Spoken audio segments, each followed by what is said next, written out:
Okay, it seems like the music's over. So I apologize. I'm running into a weird situation where I'm not hearing the background music as well. So, okay, so that's working. Weird. For some reason, I wasn't able to hear just the intro music, and I don't know why. Why is my lighting all scuffed and making me all pixely as well? Give me a moment to try and adjust that. So we can hopefully get that sorted out. So I need to make it a little bit brighter. So just dealing with some technical stuff on that end, because all of my stuff got reset because my power strip, it's not like one on the floor that I could possibly have like bumped with my knee or whatever. It's actually in a track. Got turned off somehow. And so with that whole thing, it just made all the stuff not know what to do. So I went to boot on my computer to get ready for stream, and then 3 of my monitors out of the 4 were turned off. And I was like, and it spent me like half an hour to troubleshoot to figure out what the heck was going on, because I was checking all the cable connections and, following that all back, making sure the strip was plugged into the wall. It just didn't strike me that that power switch, strip could be turned off, because like the desk, there's like the flat part and there's like a little rail that kind of goes on, and the power strip's inside that rail. So there's like, you have to like reach over to touch it. I don't know. I don't know if it's like a magnetic switch and like, the magnet gave off.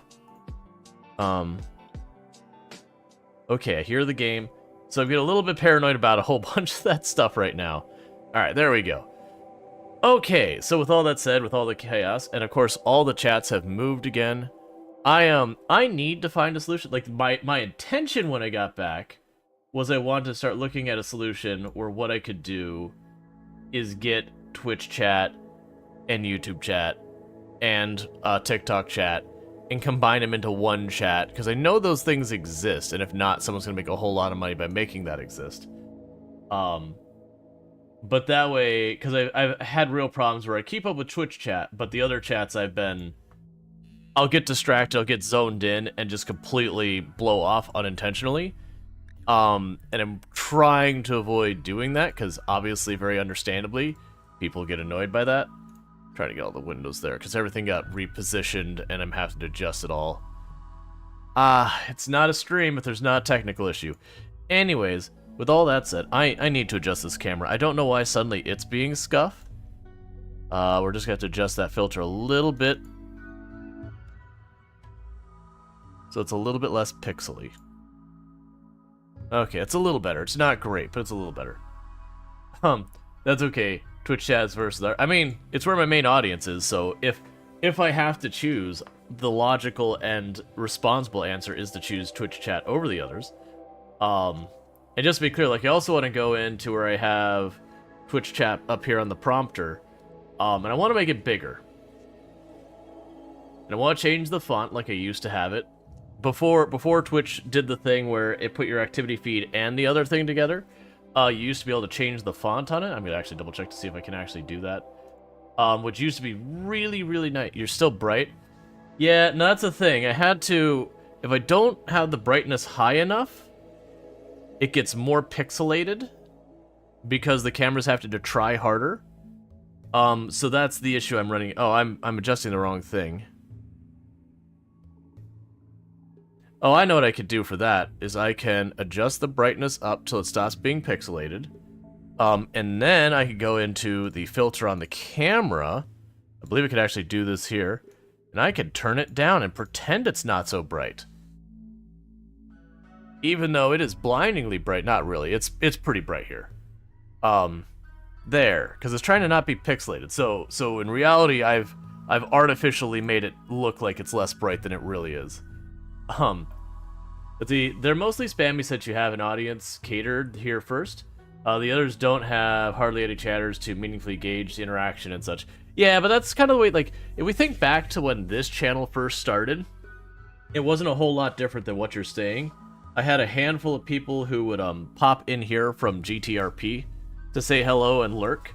But as far as people like actually chatting, it's like once in a while, like one of the people who was from the GTRP side would be interacting. But it's only a couple things. Let's see, when you're in compulsory military service, one computer was not opened at all for a long time. Like a really long time. And when the computer wanted to open it, it did not open. The commander ordered me to take a look. Guess what? The power cable is not plugged in. Yeah, makes sense. That's also a thing you do to prevent, like having it get zapped from power surges or brownouts and all that kind of stuff. Those can all take their toll on your power supply. But yeah, no, that's and the worst the thing. If you ever worked in IT and someone's like, my computer doesn't come up, the first thing you say is like, all right, I'm not calling, like, this is not me questioning your intelligence. This is just going through procedure. I want you to look at the wall. Is it plugged in? It's like, I know it's plugged in, but just look at the wall. Is it actually plugged in? Okay. Is the power strip turned on? Is the computer plugged into the power strip? And you get like one of those first 3 steps and you hear the phone hang up and you're like, I understand. Or you'd hear like the person be like, are you click? That they very clearly realized that like their cat or something had bumped the power cable out of the wall or bumped the power switch or whatever. And they were probably trying to troubleshoot it for an hour before calling and just fuming at that point just to realize it was an off switch. So I'm kind of kicking myself and not checking that first, because especially for 3 monitors to be off, it's not going to be a loose cable because it's not like they're sharing a cable. But whatever. It's easy to tunnel vision. Anyways, to get into the announcements for the stream today, the plan for today is we're going to be doing more RimWorld for the first half. I don't know what we're doing for the second half. I was very happy with how Project Zomboid went. I've been showing off this data tool, and for the record, I'm not sponsored. They didn't give me anything. Like, I'm doing this just because I find it fascinating. But I've been messing with this data tool to help me make more informed decisions on the stream. Which is his stream B, app.streamb.io. But like, I could do stuff like look at the past. The one thing is you can't use this historic data here. Ignore that. It's only got like 3-4 streams in it. So there's just not a meaningful amount of data to pull through, which is why it's all over the place. But like, you can actually look through here and just see all this. But some of the things that was neat about this one is like, this is the only time I have seen on any of the platforms that my stream is almost exactly a 50-50 between new viewers and existing viewers for this particular stream. Whereas normally it's like 60-70-ish% new viewers versus existing viewers, which is just what it is.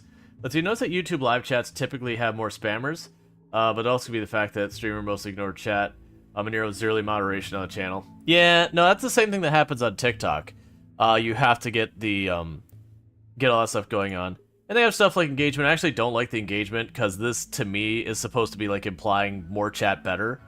And I don't necessarily agree, but you could get an idea like how many people lurk compared to everything. Like it's 80%, and this is, I would say in the channel it's usually between like 72 and 80%.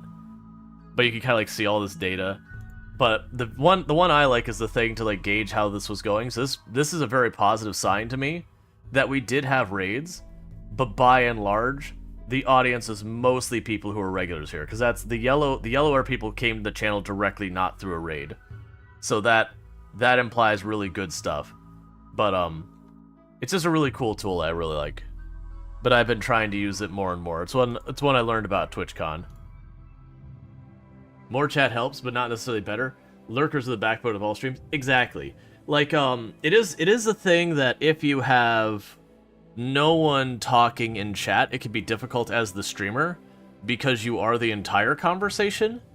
And while I can do that, it's a lot easier when people are talking because, you know, that could take the conversation in different ways. You can have people play off each other in the conversation. My moderator computer just went to sleep. Give me 2 seconds. I don't know why it went to sleep. The thing is all that, but it is one of those things that like it makes it way easier for the streamer. Granted, it does mean every once in a while you have to step and be like, all right, hang on, we're changing subjects, like we're getting too far into the politics or into the weeds of it, or hang on, like we're gonna you know put a pin on that, or you know someone gets uppity because like there's a conflicting view and they just can't handle people not having the same views as them. Hey Jet, how's it going? But so you do have to do more moderation when chat is active. You know, obviously, but in some ways chat can be its own moderator. That said, you do want to actually have moderators for when someone, you know, whatever it is, they're intoxicated, they're just having a bad day, whatever the thing is, that someone has an opposing view and then they get all out of sorts and they start being belligerent in chat. And like I've only had to do it I think one time where we had a regular who had clearly been drinking that day, and was kind of out of line. It's like, all right, I'm giving you a one stream timeout because like you're normally not like this. It's just having an off day or whatever. But this is the go to bed is what this was. Who is this character? Looks like D&D Tiefling. Oh, it's just it's a person when you got biotech. This is the background for biotech because they let you do all sorts of weird things. The commander also said he ordered a few more people to take a look. It was funny, but I tried my best not to laugh. Oh, it's because you just assume they're like things are right. That's always one of the things. There's the in software dev we call it. There's a couple different things. They say like talk to the rubber duck, ask Bob, or tell Bob or whatever. It's just a whole bunch of things that the gist of it is, take an inanimate object, like so a Twitch bear or whatever. You have it on your desk. And when you're hitting a problem that takes you a long time, you're just like, man, I'm not figuring this out. Like, I don't understand. That you have that proxy for another person, and you pretend they have no idea at all in the slightest what you're talking about. So you have to go way back to the start of it and start talking through it step by step by step and walking through it. And usually in the process of doing that, you'll come up with a solution because the issue is, as a dev, you'll be like, oh, this behavior is doing this, and you'll like tunnel into where the most likely place for that problem to be is, and it happens to not be there. And so you get down in the weeds of like digging around and doing all that stuff. For another alternative, like you look for your keys and you're like digging in your pockets of like your clothes that are in the laundry. Did I leave them in there? Do you check like random places did I put in the bathroom for some reason? Like, did it fall out of my pocket? So you're looking everywhere, and then they're like on the counter, like right in the middle of the room. But you're so caught up in trying to chase out all the other areas or not looking in the obvious places. It's one of those kind of things. Now back onto the track, what we're going to be doing for the stream today. So it's going to be RimWorld. We're going to be hopping into the Adam and Eve style run. If we do die in a getting, we might just pivot just because, I don't know, like maybe people do enjoy watching like the game just start again and again and again as you try and get off the ground. Because that's just the way Naked Brutality can be sometimes. So maybe people do enjoy that. For me, I feel like I would get bored of watching that really fast. So we might try and like pivot to a different challenge if in the event we have like another non-starter, because it's one of those things with having the Adam and the Eve thing where we have two pawns effectively in Naked Brutality. If something happens to either of those pawns, or we end up having a problem where they stop getting along and all those other things, it kind of ruins the run. So that's just a big pain point, which is the challenge of it. But we can pivot into something else if it boils down to that. I don't know what we're doing for the later part of the stream. I'm pretty open. I think what we might do is we might do a poll. I might or might not put Project Zomboid on that poll. We'll see. But, because Project Zomboid definitely went well. And at first it's like, okay, is it just all the raids carrying over? But that's the reason I was pointing out that other screen is that tool. It's like, when you have a game like that, and you have a bunch of decent raids that you're like, okay, where I'm sitting at like 130 viewers or whatever it was. Is that 130 viewers like 80% raiders, or is it like 80% my own viewers? And you have no idea where you are in that spectrum. Because a lot of the things, it could be people who are, regular viewers have toned out because they're not interested in it. But then, you have all these people coming to the raids, and some of them have fallen asleep on stream and they're just lurking or whatever. But yesterday, it was very much my existing audience was like by and far the larger part, so that was very encouraging. And I know people like Product Zomboid, and part of it's the novelty that I don't hardly play it anymore, which means when I do play it, people kind of go out of their way to see it. But if I were to play it regularly, then that novelty goes away. Like, I could probably get like a week or so before the novelty wore off. I'm just trying to not burn out before you're going, hey, Echo, how's it going? But with all that said, I don't really have any major stuff coming up. The only big thing I know that's coming up on the radar is not near term, and that's the RimWorld Hot Potato. But I want to say that's like November 14th or something. Like, they probably have the day wrong. It's like mid-November. No, that's wrong. It's very wrong because it overlaps Thanksgiving here in the US. So it's like November 25th or whatever. It's a good couple days. But I want to say I'm just before like middle of the pack on that one, if I remember. I might not have that right. I need to go and get that information, and I'll share it around. I need to make sure the schedule's actually finalized before I do that. I think it is. Wow, people falling asleep in Rual stream? That would never happen. It does. Well, I was actually referring to more like people who were in other people's stream who would then raid into my stream, and they were already asleep at that point. Yeah. And hey, Darkstrider, thank you so much for the biddies. Woke up because it got he got into sleep in the morning. And he had just left Dreamheim? Oh, you're saying your dad just woke up. Gotcha. Cool. So with all that said, let's go ahead and get in the game because I don't really have a whole lot else to announce right now, so we can go and get that. Ignore that. I've been messing with a run off stream that's been like a really casual, like super low effort run that I've actually been kind of running in the background when I'm doing other things. So really loose. So to catch up on what's going on in this run is we definitely didn't start like 5 different runs yesterday because things kept going wrong. But we're doing what we're referring to as an Adam and Eve run. The idea is we have two young people here, and they're going to have lots of babies. And we're going to grow a colony and just see how far we could take this by just having that going. So kind of the big rule is that we're not allowed to bring in outside colonists until we reach a point that, you know, it's no longer viable for us to keep people in the colony, like to keep having them have things. So if like one of these two die, because everyone else in theory should be family, they won't be able to have kids. Or if they get old enough, which probably won't happen, but if they get old enough that they can't have kids, same deal. You know, at that point we would have to introduce someone new to make it viable again. I'm hoping that won't be necessary, because I'm honestly thinking, with as young as they are, they don't age out till like 40 or 50 that they start having problems being able to have kids at all. That's a really long time. So there's gonna be lots of babbies, hopefully. More likely we'll die before that happens, but you know, we'll see. But we're working on that. It does mean this is going to be a slow colony so far as building. Let me go ahead and start the queue before I forget. Though the way that had to be said. Yeah. Which luckily the people who are regulars here, they don't make some of the more not so great jokes around that. When I first did, it was the tribal family run kind of thing.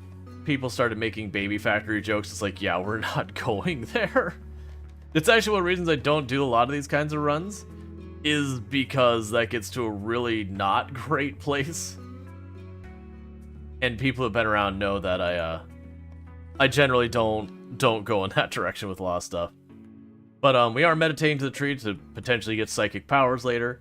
This is a crater style map. It's one of the landforms. Oh man, I meant to update my command. I can probably sneak that in real fast. Is there an easy way to see the mods I have currently loaded? Mod options. Okay, so geological formations, more vanilla biomes. Okay. Let's go ahead and go to Firebot real fast. Hey Bear, I'm gonna need you to squish down just a little bit. There you go. Covering up my taskbar. Alright, commands. Mods, edit, conditional effects, if, RimWorld, switch TikTok chat a minute. So it'd be, oh, what was it called again? It was geological landforms? I need to get the name right because people will look for it. Geological landforms, okay. Geological landforms and more vanilla biomes. Save. Okay, cool. That way when people ask about the mod commands, we'll have it actually right. It's funny because you can't have babies after 50s. It sounded like you were a scientist or god more than a social leader. Just found enough. It's funny. Oh yeah, no, that's fine. It's just the way RimWorld works, is that there's an age range that just like, I mean, it's a real thing that after a certain age, people start having more and more difficulty having kids. It's just how our biology works. But they do have that in RimWorld, that your fertility rating goes down until you can no longer have kids. But it does make me wonder if we use if we get a hold of the transhumanist de-aging thing, if we could keep them young forever. Which, I don't know, to me sounds like a true form of hell, is to be spending your entire existence just having kids. Forever and never and ever. And this isn't a commentary on having children, it's just, you know, the thought of having literally hundreds of children. Sounds horrifying. The coldness of the statements I would give you. Yeah, no, I got it. But it's just one of those things that I always like. I always get paranoid about that stuff. Like you don't want to give a false impression of, you know, like who you are or whatever. So it's like we've had, you know, we've had runs that just by their nature, like it's very easy for them to cross into a place that I don't want to. But it's also like the same reason why I have people suggest, let's see, I'd rather not dig into the subject. Can we move on? Yeah. Yeah, so I was going to go through some. Yeah. Oh yeah, there's that side of it as well. But no, we've had like the emote suggestions that I've had people be like, oh, you should have like Rual Chad, Rual Alpha, whatever. I'm like, yeah, I've been very open that I am very not down with the Alpha Chad whatever comparison. I actually personally really cringe at it. Just because like where that comes from and all that is not great, and a lot of its modern usage is still not great. Plus, the basis of like the Alpha Wolf thing is, you know, entirely inaccurate. And not the way it actually works in real life. Alright. So we have a person here we would want to keep over 50%. They will not do any work. I don't exactly have a lot of food. I would like to become besties and all that. Word trust? So the downside is word trust only does me any good if I'm taking prisoners, and we're generally not going to be doing that. So the goodwill, how long do you want to stay? 8 days? 8 days is probably fine. But I have to keep their move above 50%. Let's wait on it, because right now we don't have our break room ready. We don't actually have a proper furniture and all that. So I'm pretty worried that they're just going to get pissed off because we don't have the basic accommodations at all. Like, we're working on it. We only got 2 pawns. And they're trying their best.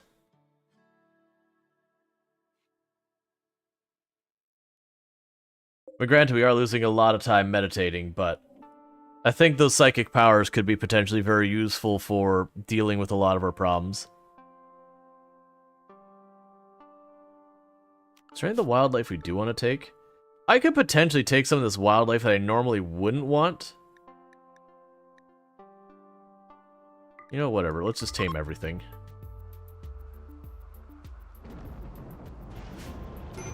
We'll tame all of it and just let it be whatever. That way we can work on our animal skill. Yeah, sometimes, but I think the point is only add via kids. Yep. Let's see, do other people wander in the camp? It can be invited in the group. Normally, yes, but we're putting that as, like, against our rules.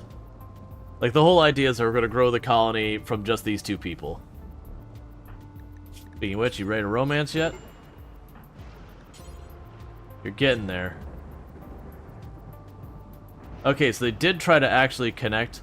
It'll probably be around the time that we get them some actual clothes that they'll, that when they lose that -10, that they'll pair up.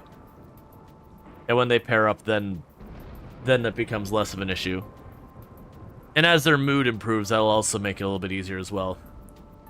You can consider adopting children that wander in, just to speed it up a little. I've debated that. Maybe, maybe not. We'll see where it goes. But do you love how much the original author of the Wolf Study hates that segment on his work and books and long rants he's put out to make it disappear? Oh, yeah.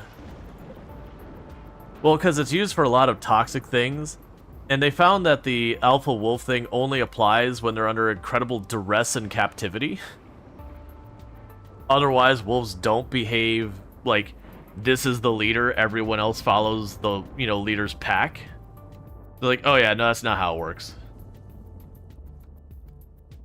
And there are some animals who do have, like, the one in charge, but even then, like, because one of the ones that other people also point out is lions, and you do have, like, the main lion. But here's a fun fact. If the other lionesses don't like the main lion, they murder it. And that's just what they do in nature. So if they don't like their leadership, the others gang up and murder them. So, yeah.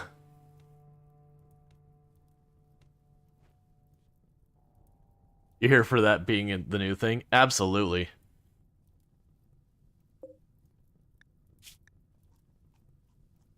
Oh, we had the unknown refugees. We have 2 refugees. We'll take them. We were waiting till we had a little bit of food, which is why I hadn't accepted it the first time. Okay, so this is a little dangerous because they're both adults, so they can betray us. So we're going to tell them to drop their weapons. I'm going to tell them to drag those weapons back. We're going to restrict their schedule.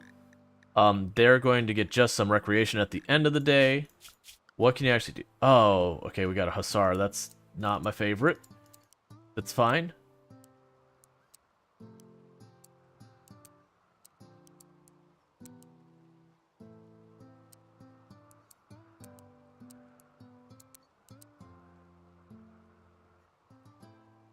Alright, so you're not going to hunt. You can help construct. You're capable. Don't bother with that. You can help mine. You can haul and all that. Honestly, that's not too bad. I can work with this.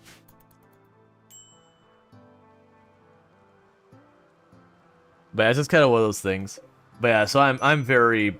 When people start doing like the whole, oh, you should do Alpha, you should do Chad, you should do that, it's just like, no. I don't like you. With extra hands, you could probably take the that visitor guy too. I mean, I could. The big problem is I don't actually... Now I realize I don't actually have rooms, because the big problem with him isn't the feeding him. That part's not what I'm worried about. It's the keeping his mood over 50%. It's probably doable, but it's one of those things I'm like, I don't know. Because we're going to have a terrible barracks is going to be a debuff against them. I only have 2 sources of recreation. If it fails, how bad is it? I don't think it's terrible. I think you lose...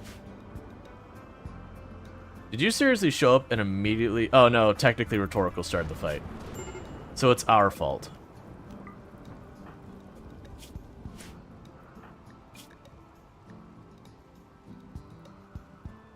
And we busted their ear. Excellent. Doing good.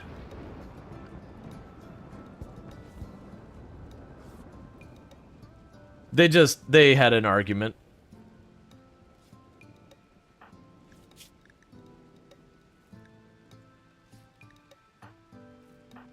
Oh, I'm sorry. Never mind. Rhetorical lost the ear. Oh no, that was in a previous fight. That's right. Mad Squirrel. Well, that's inconvenient.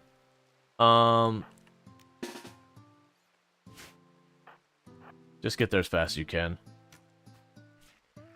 Because you're too close. You weren't going to be able to run away. You just have to fight it.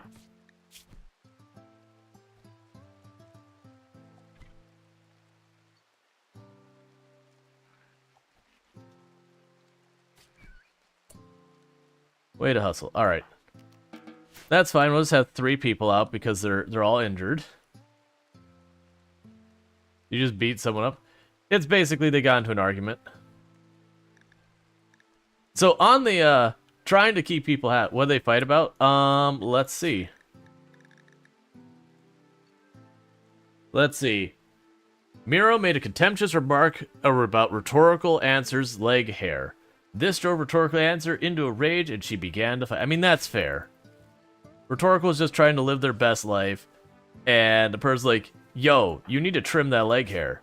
And understandably, Rhetorical was, you know, like, where do you think I'm going to find a razor? Do you see any modern technology here? Come on.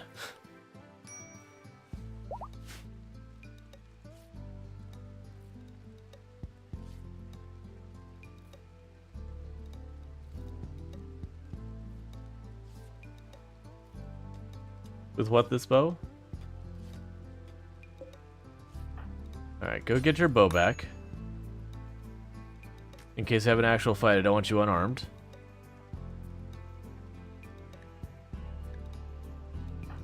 Did you actually treat people?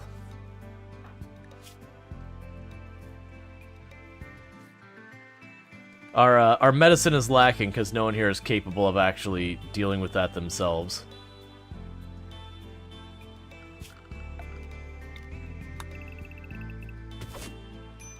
Put that in the queue for later.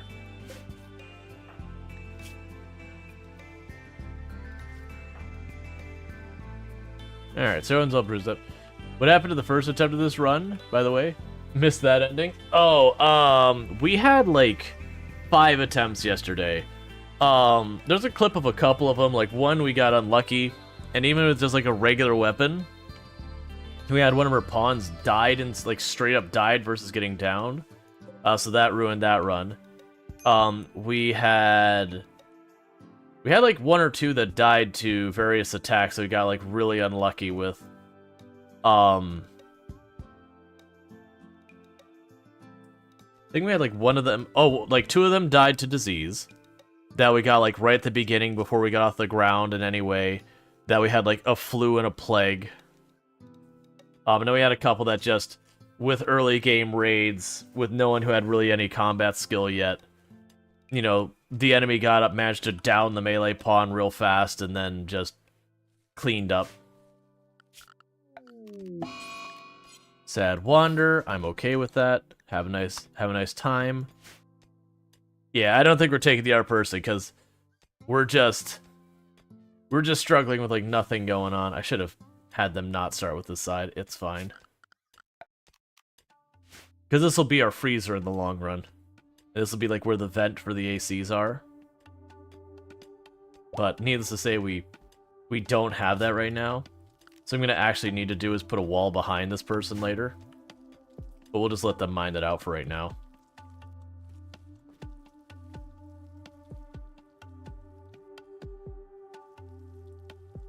Because that's just going to become a storeroom in the shore place.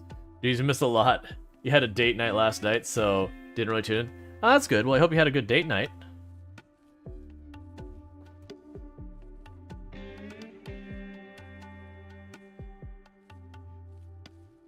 Okay. Why is the monkey all... Oh, you got struck by lightning. That'll do it. Yeah, you watched the Five Nights at Freddy's movie that just came out and hung out? Cool. But you finished Starfield's quest lines and side quests last night. And did a new game plus. And now now what? So it is kind of cool that when you do the new game plus, and I won't spoil anything, you do the new game plus in Starfield, that there's actually a lot of differences that has. Some of them are more subtle, some of them are bigger. Like the dialogue options you get dialogue options that let you effectively bypass conversations.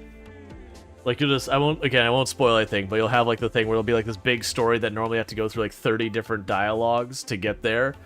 And you can basically just have your characters like, I already know what's going on, and just bypass the entire conversation. It's like, yeah, I know. Conversation skipped.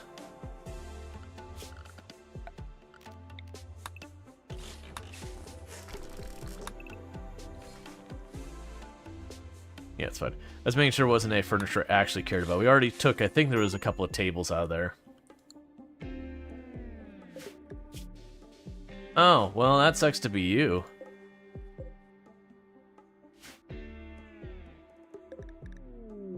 That's okay. They're gonna hang out forever otherwise.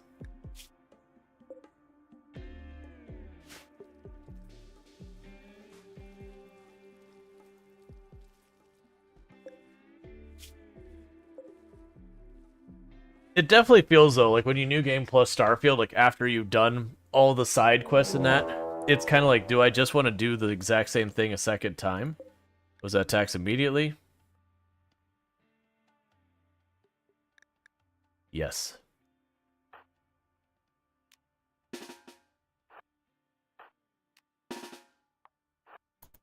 Okay. Getting cold, you need to focus on getting them clothes. I have to get lucky to research that, and we've had very little bandwidth to do any research this whole time. So, we are probably gonna have to just chill inside here. The good news is inside these areas, that generally speaking,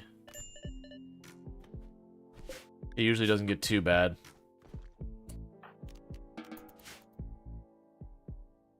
Alright. You got stabbed again.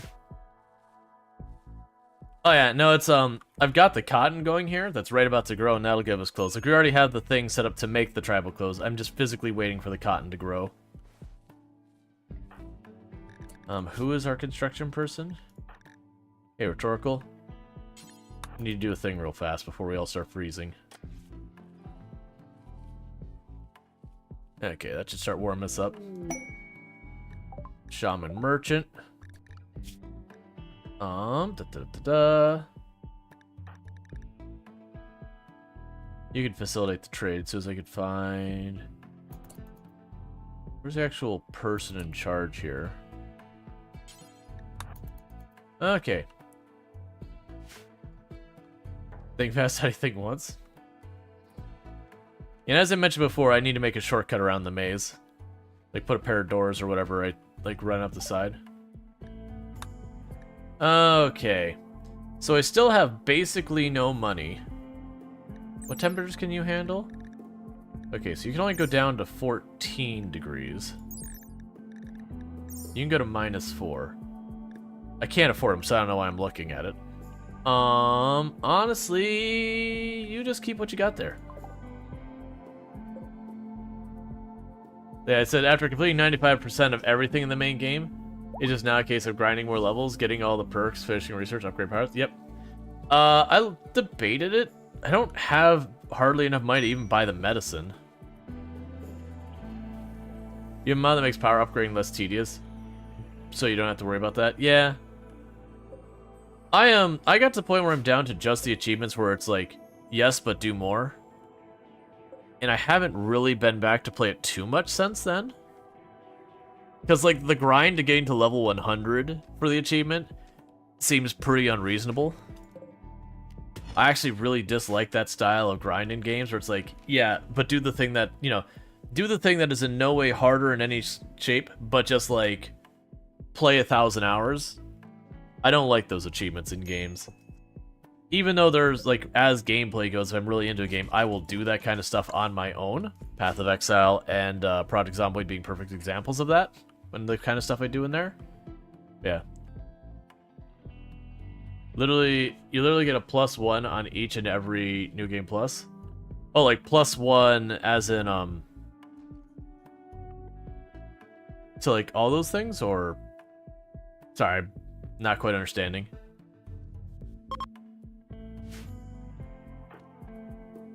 Alright, so you've got the floor smoothed out, and you should be starting in the wall. Yeah, you got one section of wall done. Once you get that done, so we should start getting a bonus for,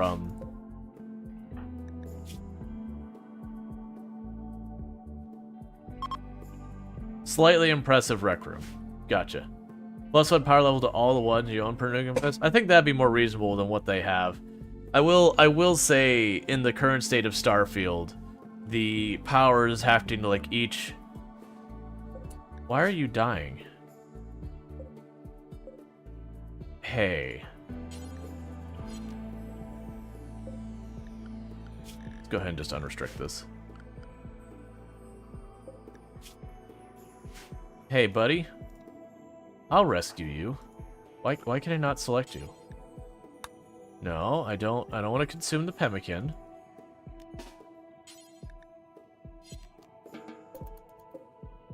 Did you... Oh, you got back up. Okay. Well, he was down a second ago, and then he just got back up. I was just kind of scratching my head, being like, what?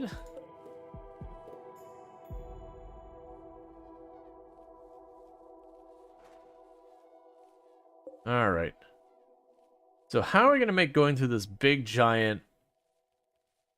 Because the reason I made this so long is just to slow down the things attacking.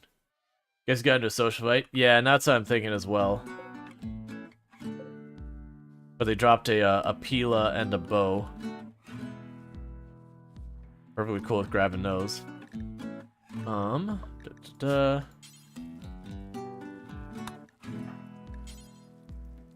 Nope, we're not hooking up with someone who's not staying in the colony. We've had that too many times. Make a little path and a mountain around the right side. Yeah, I was thinking either do that or like make a set of doors here and here. So you can just cut across where you only have a couple barricades versus going the whole line.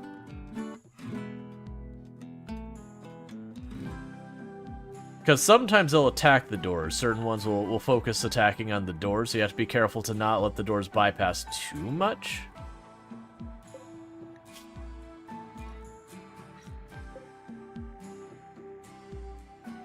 Yeah, so I'm thinking a door there, a door there. Honestly, maybe just a door here is probably all I need, because then you just walk in there. It'll be about the same distance as this anyways. So a door right there would only be 2 to 3 barricades. But you had to take, you also take note for the credits before New Game Plus. Simply spawn around to, go so I had New Game Plus. Hearing about other things. Yeah. Yeah, it is weird. Like, I get why they reset all your stuff into New Game Plus in Starfield. I understand it. I don't think I necessarily agree with it. Because it is kind of one of those things that, like my first playthrough, I had no motivation to try and collect a whole bunch of things or do the bases or any of that because I had already been spoiled the fact that, like, it is a full reset other than your levels. Which it's fine. I think that's information people should know. But it is one of those things that was just kind of, alright, so this bed is now Rhetorical's bed. So, Ichitenma, if you want to sleep in the nice bed, being very relative here, but if you want to sleep in a nice bed, you know, you gotta be willing to make some decisions. The nice bed is for lovers. It's not looking good for you. Obviously, the player should be allowed to carry everything over in their person. I think what I would want it to be, personally, is something along the lines of like the Neko or Arco Nexus run in this one, where they go, okay, you're about to reset your game. Here is, you can carry this much over. Like, have some type of limitation. But you can carry a couple things. If you have, like, a single weapon, you're like, I really love this weapon, I would like to keep it. You could do that. Or you could also do it where you lose everything, and then once you get to a certain spot in the story, you then regain access to your old stuff. Like, I could see a couple different ways they could do it that at least it doesn't feel terrible. I get them taking the outposts away. That's another thing that feels kind of bad, because the outpost setting them up is actually a real big amount of effort. And then just losing all of that. But at the same time, if you don't do that, then New Game Plus really doesn't do anything. I don't know. It almost feels like the New Game Plus idea for Starfield was a little head scratcher kind of thing there. Like, I don't really get why they approached it the way they did.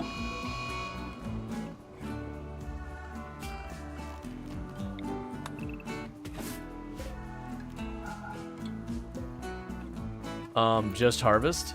Do it now. I was supposed to have more time, but we're not going to get that time.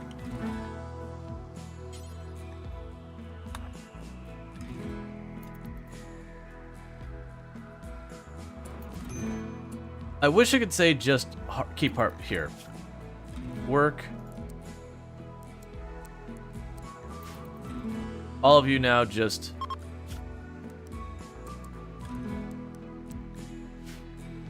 When you wake up, absolutely focus on harvesting as much as you can. It's gonna be too late. As cold as it was... Oh, hang on. You need to do this fire now. Yeah, it's just too late. Getting to the point where it's gonna die from a freeze anywhere and then getting a cold snap just wiped it all out. That's fine.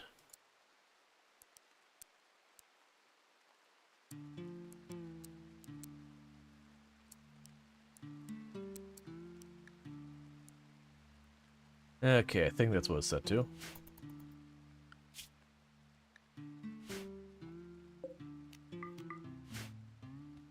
That's the all magazine bonus you pick up don't carry over from what you've been reading? That's annoying. I was wondering why I didn't get the, there's an achievement for getting like 20 of them or whatever. That's kind of annoying. I guess the idea is you'd explore and find them all, or find a bunch of them. But, yeah, the New Game Plus for Starfield is a head scratcher. Like, I like the idea of New Game Plus, and there's a lot of games that do New Game Plus extremely well that I like. Like, I like Noita's New Game Plus is kind of interesting, even though it's... Like 90% of people don't even realize it's there. I mean, 90% of people don't even realize there's multiple endings to Noita. Like, a bunch of different endings to it. But that's just the nature of the game, is it's very... It doesn't tell you anything, it's kind of cryptic, but that's part of the allure of that game, which is why it's okay. It's like, that's kind of the point. Versus, like, games that are obtuse and all that. But that's not even, like, their main focus. They just kind of go, but why?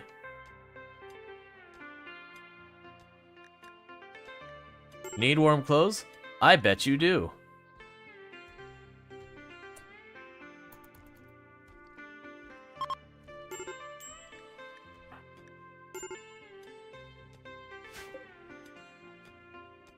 But you do carry over the manipulation implant for Raijin quests? Even though technically it's a physical thing? Yeah, it's just... It's because it's like part of your character, I guess.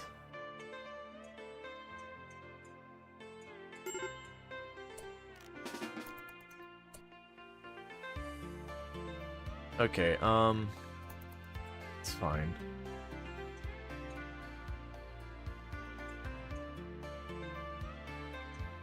I'm partly thinking if Rhetorical were to get downed or something, we send Ichi Tenma to rescue them, and that makes them like each other a little bit more, because, you know, they saved each other's lives kind of thing.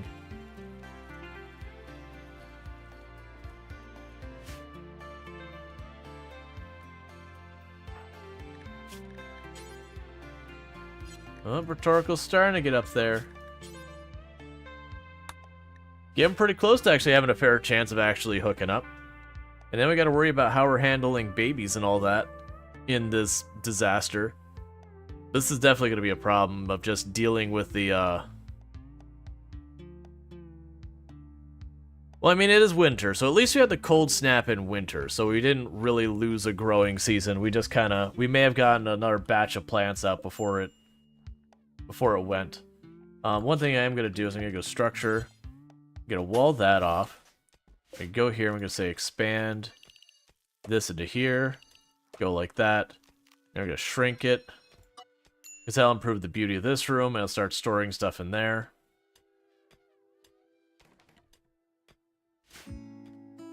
Because later on I'll make these ACs, but for right now they just need to be an enclosed space.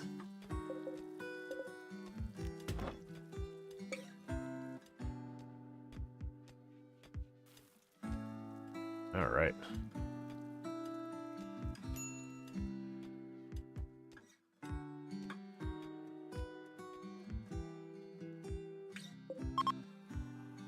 Okay, cold snap's already over, so that's good. Oh, I forgot we had all that out there. That's fine. It's giving us some herbal medicine.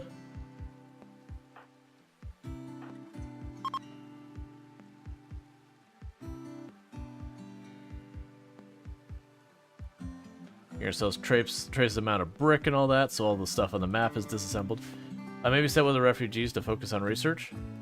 Well, one of them can't. Like, right now I'm trying to just get it so that our moods aren't going to be a constant problem. Which we're getting close to that point. Okay, yeah, so we're getting there, so what I can do is for you, I'm gonna bump you up on research, so you should be able to squeeze in research when there's nothing to be grown. But that's always the problem with very few pawns early game, is something has to be kind of left behind. You're gonna be short on something, so you're either not building up much of your base, or you're falling behind your crops, or you're not researching, or not constructing, or like whatever the thing is. Something isn't getting done because you just don't have the bandwidth.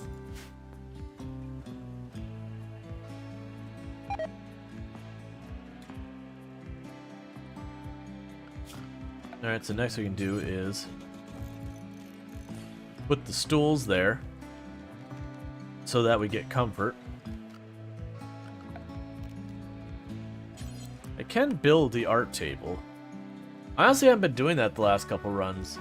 Like, art's a good way to improve the the rooms to make it more impressive. Yes, they're both doing that. Oh, are they actually getting to plant? This isn't year-round growing, right? I'm pretty sure we had, like, one season was no growing and the other 3 were fine.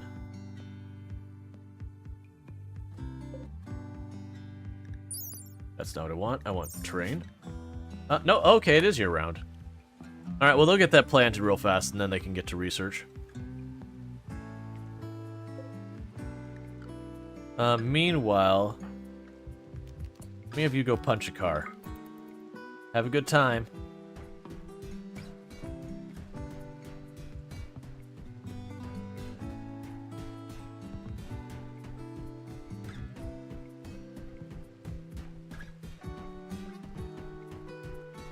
Yeah, we're just breaking out our inner Street Fighter 2.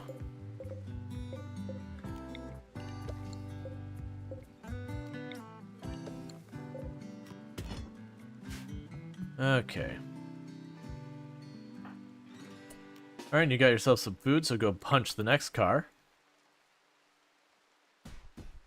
Gotta do the Street Fighter 2 bonus stage of just going up to the car and punching and kicking it as if that wouldn't shatter your wrists and all that. Simple physics. The metal is more durable than your bones.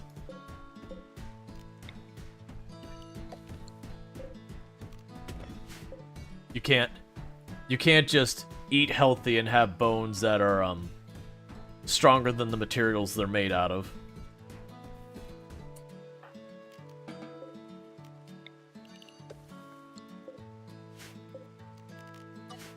Cool. So that means we at least maximize the space that's there, get rid of those cars.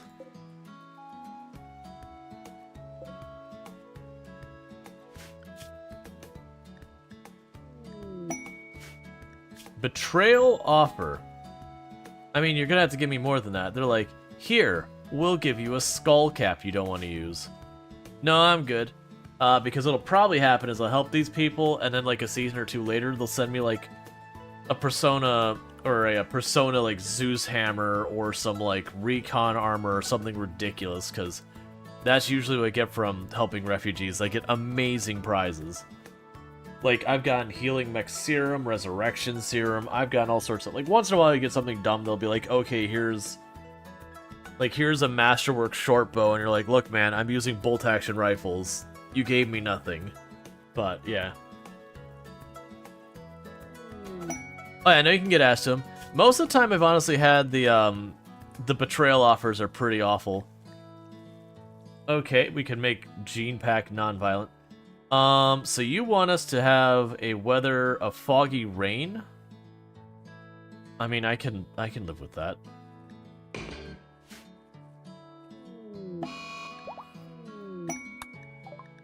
Considering this tile has a habit of being rainy anyways,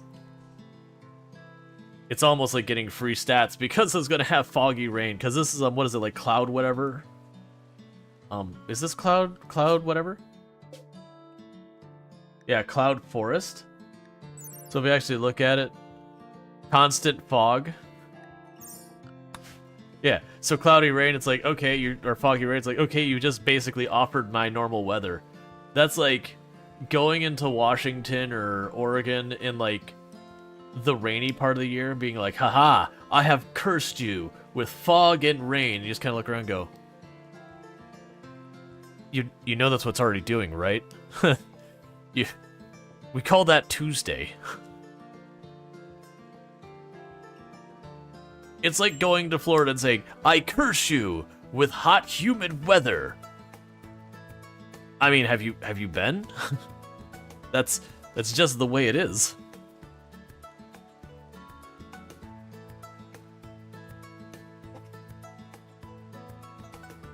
Going into the desert and say, I curse you with sand. Insulting spree. Due to awful barracks. Yeah, everyone went to sleep.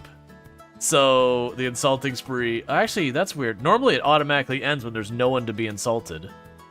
When you can't find a target, the insulting spree just abruptly ends. It's weird that it didn't.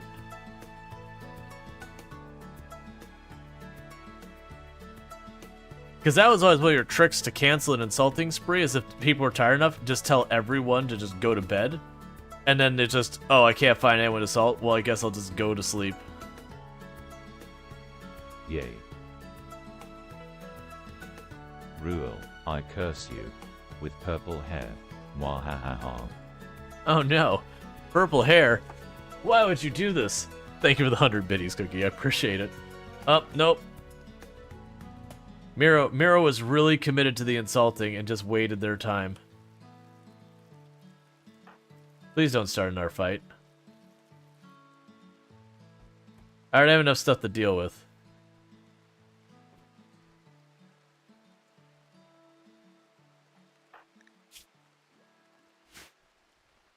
Curse you with my presence.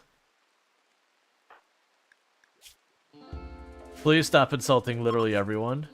Honestly, if you want to insult your own people, I'm pretty okay with that. Because the worst case, you fight each other.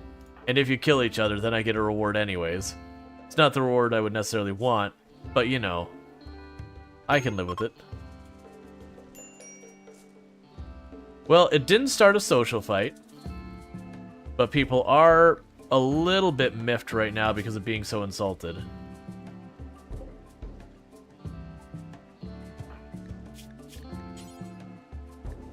Go for it. 41%. Unsuccessful. Never mind, you're fighting.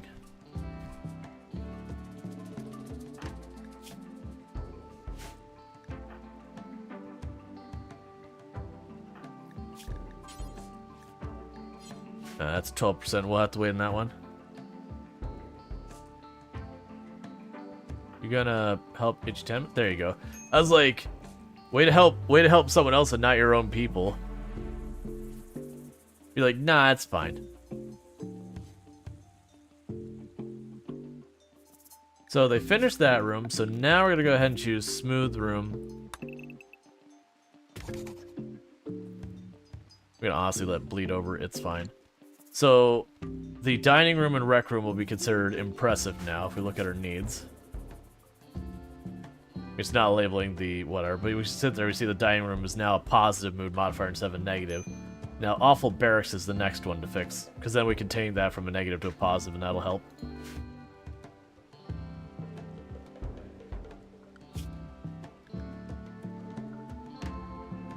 I'm gonna get bar with the goat. It would be nice to have the elephants, but I also don't think we'll get to have the elephants. Why is it so low? Oh, the chance. If we look at rhetorical, so there was a negative mood buff because they're naked. And there's also a negative mood buff because the one tried to ask them out and failed. So temporarily there's some negatives there. They also attempt to hit on the other way around. It just didn't work great. But yeah, it'll, like, when those fall off, they'll be right back to it. It'll be fine. The big one is once I get some clothing going, which I do have it queued up. They just haven't managed to make it happen because we lost a bunch of our cotton to the cold snap right there. Right as it came up growing, so we got a sleeping bag out of it. We got one piece of clothing. Actually, don't you have clothing? Oh, I guess you have a shirt but no pants. So you're still considered having your stuff exposed. I get it.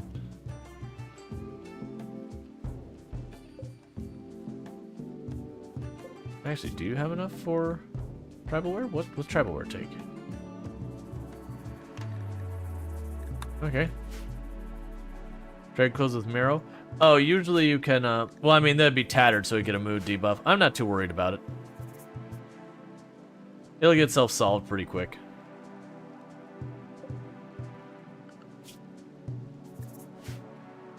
Who even needs clothes?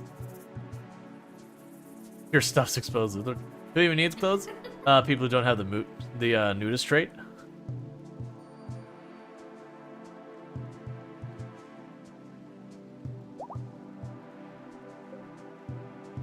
Alright. They do have a decent number of components. Let's leave that the way it is. We're smoothing out the bedroom so that way it doesn't have as much of a penalty about it either. How much do you need for that? 20. I always feel like it's so much lower than that. It's fine. We'll get psychic powers eventually. In the meantime, we'll just keep things moving.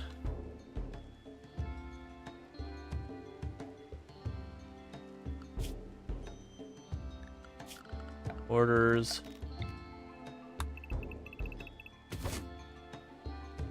We'll need to harvest because that's got a little ways left to grow, and we're pretty low on food at the moment because that cold snap kind of screwed us a little bit.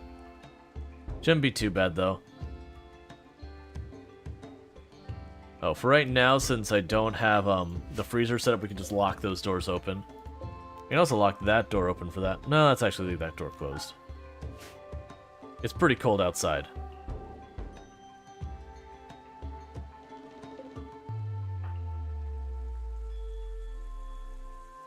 Let's see. Wait, leave it closed. It's colder than the main room. It's not enough that it qualifies as refrigerated, though. And the main room is a little too hot, so that'll help out both situations. But yeah, no, this would only matter if I had, like, vents here. Because even out here, so, like, 39, I believe, would count as refrigerated, but not frozen, so that would be beneficial. But yeah, even with the doors closed, it's not refrigerated, so it has no impact.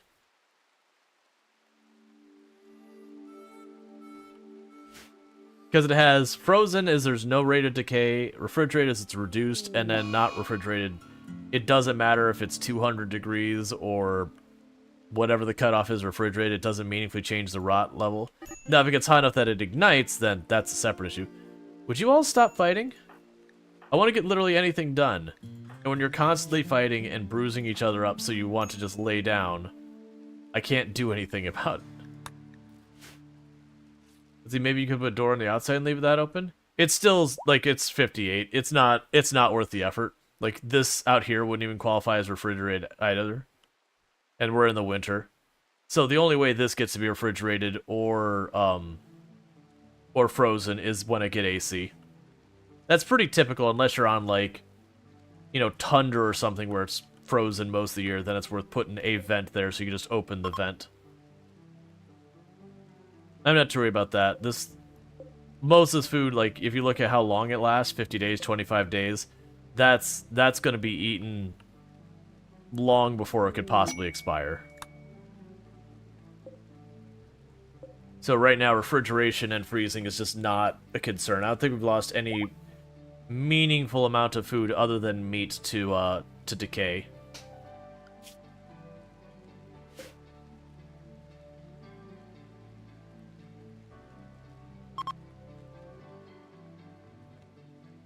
Like, right now, the big issue is everyone keeps social fighting because we have a Hussar in the group, and they have the aggressive trait. Actually, do you have something else with that? Yeah, so you like, the Hussar here, if we look at it, has hyper-aggressive, which means they tend to cause social fights very regularly. Actually, that's one of the reasons why you'll see me almost never take the vampires or the Hussar or the Yatkin or any of those ones, or Neanderthals as well. Is that aggressive trait is so annoying because you just end up having all sorts of people that you'll end up losing fingers and toes and arms and legs all to social fighting because that trait just kicks off social fights regularly. And there's stuff so you can do to somewhat mitigate it, but you can never really stop social fights. They will always happen RNG-wise.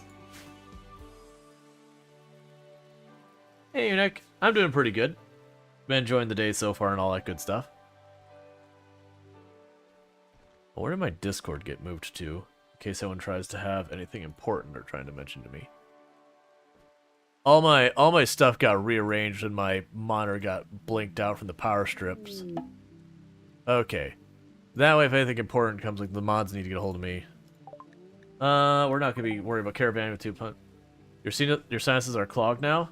That's no fun. Really hope you feel better.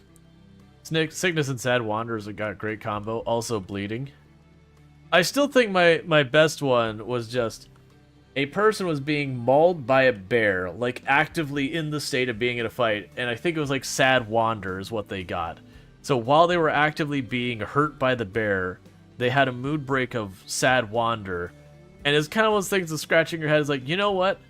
I understand, like, being really not in a good state of mind, like, you're really struggling kind of thing. But I feel like when you are actively being attacked by a terrifying animal, you're not gonna be like, no, I'm sad, and just like walk away. I think you're gonna be more going, oh god, it's a bear. And then when that passes, then you might have your, oh, I'm sad. Plus raid tag now. Yeah, Pawn is gonna die. Oh yeah. Alright, so Grand Chief would like your friend to stay for a while. Host for 15 days. So we're going to potentially accept that. I just need to wait a little bit. We're right about to get that. Would you stop? Yeah, go insult your buddy. That's who we want you to insult. Your buddy right there. You two hash it out between the two of you. That is not really what I'm looking for. So there's a good chance this person runs into our maze. Not really a maze. Just runs into this. You gonna stay up there? Okay, they are gonna stay up there. In that case, undraft. Cool. So they all went to sleep, so it did end the insulting spree. But every day is a long day for you? Yeah.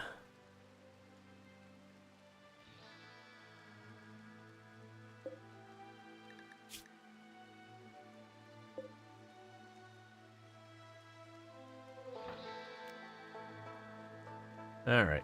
Probably gonna attack any second now. There it is. So put our short range people in place.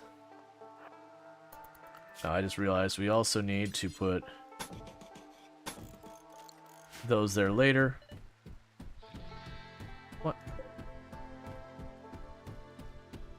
Why are you attacking that segment of wall? Oh, you need to be set to rebuild that.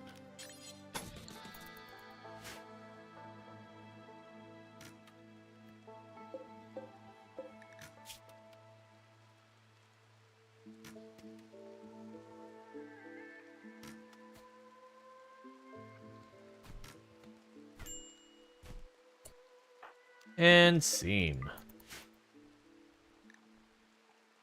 Okay, that was weird. Usually when they have a path to reach you, they won't attack the walls, unless they're a breach group. If they're a breach group, then yeah, they'll just start smashing your walls and generally being a nuisance. And the reason I did that is then I could put 3 ranged pawns here, and they'll all line up to shoot, versus if I don't have that wall there, this one won't be able to shoot till the enemy gets right there. It's just a weird quirk of how it works with the cover, like shooting from cover kind of thing.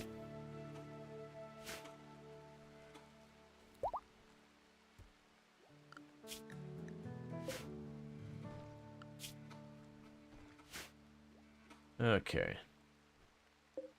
So, we're about to get our rice up, and then we should be able to accept that, the other quest for improve, like, improve moods and all that. Get that going.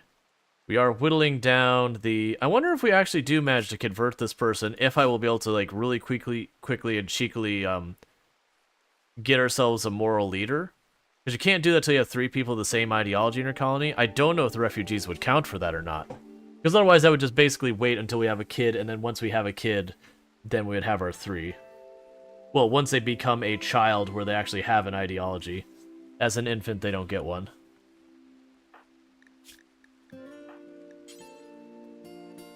Alright, so you're up to 27% chance of, actually making a relationship happen. Kinda hoping some of these cassowaries in that self-tame for us.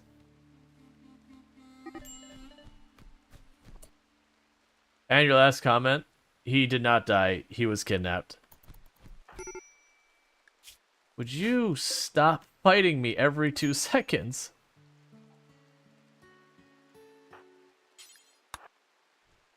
It's that same guy, Miro, here, who's just, cause he's a SAR, he's hyper-aggressive, which means he actually has a drug requirement that is not being met. He is just endlessly getting into social fights. It's the reason I never take a SARS. Coxswain's back in the UK an hour, so the days are gonna feel like even longer now. Yeah. They do that. Go ahead and feed them while you're at it.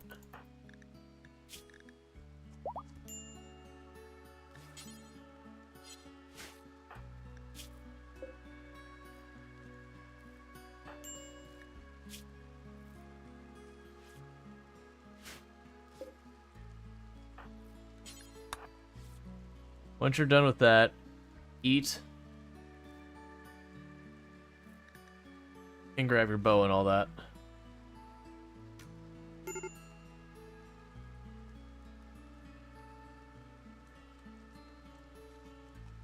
I can't wait for these guys. That's as hilarious that Ichima has a 100% chance to date the lady who keeps beating him up. Was it the same one who keeps beating them up? Ah, it's because they have a massive bonus due to cathartic fight. So even though they have a massive penalty due to harmed me, because the person technically rescued them,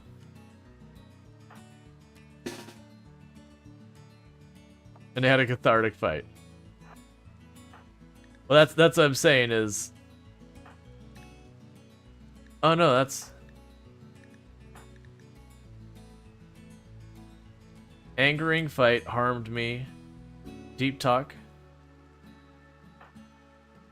Oh, I see. So it's so Ichi Tenma really does not like Miro, but Miro really does like Ichi Tenma.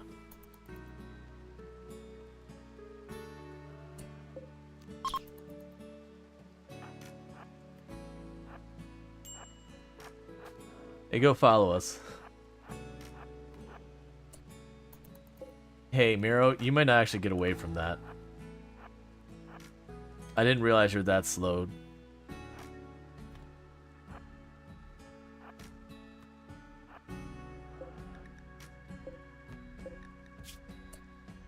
Alright, well, it's already injured real bad.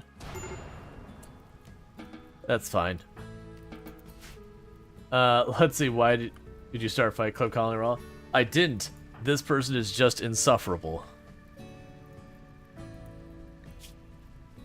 And it's, again, because they have Go Juice dependency because they're Hussar, and that they're hyper-aggressive because they're Hussar.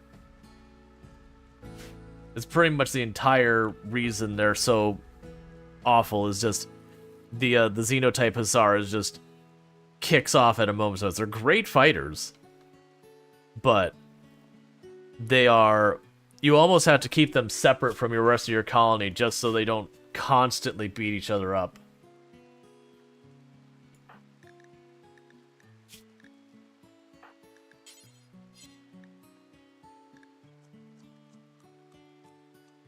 Alright, so pretty soon...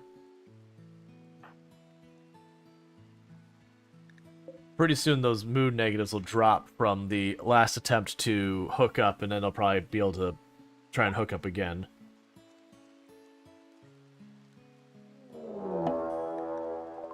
Okay, we got another attack of person with bow.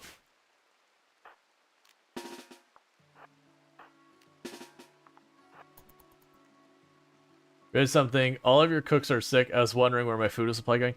Oh, it's surprised how fast your food can get dire just because, like, little things, like, again, social fighting where they just end up not being available to help because of, you know, being constantly injured or whatever.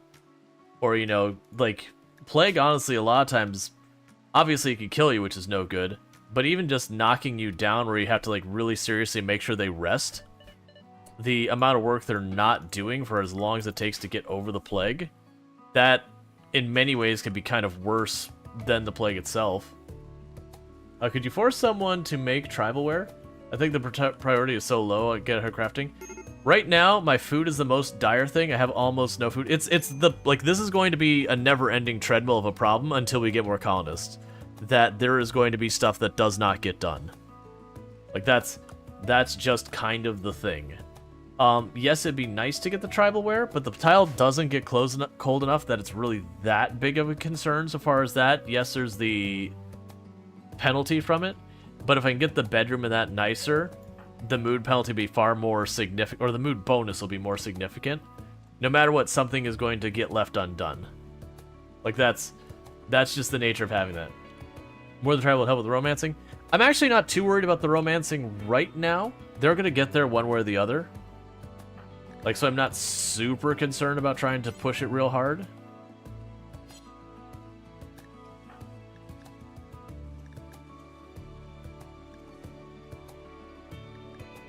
Like, more than likely, when that drops off, we'll have about, like, a 50-something% chance. But, staying alive is going to be the bigger priority at first. And because this ridiculous Miro person is just perpetually fighting us, I'm just gonna have to deal with that. Health, you are not allowed to join me, alright? Alright, friend? That's our understanding, okay? I'm gonna save your life. But, you're not gonna join us. It's against the rules. If you join us, I'm gonna go make you walk off the map in a way that's going to be fatal for you.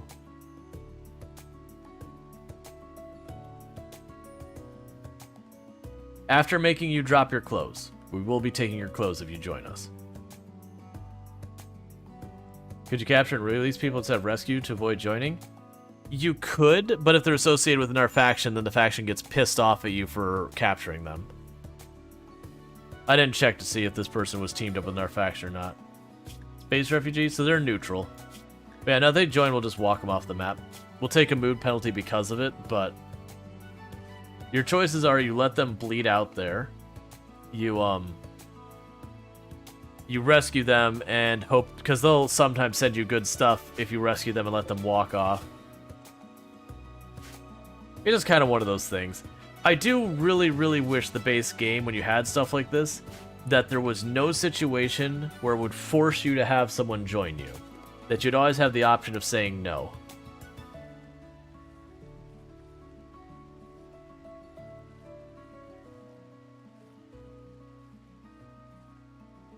Because honestly, you should always have that option. Like, and it can be a thing that you get. You think you can strip them while they're asleep? I mean, this one would be fine because, you know what, actually.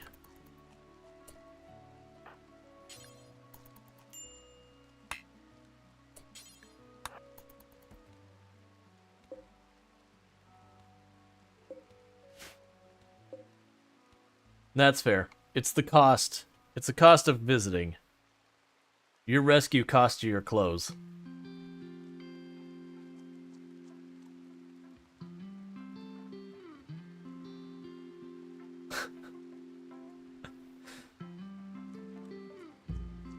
Super duper uwu? Oh no. Where do half of these emotes come from?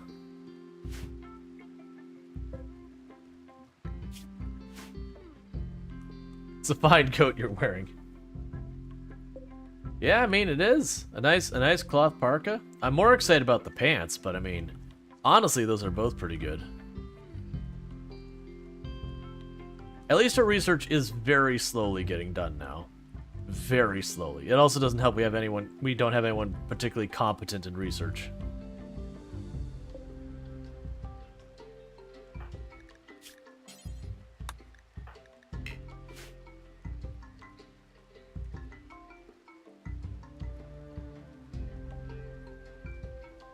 Because they wouldn't turn down either in a cave with a leaf over my chunk. Yeah, this is fair. You're assuming there's a leaf there. I'm not sure if we have the technology of twine.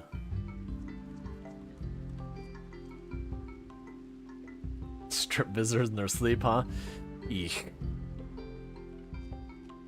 Look, we said we will save your life, but what are you paying us? Like, we're giving up resources we can't really spare right now. But like, how are you going to make it up to us? Good. They decided to leave. Excellent. Maybe it was the fact that I stole their clothes. Does that have a negative effect on them in any way? I think it just has a negative the fact that we're not wearing clothes. I also find out how interesting it is on how long they will take to actually put those clothes on. Considering they're in like great shape and they're hands down better than the clothes they're wearing in any way. And I can right-click and force them to wear it. And the only reason I don't like doing that is once you force them to wear it, it doesn't matter if the clothing starts to disintegrate, they'll keep wearing it until it disappears. Unless you go out of your way to cancel it out. Okay.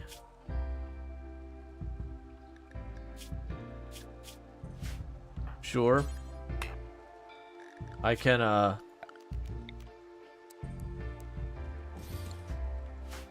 I can rescue another one, I guess.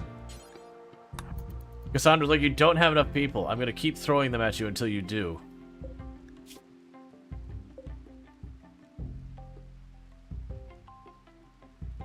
More free clothes, I guess. Not really the tactic I was planning to use to get clothing, but it is what it is. I need to shrink Pretzel out of the way because it's got, like, the graphic going back and forth for, like, the ad kind of thing. Oh, you just dumped that person out there. Did you just kill this person? Probably. Try and tend to them without medicine.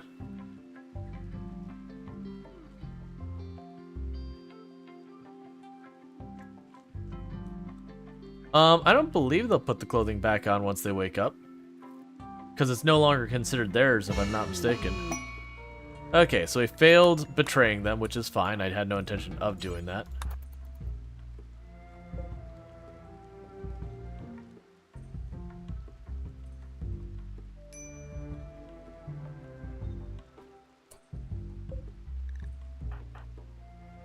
And strip.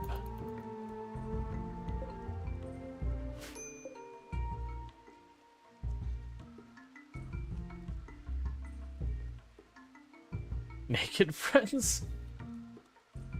Look, man, we just need clothes. Doesn't need to be weird. I still don't get why we're not willing to put any of them on. Oh, did we have other requests we're going to accept? Shelter for Bean. Yes. Oh, you're willing to just give me the Psychic Link Neoformer? Okay. I mean, all of these rewards are really good. How long am I keeping that? So I'm keeping them for a season. Well, I mean, the other problem is I still don't have food. Because my people were perpetually injured thanks to the Hussar that was visiting.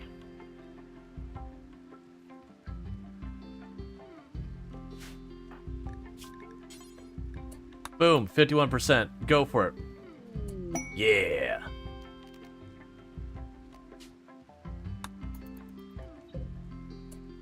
And before it gets too far, health, social, baby.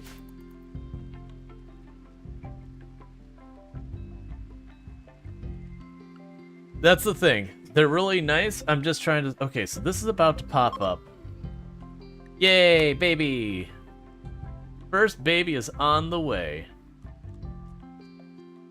Yeah, I'm waiting for it to get close to the end and then we're going to accept it. Okay, the weather control is now turned off. Yeah, so the 2 bows would be nice. The psychic... Hey, buddy. I'm gonna need you to go walk outside. Conceived the child. Oh no. Alright, so. World map.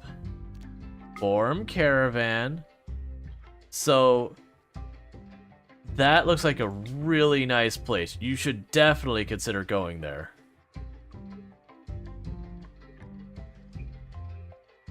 Why are you not... Oh, I see. I wasn't right-clicking. That seems like exactly the kind of place you should go. So except, Kane, don't worry. You go by yourself. You're not going to need that food. I have faith that you will be able to find goods along the way. So if you just go ahead and leave now.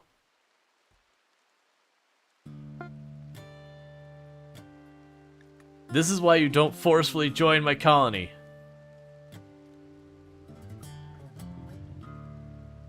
Yeah, there's no way to be like...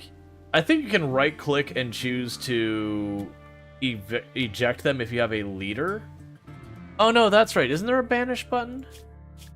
I think they added that. I don't remember where that was. They used to not be a thing. Yeah, it's fine, whatever. Get out of here.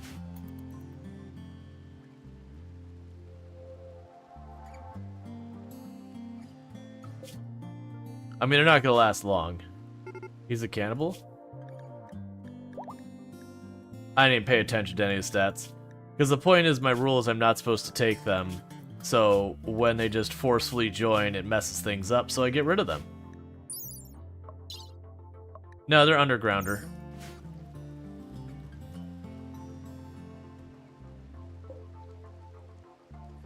Yolanda got the message that they just noped out real fast.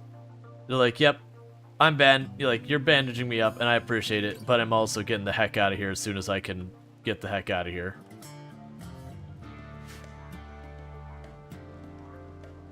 Okay, so now our mood should actually be pretty good, because we have an impressive barracks, we have spacious interior, we have a nice dining room, we have all of our romance stuff, so we're actually in pretty good shape there. Did I miss the quest because I got distracted by that? I'm pretty sure I did. Stupid person forcefully joining me, making me forget that the quest was there. It's fine. We're about to get our first Neoformer from this thing anyways.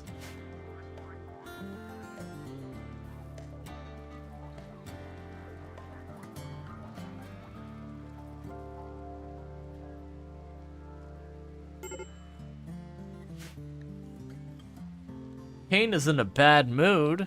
Oh no.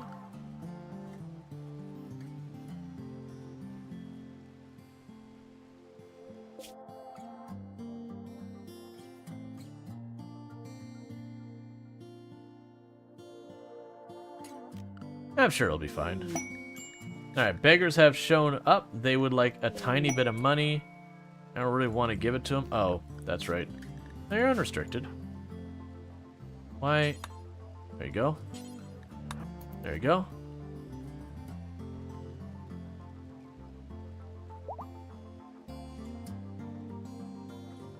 Alright. We gave them our trace amounts of money to the...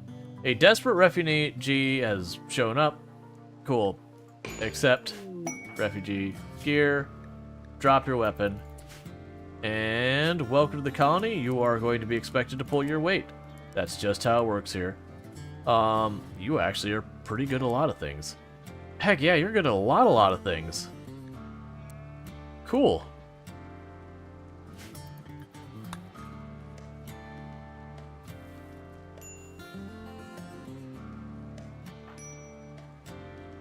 Oh, and you can tame elephants? Yes.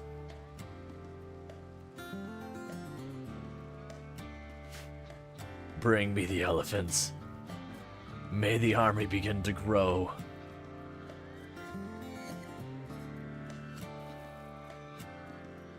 A bison man.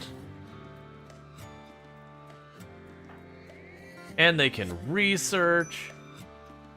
And they can do so many things. Starvation. Oh, that's you. That's fine.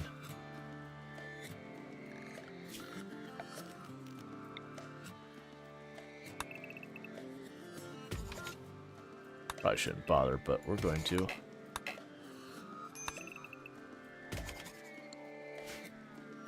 Just get the whole place looking nice.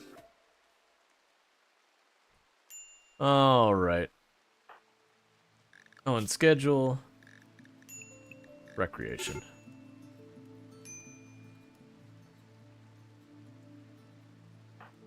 Cool, so we'll have that first baby on the way, and we'll be able to get that going on. Right now we have that giant room as a barracks.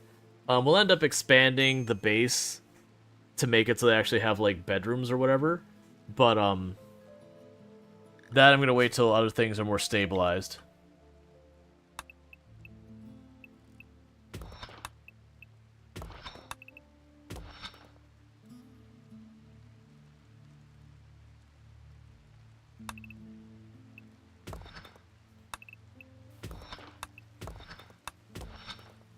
Yeah, so we'll go like this. I'm not going to connect it yet so they don't actually start mining it. It'll make choke points in case of infestation. Actually, we're going to give them heckin' nice bedrooms. So bigger.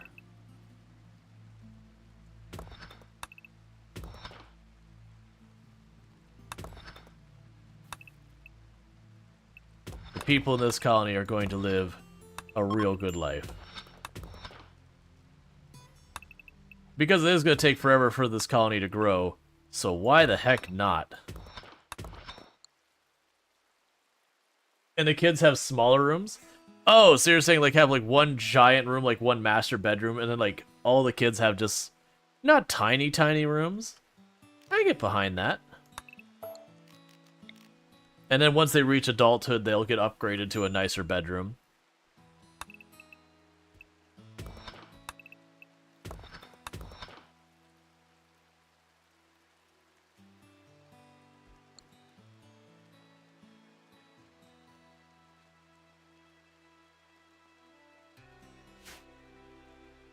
Yeah, that's not attached yet. I'm gonna wait till we get all this other stuff sorted out, and then when we start having some extra bandwidth, then we'll open that up.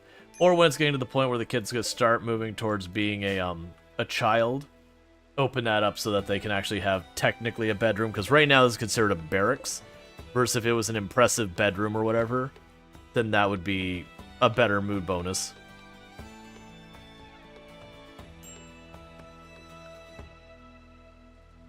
Okay. Well, Kane should die soon. Actually, Kane's no longer starving.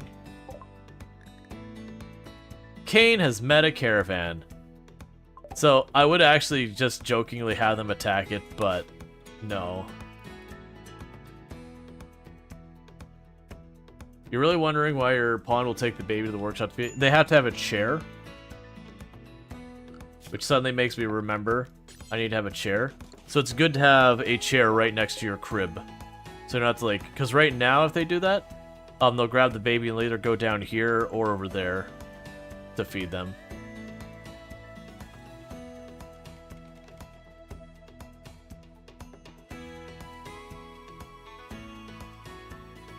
Okay, and so the colony slowly is coming together.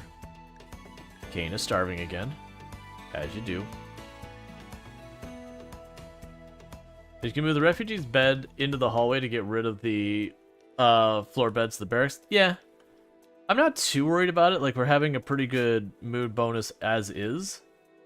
Because we have very impressive things, like impressive barracks. So, like, we're very, like, we're maxed out to all that.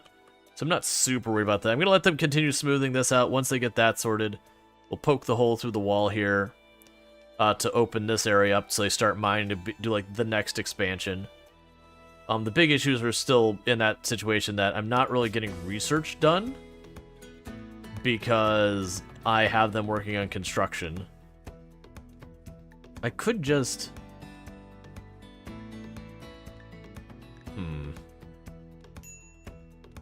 So the problem is I can't have everyone doing that because I also need them to haul.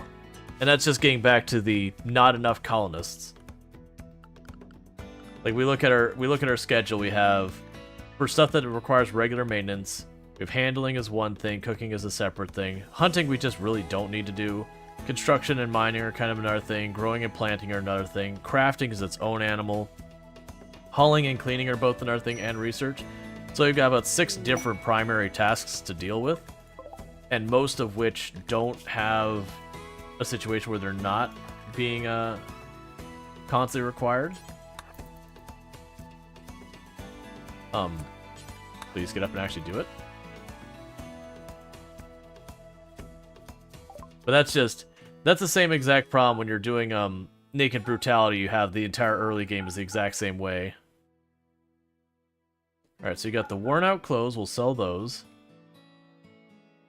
We got trace amount stuff. I don't think I'm going to buy the or the food, it's just not gonna last long enough to matter. There is some cool weapons here. I technically could get the recurve bow. Or the great bow. I think I'm gonna just save the money. We do have tribal medicine. I think I'd rather save the money, so if we get anyone who shows up with like an actual weapon, like a gun or something, we can buy it. Or if we get lucky for some better materials.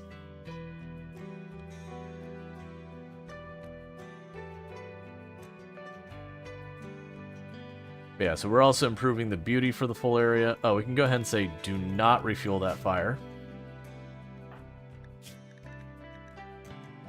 And And you've almost been converted just by attrition of us being around. Like I said, I'm curious if we convert someone who is visiting our colony, if that counts towards the 3 people required to assign someone as a religious leader. Because if it does, that would be fantastic, because it means I get my moral guide. And with the moral guide, I'd then be able to turn around and just, you know, I'd be able to have them do the thing where they make people heal faster and all that kind of nonsense. Are you actually going to make it to the ice cap with no clothing on and no food? I'm genuinely impressed by the tenacity of Kane. Like, that man's been traveling for 3 days already with no food and somehow managing to keep it together.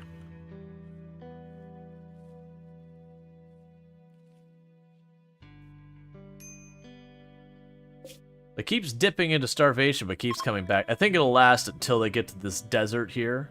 It is desert. Oh, Badlands, same difference. And they're gonna find no food there, and they'll probably just starve. How many plant skill does he have? I think it was actually pretty decent. Why am I brain farting in this real bad? No, it's actually 2, so really not high. Kane is gonna go up to Ice Sheet, survive, and then we're gonna have, like, the colony of Kane. You're saying, I mean, he raised by wolves and killed his only brother. Of course he'd be pretty tough. Yeah.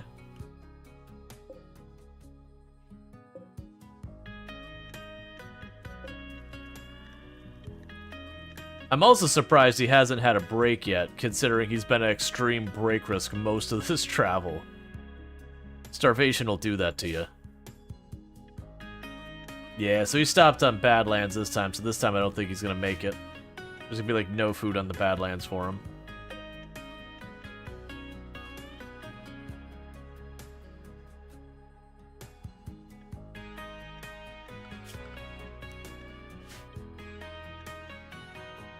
Okay, so hopefully we start getting this research moving along a little bit better. In the meantime, gotta quickly do...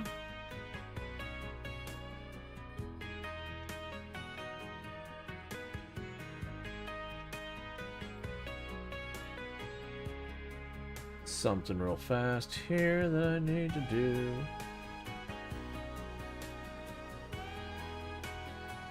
Okay.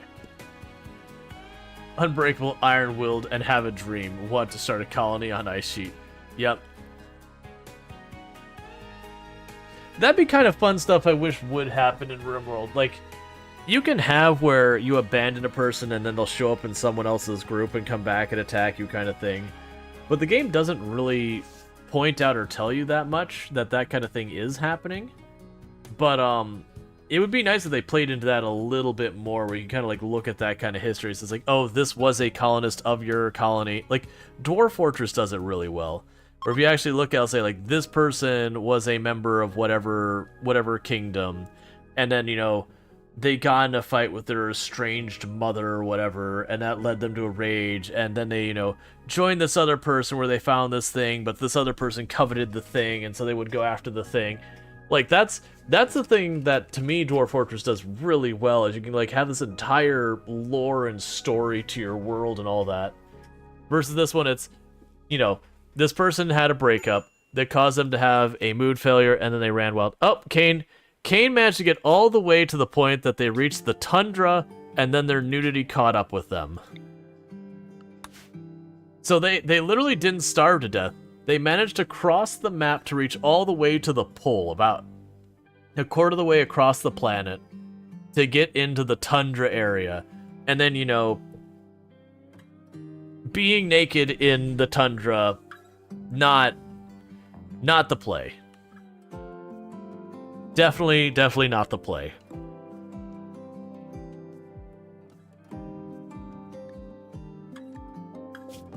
So they will die very shortly due to hypothermia.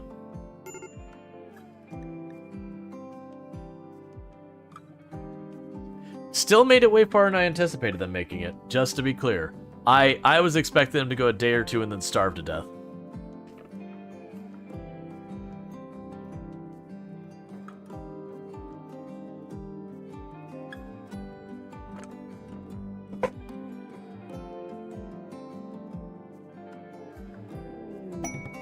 Okay. Bulk goods trader. Cool, cool. And who... I keep forgetting. So, it's Ichi Tenma who is the one who has got the better social skill.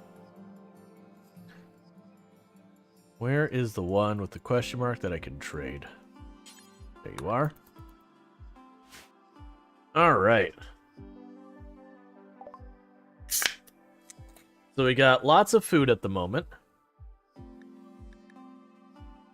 We can sell our trace amounts of leather that we can't actually do anything with for a little bit of money. Honestly, the wood...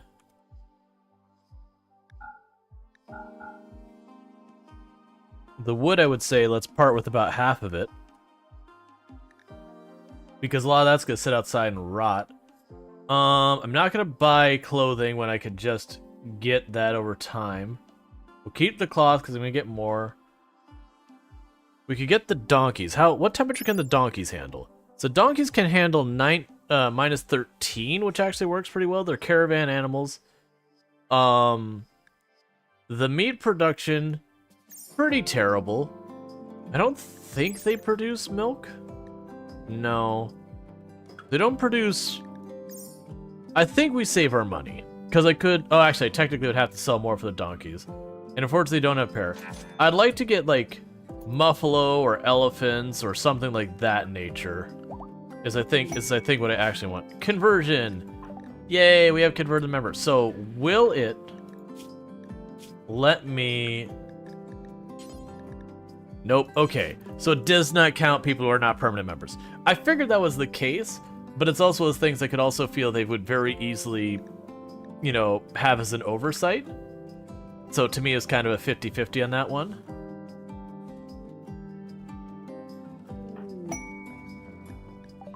Ooh. Aw, poor Kane. -3. That's all the mood modifier was for Kane dying. -3. To clarify where that lands, 8 without table is the same. That the literal death of someone in your colony was seen as the same level of difficult to deal with as eating without a table. Good call sending them to die. I wonder what the penalty is for banishing them.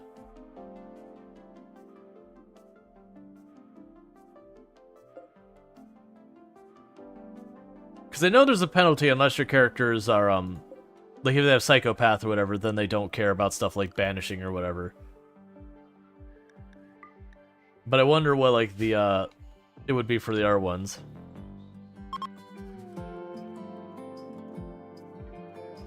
Yes, we're getting the money and we're leaving out there because I don't have anyone committed to hauling.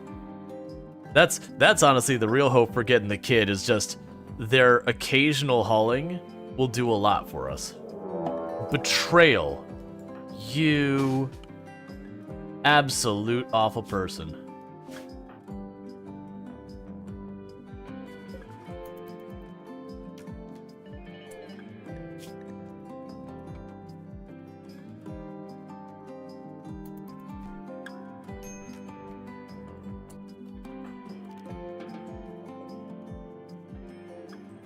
Another good pawn. Oh no, but we're not recruiting anyone that way. Oh,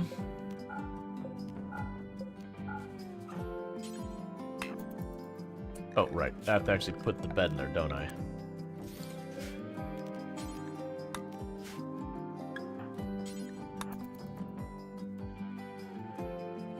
Catch them, eat them. We're not cannibals. But what I'm gonna do is I'm actually a better person than they are. So even though they betrayed us, and they deserve not our mercy, what we are going to do is we'll be taking their clothing, and sending them on their way.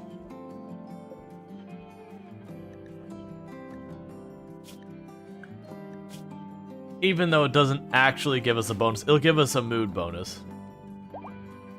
Take those sweet clothes. Hey, that's the consequence. We were gonna be all nice and not do anything mean to them.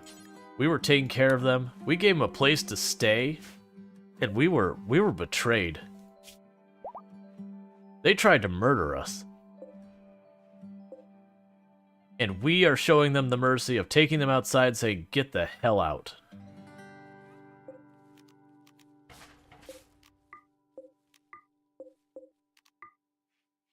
We'll feel all full of self-righteousness and all that. But yeah, so we get a mood bonus of 2 for 6 days for doing that. Yeah, labor for food and shelter wasn't good enough for them. No, and they told us, I think it was the organ harvesting one, that they had escaped from an organ harvesting colony or whatever. And like, was that story true? We won't know. We'll never know. All I know is they were a jerk. We took them in, and they were a jerk. And now I got, like, their weird steel slice cap on her head. Heat wave! That's actually kind of a problem, because I don't have a passive cooler. So, good luck. I hope you're hardened enough to handle the heat. Because there's not a whole lot I can do about it. Toggle that off.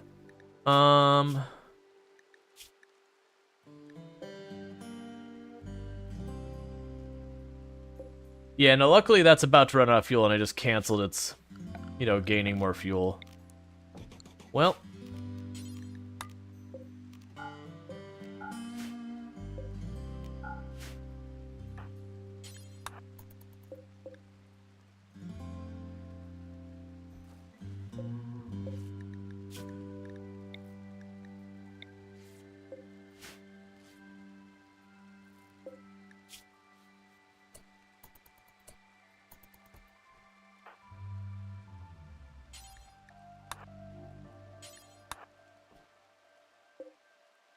I mean, they're just delivering me clothes. Oh, that's Itchy Tenma's dad? Yeah, I'm sorry, you still don't get to stay. But there's a certain kind of interest of that. They were part of an enemy faction, and Itchy Tenma's like, look, I'm gonna save your life, but you need to get the hell out. Like, you're not welcome here. I don't want you to die, but I don't want you to stay.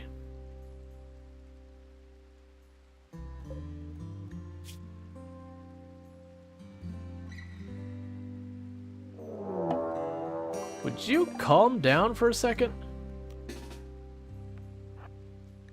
Is that attacks immediately? I thought so. Yeah, it is.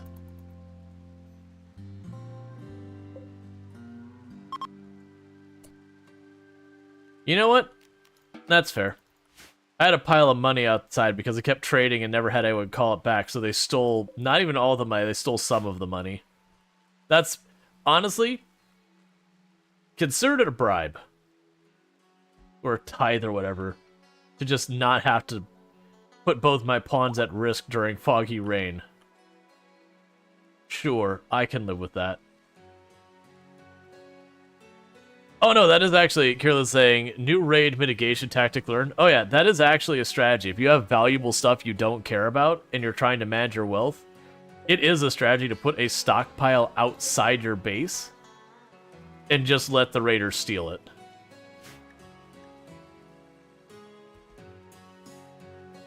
Honestly, that could be kind of a fun strategy, too. If we were just having a colony where you could make... So, for the record, it does not work on the mechs or the insects for obvious reason, or manhunter packs. But, like, regular attacking factions will usually go for it. Like, humanoid factions. I haven't used it as a strategy for just, like, surviving, because usually I want to keep my things. But I could see if you were making a base that's like the drug cartel kind of base where you're just producing absurd amounts of money and wealth, of just leaving several thousand silver outside your base to just try and draw them off.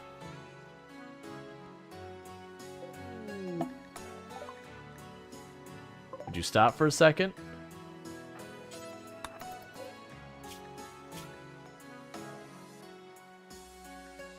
Oh, they're high mate. I was like, dang. Makes sense.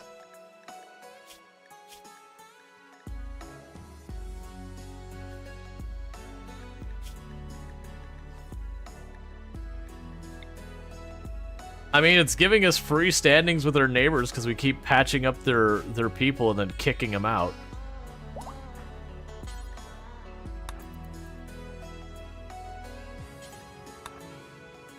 And it's giving me free clothes. Not all of it's good. Like, that parka no one will wear because it's too damaged.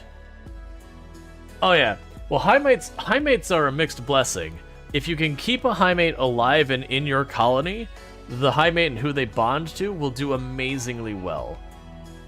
If anything should happen that they get separated or die, it is really bad. Having the high mate's partner or the high mate themselves kidnapped is like the worst. Because it will never get over it, and there'll be like a permanent mood debuff on it. So it's really good stuff, but it can turn into a bane as well.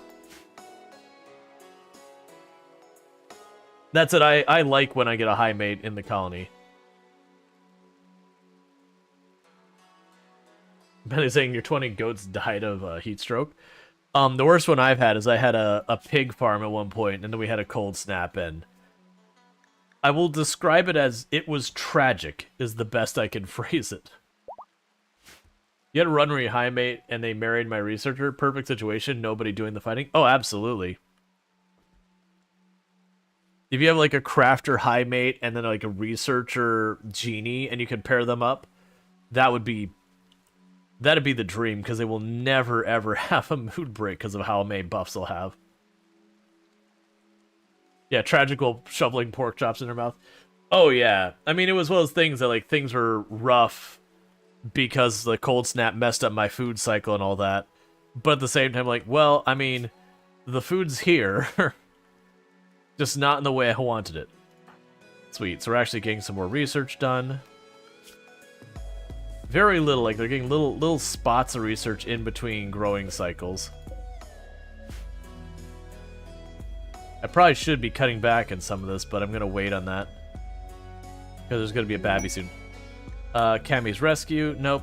One thing I do need to do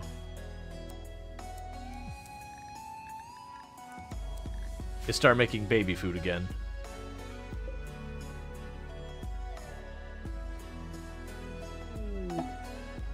A feral child wanders in.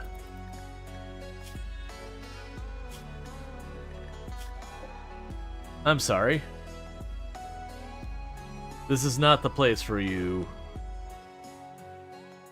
Quebaroka? Brauroka? I'm gonna call you Q. Q. I'm gonna let you live and all that, but I'm not going to join you to the colony. An exception?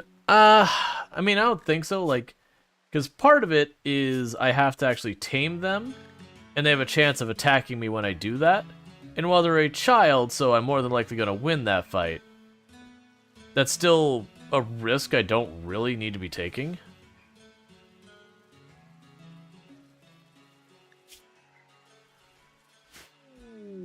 The marriage is on. Yay! Gonna put the marriage spot there.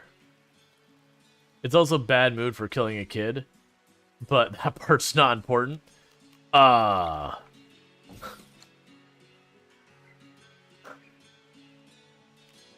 large nature shrine. A large shrine honoring the spiritual beings. Tribal Psycasters can focus on the shrine while meditating into Psy-focus gain. Nature shrines lose their power if they are close to artificial structures, so they're always yeah. Raiders will generally what? Raiders will generally ignore them. Okay. I think the nature shrine you only get if you're tribal. Is the only way you see that, and it's under Misk, which is the section that like everyone ignores, including myself.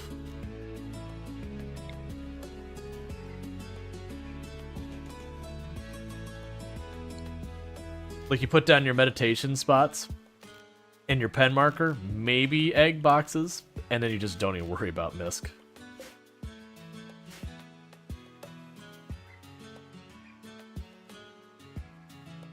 Alright. Oh yeah, no, it's when you have those rare runs where you need something other misc that isn't just a meditation spot, you kind of scratch your head and be like, where was that thing? Sweet, we're starting to get some cotton, be able to make some clothes.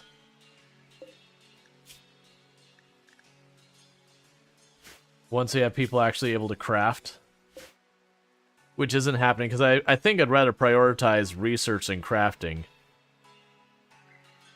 Because we're over a year in, we haven't gotten to research yet. Oh yeah, no, if we got something like ducks or chickens, or honestly, when we got the cassowary,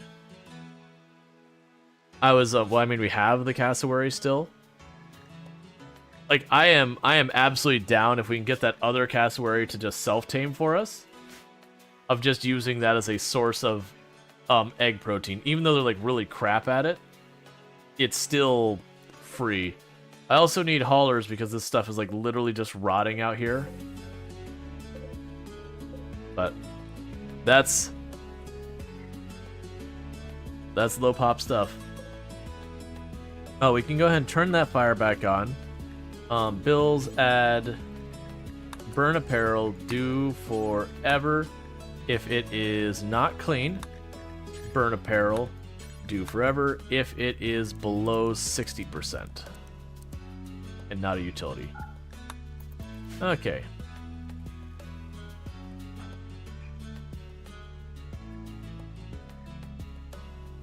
Big ol' eggs, yep.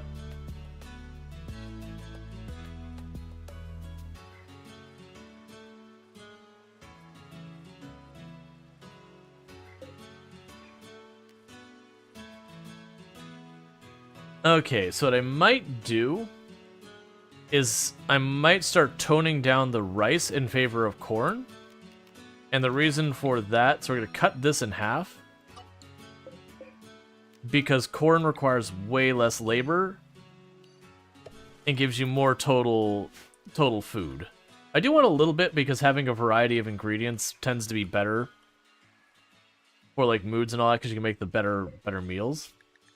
Speaking of which, need to switch those to being the vegetarian versions. That's fine. And the reason why I want to do that versus the meat version, or the mixed versions, is they won't make the regular meals if they're vegetarian only. And I'm primarily just growing stuff right now, so I'm not going to have the protein I need to make non-vegetarian versions.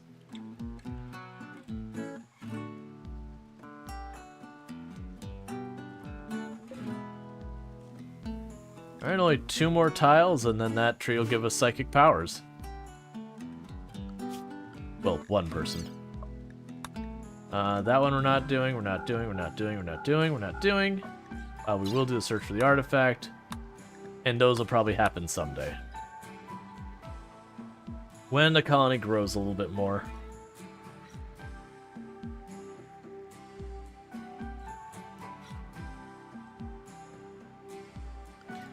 Honestly, if we got the Boomalope to self-tame, that'd be another one I'd be about, just having them produce chem fuel constantly, and then sell the chem fuel. Because there's so much there's so much down here, I could fence off the farm, and they would be able to survive on that almost forever. Okay, and we should have the baby in not super long. We should be going into the 3rd trimester, which will also help that a whole bunch.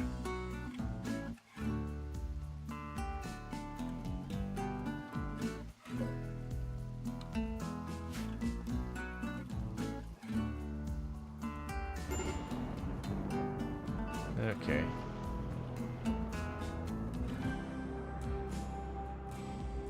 Alright, dry thunderstorm is kind of scary.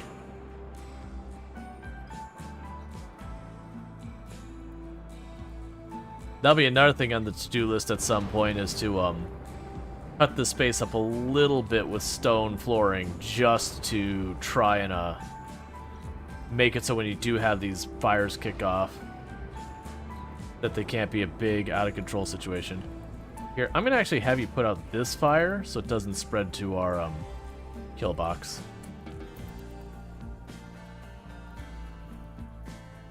The other fires, you just do your thing, man.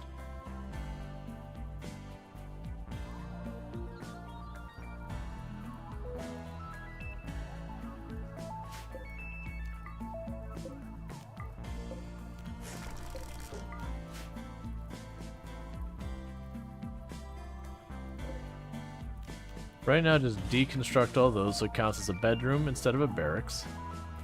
I believe that'll give us a slightly higher...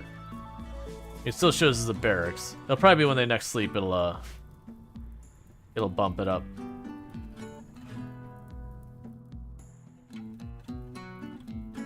And the whole map burns.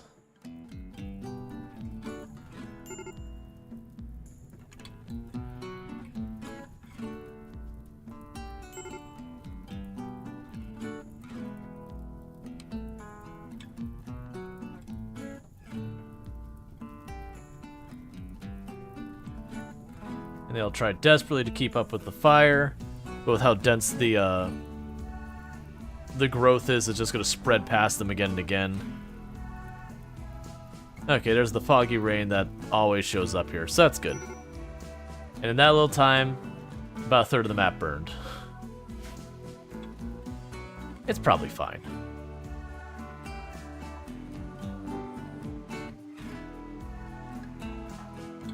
Okay, so I think they finished all of their construction and all of their mining we've got queued up. So I might leave them to research for a little while and haul in that kind of nonsense to play catch up before we expand. But pretty soon I will want to expand to give them like a proper bedroom or whatever.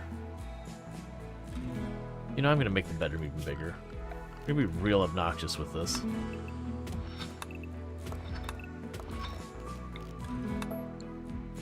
There we go. Because they're getting the very impressive bedroom bonus and spacious interior. I do want to kind of keep those bonuses.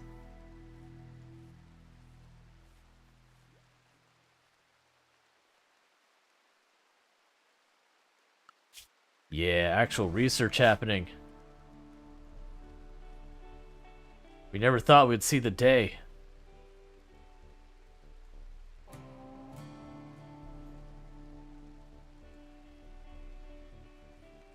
What we'll do is we'll let that keep going till the baby's born, and then we'll open up this. Baby prep. Alright. There's not a whole lot we can do. We don't have any science whatsoever about making a proper hospital or anything.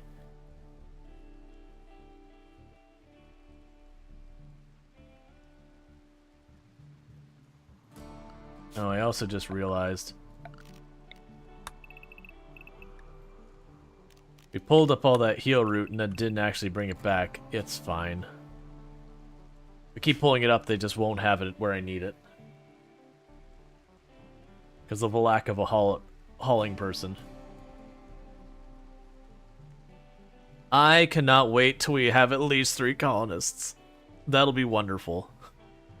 Because when I get that, like, it's actually the big problem is in the short term, while Rhetorical is spending all the time feeding the baby and everything, it's going to be almost like we go down to a colonist and a half.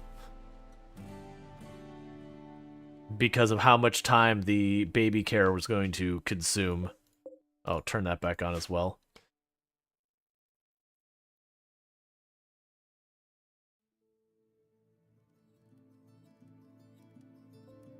But once the kid is actually a toddler and therefore doesn't become nearly as much maintenance, then we'll have a much better time with it.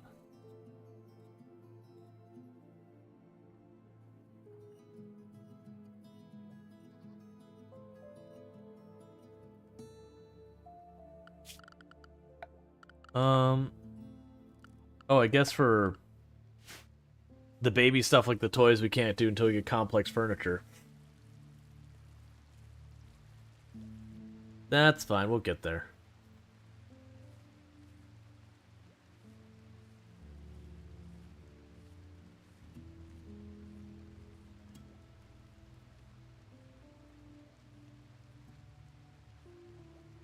Alright.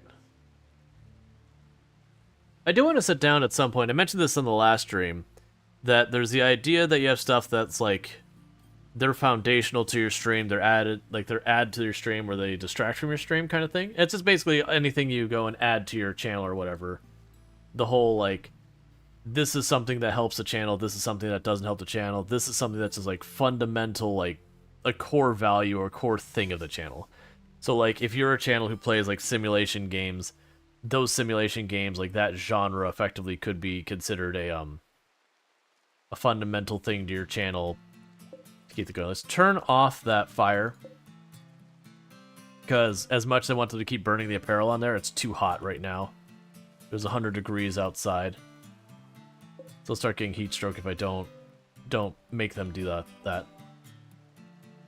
Cool, they are starting to get some hauling done as well. That's a plus. They managed to get a bunch of that cloth set aside, which means we'll have some for making clothes whenever we decide to just prioritize someone making stuff. So you have tattered apparel because your steel slice cap. Once we start having to worry about like pants and that decaying, we'll go out of our way to have them make clothing. Or when the infant becomes a toddler, we'll go out of our way to make the clothing so the toddler has something to wear.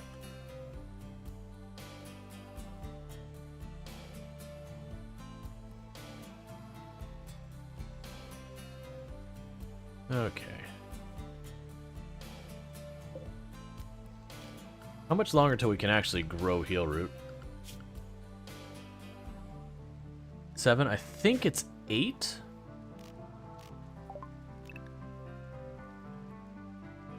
Yeah, it's 8 is to grow heal root, so we're actually pretty close. Yeah, we're about little under halfway. Let's see, do we need something like RimWorld alert sound command? I mean, I wouldn't be against it. I used to use blurp for a bunch of sound commands, but a lot of those things weren't there. So a desperate refugee named Tail has woken up from cryosleep. She just wants rest for 6 days. Deal. You can stay. Alright, so you are by yourself. You're not a child, so drop your weapon. That's the rules. It'll also work out because we're about to have a colonist who's going to be struggling with a lot of stuff, so... Alright, so you can handle, we're not going to have you hunt. So you can actually craft. Alright, so you're going to craft, haul, and clean. The other stuff is mostly handled, so that'll be good. Oh, and you can tame animals. Excellent.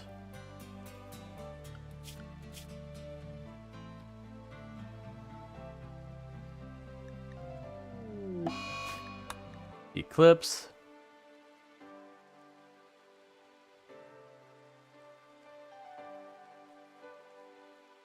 Because yeah, just having them do that little bit is going to go a whole long ways.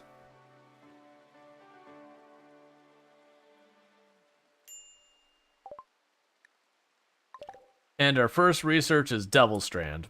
Alright, you know, honestly, we could do worse. That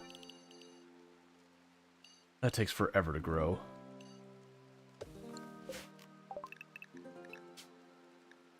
We also gotta be a while so we can actually grow it.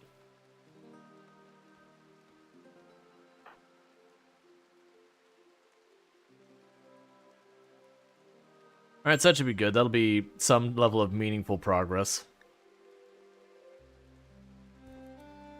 Because we'll start crafting some clothing.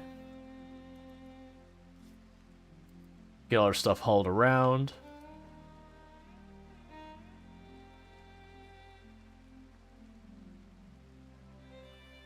No, I don't have a spot for you set, do I? My bad.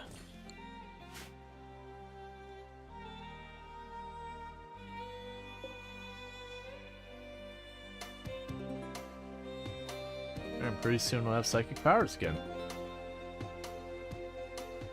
We'll have them in the first place, I guess. Alright.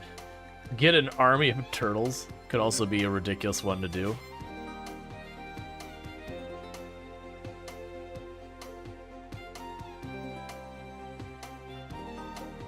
Oh, I also see that this is getting full. Actually expand it this way. Alright. Tame the rat. Honestly, taming the rat isn't even a bad idea, because it's a zonable creature. So raiders will attack it. They'll treat it as like a primary thing to go after. So it is good to have like a rat or a squirrel or something and like put it here where the enemy can like reach it, so that they target it to go through your maze predictably.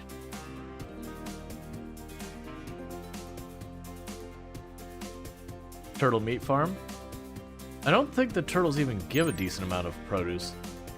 Because they give eggs, but it's like nothing.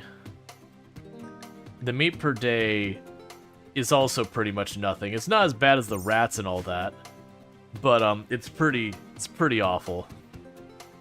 Yeah, the downside of like the rat army thing is they don't actually fight. If you have the Yatkin or whatever, then you can do the whole thing where you use the thing that runs stuff berserk. You just get a bunch of rats, you just release them occasionally. Turtle soup in their own bowls. Eek.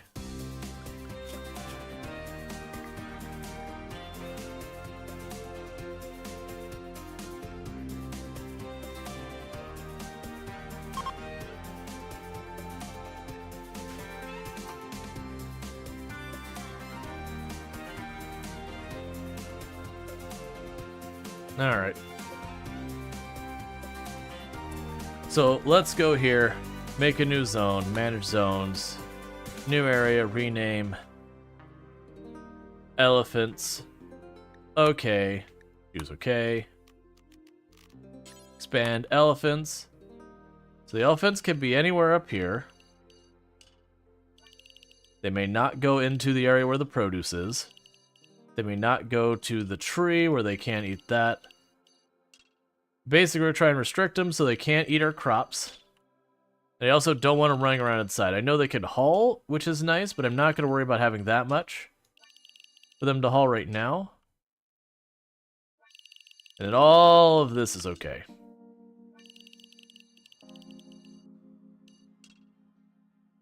Actually, you know what we'll do? We will allow them just into the area where they can reach the storage. Animals, elephants, okay. Yep, no, we did tame an elephant. The downside is that's Tail doing that. When Tail does leave, the elephant will probably go wild over time. Because Tail actually has really high animals, and neither of our people have the animal skill necessary to keep the elephant tame. But my hope is that over time we'll be able to get, you know, like through the taming and all that, we might be able to keep it up. Yeah, that was the reason, is like I don't want them in the back half at all. The elephants make a lot of mess. That's what reasons why I might do is make like our main storage room like down here, and have an exterior access for like the elephants and all that to drag stuff in, where they don't have the ability to go through the whole base. That'd be another thing we can kind of plan out where we're going to put it, even before we actually have it.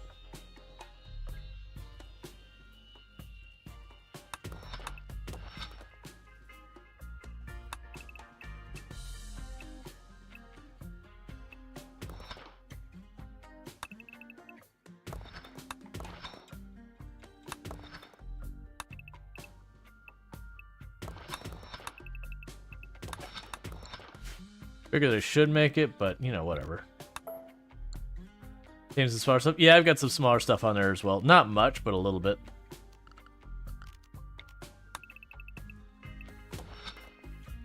Okay. So with that,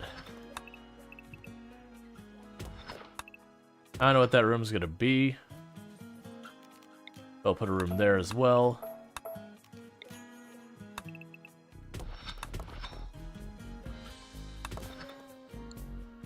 Alright.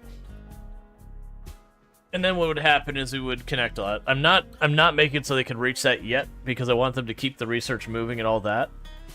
And what I'm thinking we'll do is we will once the baby's born, we'll start trying to expand the base. And actually, for that matter, cancel that tile so that they do this wing first. Once I'm satisfied with that, we can worry about the next thing. Because the building the base too fast and aggressively has been a thing that has killed many of a colony for mine, for blowing up my wealth really high when I just don't have the people to manage it. Alright, so we got a manhunter pack. Is that a guinea pig? No, it's 2 guinea pigs. Oh no. 2 guinea pigs. My only weakness.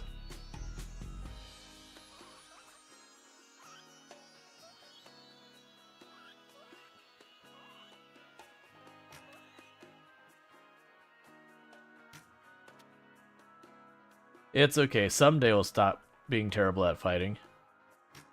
Not today, but someday.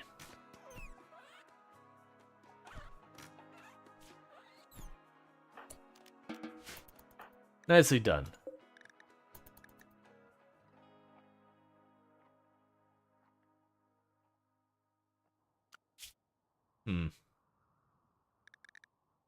I have a cobra. That's not ideal. Just let the rats multiply. Just let them absolutely go for it. Just an army of little rats. Like, what'll happen is the raiders will attack the rats and kill them one by one by one. Like, they won't really put up any kind of a fight against the raiders. But, you know, did you all just, like, carry this person back and be like, nah, they can just heal themselves. It's fine. That's good medical practice you're missing out on.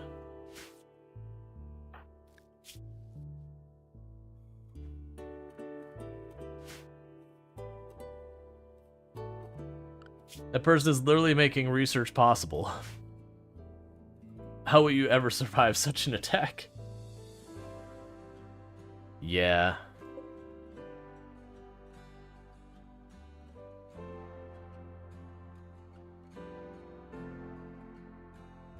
I hope we get stone cutting pretty early so I can start replacing this. Because I'm just waiting for like an imp tribe to come over here and breathe fire and this whole thing go up. Or like the many other ways this goes wrong.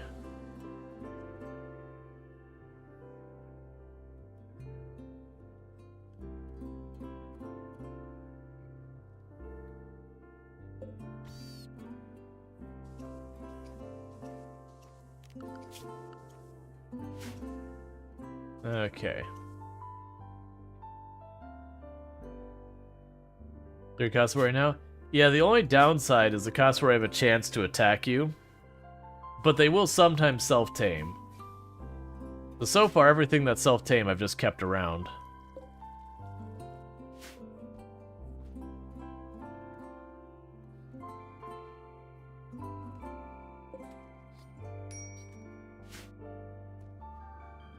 You know what? Change of plan with the zoning. Zones. Clear allowed area. Elephants. You can't go inside. Because they're not going to haul a meaningful amount enough in there anyways, and they're just going to keep tracking dirt I have to clean up. So right now, that elephant just kind of wanders outside, gets tamed. Once we get to the point that's able to haul and all that, we'll probably be better suited to set this up. Realistically, like I said, tail leaves, we lose control of it, and it just goes back to being a wild animal. Alright, don't care about that. Well, awesome. I don't really have the bandits send anything else. Alright, so I got both elephants. So that's cool.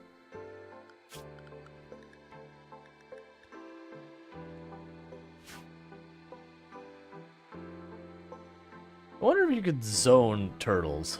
So let's see. Rats. There's a whole thing here.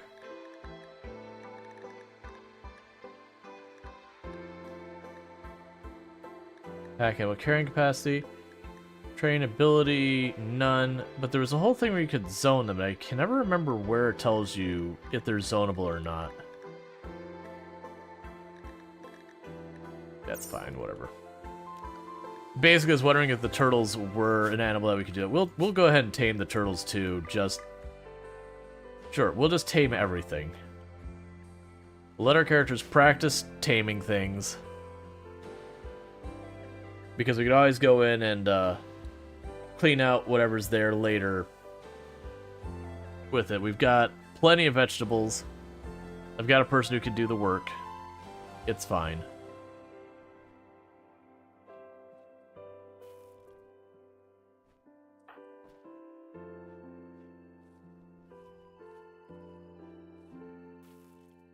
Because they haul a bunch, and then occasionally they try and tame something. They haul a bunch, they try to tame something. Got a bunch of food, bunch of raw materials going on.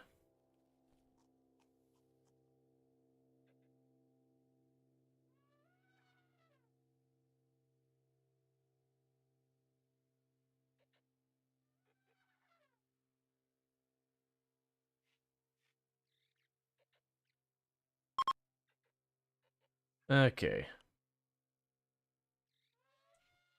Just failing. Hey, we got a rat. Cool. So assign animals. They all get restricted to the, You can zone the turtles. That's kind of interesting. Because that means the raiders will want to attack the turtles because they're a zoned animal. And the turtles are actually really durable.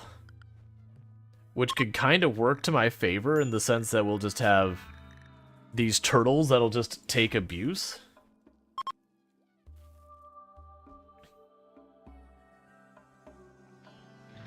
So what we also need to do now is get some egg boxes. So that way as the turtles make eggs, we can get more turtles. This is going to get to a deeply upsetting place eventually. Don't worry about it. What temperatures can you handle? You probably can't go that cold, right?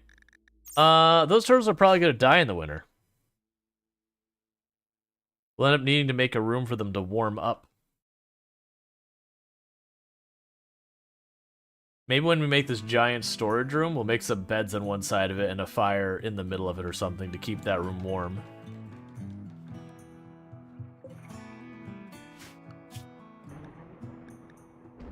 So honestly, forget the rats and the squirrels. Focus on the turtles.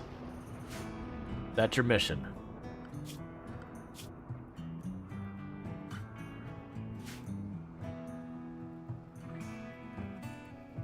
Okay.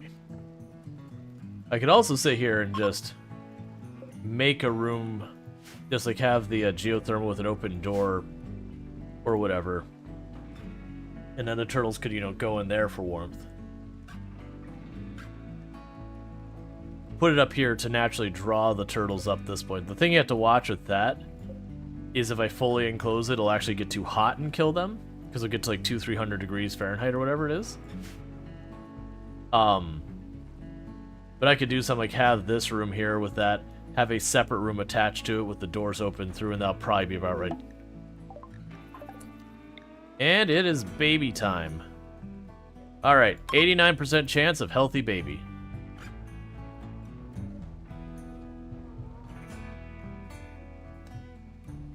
There's something said about like the person who is in labor being like, no, wait, I need to clean up the floor before we have the baby. I know, like I know it's happening, but like, I need the room needs to be spotless.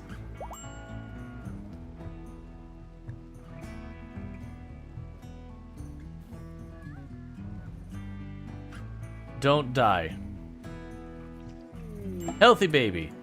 Yay! Healthy baby. And are you just going to... Alright. Okay, so you're feeding the baby. Cool. Alright, well that means... Who gets to be the baby? Congratulations, Moon Witch. You get to be the first person of the colony born into the colony.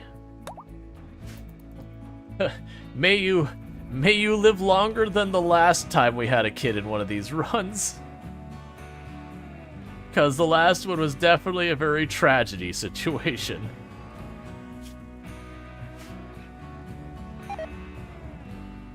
Pen needed. I have a pen. Kill it.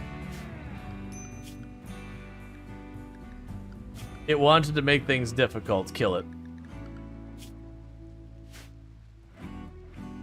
I think it's because the pen is genuinely too big. Oh, you know what it actually is?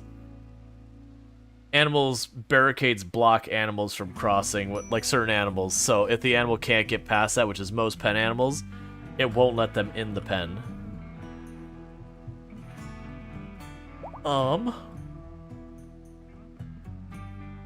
Let's figure that out. It's fine. I'm actually not that worried about it. The turtles can get over it. The elephants can get over it. Buffalo, I believe, can get over them as well. They'll sort it out on their own. Or they won't, and then they'll die.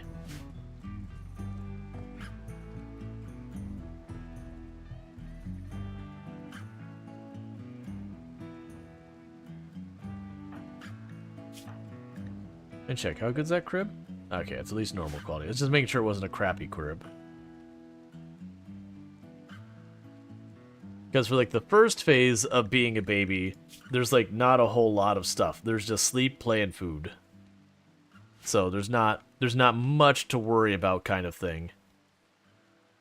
That does mean we are going to have to actually start moving on to expanding this area.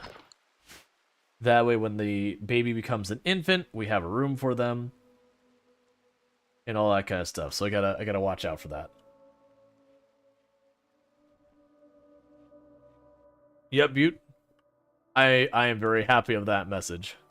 That they randomly forecast they're migrating to your tile. Yep. I'm okay with that. Like I said, my hope is that we'll have a pair of them self-tame. Sadly, you can't actually tame them to do anything meaningful, but they are a source of eggs and all that. Even if a very poor one. That's still something. Refugee is leaving. And so ends our taming of the elephants. Alright, so how much does it take to tame a turtle? Is that like going to be a doable thing? Minimum handling 7 for a turtle. What the crap? Alright, so we've got taming of 5. So let's go ahead and put the rats and all that back in the schedule. Squirrels are also really high, so we'll just leave that alone. Alpaca are doable. Disease gutworms on Itchy Tenma. Thank you, Cassandra. That will definitely help.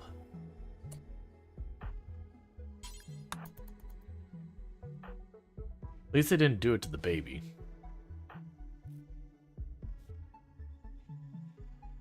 Oh, if we're doing like 7-10, it's gonna take a long time to cure those gutworms.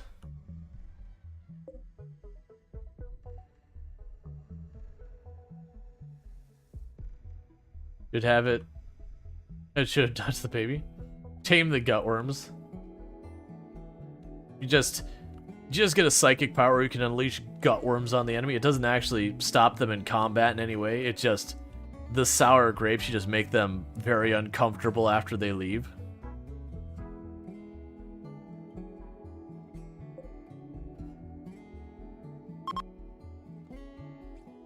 So it looks like some of the grass stuff is like fading away periodically.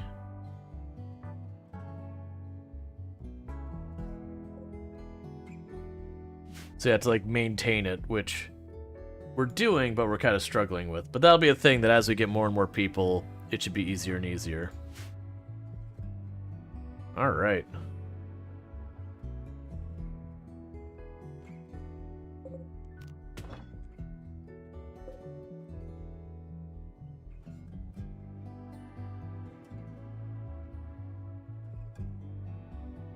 Honestly, with the elephants, so what's going to end up happening is these elephants aren't going to get their training maintained. Because I think they're like 7 or 8 they require. Yeah, so I'm not even close. So I think what we're going to actually do with those elephants, unfortunately, is just the reality is I'll never be able to train them. So they're food.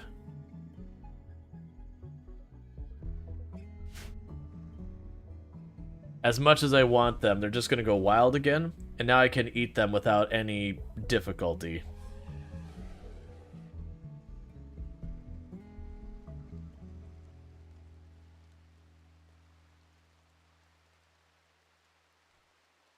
Versus if I could tame a couple of rats or the alpaca or something, we can, you know, make that work. Food, gross. I mean, honestly, I have no idea how an elephant would taste. I've never eaten anything like that. They are an herbivore, though, so... Hey, it's the wedding ceremony. Everyone's welcome to attend. It's a very quiet procession. I think it'd be a good one, though. Nice, simple, you don't have to worry about, like, all the others. Apparently, Rhetorical decided it's time to ditch the reception and take care of the baby. That kind of checks out how real life tends to work.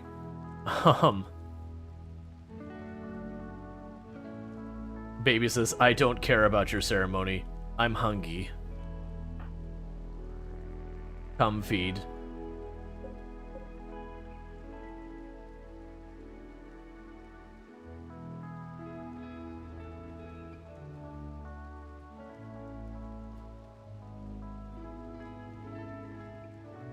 Will the baby and the worms be attending? Well, the worms were attending. The baby stayed back in the pitch black room that the baby has spent its entire existence in. So, you know, that's a thing.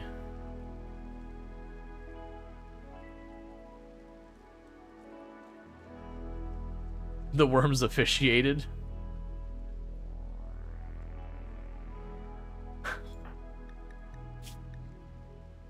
The worms were the witness.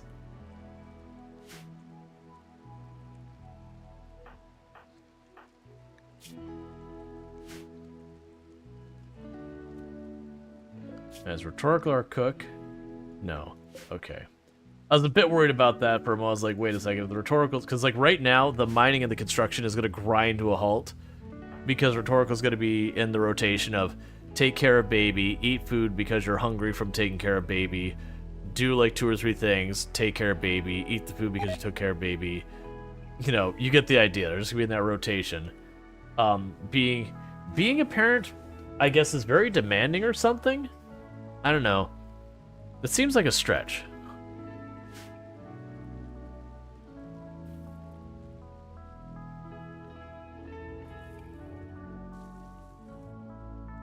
Obviously, the reality is kids are a handful.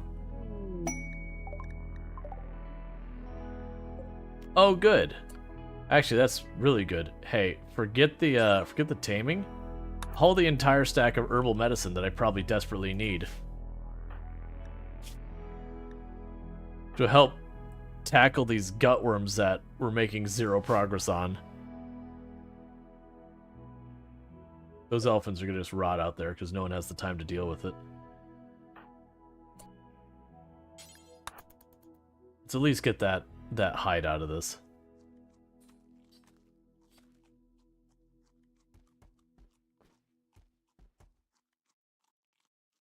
Okay.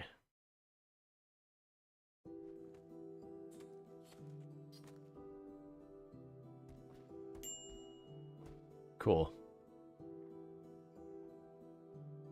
Like, we won't get through all the meat, unfortunately, without refrigeration. Bye-bye gutworms? Yeah, that's gonna be a very long time before it's bye-bye gutworms.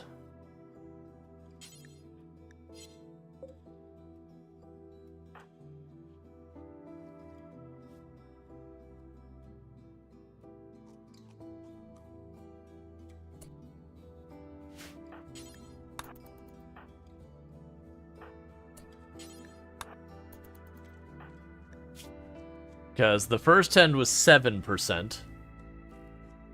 And the second tend? 53. You know what? That's actually not bad. Just means 5 more tens of that quality. So, you know, about the better part of an entire season. And it'll finally be better. It'll be great.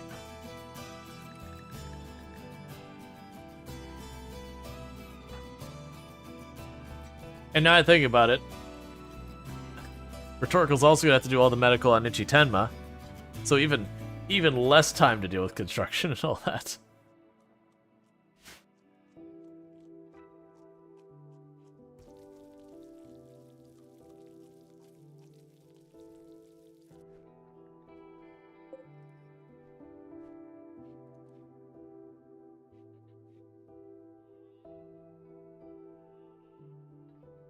Come on, successfully tame.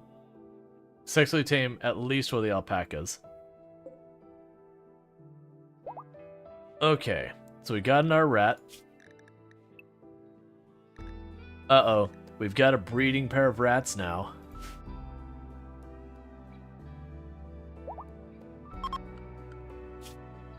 And you got Chinchilla, which will immediately execute. Let's see, you figure eventually the gutworms would be like, well, you know what's what? I'm getting late. I'm heading out. Why? They got like an easy gig going for them. We'll make a bypass area with a couple doors.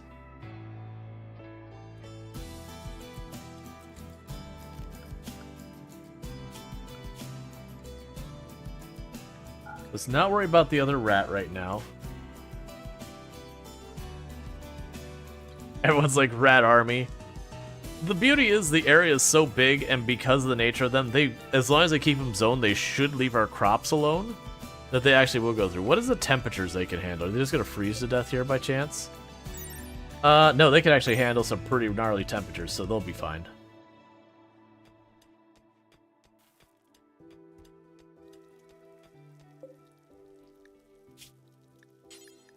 I guess make kibble forever as well? That way that meat doesn't go to waste?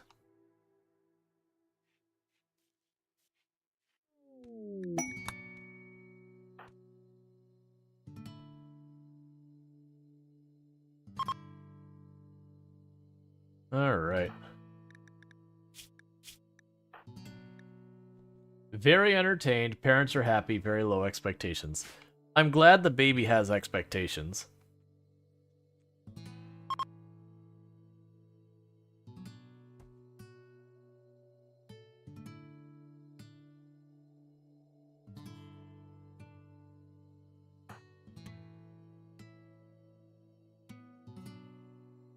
Yeah, I'm thinking if we get an alpaca and it can't get through, the first thing I'll do is I'll just go out of my way to carve the bypass. Put a door here and here. And have that whole bit. Rhetorical is pregnant! Wait. I know your character can get pregnant while they're still doing it. I mean, that's a new take? Yeah. So, I actually got the idea from another creator who's doing similar. But, like, the whole idea is we're starting our own colony. I am starting to wonder... I'm actually surprised that the Nar baby's on the way while that's going on, but that's fine. That just means we get to hopefully get things going faster. Okay, so it says pen needed. So what we're going to quickly do is to change our priorities real fast. So schedule, let's go here. Work. You're already set to have mining as 2. That's how busy everything is keeping Rhetorical right now. Is that even with it set to 2, you're getting almost none of this done. So we're going to mine all but 1 tile for right now, because I don't want to make it... Okay, cool. Because I don't want them to make that open up until we have the door in place, because otherwise it'll end up happening is stuff be able to bypass our defenses. Cool. Now they can't bypass the defenses. They at least have to smash the door.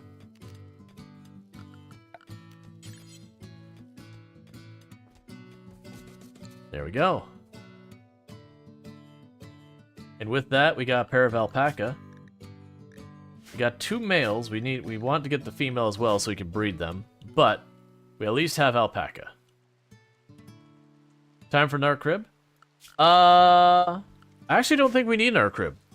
I think Moonwitch will become a toddler before the other one's born. If it gets close, I can just make the other crib. But I do think we will reach that first. What that does also mean, though... Yeah, there goes all the elephant meat. That's not surprising. Kind of figured that was coming. It does mean we'll need another little bedroom for... hand-me-downs. Absolutely. Anyone who's not the first child knows exactly what that's like.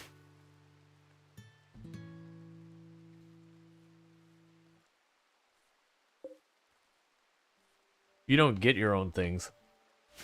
you get your older brothers and sisters things that they're done with. That's not true. You actually do get your own things too, but mostly you do get a lot of hand-me-downs.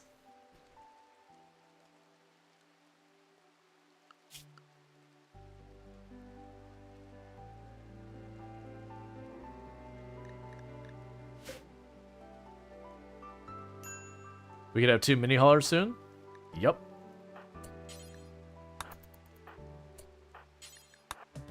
There you go. Come on, good tens. Let's keep those gutworms going away. Let's see, 50%. You know what? That's good enough. You tried. 47, that's acceptable. I just don't want to see like a 5% where you're just like, didn't even make meaningful progress. Considering we're throwing like a fistful of garlic and stuff at it as their medicine, you know, it's acceptable.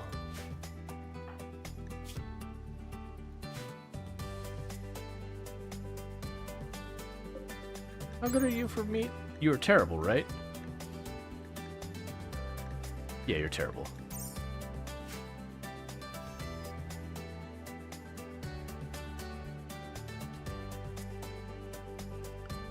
Oh, yeah. I just remember that the alpacas aren't going to respect the zoning stuff I've got.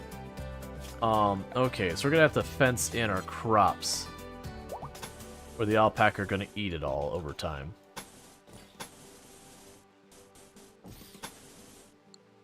Oh, wait, you're gonna get all mad when I build that fence. You know what? It's fine. If they do start to become a burden about it, what we'll do is we'll just, you know, like separate them down to a zone down here or something.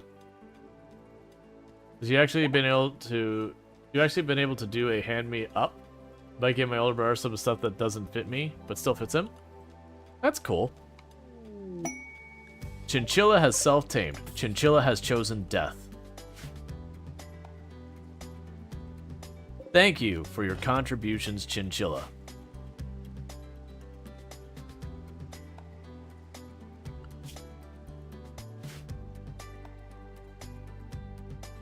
How do I want to deal with the whole alpaca thing? Because, like, the big thing is I don't... You know, it's not a big deal if I interfere with that, because only, like, 30% penalty is as high as it gets. But considering how much area, I could see, like, just walling off back here with the fence, and then just letting the alpaca have this area. The only downside is I'd have to build across all this water, which is a bit of a pain. But first, let's go ahead and choose plan.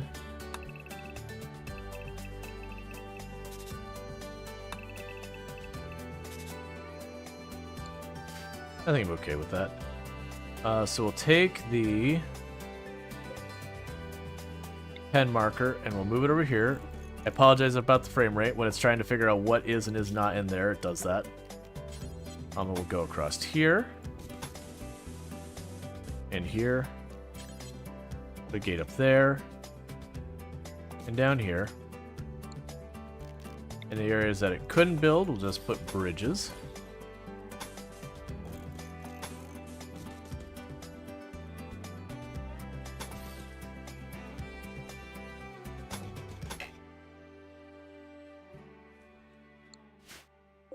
Okay, that'll be something for them to work on. And that's also rhetorical, who does not have the bandwidth to do much of anything right now because they're doctoring and medicaling and all the other things and just not really getting very far. There's be another thing on their agenda. Oh, good, we did get the third one. Cool. So we're going to have lots of alpaca over time. Right now, I'm just going to let the population just balloon and leave it alone. Eventually, I will need to, you know, spin back around and go, okay, I actually need you to not just be cutting loose.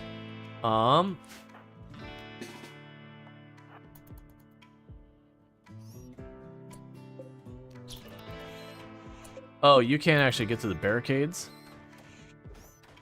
Here, this is how we deal with this. You don't see anything, alpaca. This door is off limits. That door is off limits.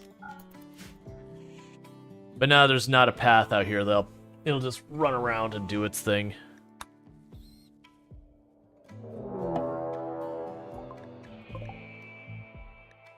Alright.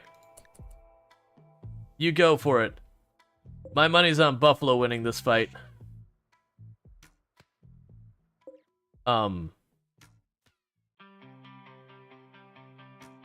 There you go, you figured it out.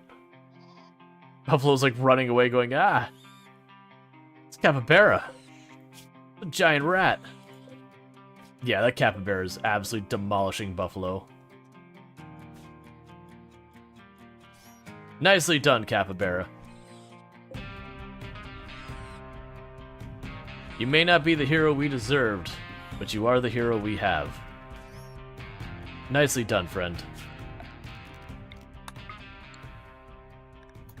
May you feast on that human corpse, which you supposedly are a manhunter, so one would assume you would eat the corpse, because why else are you hunting them?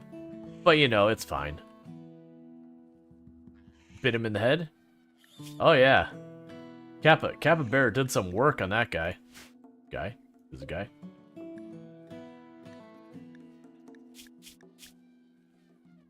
Where does it say?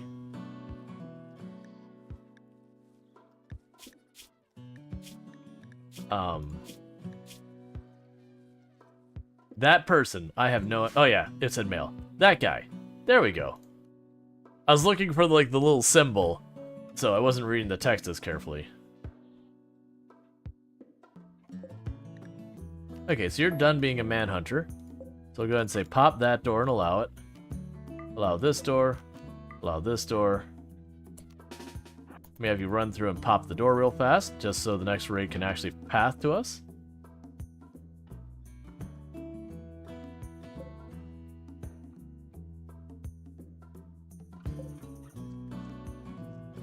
Because if I don't do that, they'll just walk up and they'll start smashing holes in the wall. But as long as they have a path so they can reach something they're interested in stealing or whatever, then we're okay. One thing we're going to also do is storage. Allow raw materials. So that way I start collecting stuff like the silver and all that nonsense. Alright, finish there. Okay.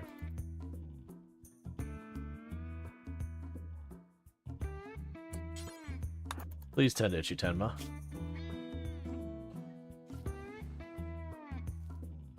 And come on. 38, you know what? That's okay. I'd like higher, but that's at least something. It's always just like the really bad ones when you get single digits and you're just like, well, it's gonna take me an eternity to get anywhere with just single digits. Hey, trace amounts of milk. Love to see it.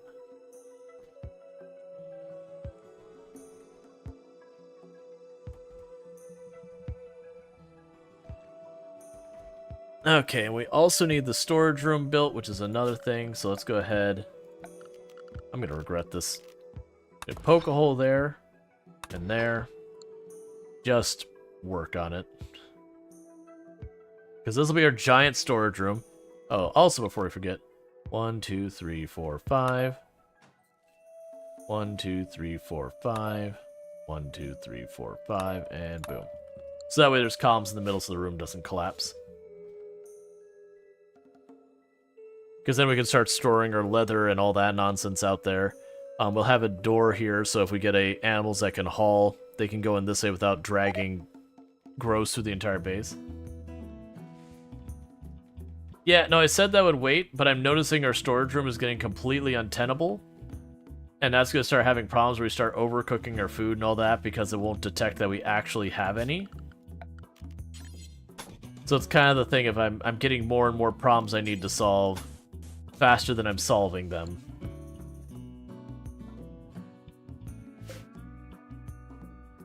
Getting real close to getting the, because at 20 is when we get to Psychic Link.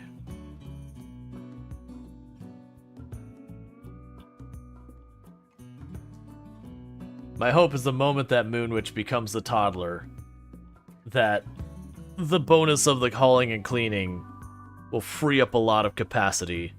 And then I really hope... I mean, honestly, it doesn't even matter what... Because you only get certain choices of passions each time and they're randomized. Honestly, the moment they get any of the passions, it doesn't really matter what it is. Plants, mining, construction, research, medical... Like, any of them. that's going to free up some capacity for one of the other colonists.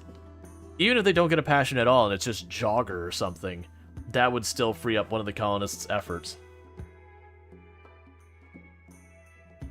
So he could get more done. I'm thinking this will be our armory.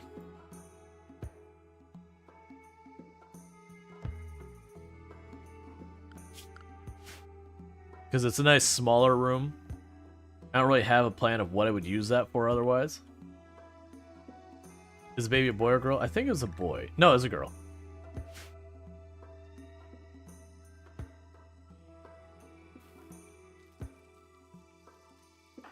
It won't matter too much for a long time because all of the kids are going to be related, so they won't be able to have more kids of their own. That'll basically be until one of them dies or ages out. And if that happens, then, we'll bring someone in.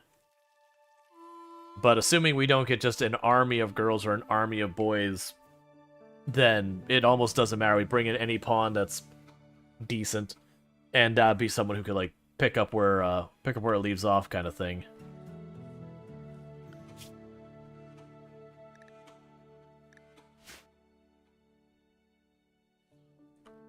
Yeah, how are we doing on our wood amount? So we still have 370 wood, so we're actually in pretty good shape there.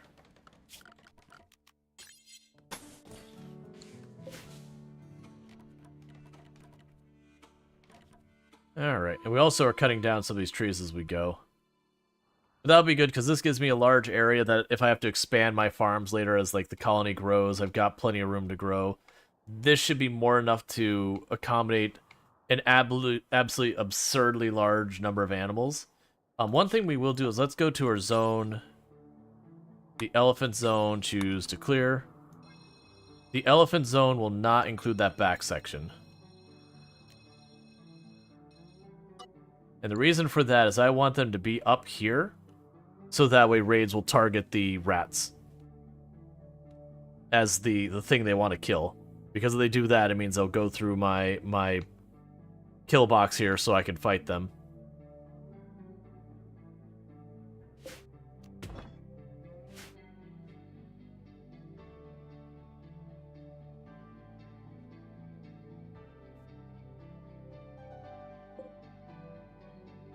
I honestly wonder if I should drop a block, like a wall block here, because I don't think I'm going to be taming any more animals out here who can't go through the maze. Like, I might tame the elephants or whatever, but like alpaca, that kind of thing. And if I do, I can just tear down the one wall. Like, leave the door there.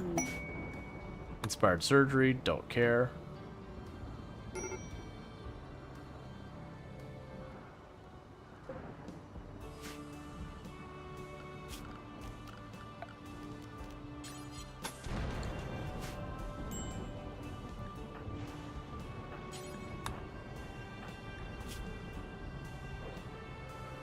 Come on, big 10. 11. That's not a big 10. That I actually am pretty unhappy about. Like, when it's 30, it's like, ah, okay, fine. When it's 10, you're just like, come on.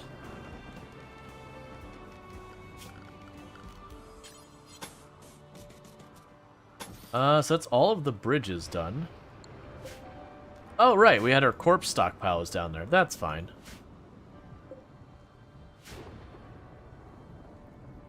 We just never have the hauling capacity, so most of the corpses just, stay in the kill box till they rot.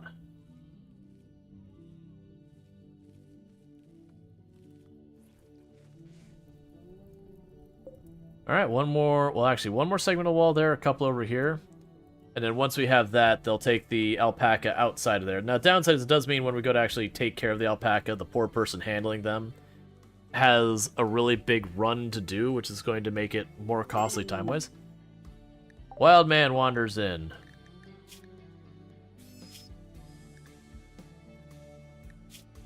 I mean, sure, I guess. You might want to be careful hanging out with all those panthers up there, though. Oh, they're running out of things to eat up there. All these animals are going to leave because they're eating what little bit of food is up here for them that's grown enough.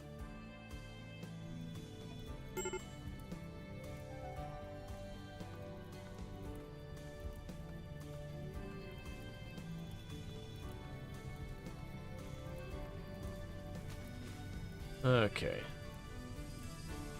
Please go up. There you go.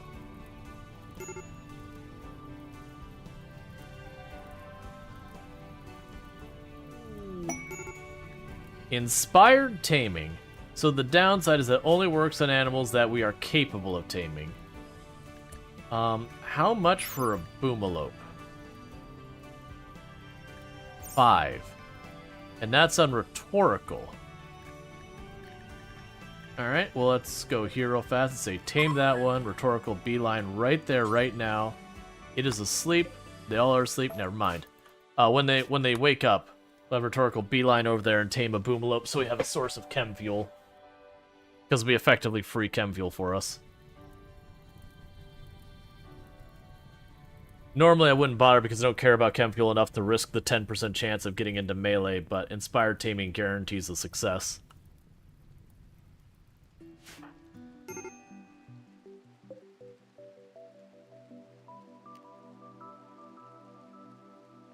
Okay.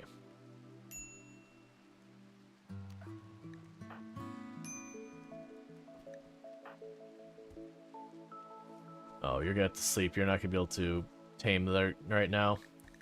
Because of the fire, you didn't sleep last night at all.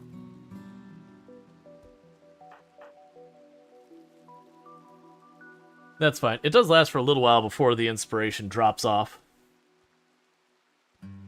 That's not that big a deal. The rat has given birth. More rats. More rats.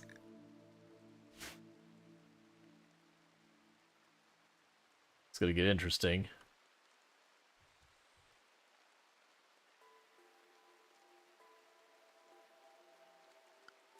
Eventually I'll have to make sure I pull out effort into handling that.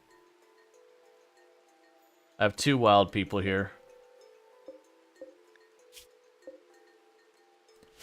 Well, when we get our next cold snap, they'll be pretty sad.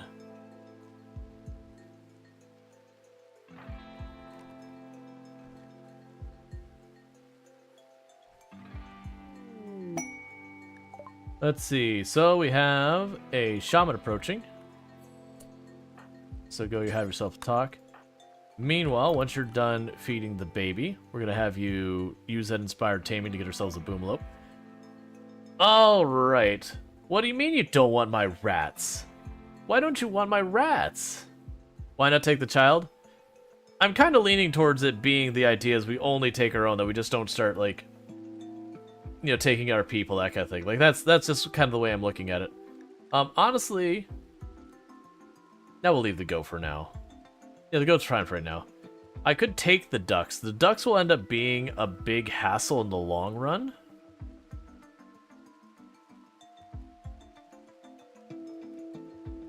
But it would be a reoccurring supply of meat.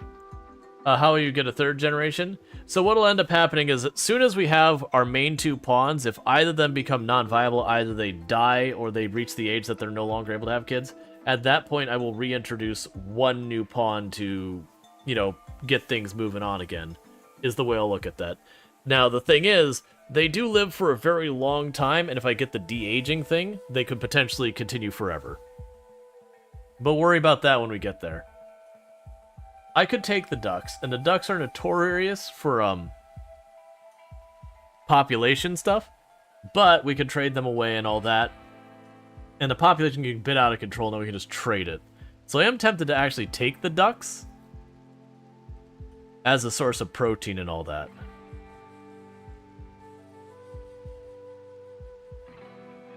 Yeah, let's do it. It's probably a mistake, so you can have the goat. Or just female duck? That's fine. Okay, so you need to be reinstalled over here. And you need to be reinstalled over here. Because the good news is I have an area that I can have the ducks so I don't have to worry about it. So with that, you 2 just became food. Actually, we'll leave the turtle. The turtle's our mascot now. What is our venerated animal? Was it pigs? I think pigs are our venerated animal, right? Yeah. I don't think we'll take pigs because we'll have to worry about keeping them from freezing to death here.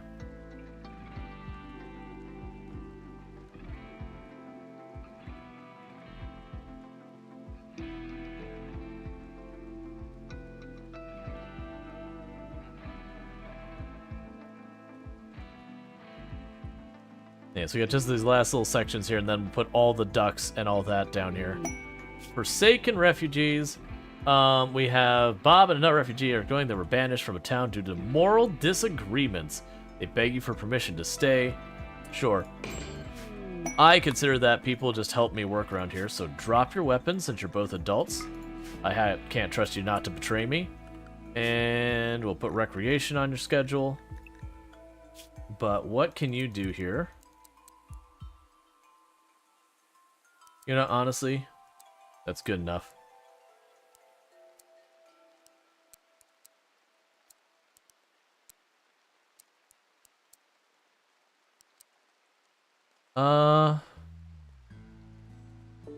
Yeah, I wanted to have you cook.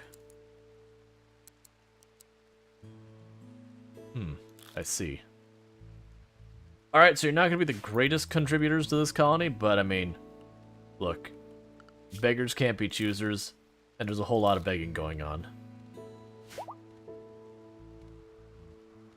Are you going to age up in time? Yeah, you'll probably age up in time. Let's play it safe, though, and let's make that second crib that I was saying I would make if it got close. Oh, we're out of wood. That's what's going on here. So let's go ahead and say chop down trees. Let's avoid the psychic tree. We'll also add plant cut 4 in there. Okay. Because that's something we'll need to sort out before winter anyways, because we're down to 193 wood.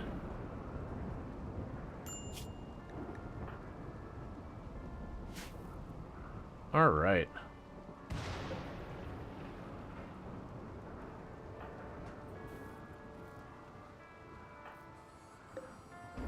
Come on, good tend.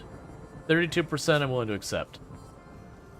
Okay, you're just shy of 2/3 of the way done with that. We've got our egg baskets for the ducks. We're just about to finish the... Okay, so the pen has now been moved from this whole area to only this area. So the alpaca, the ducks, all of that can get the heck out of here.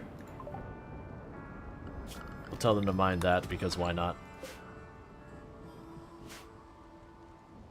Cool. So that'll be one other thing taken care of.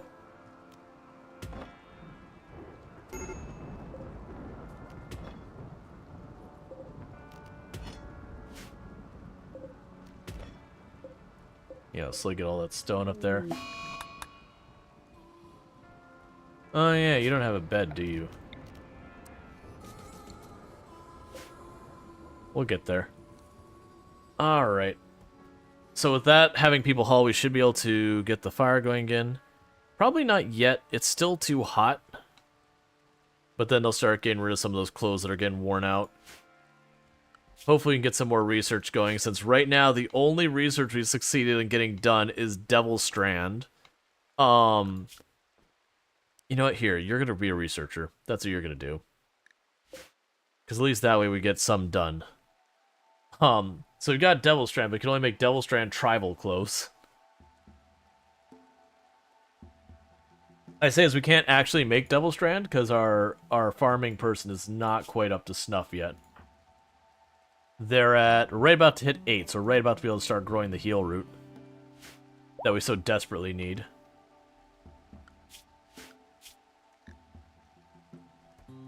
Alright.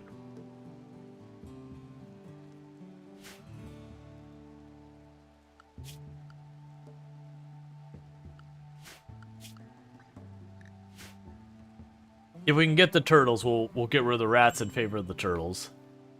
Just because it's kind of a fun idea to have a little army of hard-to-kill animals. That just block, you know, they don't block the door, they would just be targeted by the raiders. Even though they wouldn't really fight back in a meaningful way. They would just kind of tie up the raiders for a little bit as they start killing all the turtles.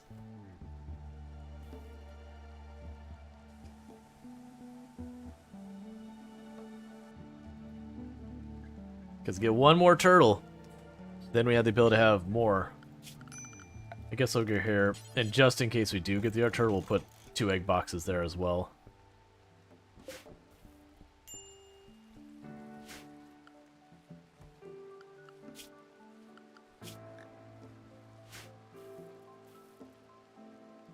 Alright.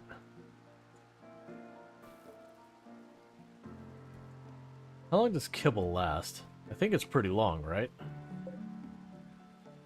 Oh, it doesn't expire. That works out great. When I get a shelf, I'll put a shelf down here for kibble, and then the animals here, if they run out of food, they can eat the kibble.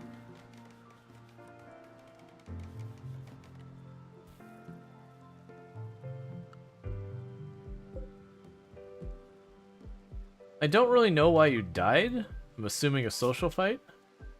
Yeah, social fight. We've had a lot of people who've attacked, like, come to visit the colony and then social fought at the door and then died from it.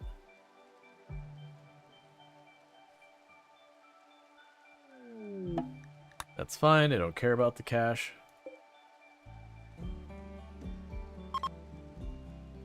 It'll also be really good when we have another person, because right now we're kind of stalemating this thing, so we're not getting our psychic powers, because there's not enough people meditating long enough there. But we can keep expanding that as we have more and more kids.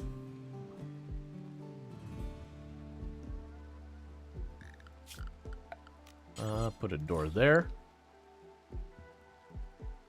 Like, we'll leave it open, but put a door there for a choke point. It'll also be really nice when we get electricity, put some lights in here so it's not super dark inside the whole place.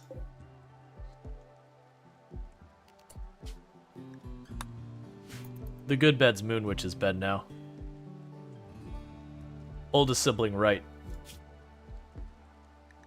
Oh, do we not have... Alright, well I'm glad we noticed this. Our medicine defaults are set right. There we go.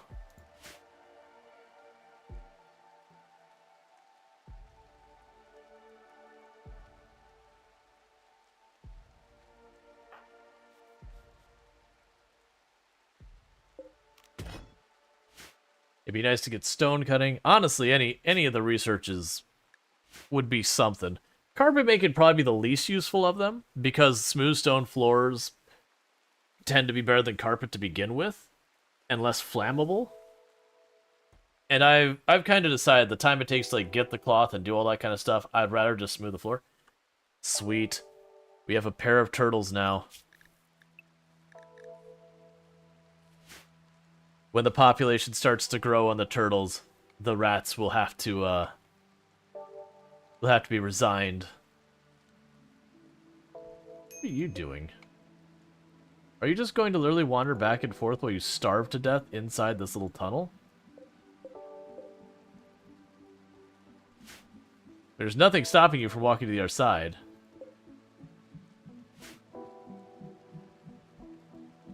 There they go.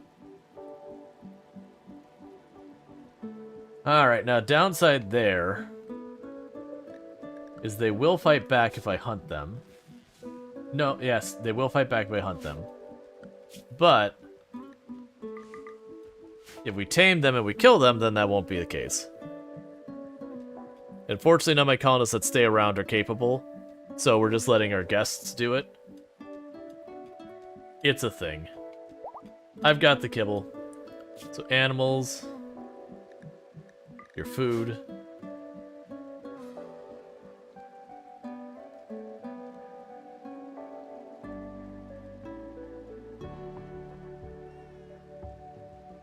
Alright. Little by little. Yeah, so you should be a toddler in 3 days. Meanwhile, rhetorical here is, I believe, still a second. Yeah, so we should be fine. You should become a toddler in just a couple days. They'll take care of that. They'll free up a crib. A shining structure. I can't make stones, so you're on your own.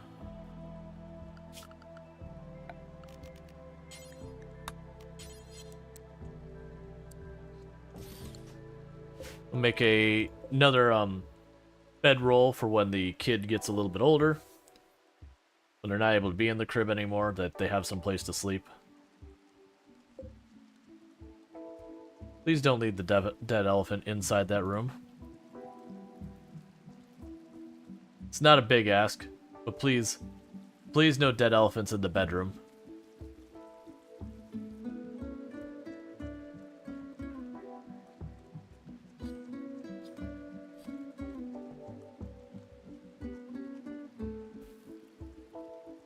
Now become a whole lot of kibble.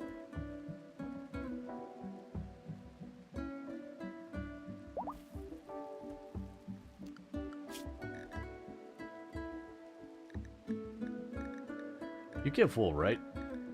Pretty sure you give wool. Yeah, you give wool. Every 10 days. Okay, that's not super bad.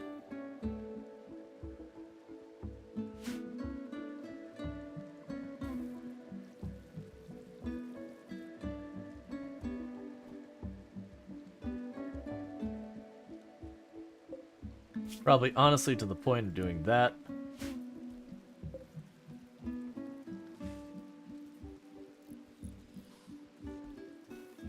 Cool, so we've got a bed for when Moonwitch becomes a toddler. It does turn this back into a barracks for now, which is okay, I guess.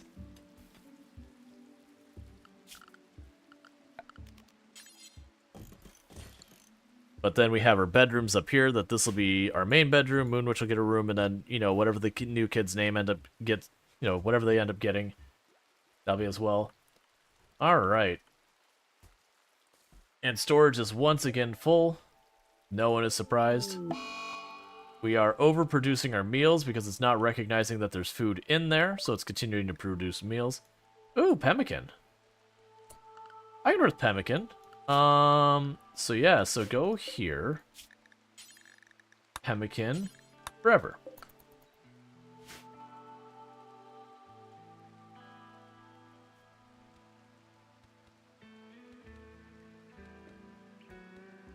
How goes your gutworms?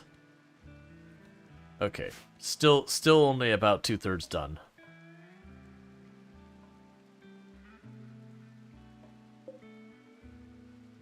Starting to get a bunch of eggs here for the ducks, so our duck population is going to start ballooning pretty soon. We're going to have to keep an eye on our wealth, though, with that. I do think I'll need to make it a regular thing that I trade away a whole lot of the ducks. What are the ducks' temperature threshold? I didn't even bother to think about that. Well, they might die in the winter. Kind of on the fence, where if it's a normal winter, they'll probably be fine. But if it's a particularly cold winter, then... well, let's hope it's not a particularly cold winter.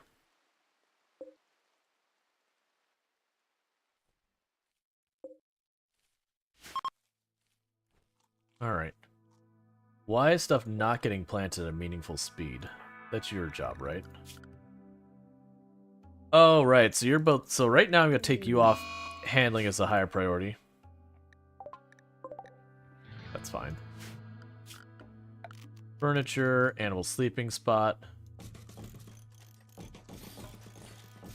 Put a handful along the wall here.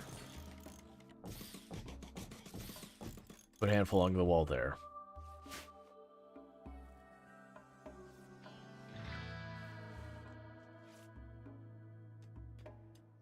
Sneaks up. Hey, a night dweller. How's it going? So what is your deal? Oh, you're so busy cooking, you're not actually doing much growing. That's fair. I'm actually perfectly okay with that right now. Because they'll make some pemmican and all that, and it'll be done with that. The big issue I have right now is the storage room keeps getting full, and you can see they're just producing too many meals now because there's nowhere to put them. And it doesn't recognize that those meals are made if they're not in storage. Wait, I think I could change that.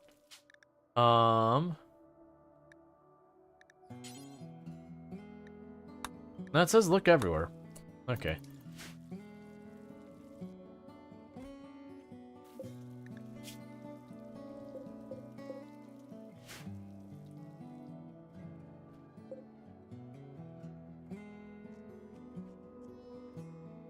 And that's just because we've got all the elephant meat and all that.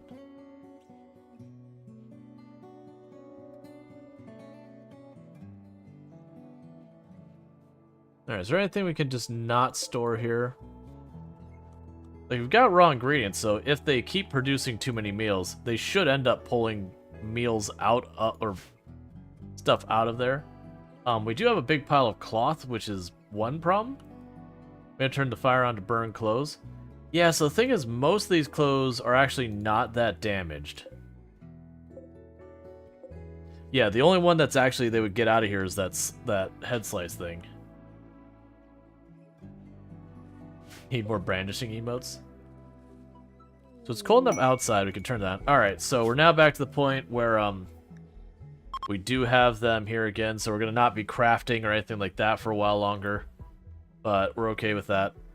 We'll need to turn back on handling.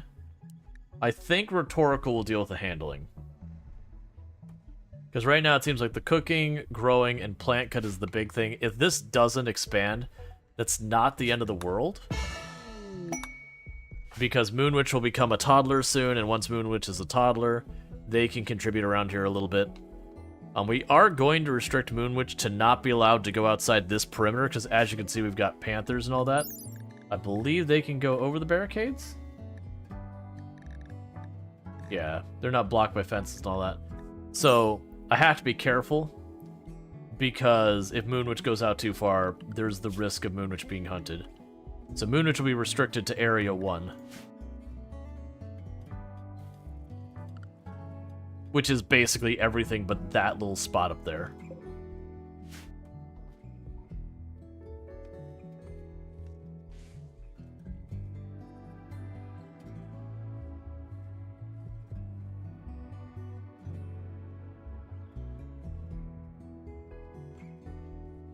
Okay. Alright, so you're managing to get stuff planted again. That's good. Yeah. Enough stuff came out of here that we were able to get the food in there, so it now counts again. Turtle. Could you not?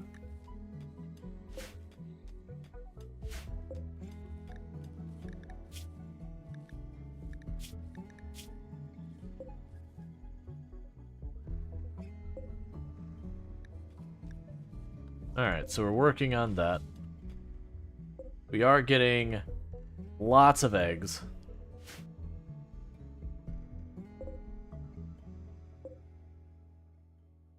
Okay. So I do hope everyone's been having themselves a good evening so far. Like I said earlier, the plan for today's stream is we're going to be doing this for the first half. I haven't decided what the second half is. We'll probably do the poll per the usual. More than likely the things on that poll we'll have the simulation stuff that I almost always put on because those always feel like safest choices. I may or may not put Project Zomboid on there as something to be voted for. Like, that's a possibility, maybe. I haven't quite decided yes, no, if that is going to be the case. I've been trying to come up with some other games I would like to play on the channel. Alright, so we got Angry Boomalope. So you want a person that we have to keep their mood up. We can try for it.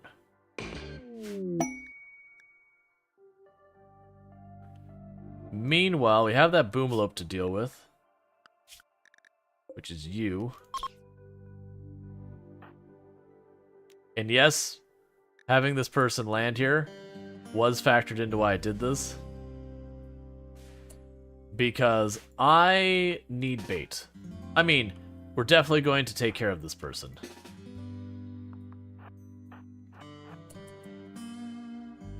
Can you go over fences? I don't think you can. Blocked by fences, yes. So you're going to punch a hole in the fence. So let's see if we can't quickly get people to the other side of the fence. So that way it doesn't attack the fence.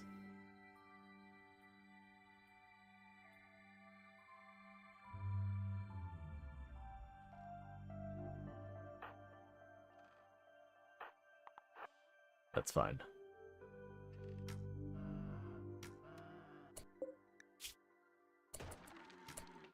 Well, that didn't take as long as I hoped. So did we penalize your movement? Not significantly. A little better. So your bait, go ahead and group you two up.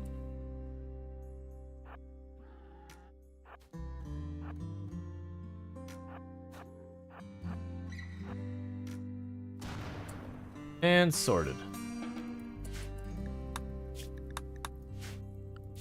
And since we have to keep you happy, your schedule is recreation. That's what you do here. Oh, and you also stay in Area 1. Could we, like, put out the fire, please? No? Please?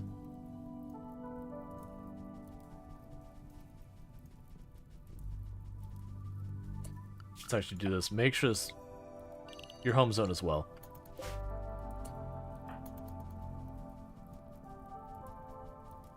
And the reason I'm doing that is, like, it's surrounded by home zone. That's pretty good. Boom, boom, boom. Watching my... Mm-hmm.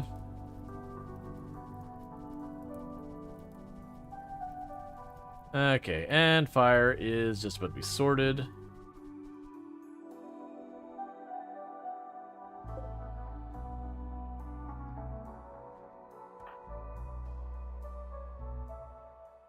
Why are you feeding the baby food to the rat?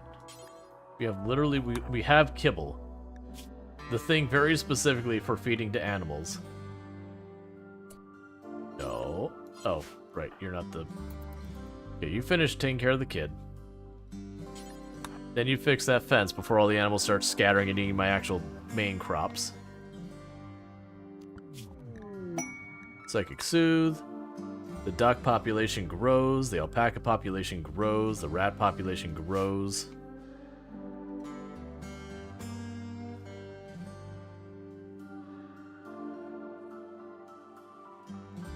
Okay. And when's your next tent? Pretty soon. Be nice to have those gutworms out of here. We have silver. I didn't know that could actually cover a geyser. Oh, don't do that tile. Okay, so Moon Witch is right about to... Actually, no, I'm wrong. I thought that when we hit 1 year, Moon Witch would become a toddler, which, I mean, doesn't make sense in real life, but RimWorld's weird, and the kids grow up like it's like 3 or 4 times the normal speed or whatever.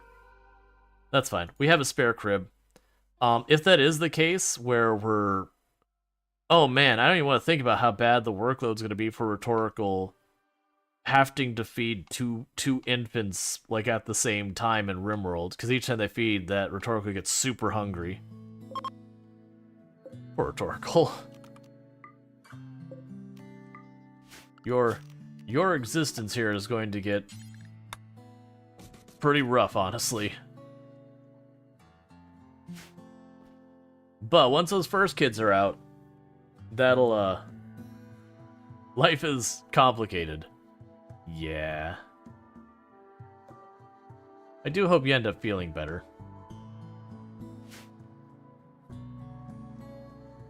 Not feeling well is never a good time.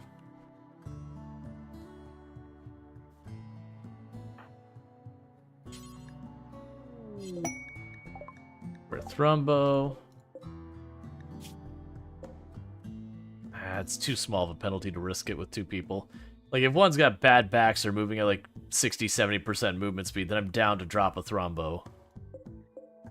But, 97% is not enough. That basically is a non-penalty.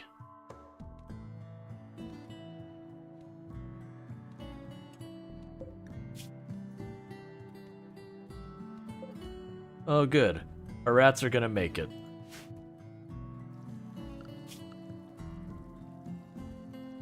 There are so many animals that will eat us out here.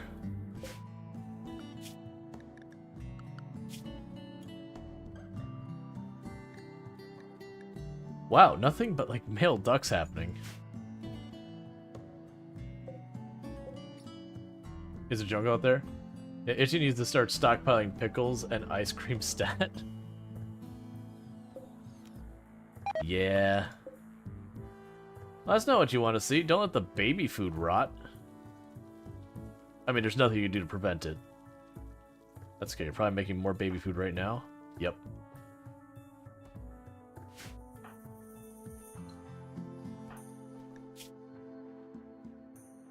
Almost done with the gutworms.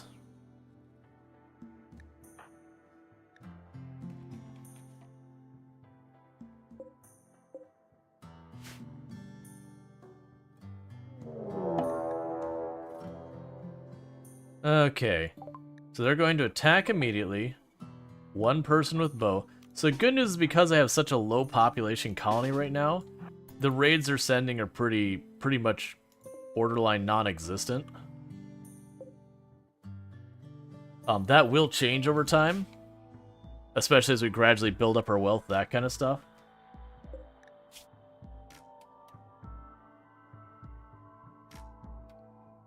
Come on.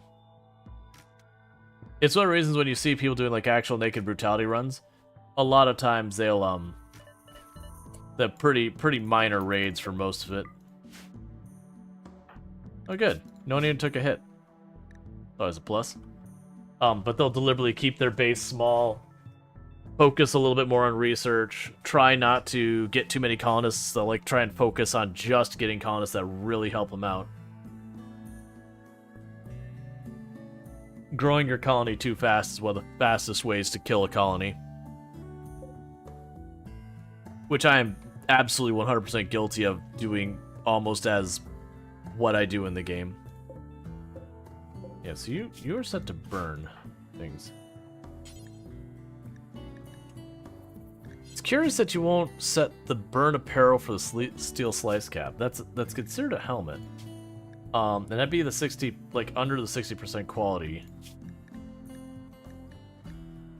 It should be here. Oh, you know what? No, it's there. So yeah. So weirdly, you're not doing it because it's 13%. Visitors have something to trade.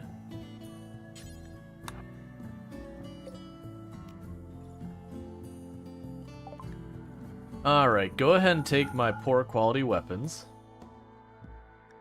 Here, we can just trade away my damaged clothing. Not the parkas. We'll keep these two, because those are expensive. I don't really want the pemmican. We're okay. I'll take the herbal medicine just because. I'll get rid of the poor quality tribal wear stuff. That'll do.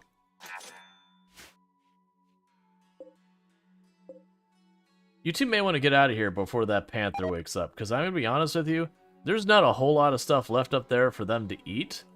And you are on the list. There's a cassowary, and then there's some cobras, and then there's you.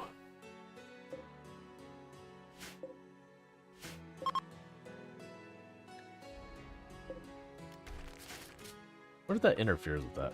Nah.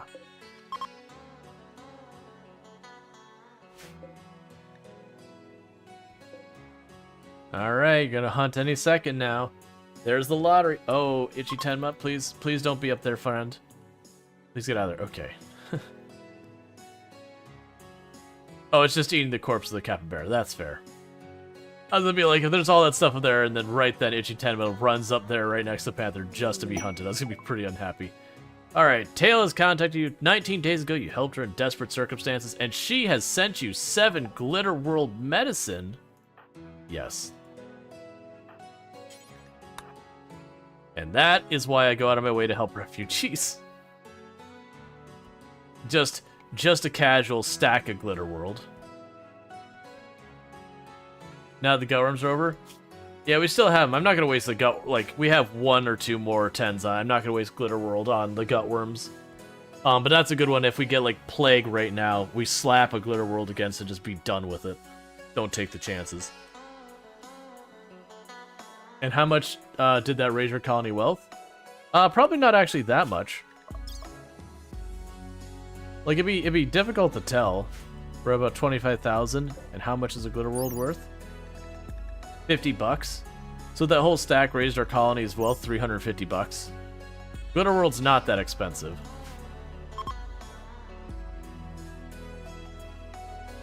That's like space lasers for your little cave. Hey, I mean, I'd go for space lasers. Hey, Eggy Maid.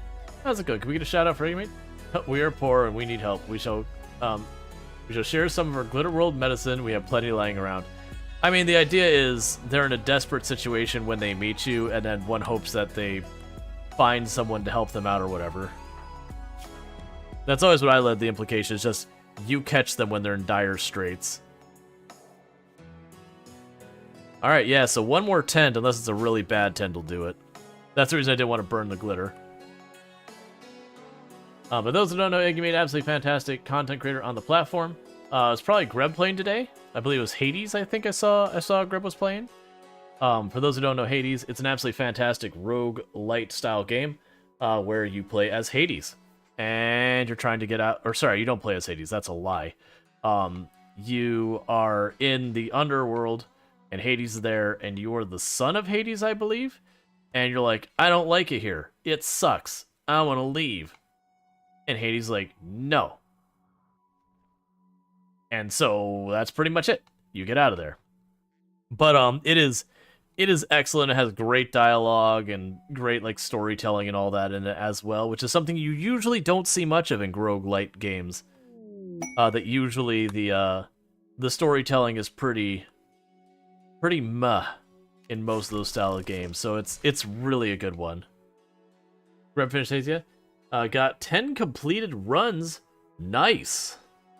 I actually haven't finished a run in Hades because I'll start to play it and then something else will happen.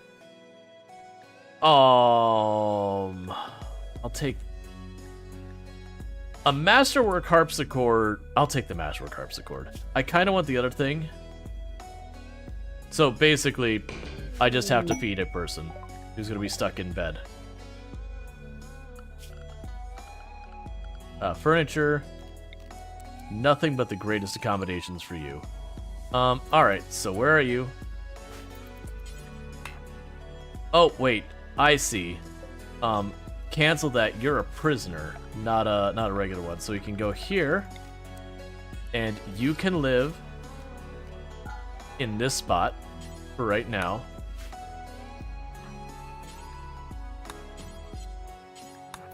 And go fast before, like, the 8 different animals that will eat people. It's actually 4. But the 4 different animals that will eat people decide they're hungry. They gave you what? Pearls for swine? And prisoner, convert.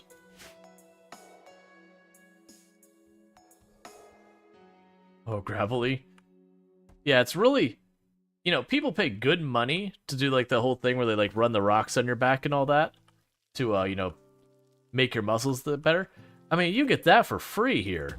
We just give you a nice little closet of a room that's all just rough stone, and have you lay directly on the floor in the rough stone with all the loose pebbles and rocks and all that. I mean, people pay good money for that situation.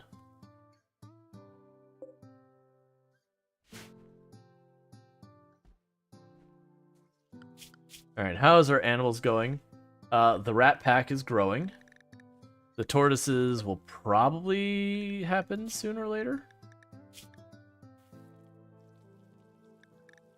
Okay, so you're gonna have eggs soon. The treatment is to fix your back after, however, not free. Well, no, we don't actually offer that service.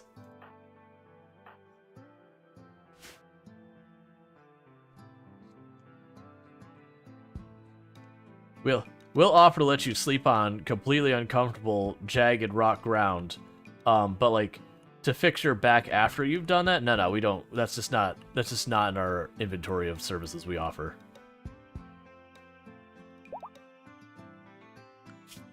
The alpaca farm grows.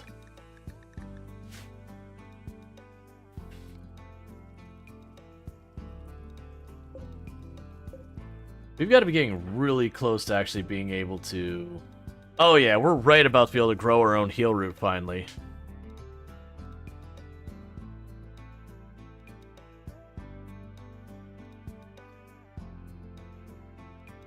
And we should have the next baby on the way here pretty soon. Yeah, you're getting ready to have that baby almost any time now. Mood Witch is aging up pretty quick, so that'll be good. We're making 0 progress on getting our base expanded for when we have said baby.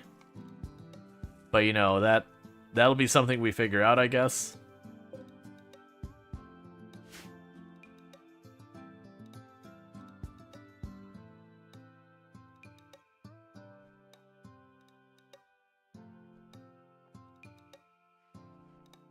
Okay. Way of the Animals. Oh, animal personhood. Well, luckily they have paralytic abrasia, because otherwise that person would not like our place, I don't think. What is your ideology?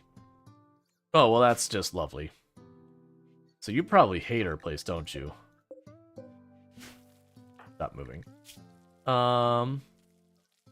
You're angry that we ate a non-cannibal meal.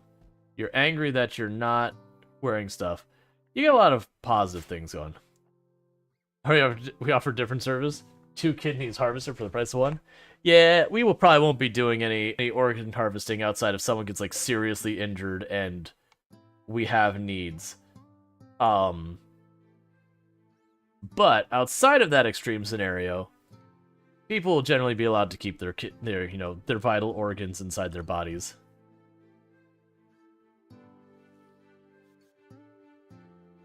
Okay. What was our rituals again? So we have sky lanterns, and they will recharge or psi focus. I mean, still, we could do sky lanterns from time to time. I have a reason not to. Human meat, good meat? No.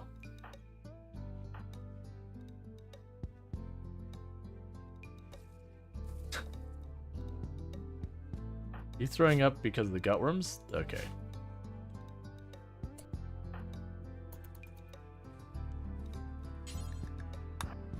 Alright, so as soon as you're done taking care of the baby, we'll try and get rid of these gutworms once and for all. We've got one good tend left, 2 okay tends. You've watched a documentary about the Aztecs. If you're not finishing with people ripping their hearts out, you're doing something wrong. I thought that was one of those things that, they went there like, yeah, that's not a thing that they really actually did. There's a lot of that kind of stuff. We have to keep the memes alive, yeah. There's a lot of that stuff that ends up being like misinformation from the past. They're like, oh yeah, they did this awful thing. And they're like, well, no, actually they didn't.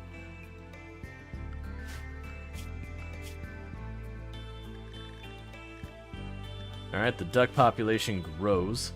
So what we're going to go ahead and do is we're going to sit there and set the auto slaughter on the ducks. You only get to have 2 adult male ducks. We'll start with that. And later we'll start restricting the population more.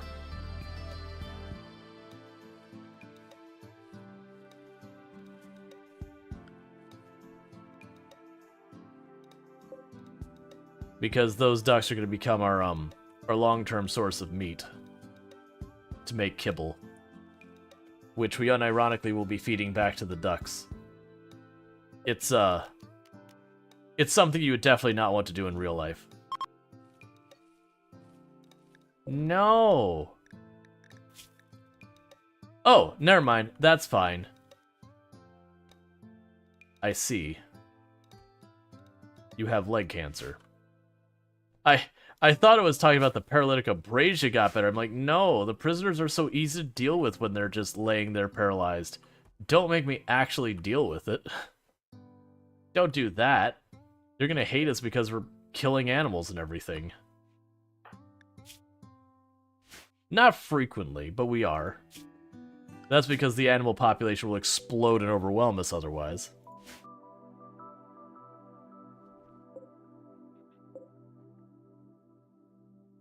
Alright.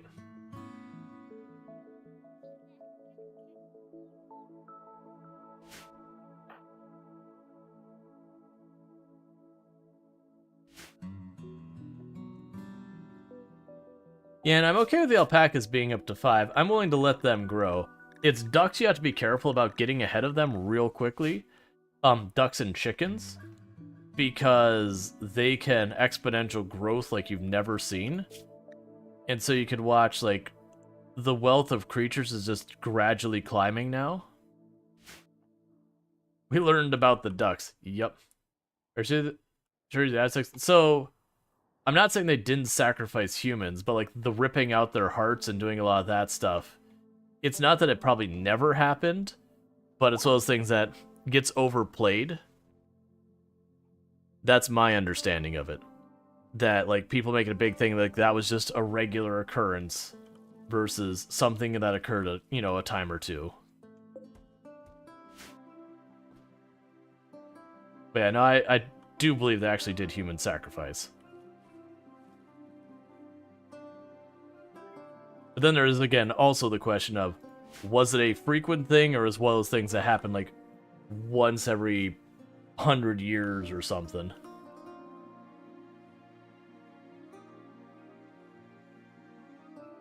That's another thing that they talk up about, like, Polynesian countries about the human sacrifice. Like, well, it did occur, but it wasn't like every other Tuesday they're throwing someone in a volcano. It was an extremely rare thing.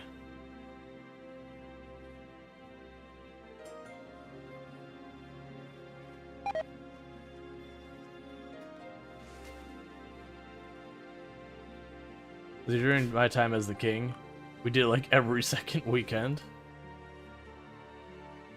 Yeah. No, it's an unfortunate thing that a lot of times when we're talking about indigenous people, that a lot of times people will upplay any and all like atrocity kind of things. They'll upplay it to be way worse than it really was, as justification of like how we are good guy, they were bad kind of thing. And it's like usually a gross misrepresentation of what it was.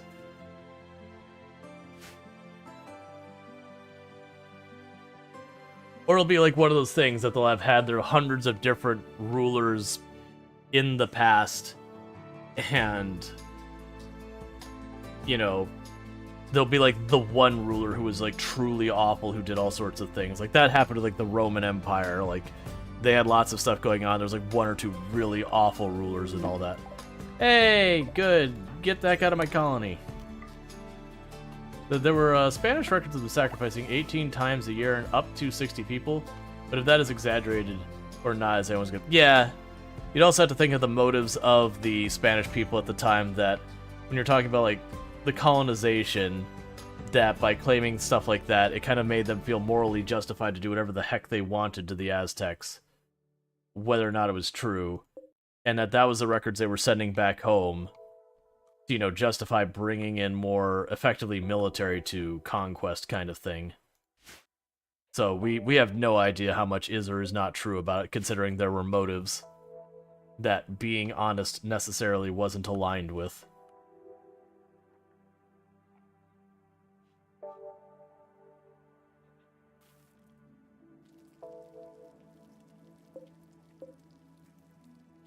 We have 2 pet humans now? Oh, yeah. Yeah, we had a second wild person show up. Oh, the other one aged up to as effectively an adult in the game now. Oh, I guess technically you're a child. It's what, 15 is when they switch to being an adult as far as RimWorld concerned? Like, they can't have kids or anything, not till 18, but they're otherwise an adult. Let's see, just wait till people from the future discover your fan fiction documents in 1,000 years. That was, me and Toom have talked about this before. Imagine, you know, like, something happens and our current civilization falls. So we, you know, our electronic records are useless because whoever shows up afterwards doesn't know how to interpret them, doesn't know how to read it. So they just have what was, like, written and survived and that kind of thing. And thousands of years passed, and they go and they find stuff. But they find something like the Luxor in Vegas, which is a giant pyramid, but, you know, like that kind of thing. And so that's the thing that survives, that they're trying to figure out what our society was based on what looks kind of like an ancient ruin, but it's full of machinery and all that sort of stuff. And just trying to figure out, like, them scratching their heads of trying to figure out what the heck it was. No, don't cancel that. Are you helping? Okay, you're working on it. It's Demopedian Vism. Wow, humans are wild. Right, so it's like, you could almost imagine if that was the only ruins they found, they would potentially find records of, like, the fact that they had from ancient times, because at the Luxor, they have a exhibit about ancient Egypt. Healthy baby! Yay! So the new baby's name is Lime's Kids. Okay. Welcome to the colony.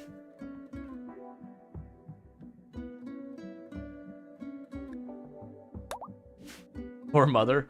Yeah, that's one of the things they're talking about also is going, I was under the impression this wouldn't be a thing you normally run into, is having multiple infants going at the same time. But here we are. Go feed the kid. But as a whole thing, so they had like exhibits about ancient Egypt in there. So if you found just that as your only thing, and that'd be an unrealistic scenario, by the way. But if you were to find as like the only thing, you would go, okay, so the people of, you know, what was modern humanity at the time. Well, could you like put the kid back? All right, there you go. Would find, where did you drop your bow? It was down here, right? There it is. But they would find this place that was like a tribute to an ancient people, and they'd be like, oh, they had this ancient civilization who built pyramids and all that, and you know, they were obsessed with it, and that's what they built all their structures like. You know, that would be the conclusions you would come to with that information at hand, because you had limited information that you really couldn't actually make a sound guess of what, you know, society was at our time. And that we would appear to be obsessed with the people of our past. And so it's just kind of one of those things you scratch your head with. Maybe you should sleep on the couch for a while. What have they found? The Bass Pro Shop pyramid? Well, it's exactly. Let's say they found the Luxor and the Bass Pro Shop pyramid. They would just assume that all of our buildings were pyramids, because if that's what you saw, that's what you only had to go by. Everything would look like a pyramid.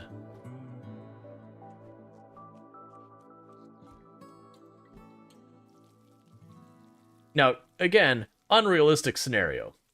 Realistically, we would have a lot of our buildings, like in thousands of years, most of our buildings would be gone. This is fair. Even concrete in that buildings would still be gone.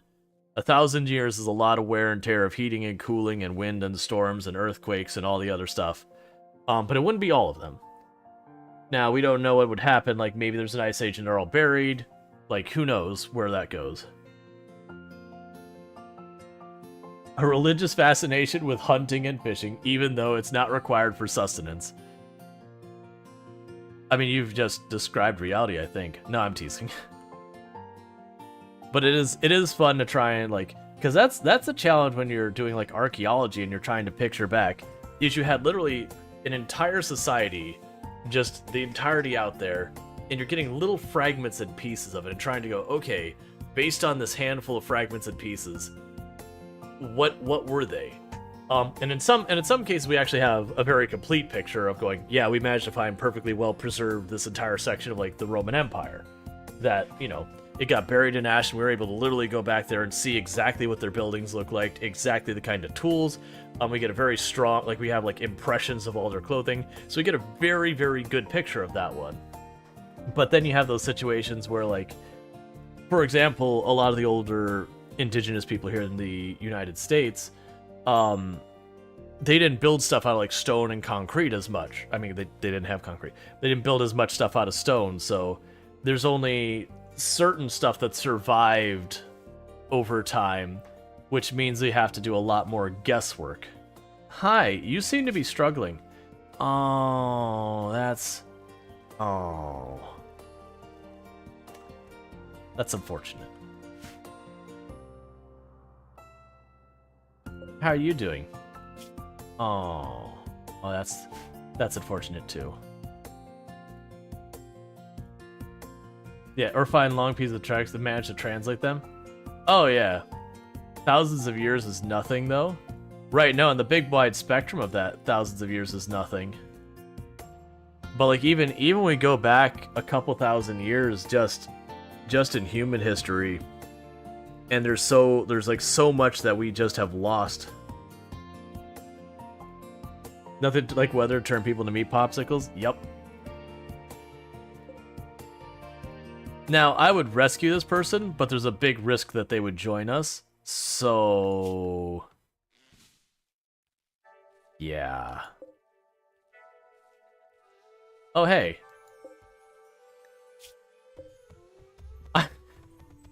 Okay, well...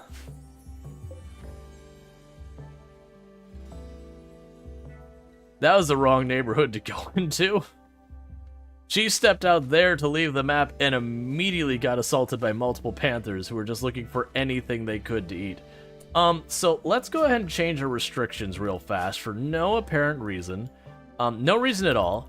We're just gonna say this area is off limits right now. Quick at the leftovers. No, we don't eat people. I'm sitting on like literally thousands of food. We're good. I have a small army of animals I could eat if we get really desperate. Speaking of which. Okay. So, for the adults, we'll say... we'll cap out at 8 adult females, 4 adult males. We'll probably have to cut that down even more. But that'll be a start. The alpacas for right now, I'll just let them go. The rats, I haven't decided yet. Oh wow, the turtles actually did finally reproduce. Where they found the remains, people high up in the mountain. It took some time, but they figured out that they were killed in a hailstorm. Oh yeah, it is actually a thing that, it's shocking the things we can learn nowadays. That when people sit there and they take just an artifact and they just take ages to like study in every imaginable possible way they can come up with, that you can learn a lot about it. Like even from like looking at a skeleton that they found that's well preserved, that they can go, okay, you know, this person had to face a lot of trials that involved jumping quite frequently because of the nature of the injuries on their legs and all that kind of stuff, that we are able to go and say, okay, this is caused by lots of like concussive kind of landing, so they jumped lots. Or, you know, the nature of how their wrists or whatever were worn. Okay, they did a lot of climbing because, you know, that would happen from carrying your own body weight, that kind of thing. But it is always one of those things of an incomplete picture. But it's kind of just fascinating to see how all that plays out and how all that goes. Alright, pretty soon I'm going to need to take a quick restroom break. Actually, we'll let that go just a little bit longer before I take that restroom break, because we are getting to be pretty close to 9 o'clock, which is usually when we'll do our game switchover. So what we'll end up doing when that happens is we'll get to around 9 o'clock. I will put up words on stream for a little bit. That way I can run down, throw my dinner in the oven and all that good stuff, welcome my wife home, yada yada yada. You know, use a restroom, make all that kind of stuff happen. And then we'll put up a poll to see what we're going to be playing next. I haven't quite decided what's going to be on that list. I have been, like, pretty steadily always putting, like, the simulation stuff on there, because that's easy peasy, lemon squeezy for me to do, and I enjoy it. I may or may not include Project Zomboid. I haven't quite decided that yet. It's always one of those catch that, so, when I don't play Project Zomboid for a long time and I break it out, people tend to tune up. If I do play it a decent amount, like, back-to-back, then that, like, novelty drops off, and it does okay. Like, I'm not gonna imply it does terribly.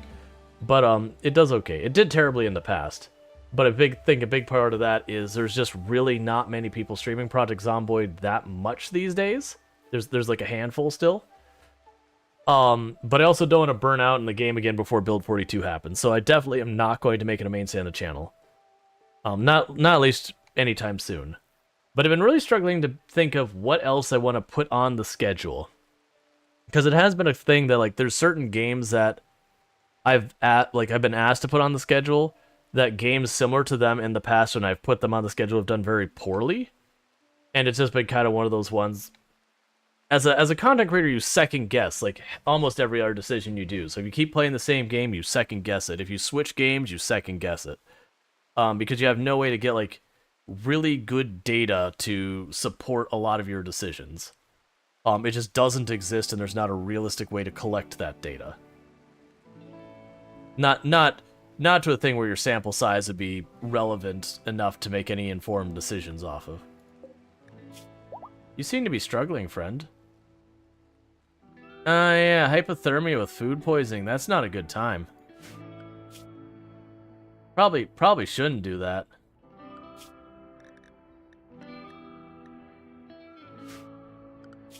Alright, so I think for what the animals, we'll also do the auto match. For the rats, let's cap it off at 6 rats right now. I don't really care about what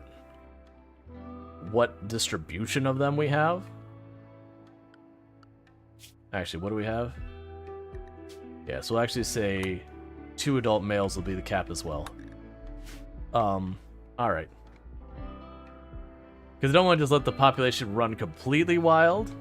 They'll just eat the food here and then they'll all start dying. It'll be a whole thing. And I actually kind of want the turtles more. Just again, because the turtles actually have like armor rating to them and everything. Actually, yeah. So they have really, really high armor rating.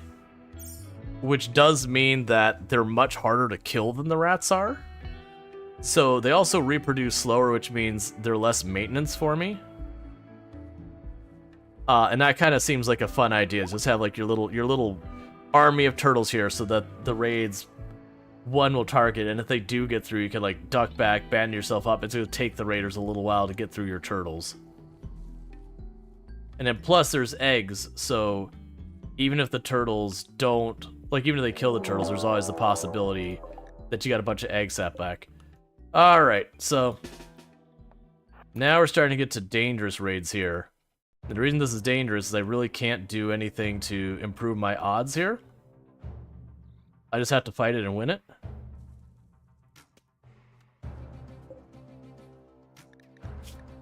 Oh, you are a very strong melee pawn. Please drop that person. That is... Alright, we gotta try and retreat. Hopefully go... Run, run, run, run. Hopefully they go after the turtles.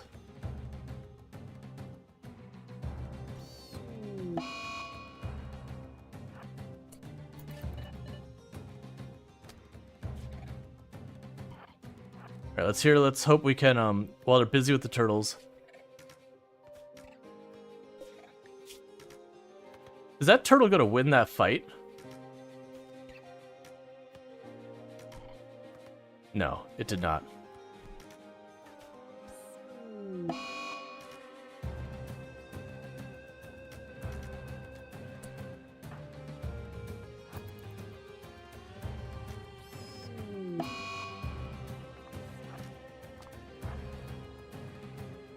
I need you to turn around and go after one of the other animals, please.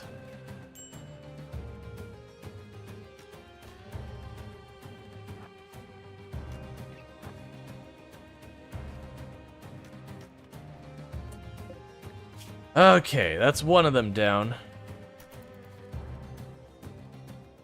So I'm gonna wait for you to pop out. Wait for you to pop out. Punch the turtle, punch the turtle. Okay.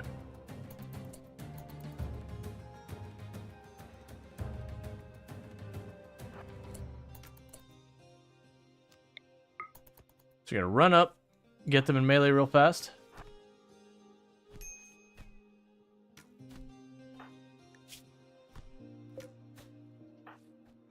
That's not going our way. I really need you to actually start winning this fight. Please don't. I mean, you can't friendly fire within 5 tiles. Though it's making it look really bad. Oh my god, please. Don't die in this fist fight.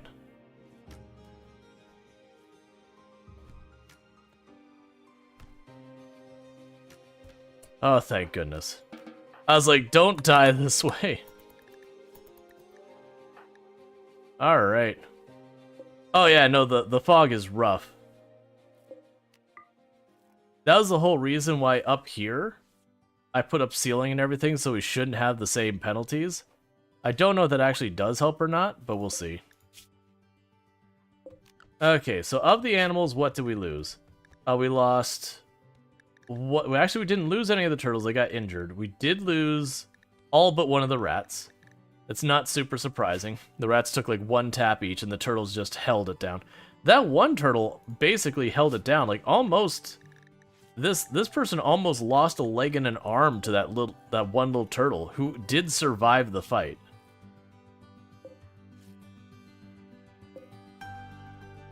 Yeah, this would be the one. So it did survive the fight. It lost its tail, but otherwise it basically won the day.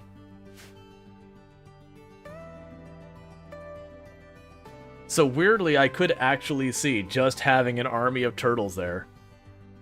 And just as they ran up, it'd only work on the melee ones. The range would just keep shooting at them till it knocked them down. But I could weirdly see that working. You're trying desperately to feed all the kids.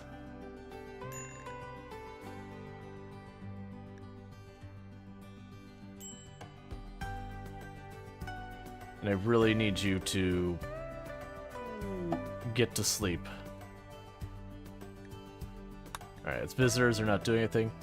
You hungry, Panthers? Okay, good. Otherwise, it's like the Panthers are hungry, it's probably not going to go well. Okay, so you collapsed.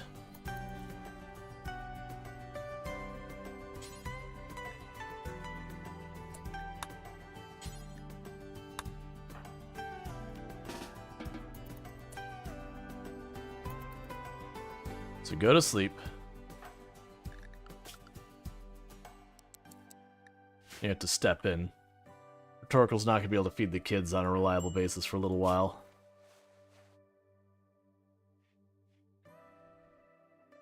No more medicines over there. We're running out of medicine that isn't Glitter World.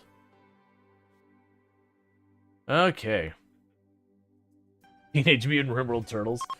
Yeah, no, the turtles are absolutely doing an excellent job. Okay, so I do think that is probably a good pausing point for this. And like I said, what's going to end up happening here is I am going to be going through real fast and getting words on stream up, getting all that going. So let me actually exit out of RimWorld before it gets too far. Turn on our music, and we'll get words on stream up and running. And what's happening right now is I do stream for 11 hours a day, so sooner or later I gotta stop for a little bit and eat a little bit of food, so I take like a little 5-minute break or so. Hey Pretzel, you want to talk about it? There you go. It just had a little performance anxiety. It's okay. But what I'll end up doing is I usually will put up words on stream for the break. That way, while I'm running downstairs to quickly grab my food and all that real fast, there's something going on. We usually go to the first game over, and then once we get the game over, we'll put up a poll, figure out what we're playing. I'll have a list of like 5 or so games that everyone can vote on. You're allowed to use your channel points to put in extra votes here on Twitch. For those of you over on TikTok and YouTube, you know, sorry, I can't do the same things on those platforms, so it is what it is. Oh, don't tell me words on stream isn't working right now. That would be annoying.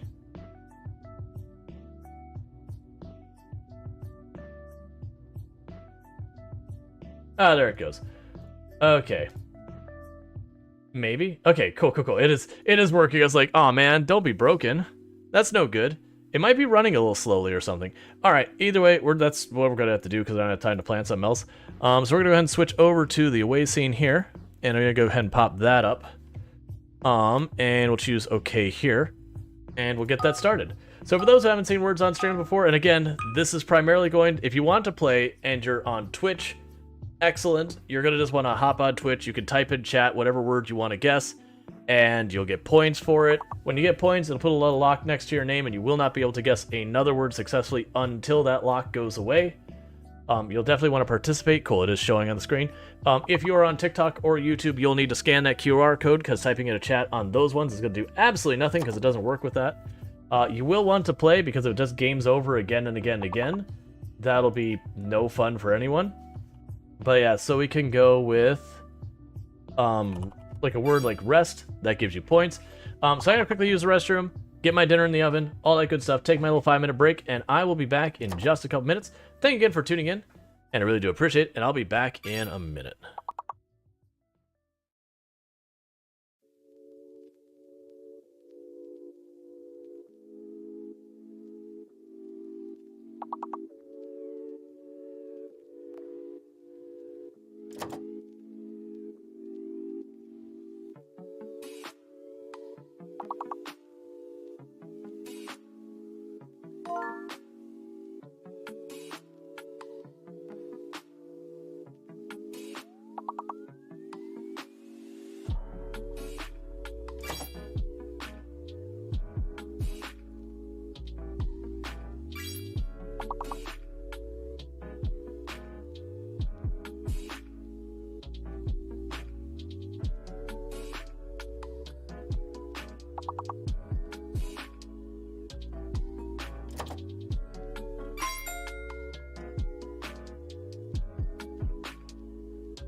Okay, and I am back. Sorry about that.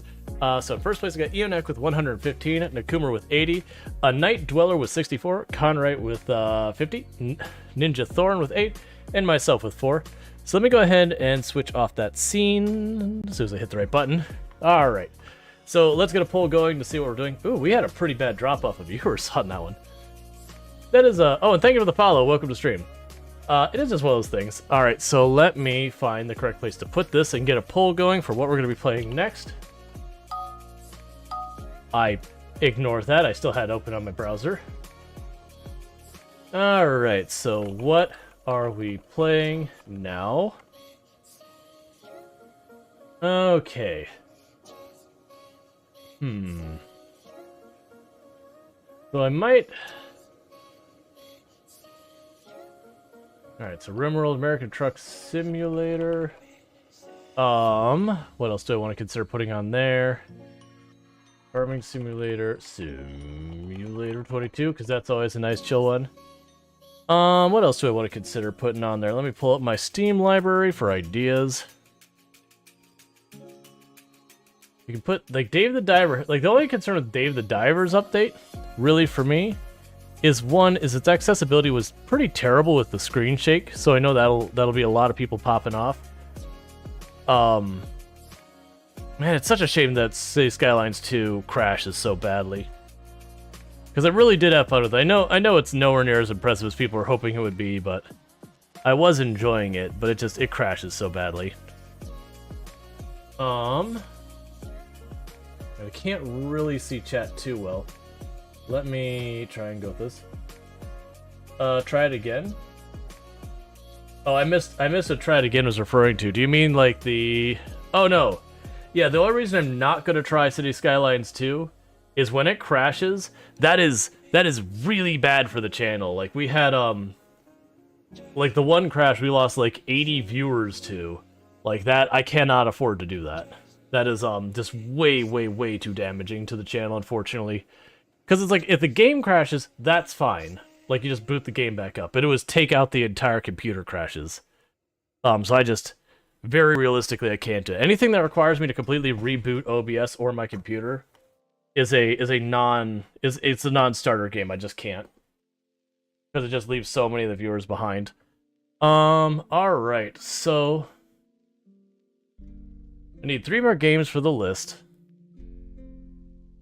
I'll put Project Zomboid on there.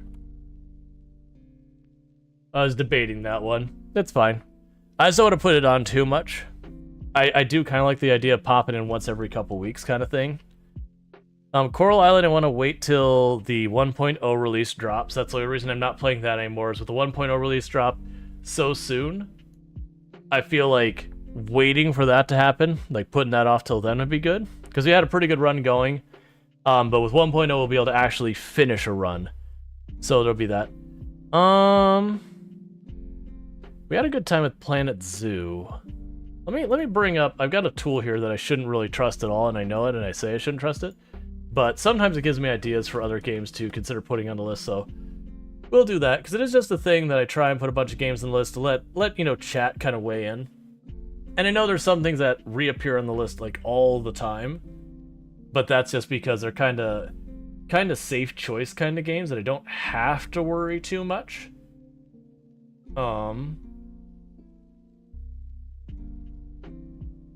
Yeah, because like Farming Simulator's on there. Like even on a bad day, those other games that are like the safe choices usually are at least okay. I noticed that Stardew Valley's been popping up on the list a good bunch, but it's kind of one of those things of, other than just, you know, doing another playthrough, I haven't figured out what I would want to do in there. Because I played through just like the base game and I did the modded runs. And like Mount Blade is another one I've enjoyed in the past, but that one doesn't do very well on this channel. I've tried that game several times. That it has like a handful of people who are really into it, and that's about it. Big Ambitions, we had a good time. Like the numbers were really good in that, but I don't think I want to revisit that right now. And Prison Architect has been kind of dropping off. And I've talked about doing Starfield. I'm only hesitant to do that because first-person shooters have not done well on the channel either. Like I've tried a couple of them, and they've typically done poorly. I'll put Dave the Diver on. What the heck? If we do Dave the Diver, though, it'll be like achievement chasing. Because I've already finished the story. I don't think I want to replay the whole story. So we'll pick up where we left off at the end of the story and do achievement chasing if it's Dave the Diver. Okay, so the list of games we have at the moment is we've got RimWorld. If we do RimWorld on here, we'll pick up right where we left off in that run we've been doing. That's what RimWorld's vote will be. American Truck Simulator is chill truck time. We drive around, we deliver stuff. It's great for conversation, but kind of cool there. We've got Farming Simulator 22, where we've got a farm that's been something we've been working on for a long time. That basically the idea behind that farm is that it's on these hills, it's got a bunch of trees, all that kind of nonsense. We've been cutting down the trees, making room for a farm. It's another one that's just chill conversation time kind of game. We've got Project Zomboid. Maybe if we choose Project Zomboid, maybe I'll put it up for a vote if we just continue with Venus, who is our big long run, or do something like Curse. Well, probably not Curse. Like, I don't know, you know. We might put up for a vote for a couple of ideas for what we might do in that one and see what happens. And if we have a vote for Dave the Diver, which is kind of this cool game where you catch fish, you bring them up to your sushi bar. So it kind of has this thing of like one, exploring the map, collecting things, and then you have the other part of the game, which is sort of like a simplified plate up style thing where you run around and you like deliver your plates and do all that kind of nonsense to your customers. If we do that one's going to be more in the achievement hunting, and we're going to just continue on the existing save file, and we'll see what we see. They had a big update. My only hesitation is I don't know if they've done anything about the accessibility problems from the game, because the two big pain points are, one is you would have to button mash, which is an accessibility problem. I have heard they've done some about that. It's not great, but it's supposed to be better, which I'm okay with that. And then the other one was the screen shake was appallingly aggressive in Dave the Diver. So while I really like the game, the screen shake was pretty unreasonable at times. Meanwhile, while that poll's going, I'm going to quickly grab myself a new drink because this one's mostly gone, so it's a good time for me to do that. So we'll do that. I'll be back here in a minute, and we will pick up with whatever wins the vote, and I'll be right back. It's making a bunch of things that aren't your normal stressors into your stressors. And all that, so that's been interesting. the thing that has been an issue, and it isn't even like the no loot run thing, is I've just been getting bullied around by the zombies a whole bunch. All right, let's avoid eating more. Let's just stay hungry, so you get the, because they should have a bonus. That's interesting. That's weird. There's a bonus here somewhere. There you go. One more. Kidding me? All right, new run. Okay. Yeah, and if you don't see the poll, just refresh. And the reason we do this poll is I usually do this as kind of a like pulse feel halfway through every stream. Unless I already have something planned. And part of the reason is, one, that way if people see like any particular strong interest in one game or another, there will be times that I actually have a decent number of people viewing that mostly are checked out because they're really just not into the game, but they want to support the channel, which is appreciated. But it lets them step and be like, hey, you know what? Like, this game isn't my jam. And so it also does that. I also like to switch up the games to have 2 different games per day, if not more, if I'm doing like a demo day kind of thing. And that's just because what it ends up really coming down to it is if I play the same game for 11 hours all the time, it tends to be something that after a couple of hours, people kind of get bored of whatever it is. Not bored, that's not the right statement. It doesn't have as much appeal, so they tend to float and check out other channels, which, fair enough. But it's also a thing to prevent me from burning out. So what I am going to do, so if RimWorld wins, we'll just be picking up where we left off. I'm going to go ahead and open RimWorld, because it's looking like it's going to win. Now that said, the vote is very, very low numbers right now. So with only 7 votes being for the game that's in the lead, that's pretty much nothing that could switch in just like 2 seconds. Yeah, like Dave the Diver is immediately shooting up, so if you wanted to see RimWorld, you're gonna have to defend that, because 7 votes is absolutely nothing.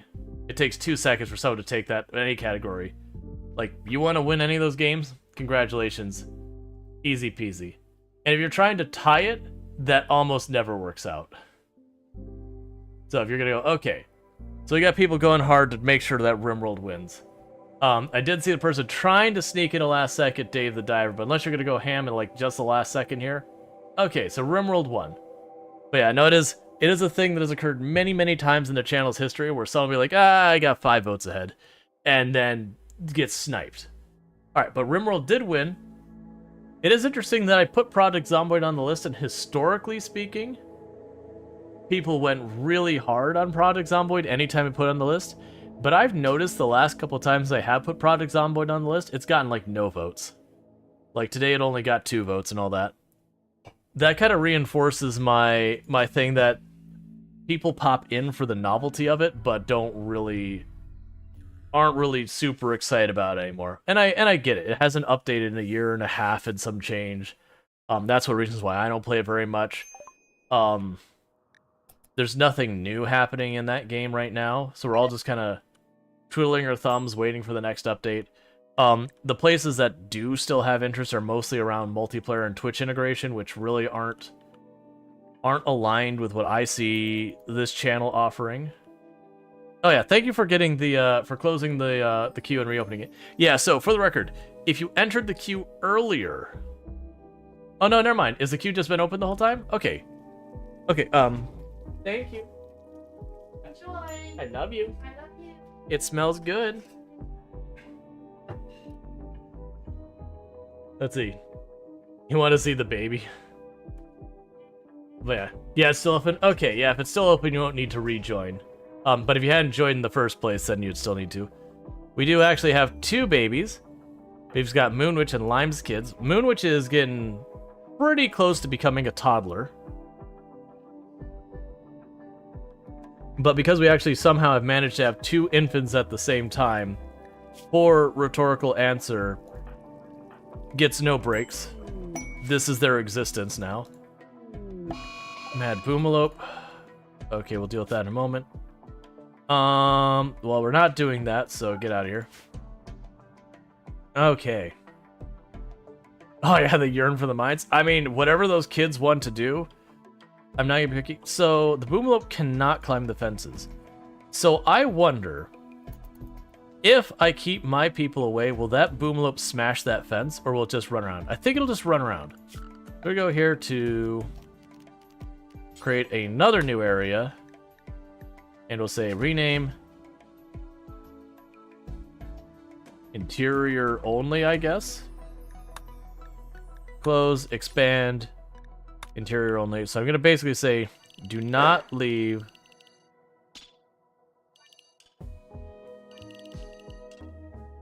this area. And assign to you. Because I can just let that boomlope do its thing.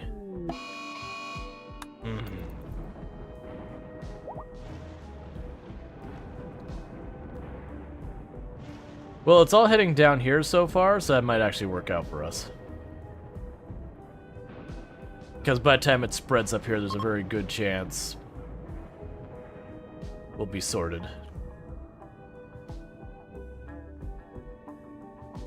Yeah, no, I was actually down talking to Tomb, and it was a very early loss compared to what we usually have. So I was like, oh, I gotta run upstairs. They're losing around right now. I told her I'd let you all know that she was disappointed. We did actually get some fun news, and I'll decide how much. Like, I'll let her decide. Sorry, that's the word. I'll let her decide how much she wants to share. That she might get to do a temporary thing at work. That her work schedule will change. That she's been interested in. I won't say more than that. Like, you know, whatever comfort she has in that. But if that happens, it's going to mean what I might actually do. I mean, it is happening. What I might actually do is I might actually start stream just a little bit later. Like hour and a half, 2 hours later than I have been. Oh, never mind, it did break in. Well, so much for that plan. I mean, I've got enough food in here. We can just slap that door closed. We live in the mines now. But, oh, are you no longer a manhunter? Well, that was easy. Schedule, area 1, alright. But, I might end up starting the stream just like a little bit later because it means me and her will actually get to sit down and eat dinner before stream kind of thing, which would be really nice. And also so I've talked about debating like what schedules I'd want to potentially make to the stream in the long run. And one of those ones I had been considering was adjusting the hours a little bit, so either ending earlier or starting later kind of thing. And I was leaning towards starting later. And the reason for that is just the build up on stream seems to favor me starting a little bit late. Like if I had to cut any hours, where would it make the most sense kind of thing. And that's the one that seemed to make the most sense. That said, I haven't made any decisions yet. But it could be a thing that while she's doing this thing that her work schedule is different, I might adjust my schedule to take advantage of that. We'll see. We don't know when it'll start or anything like that and how it'll impact things. But it's exciting stuff.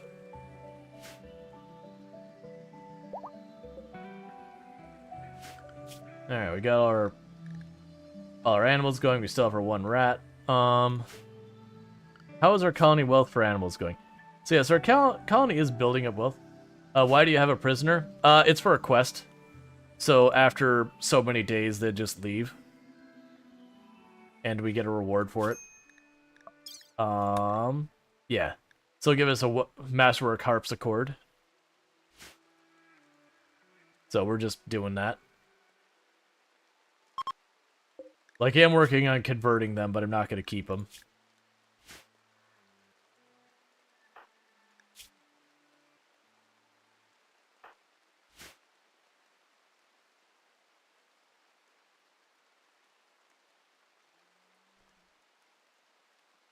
I'm honestly wondering if up here I should be mixing in some traps. I think that might be the thing I'll need to do is this row here, add some traps to it. Because of how few people I'm going to have, as stubborn as I am about not using the traps very much, that might be a thing that needs to happen.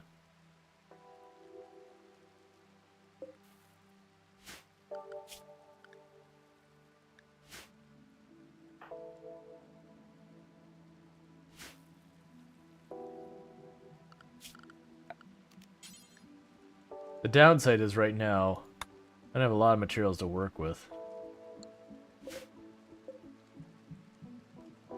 Might have to cheese a few years minimum. That's kind of what I'm thinking. I'm just trying to remember what the positioning of the traps could be. So let's, yeah, so I could do it that way. So I think we might do is deconstruct these barricades.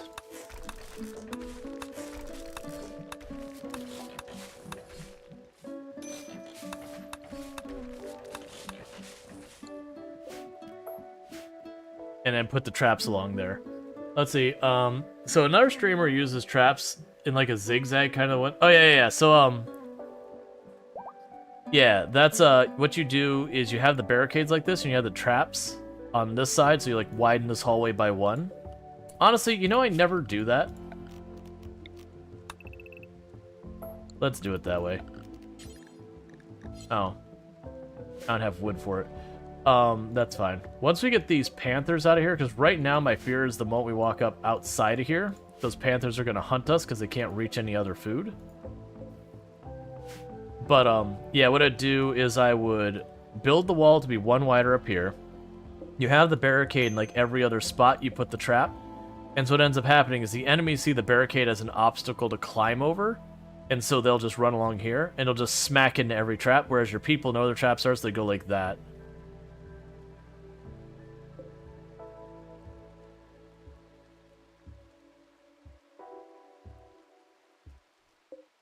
Because the downside is if, say, like, we have an enemy that goes through all of the traps here and gets to there and then dies, my character will also go and they'll build the trap close to the far, so they'll keep stepping over the traps, and there's always the risk of the trap triggering and potentially causing them a great deal of danger.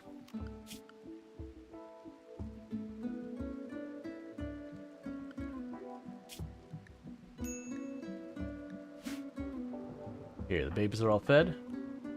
Cool.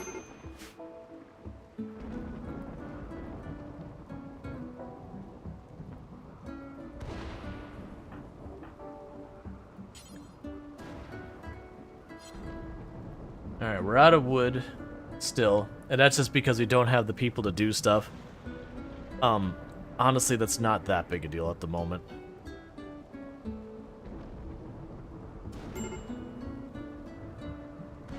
And now it's because that thing, when Manhunter packed it, I think damaged a bunch of that, and then the fire finished it off.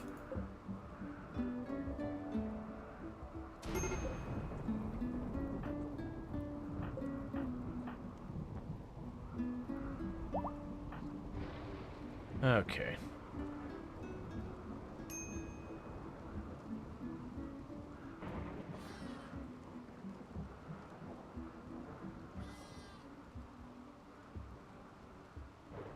Alright, we're starting to population manage the ducks.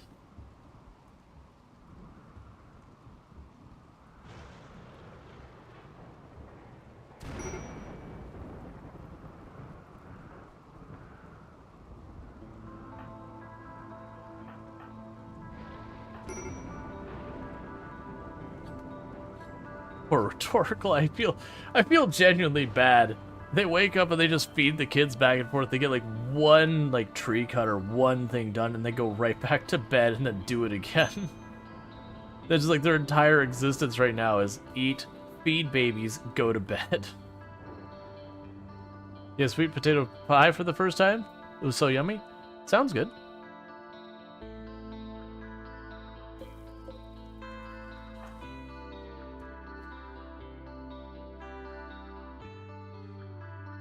And the kibble supply is slowly building. And I know I could cut back at them meditating on it. Could cut back at handling. But maybe I don't know about anything else. Yeah, and I'm not too worried about it. Like, the thing is, their progression, like, the progression is the kids growing up. Cold snap for a person to join? No. Go away. No. Absolutely not. 100% that is going to be a no. No, no, no, no, no. Ambrosia sprout. Not gonna worry about that.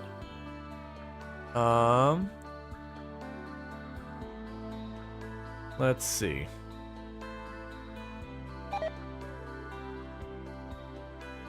There's so many things going on. Alright. And that's just continuing to burn after the previous thing burned. Existence is burning. A bunch of alpaca wool that'll probably burn.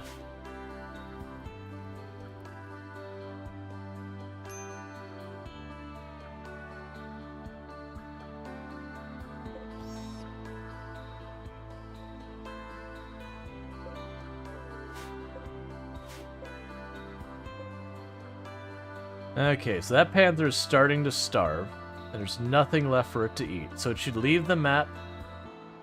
Oh, nope, a single turtle came onto the map and immediately got assaulted.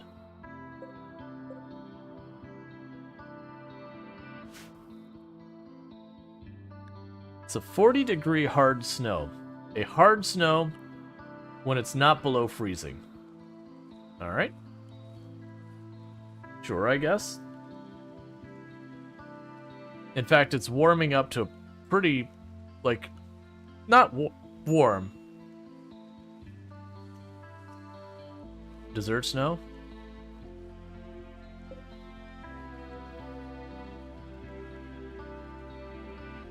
Just right back to bed. Feed kid A, feed kid B, go to bed. Feed kid A, feed kid B, go to bed. I mean, also, good and etchy Tenma for, like, doing all the cooking, all the processing of food, like doing everything so that Rhetorical has the bandwidth to do that. I mean, you're used to things being a bit warmer while it's snowing.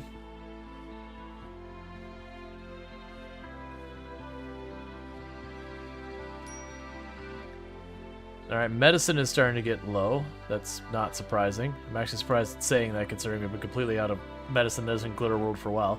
The good news is we're actually planting Heal Root finally.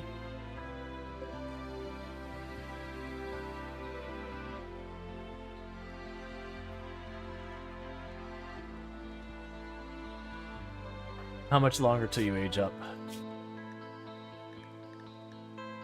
You're getting close. How close is it to harvest? Not really. It's about halfway. We only got the ability to grow. Like, we don't have an immediate need for it. And I do have Glitter World if things get actually dangerous. Like, we get plague. I've got, like, a stack of glitter. It's just, for, like, more trivial stuff, I don't have a lot to spare. You should be getting out of here pretty soon now, right? 5 days, so soonish. Basically, as soon as it turns to spring, that person's out of here.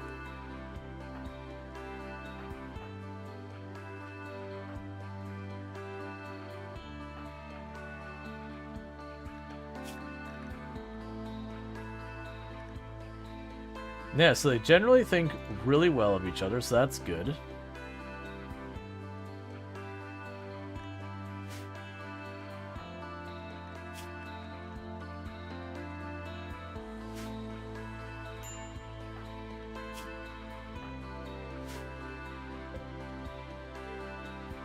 All right.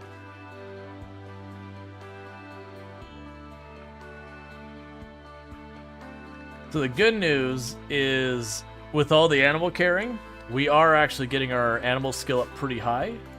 Honestly, wait, is it 7? Yeah, so we can actually tame the elephants now. Like, we can actually have elephants. Which opens opportunities for us.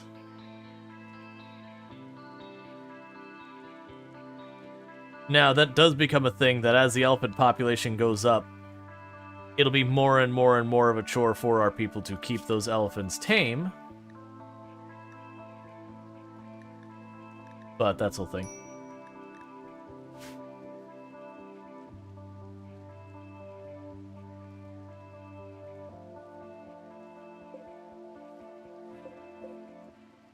At least we are capable of doing that now. But, let's see, the food sink will be wild. Maybe just one elephant, or something rather than a herd. I mean, you'd want... So, like, the advantage of the elephants is they can haul, and they can fight really well. So, where right now I have 2 people fighting, that it's actually pretty concerning, the situation we're in there. We have nothing but a bunch of dangerous animals up here. Like, the poor caravan that shows up is going to immediately be assaulted by, like, 2 panthers and a cougar.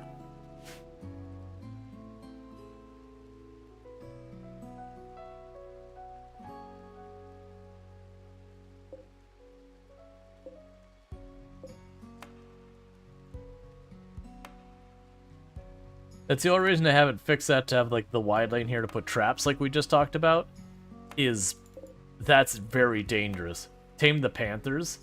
So if the panthers self-tame, I will keep them.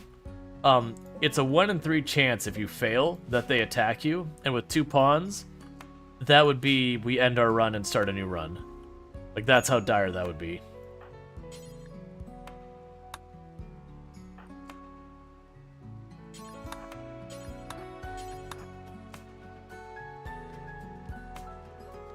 So it's one of those things that the thing I gain, and plus you have to feed them meat, and I don't like. I mean, I do have a source of meat now. What am I talking about?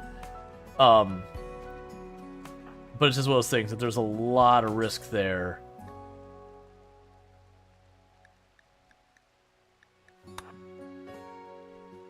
I need to get that started before people start getting hypothermia.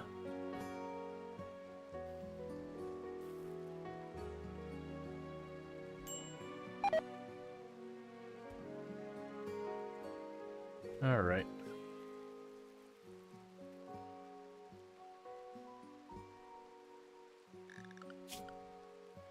And I've got you willing to sub in as well.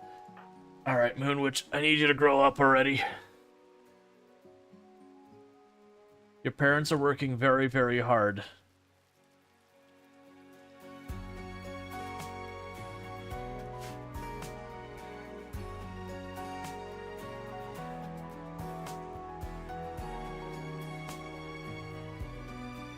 Gotta pull your weight at 3. I know, right? No freeloaders. Once you become an official toddler, it's time to get to work. I mean, realistically, they'll do they'll spend most of their time learning, and then occasionally they'll haul, and occasionally, I mean, it'll be hauling and cleaning is all they'll be able to do as a toddler.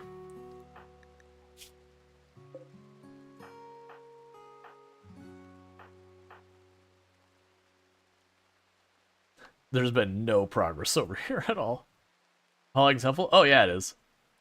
Even like not like them being able to feed themselves, even that alone makes a huge difference, because that's that much time Rhetorical doesn't have to eat extra food to offset it, or have to like be stuck standing here feeding. Because that's like the big killers. It takes a good in-game hour for them to do that, and then they usually immediately have to eat again. So it ends up really kind of compounding the effect of how long it has to go, not even counting commute time and everything else.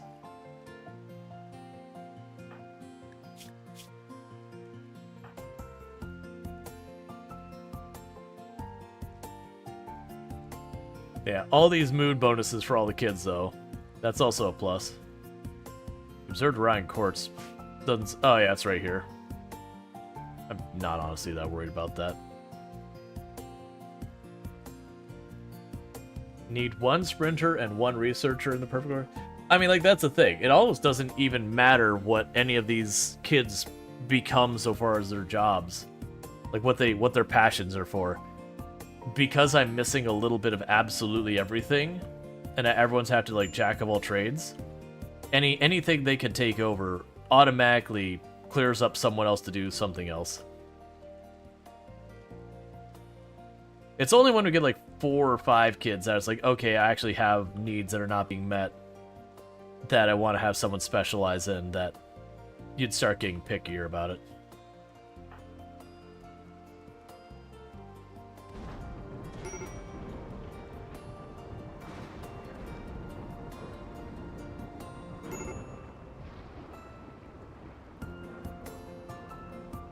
Okay. I also want to tame the elephants, if for no other reason than to make sure that, when it goes to, like, wild animal thing, that one of the elephants isn't the thing it triggers to go wild. Because that's... Why didn't you ever dismantle stuff below the tree, by the way? Honestly, I'm leaving that, because as long as it's not something I claim, it doesn't count against the tree. So, sure, I could get a little steel.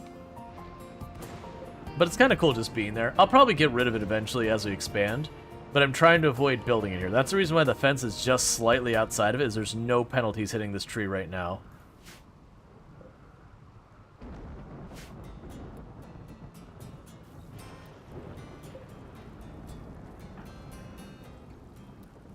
Okay.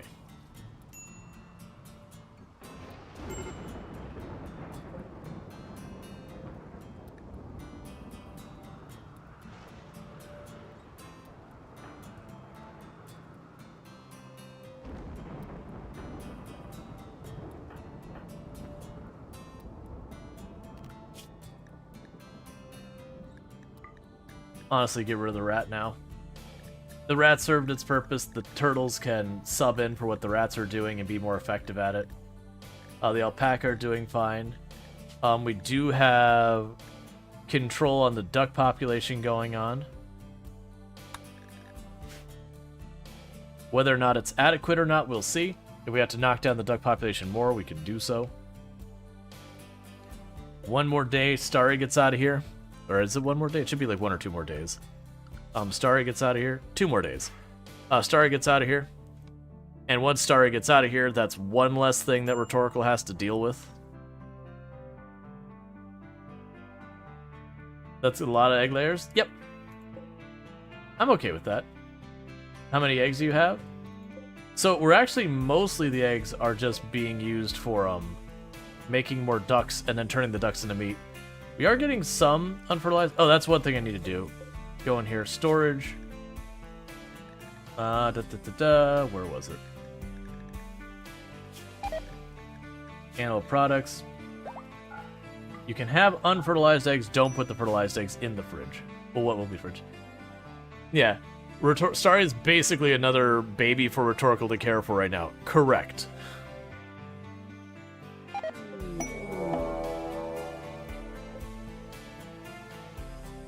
Oh. Well, that's not my fault. Well, I mean, now you're shooting each other. The amount of friendly fire happening over there is the whole thing. And the cougar's about to pile in as well. Wait for it. It's about to hit 30%.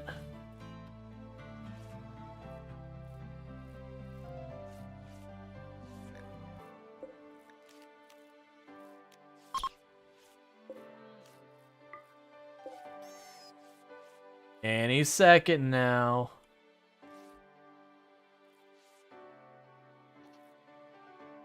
Yeah, but we got a mood penalty. Up, here it goes. Who's it after?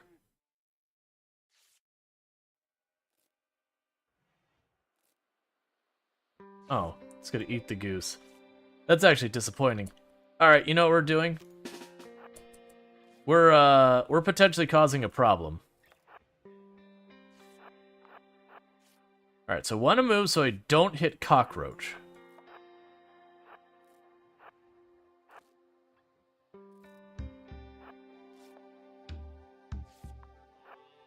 I'm not gonna worry about trading right now. There's not a whole lot I want or need from them.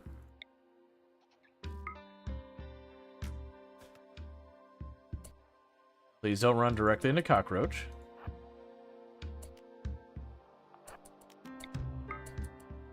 No, don't shoot. Don't shoot. Don't shoot with it right on top of us. Would you get off me? Okay, now shoot. No, don't run into the maze. Come on. Alright, go ahead and trade. Okay. So. Let's see if there's anything here that we just want to get rid of. We got little bits of fur. Actually, we'll go ahead and do that. Trade again. Is there anything we want? Not really, so let's go to gift. I feel like we can get you over that whole friendly person dying on our property thing. I feel like we can make you okay with that situation. How would you feel? Hear me out. I can't tell the age range of all these. If we gave you a pile of ducks. Just a big old pile of ducks. The kids' parka clothes and all that. I'm not too worried about that. We have some children's clothing. There we go. See? You feel better now. Oh, here's the way we can do this.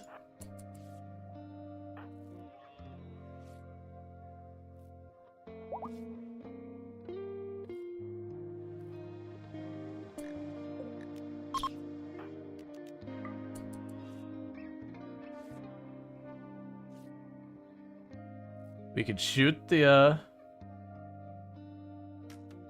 cougar. Oh my god, please revenge it.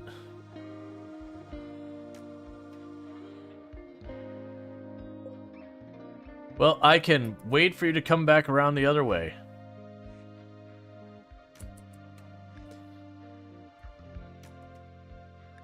That's fine. My hope being, if we get it to trigger revenge, I can run it up here, they'll take care of it real fast, and then I don't have to deal with it for a while.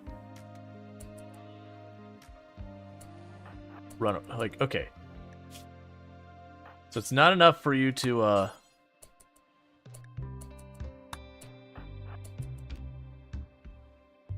I was scared you're going to shoot another time, and it was going to revenge directly into your face.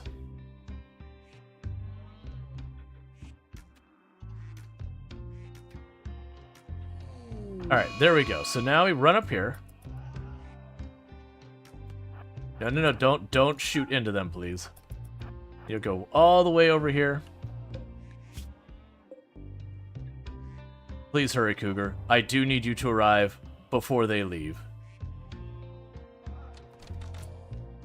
And my job here is done.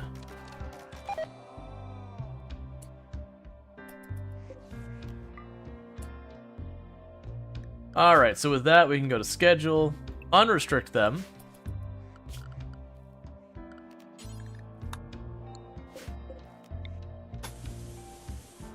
Build that out there. You'll need to build a bridge here.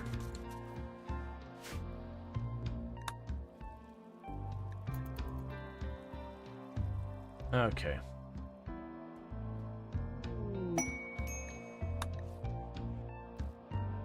Yeah, 3 big hits. So I'm actually not super worried about that, because as you can see, we're good on food. It was more around the side that I could, with those animals, every time they hit 30%, immediately triggering hunt because there's nothing for them to kill up here. I couldn't work on building this part of the defense to fix it, because it would instantly have triggered to hunt anyone who went out there unless I fought them. And with just 2 people against a cougar or a panther, there's a lot of risk there. And the good news is, even though they did ultimately take some penalties to your... Oh, you're up. I don't like that at all. Could you not be up, please?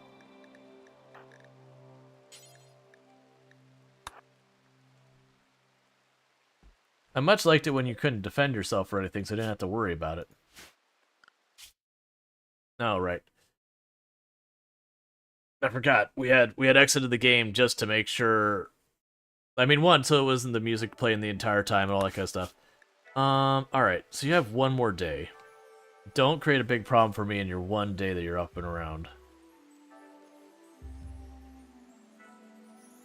And how are you doing? You're getting there.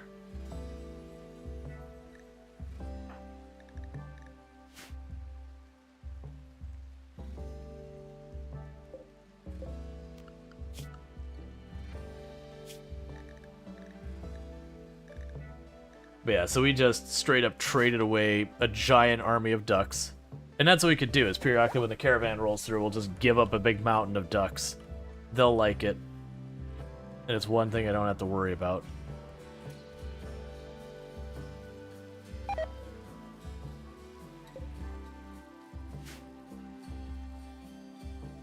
Alright.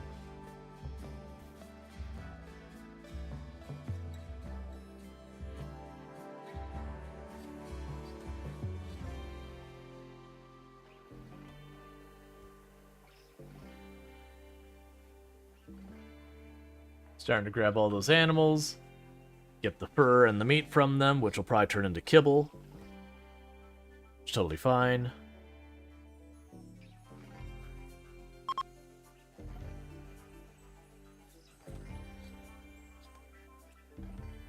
Okay. The worst thing is they do have a ton of trees queued up for them to actually, to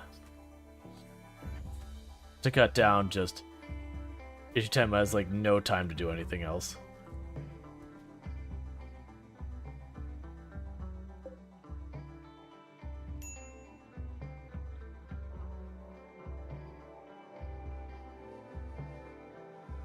Getting so close to getting that 20th spot. Alright, so they're gonna prepare. And just in case, because sometimes they'll try and prepare inside your defense area, which it looks like they might do here. Need you to get a position, please. So even though technically they're supposed to be preparing, in a lot of ways it's working like attacks immediately. You're not supposed to be able to do that.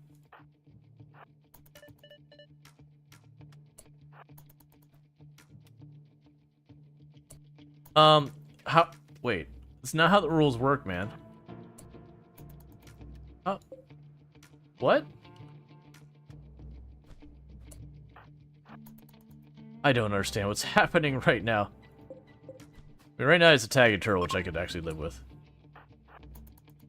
He's still preparing. He's like, I don't have time to defend myself. Why would I do a silly thing like that?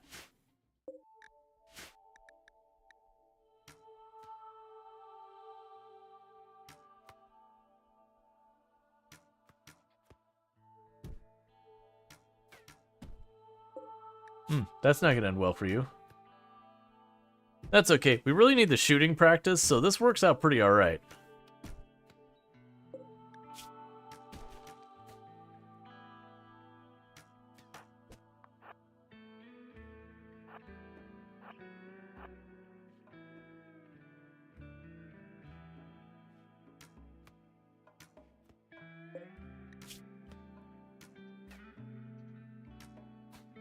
Okay, well, you get to live for a few seconds.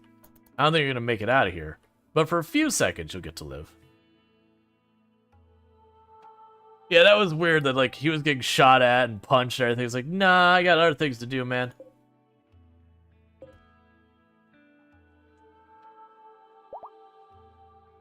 Okay. So downside is they did break that door. That's gonna need to be a priority to deal with.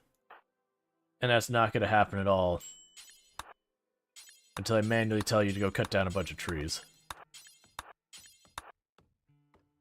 Like, do pawns like to, like that, live by the time they get off map? Oh, they can still die off map. The game decide, like after they get off map, it basically treats them as, like, do they try and bandage each other? You'll have that where, like, you'll have Sapan that was, like, the mother or father or whatever one of your characters here. And you'll see them walk off map and it'll list them as dead even though they survived to get off the edge of the map. You can actually, like, be completely uninvolved and just have randomly where it goes, okay, you know, this person's parent died and it was that there was some kind of fight or whatever that it decided occurred off map. I don't know how, like, the rules of all that work, but... Okay. There's the elephant, which is now in the elephant zone.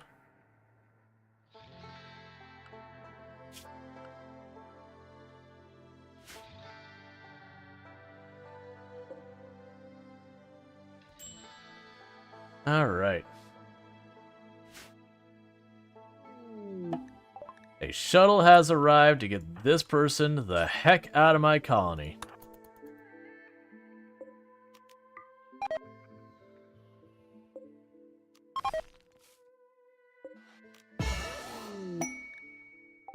And we get a masterwork harpsichord for it to really, really gussy up the break room.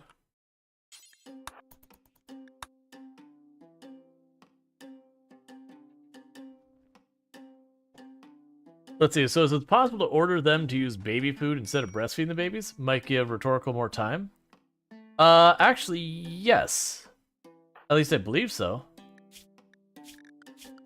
You know what? Actually, no. I don't get the list here. Because you can assign food restrictions and all that. But I don't know what their food restrictions even are in this case.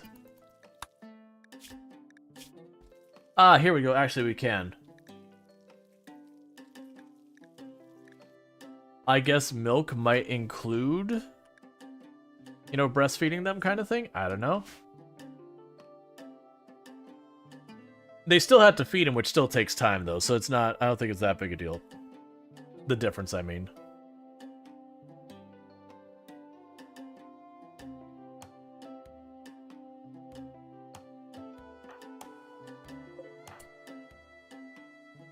Before you do anything else, I also need to repair that door. That's important for our defense. Everything else you're down to, like, just ignore for a while.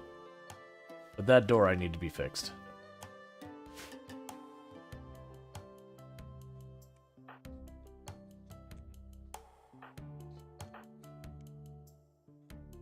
Okay.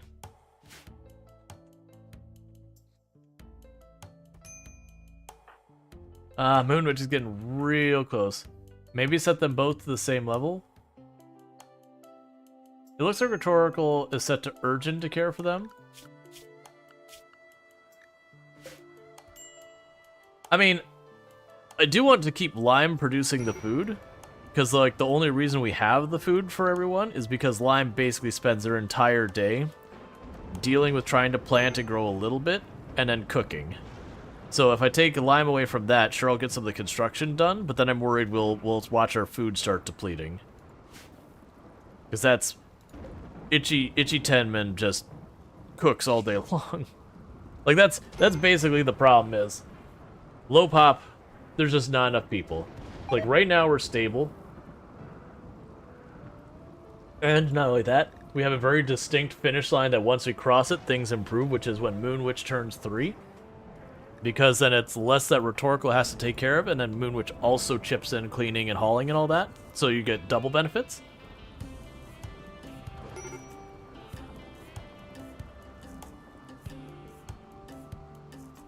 We'll see how it goes.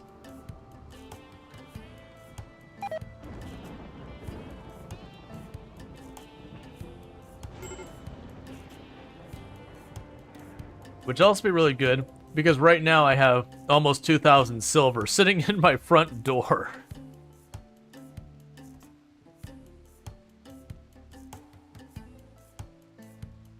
Which would be good, like 8 or 9 passes for my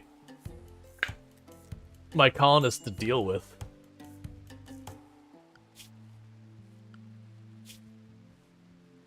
Alright, so the alpaca population is still growing.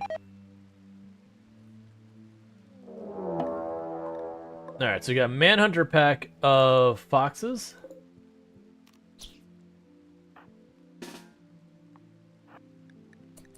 I believe they can climb fences. This is actually starting to get pretty dangerous.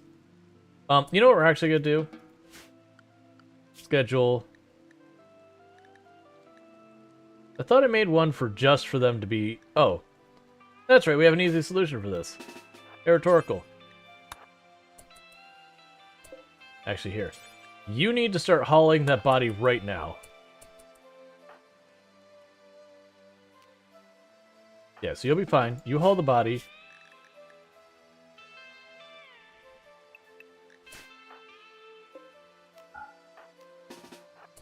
And then we can close the door. And it's not our problem. Because now they don't have a way to reach us.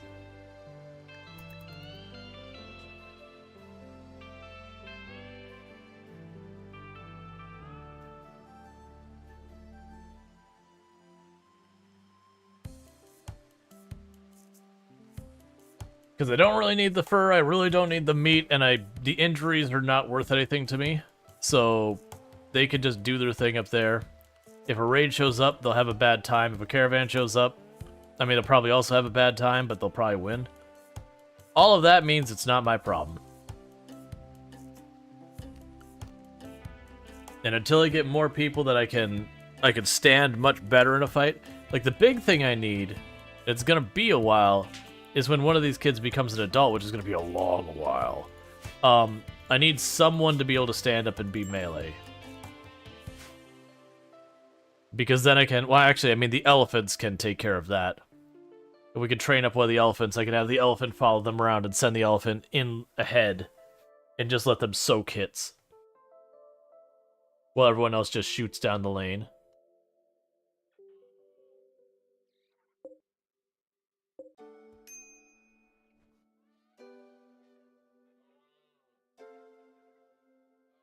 All right.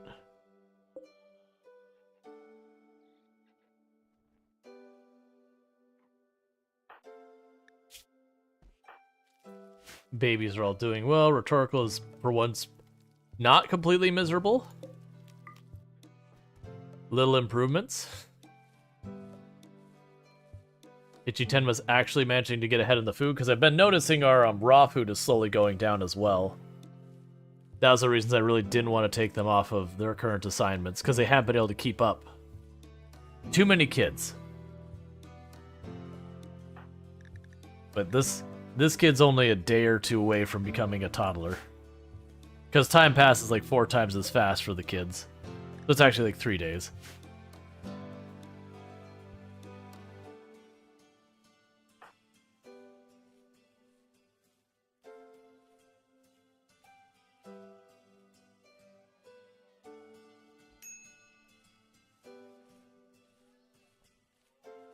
Okay. Don't worry about taming the elephant right now. Rebuild that fence so we can get these animals out of here. I know. There you go. That's fine. You finished the perimeter, so now I can actually kick these animals. Oh, wait. There's another spot that's broken down here. Why are these spots broken? Oh, it probably got struck by lightning directly and then burned down. That's probably what happened.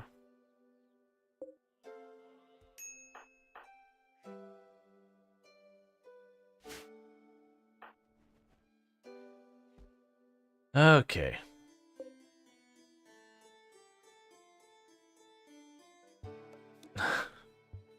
Cool. Our masterwork harpsichord. What's it say about that room? The masterwork harpsichord probably jumped it up a lot. A very impressive rec room. A very impressive dining room. Yes. Moonwitch, I have a really good crib. Wah wah, or it's wah woo woo ga. Good crib. Boo no na ba, boo boo woo no. Parents are happy. Wah woo ga night, ga wah wah boo boo. Very low expectations. Excellent. Today you've learned to talk baby. At least as long as what you were looking to learn is good cribs, parents are happy, and very low expectations. Critical survival things you'll need to know when communicating with the baby.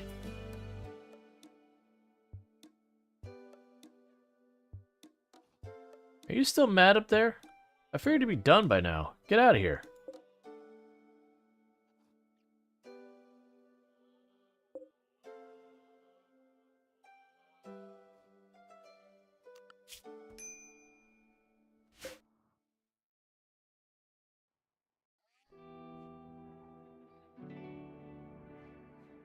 All right.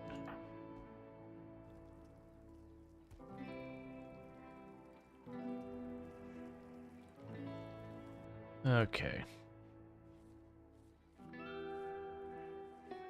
Slow progress is being made. Hey, we got ourselves a second elephant. And with that, we have a breeding pair of elephants. So honestly, this elephant is dead to us. Doesn't exist. It's make-believe. Let's see. It's better to have the kids doing chores or just recreation so they can be better pawns later. So, honestly, most of the time, even having them do chores, the kids will end up doing pretty good about maxing out their learning themselves. So I don't feel like there's really a need to to just focus it all on nothing but recreation. Like usually, I think you max out at like level 8 or whatever in the learning thing, or the growth, whatever. And this is assuming things don't go wrong, like having sick people and all that. But if things go smoothly, usually I'm at 7 or 8 when the kid grows up, which is about as good as it gets.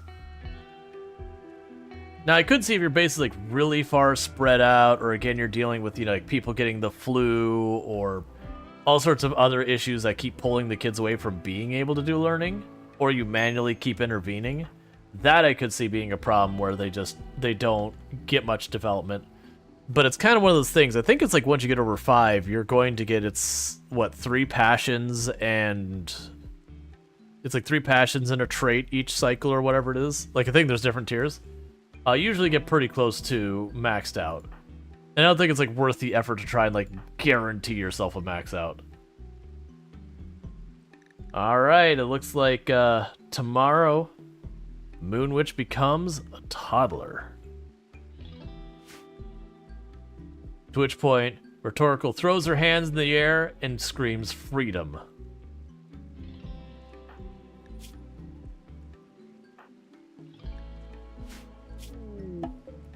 A wild woman has wandered in. Good for you. Oh, yeah, so that thing's done, so we can go ahead and take you. Lock that door open, run up there. So kill box is active again. Schedule. Yeah, everyone's fine. But yeah, and I don't...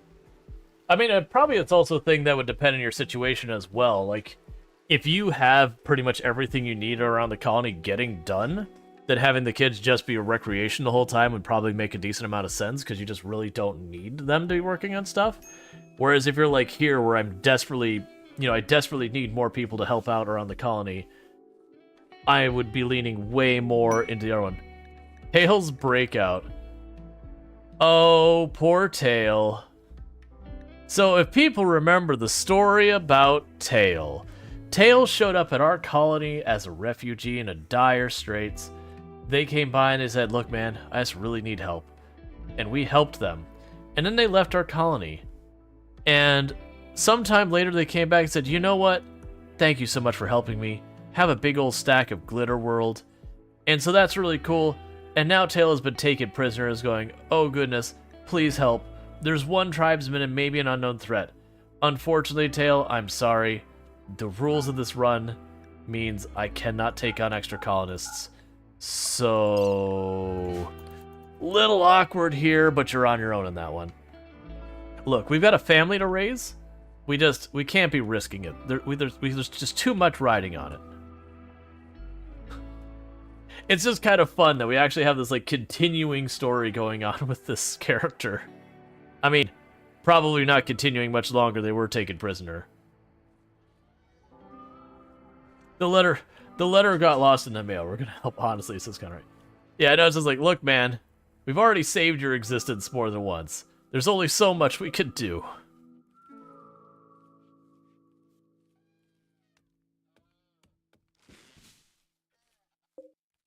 Okay, I'm gonna need you to actually haul some of that medicine in, please. Oh.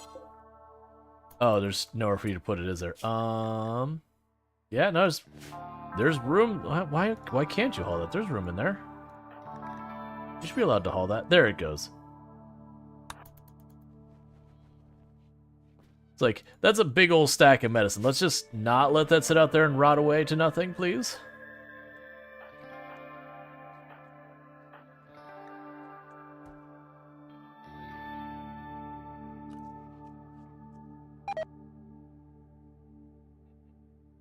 Okay.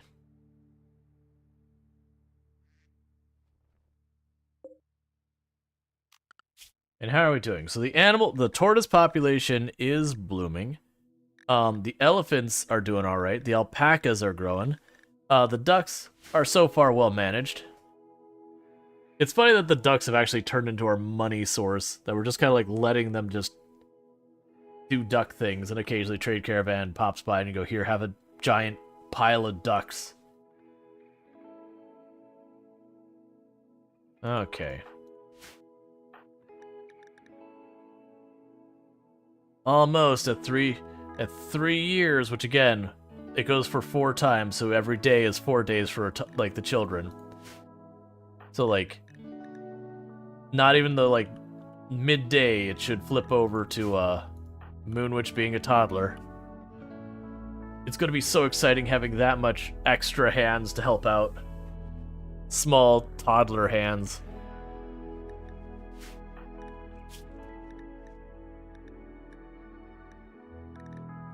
59.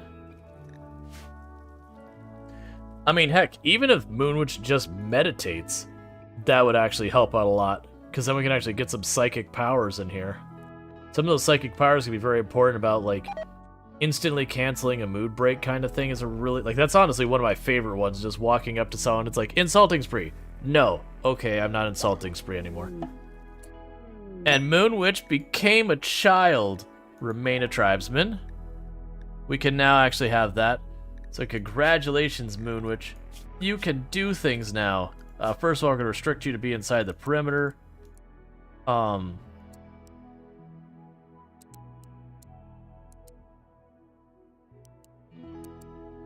going to haul stuff. That's all you can do right now. And immediately Dad is throwing a party. They said, our child has grown up to be a sound toddler. Let's party. Ichitenma being the positive affirmation dad they are.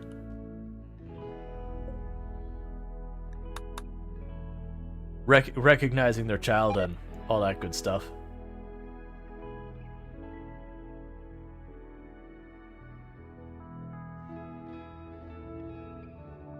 Mutiny bounces a game of catch? Absolutely.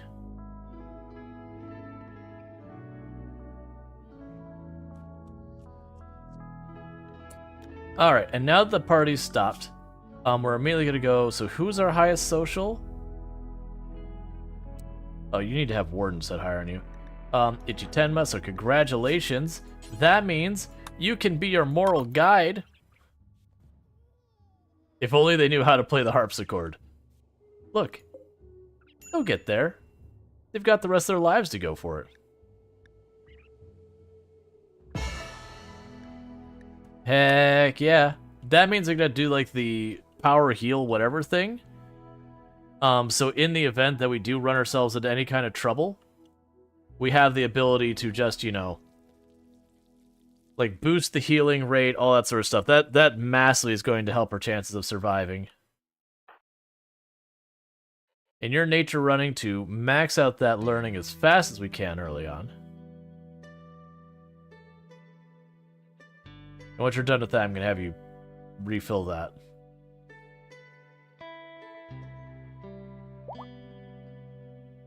Come on.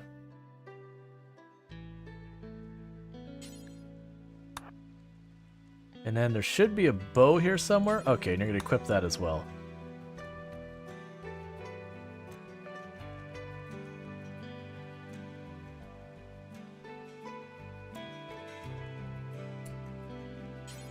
That one's better. Okay. So you can also contribute in the defense. A lot of good stuff going on there. Guess we'll just set top priority on that. The priorities won't matter. There's not enough for that that kid to do. The next time we go to feed the baby, we're gonna switch the cribs. And you're basically halfway into being a toddler as well.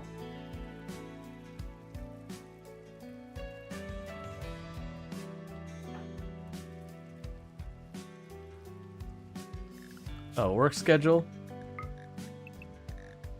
Meditation, recreation. End of the day guaranteed.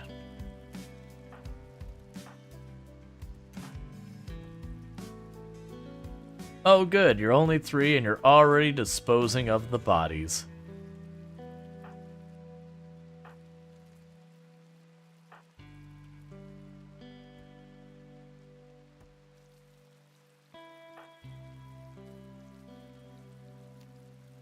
Okay.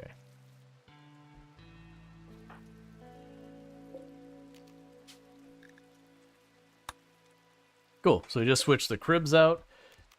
Let's deconstruct the not as good crib, so that way we don't accidentally use it.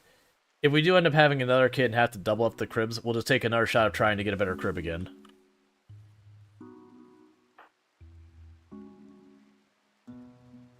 Alright, so Rhetorical is getting pretty stuck handling, which is not great, but I think that's okay for right now. I don't really need the extra rooms yet.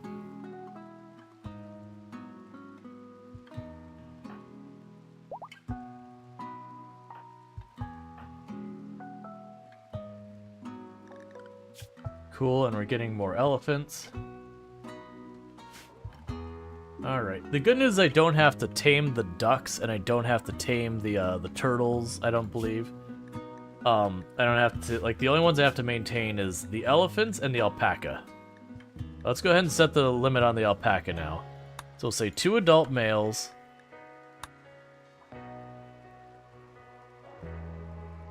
There's no, oh, because they're both pregnant, okay. And we'll say 4 adult females. I was confused when I was like, there's no adult females. I'm like, but how are you having baby alpaca?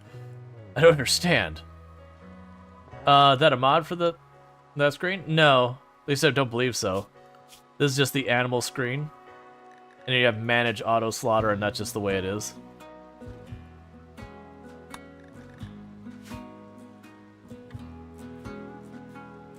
I think it was introduced in, like, ideology or biotech. Yeah, I was gonna say it's a fairly new one. So you haven't missed for too long. Because without that, like, if you got chickens or ducks that got a hand, it was a huge hassle of just, like, going down this line. And then by the time they'd actually knock it down, you'd pull it right back up, and you're right back where you started, because, like, 30 chickens had just hatched or whatever. And there was, like, no keeping up with it at all.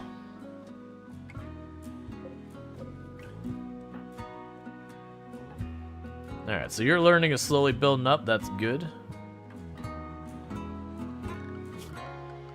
Yeah, they can't make your school desk or anything like that yet. Did the game category glitch out again? Nope, actually.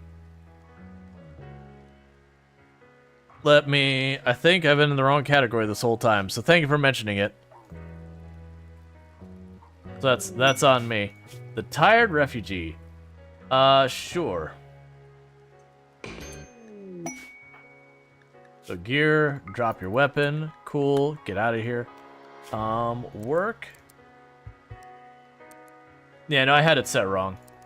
I had switched on the break and I forgot to switch it back. Okay, so you can cook and you can research. I think that's fine. We'll just have you research. That's your job. Adila, you research. That's what you do here.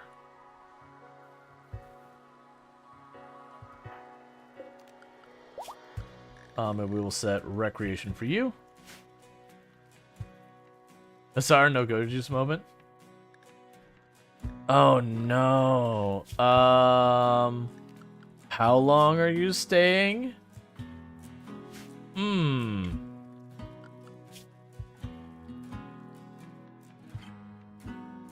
Well, they may not live here very long, but in the short term, we will let them research for us. Yeah, we're just gonna go ahead and furniture, shove a sleeping spot over here for the moment, away from the rest of everyone else.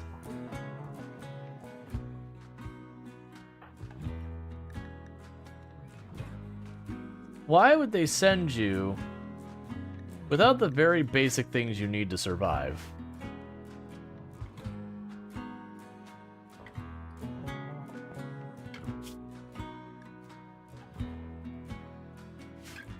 I'm trying to think of the best way to manage that. Because, you know, certainly I could do something like just immediately turn against them and be like, yeah, that's not going to fly.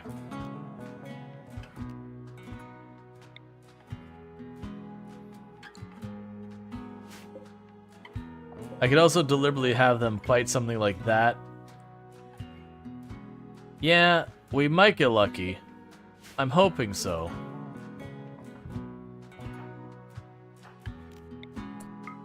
Practice your socializing. Good job.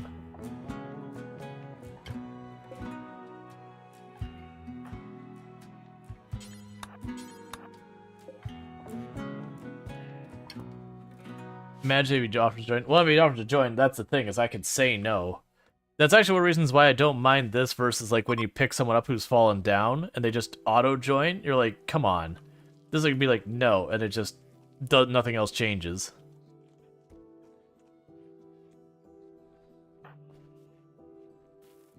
Okay.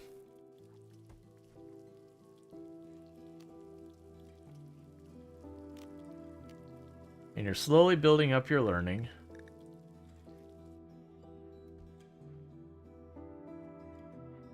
Just don't have a whole lot of options. Only rescue if they're good. I mean, that's the thing you could do. I do like to rescue them anyways, because if they walk off the map, sometimes they'll send you goods later for like a later reward. Other times, if they're friends of a faction and they leave the map, you get a bonus to your reputation. So there's lots of bonuses for doing that, but yeah, then they join, you're like, alright, come on, man. I know there's a mod that does it, but it's like, you really should give me the choice. Speaking of transport pod crashes. Okay, so... Alright. So close that door. Set that to prisoner. For right now, we will go here and...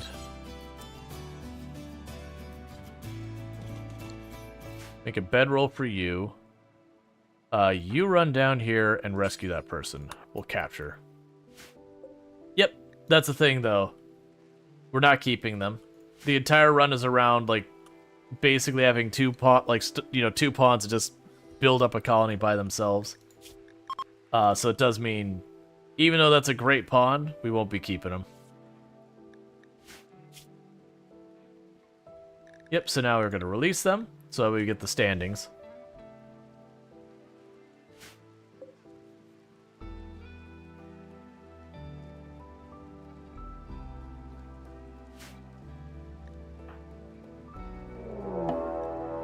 Alright, so you're going to attack immediately. So, you may not realize this, Padilla, but, have you ever had the desire to be a human shield?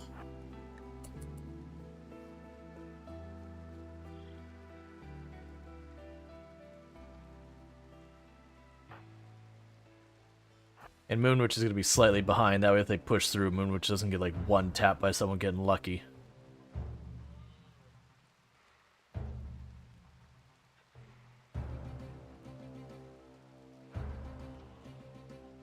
I do like that the melee's in the back.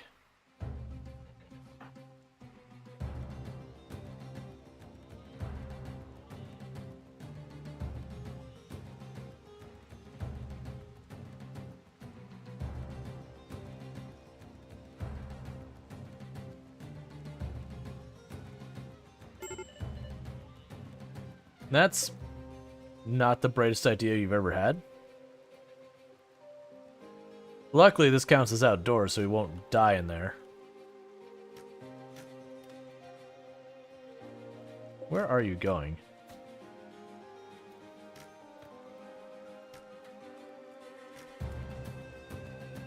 You're supposed to be one per tile? There are rules?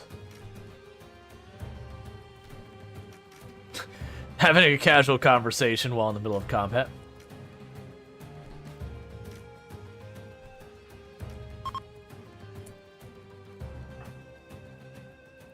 Okay, so you do that. Oh,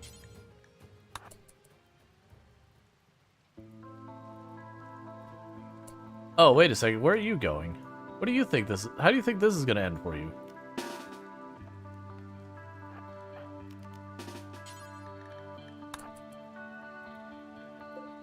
They're like rushing me, trying to flee.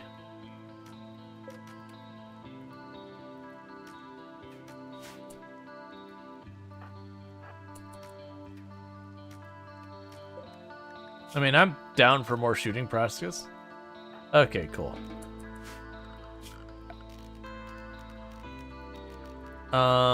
Let's go here and choose to allow all that. So that fire is burning. It's not really spreading because of what we got going on here. It seems like the barricade stays burning underneath here, but the other stuff doesn't. That's fine. Why'd you go sleep there? Oh, we don't have the area set anymore. Furniture. Do this.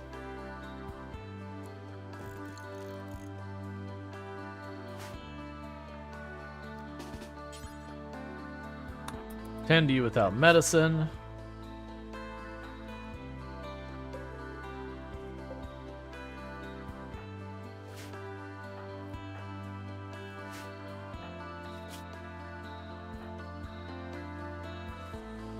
Alright. That's because I don't want to bother to make him walk it back and everything, so we're just going to tend him.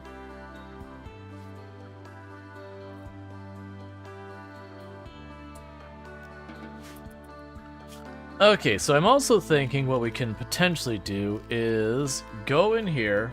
Let's change the zone to remove roof. That we're going to remove roof from that part of it. So when they go to light that stuff on fire and it's raining, and that'll put it out. I do want to leave the roof here so that's not in the rain and all that, because it's interior. Like, what mod lets you strip mine? It's the allow tool mod. Allow tool mod just has like a ton of quality of life stuff it does for you.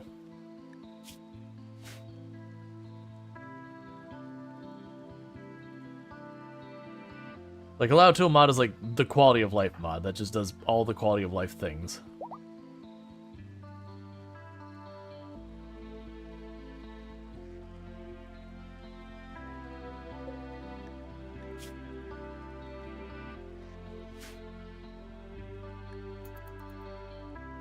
Alright, we're releasing the prisoner, because that also gives us a mood bonus as well.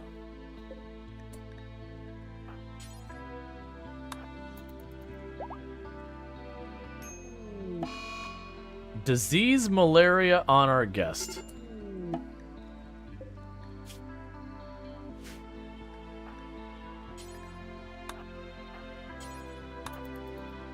So immediately tend to these two.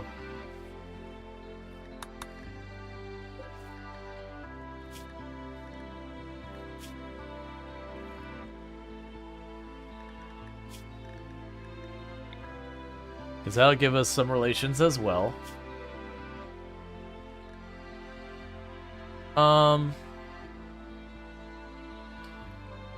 Yeah, you're probably gonna die, Padilla. No, you're starting to win.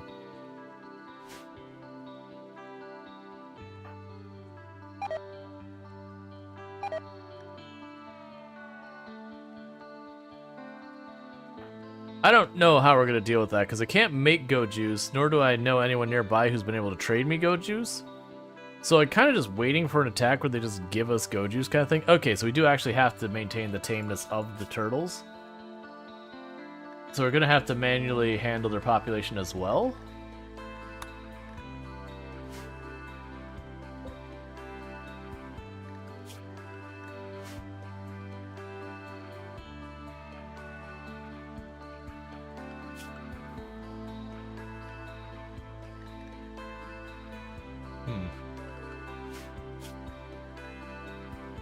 Yeah, so the turtles, we're gonna have to some cap of how many we allow them to have. Or it's gonna get to the point that we won't be able to get anything else done. We could take handle, yeah, so we have a handle, let's reduce the handle priority on here.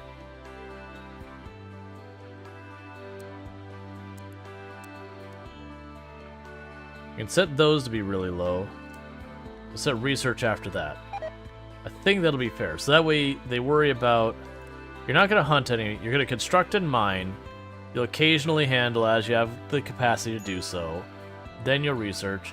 And it's kind of the same thing over here. You'll warden, you'll grow stuff, and then you'll handle... Well, actually, you'll skip to research there.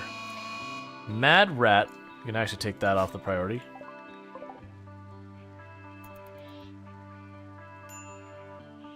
it going to be smart to go on the thing? I actually don't know if you can go to the barricades or not.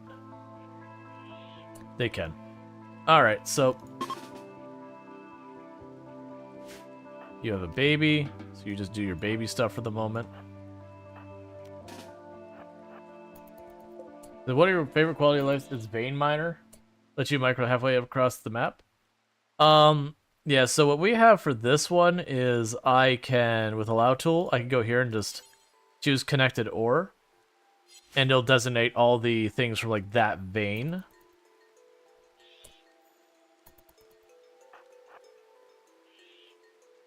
Makes that pretty easy.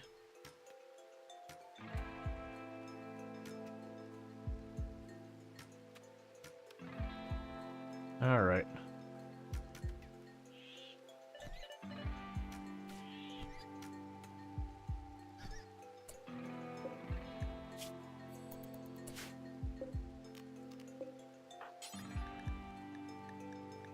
Alright, get out of here.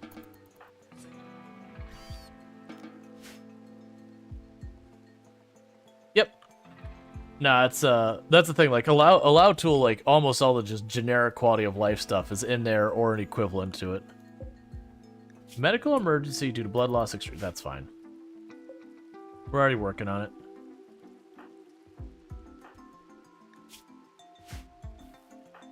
Okay, and you're aging up.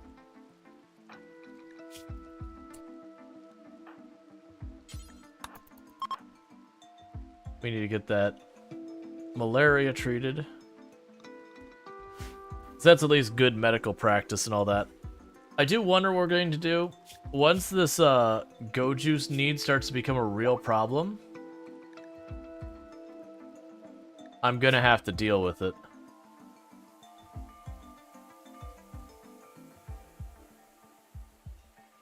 Yes, after 5 days, this person's gonna be a problem. I do think I might just be kicking this person out of the colony after 5 days. I believe I could take them over to the edge of the map, cancel the quest, and they'll just leave.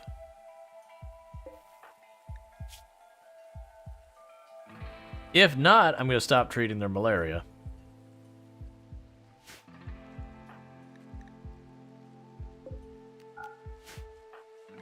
Because if that being a Hussar, they're going to most likely go into slaughter, they're going to go into murderous rage, or they're going to go into berserk. And with children in the colony, that Hussar can easily one-tap them.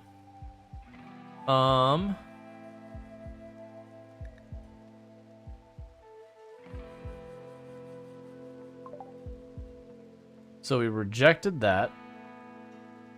I am going to rescue you, though.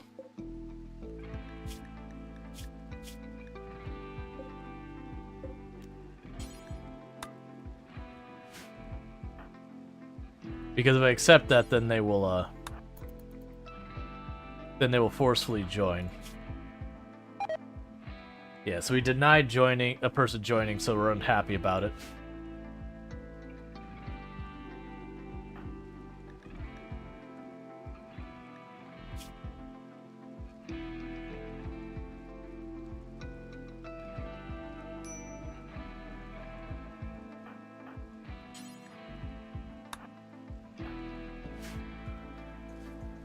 Alright, I think I'm actually gonna walk the person off the edge of the map.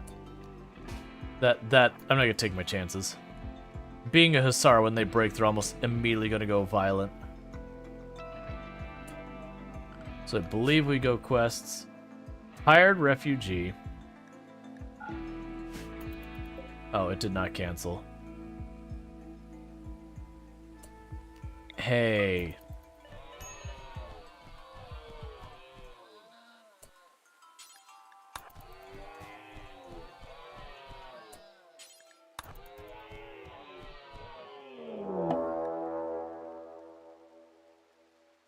Padilla, who asked to stay with you, is turning against you. It seems he had treachery all along. I knew it.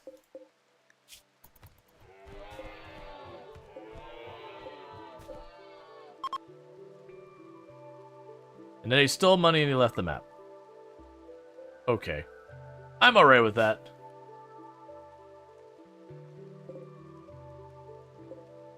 Alright, let's get you on. Actually, you stay there. You get unrestricted. Go grab that money.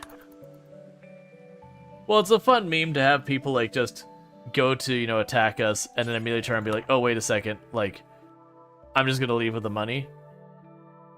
We have had quite a bit of money stolen. I think they take like 500 each round.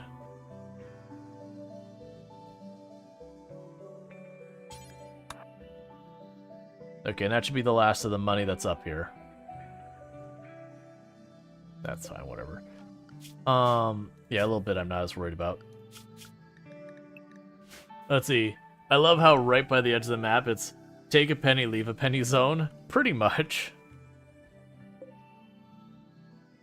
I'm honestly surprised that guy fist fight three alpaca in one. Just straight up walked up and punched alpaca, and the alpaca just beat them all. Like, not melee. He had no weapon. He was punching and kicking. I'm actually good it ended up being that he was going to betray us in the first place, just because the alternative was we would have gotten a debuff for basically offering to help someone and then failing. But betrayal has no negative.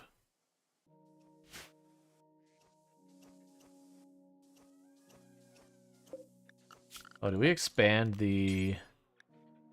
Yeah, so Area 1 wasn't expanded enough yet.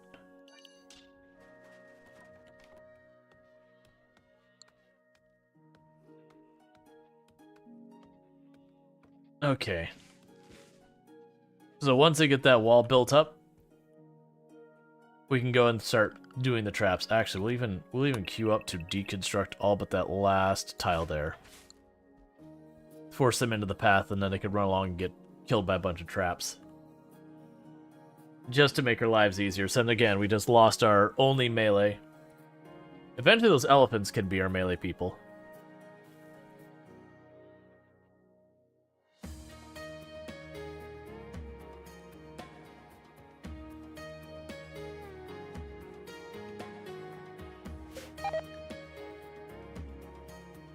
Nope.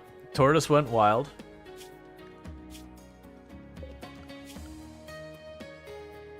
Alright, so that basically tells me we have too many tortoises. Okay, so tortoises. Let's cap it out at 10. I think that's fair. That's probably more than we can handle, but at least that's where we've already kind of hit our limit. So we just won't go farther than that. The alpaca, what do we have for the alpaca? Oh, we already had the alpaca restricted as well. They just need to take the time to actually slaughter them.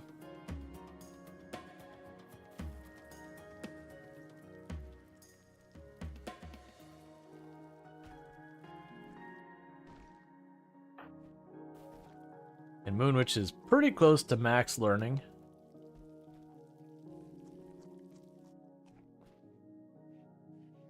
But is slowly hauling all the stuff away. Refueling our campfire. Oh, actually, we can turn off the campfire for now.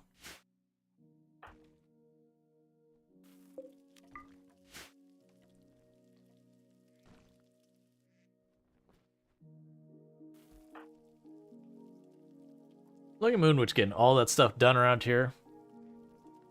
Cleaning things up, hauling stuff, just making the place just that much nicer.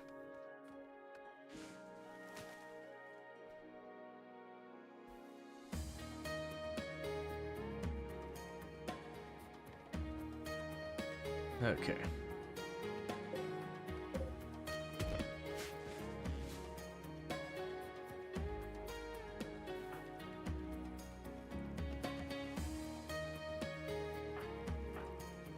Alright. And the Limeskid is already about 2/3 of the way to becoming a tolerant themselves. And then we'll have another person who can chip in with the hauling and the cleaning and whatnot.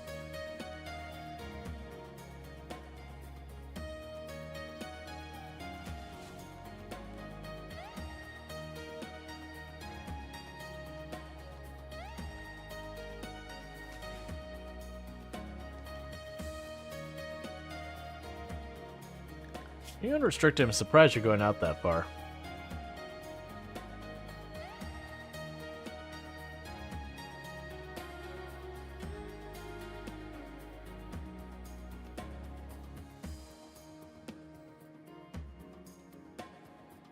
Okay.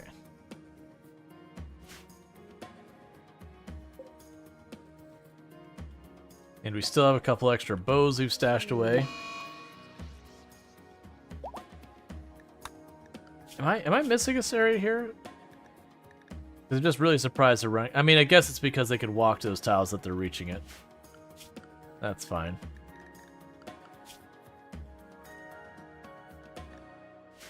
Okay.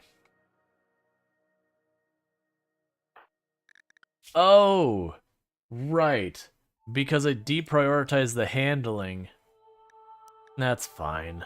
Well, like if we lose, you know, as much as I want the elephants, I don't think we can keep them. It's just I need the bandwidth to actually train them, and I don't think that's going to happen. Because rhetorical, like right now, because they're taking care of the kids and trying to get any kind of construction done, they have no time to handle, or I could go the other way where they have time to handle but no time to do construction and all that.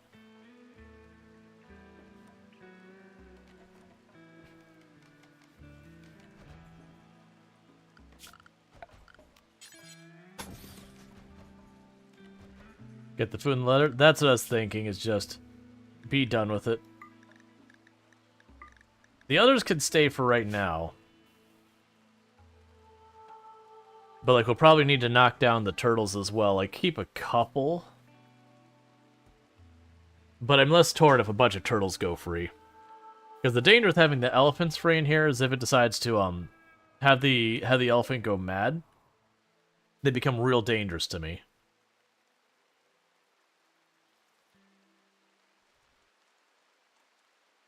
Versus a turtle going mad's not a big deal because they're so slow.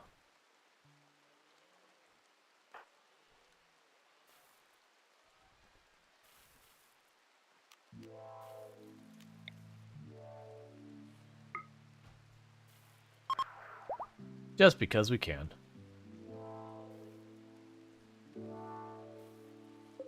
Alright, so we got only one tile that I need to have built still.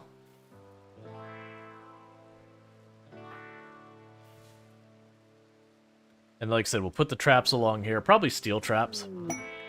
Paid volcanic winter for 12 days. And you're willing to give me a big old pile of glitter whirlpool. I actually do want to do that. But I want to wait till we get some of the stuff hauled in and everything.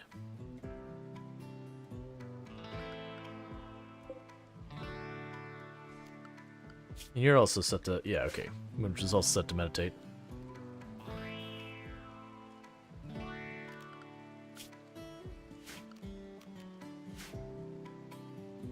Alright. I'm also trying to remember, was the first, they become a child was either like 5 or 6 that they become like a child, and it's like 13 or so is the next one. There's like three different steps to the aging up. I know 15 is when they become an adult. They can't have kids or anything until they're 18, but like 15 is when they're adults as far as RimWorld's concerned. And then there was another break at like 8, 10, 12 or something like that. Which then they could do more. Actually, here's how we can check and get to work. So 10 is one of the breakpoints. 7 is another. Yeah, so it looks like 7, 10, and 13 are the breakpoints.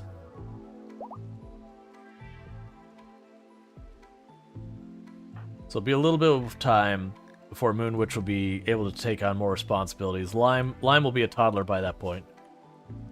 Break risk points. Yep.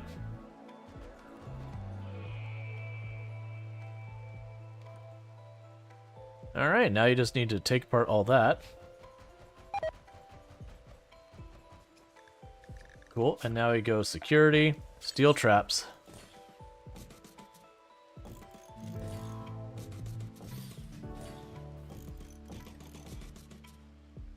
So when we get attacked, what ends up happening when you do it this way? I had that positioned wrong.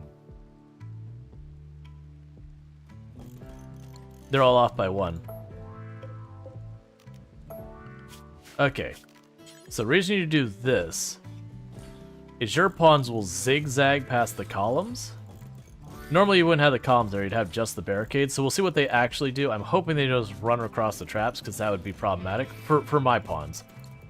What should happen is enemy pawns will go, oh, I can't see the traps, but the barricades block me, so they run straight down the line of traps. Well, your pawns know about the barricades, so they go like this the whole way. We'll see what ends up happening. We'll know after the first trap or two what they're gonna do. Okay, they basically don't have any meaningful amount of steel, so let's go here and mine out all that steel once they have the availability to do so.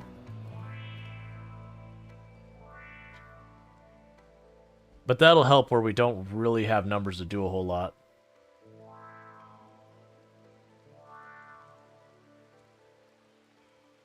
Yeah, so they are zigzagging around the traps. That's the important thing.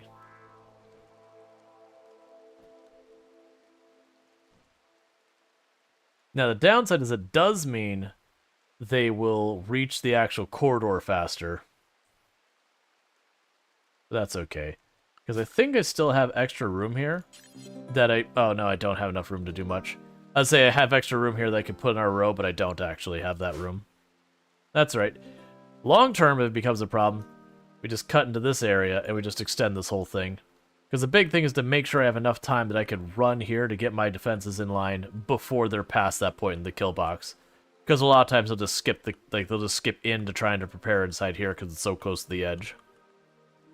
The other issue we'll deal with when they drop stuff back here will be a problem.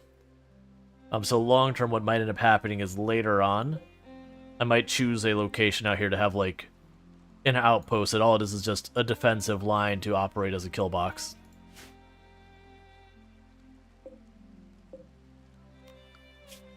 That'll be the harder one to make happen.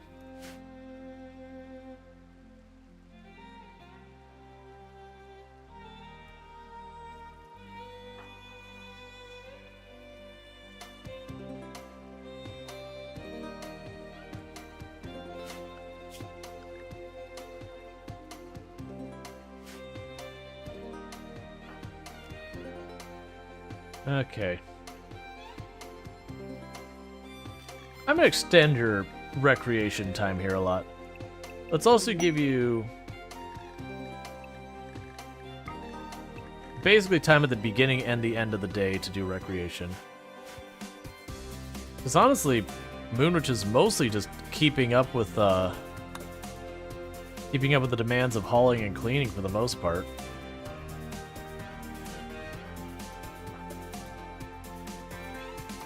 So I'd like to keep the learning maxed out as much as possible.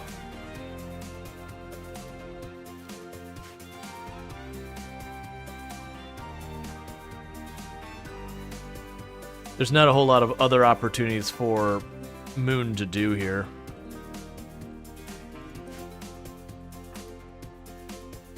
Yeah, I believe 100% you'll automatically stop and do other things.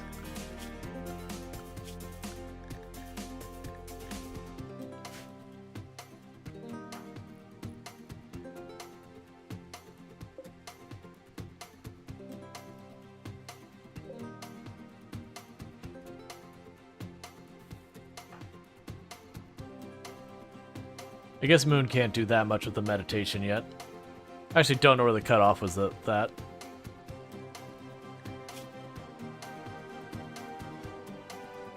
Right, so Moonwitch doesn't have a recreation stat, they have a learning stat. They kind of fill the same goal, they're just the physical activities they do change.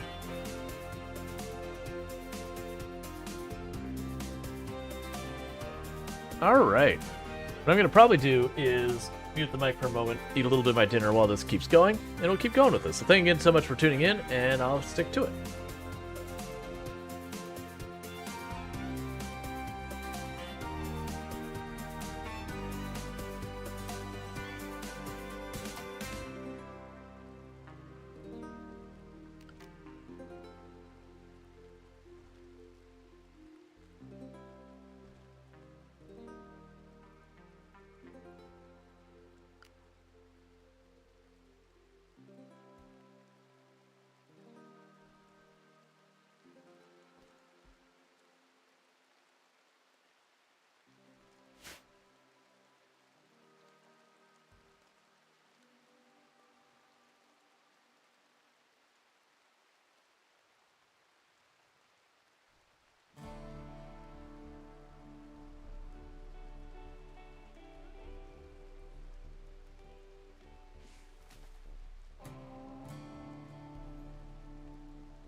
Alright.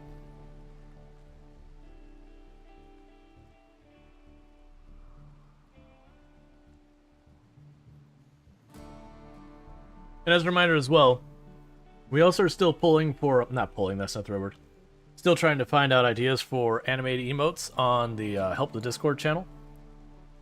It's still probably going to be a little bit while before I'm actually able to commission. The artist I've been talking to is just, they're going to be a little bit of time before they have availability to do it. But that's fine. But so we've got that going on. I do think I want to make, like, I'll probably find some place on the Discord to have a discussion about what people see as the main things this channel is. Like, I have my opinions of what it is, but it's kind of like ask around. So when it comes to trying to prioritize stuff in the future, I have like a lot of that in mind. Alright, so we got a bunch of junk in here. Which we need to get that stockroom done, but still, I'll have 2 people working, and one of them's like a part-time right now because of childcare. So if it's 4 times as fast, we should have like 10 or so days before Lime becomes a toddler. Do I want to do the volcanic winter? That'll ruin my growing season, which I don't want to do. What is... You're not getting the... So it's because you're still cooking. That's still the thing, is you're putting a lot of time in your cooking, which means you're not growing stuff. So ultimately, in the long run, that's going to have to change. That I won't be able to have one person who cooks and grows things. The glitter world would be nice. I think we say no. With animated fire? Rhetorical. I need you to put it in the Discord. If you say it here in chat, by the time the stream's over, I will have forgotten. Because the chat doesn't stick. If you don't want to pop in the Discord, that's totally fine. You just need to find someone to put up there on your behalf. And that's just the reality is, my memory's not that good.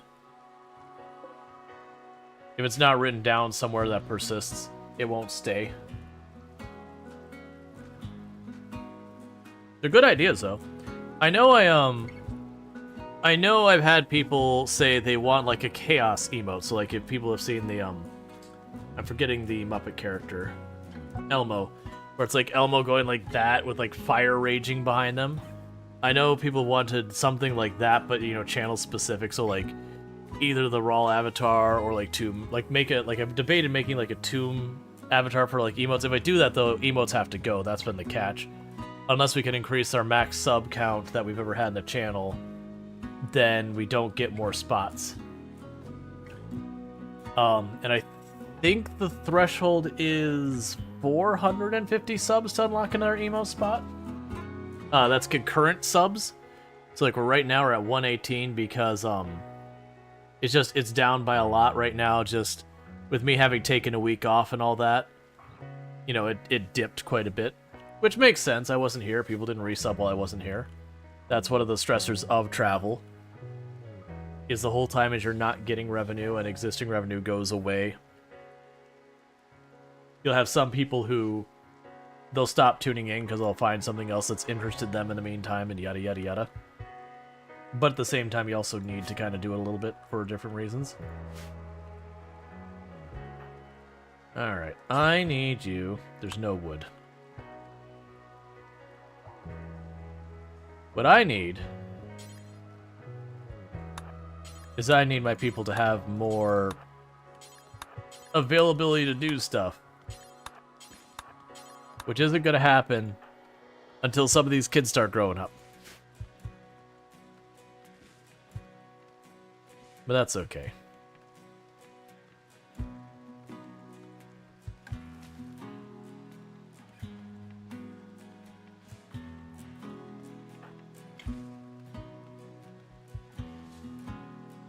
Alright.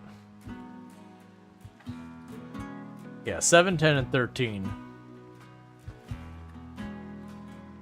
So right now we get to choose one trait of 2 options. At the next growth tier, we get to choose one trait of 3 options.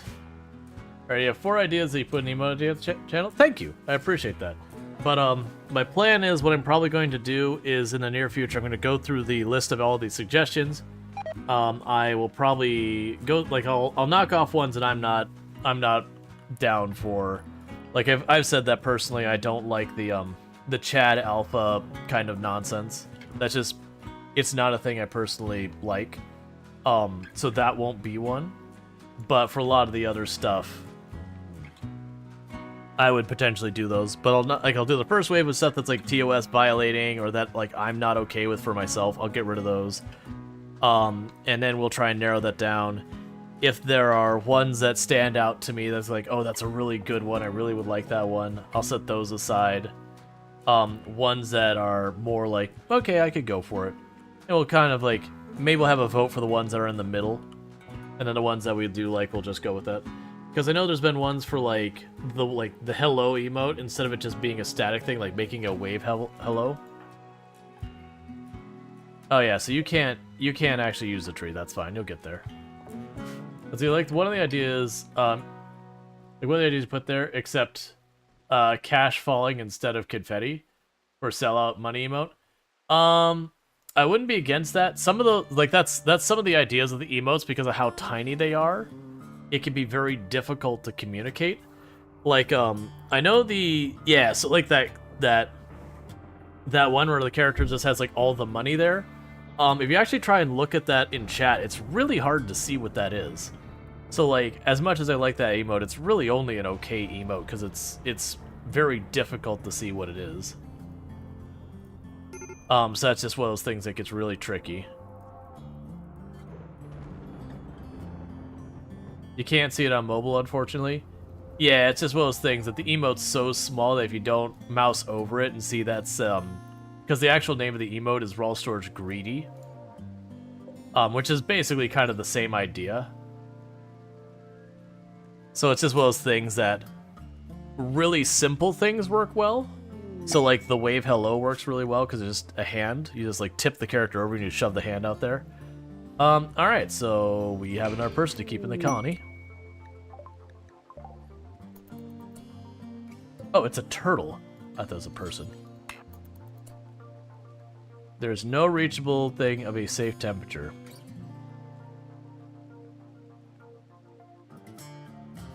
Is this not a... Oh, they're assigned. I understand. Okay. I was like, wait a second. Is it not? There you go. Taps is my favorite. Oh, Taps is like the favorite. There used to be a Twitch app for Android called Extra, but it died some time ago. Yeah.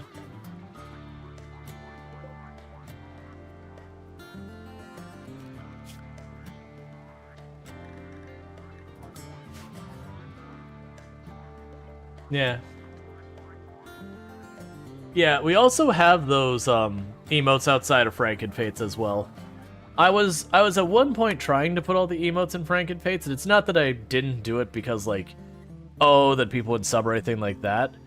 It was just one of those things that there was like a whole approval process and a whole thing to do with Frankenfates that it was just, you know, on the pile of 1,000 things I've got to manage, it was another thing to add. And not many people were using the ones that I had put on Frankenfates, so I just kind of stopped worrying about it. There's one that's called Frosty that I was told about.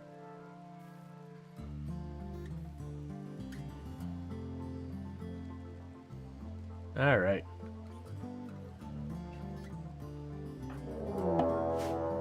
Okay, so we've got that. So even though it doesn't say their attacks immediately, that's the catch.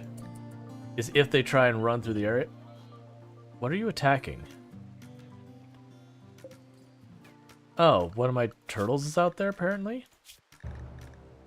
Ah, I had a handful of turtles that weren't obeying the restrictions.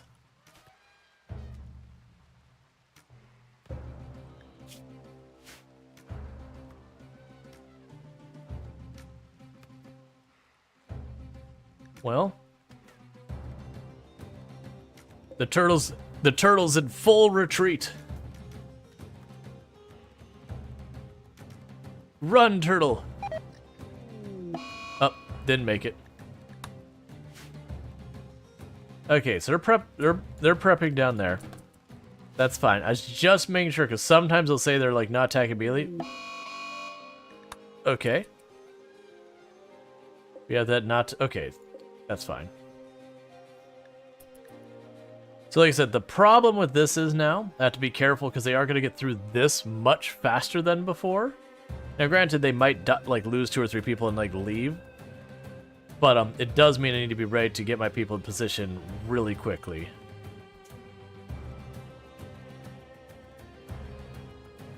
It's just a backpack tipping over. Braves to Robin the turtle. Did not make it. Had its kidney blown out. Broke its shell.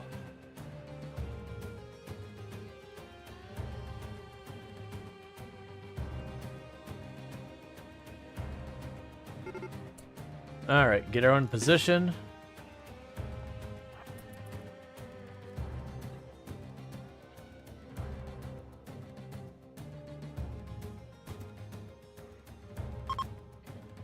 Nicely done. And that's 3.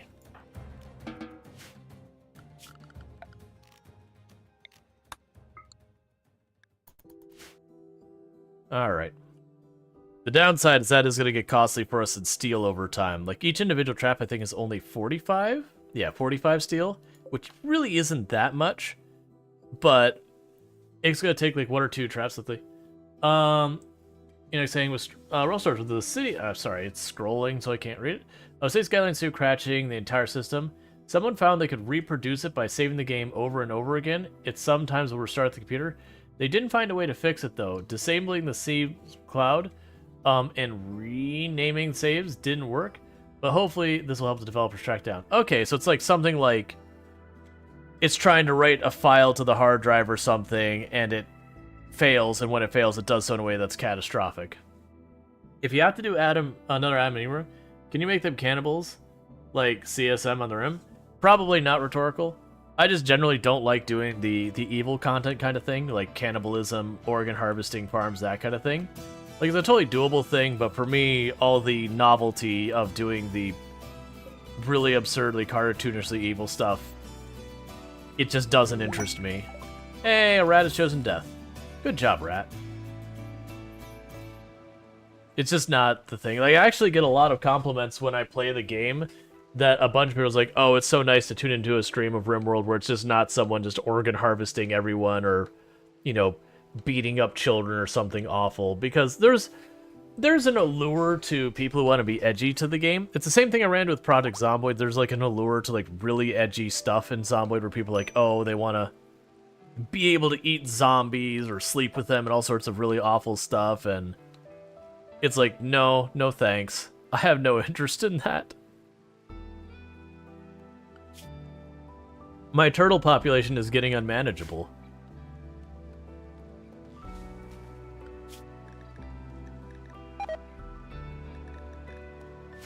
Because I have no one who's actually doing anything around it.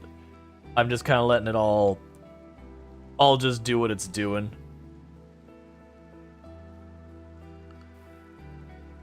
Because I'm trying to work on getting this fixed.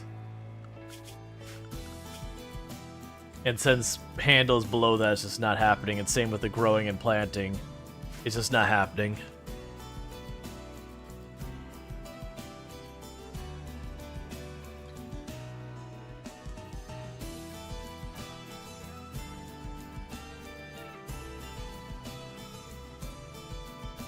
Pretty soon, you're going to run out of steel that's easily accessible. And then you're going to have to start bouncing between mining and construction. How much longer? Okay, not too much longer before Kid Slime becomes a toddler. I also think, I mentioned at the beginning of the stream, if this one run ends, I might just, like, kind of let it go kind of thing. Alright, so it's getting a little dangerous for the toddler, but I don't have passive cooler, so I can't do anything. The toddler's either going to make it or they're not. I can't... There's, like, not a mitigation thing I could do for him.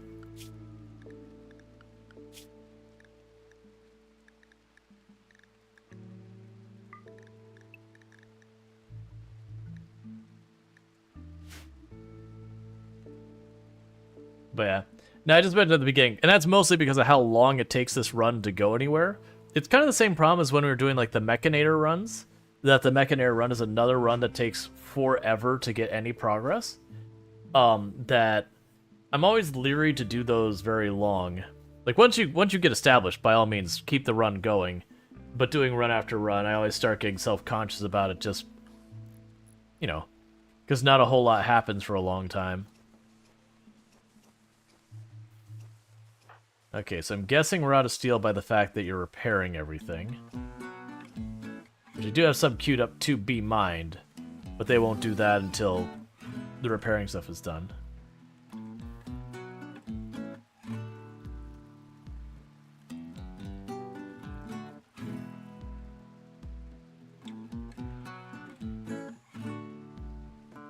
Okay.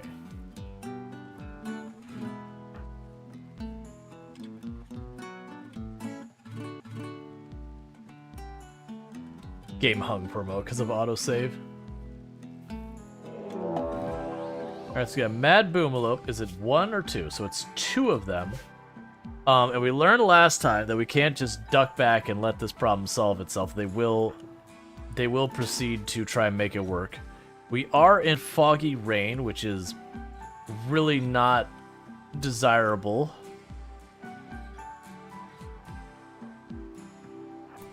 Let's try and get down here.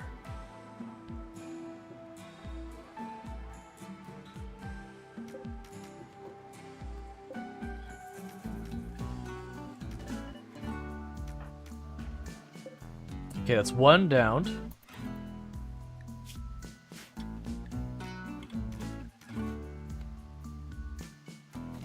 Come on, please hit it. Moon, start retreating. Gonna fall back. Please penalize the movement. You have successfully penalized the movement. Spread out real fast.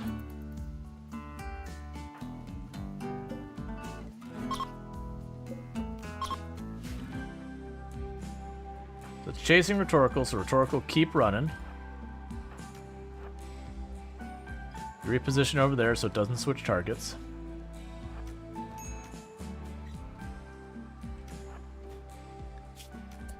Oh, come on. It had to be a leg hit. Yeah, so Rhetorical can't get away from it now.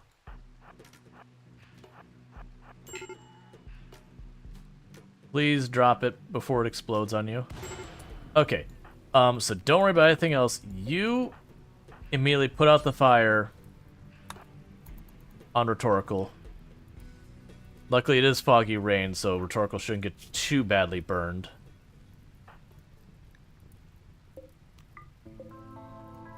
Okay. Yeah, sadly, Moonwitch can't put out fire. Toddlers can't fight fire. It's not, honestly not till they're like 13 years old that you can fight fire, so it's pretty late.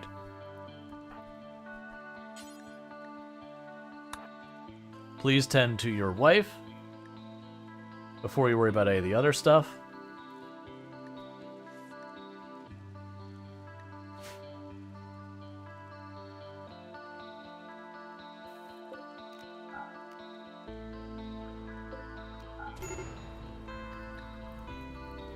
There's the other one. Yeah, so the wood fence goes almost instantly once it catches fire.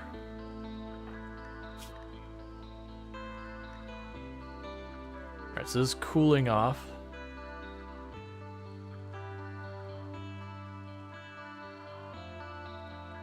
Yeah, so blocking those doors doesn't really do a whole lot. Actually, it's working against us.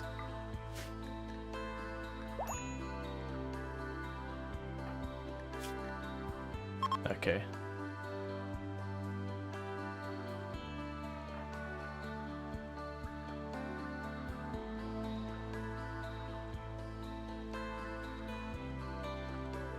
Your weapon is over here somewhere. Did you already grab it? Probably.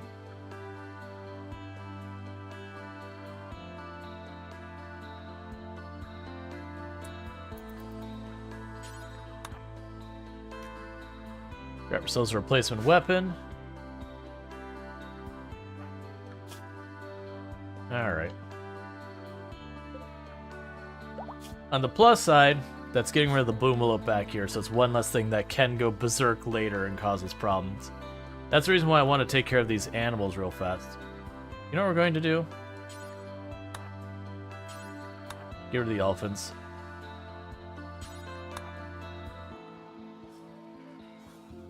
Okay.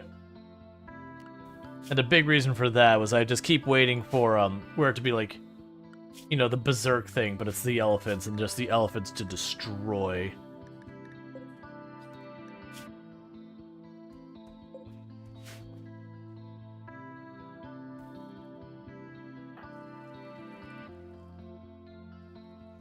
Alright. You're still doing a good job. You're getting skills and all that.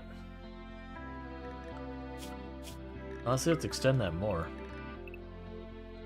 I mean, you can't even meditate that much because you're just not able. We'll get there. Because we haven't had to do that much hauling. It's just a little bit of stuff out here has been the big one.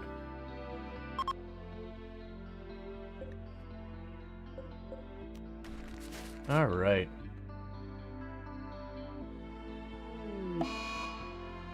Oh, that is gonna be some dead alpaca.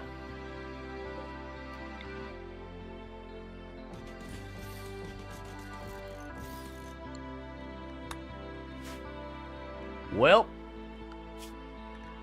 the alpaca population is about to go down a little bit. There's like 7 of them got plague.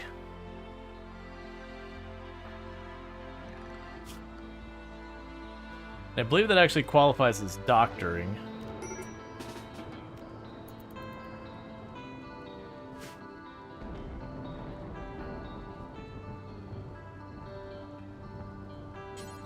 Oh, I guess you don't want to. That's fine.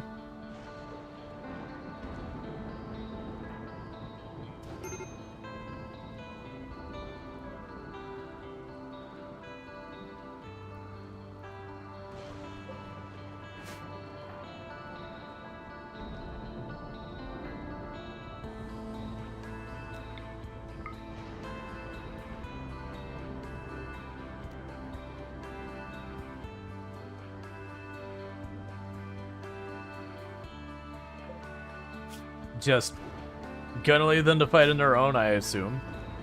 That's nice. There you go, you finally realize the alpaca need help. I just didn't want to have to sit there and micro figure out every single one of them that needs tending, and then one by one assign it, and then have the person throw a fit because they're starving because it's taking too long.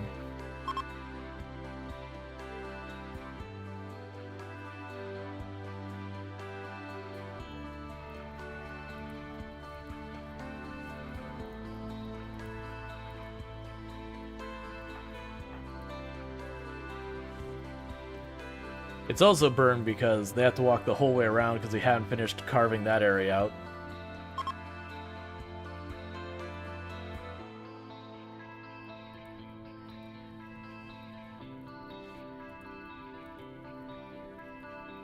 But that is also helping us out with medical.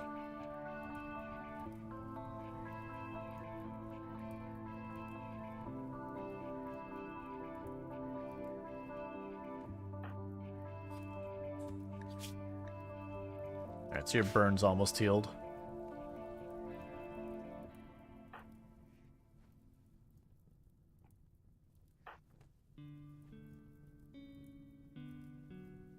Okay. It's actually looking like for our growth, we can only manage to get about 3 a day. Considering the time goes faster than normal. So we would get one effective year worth of days to do that, and it's about like 55 a tier, so it's gonna actually take a while for that to amount to anything. Oh, you're getting so close. You have less than a season until Lime's kid becomes the toddler as well. And then Rhetorical will no longer be shackled to feeding people constantly for however long it is before another baby happens. They'll be free to actually just go out and do mining and construction and all the other things that they're supposed to cover.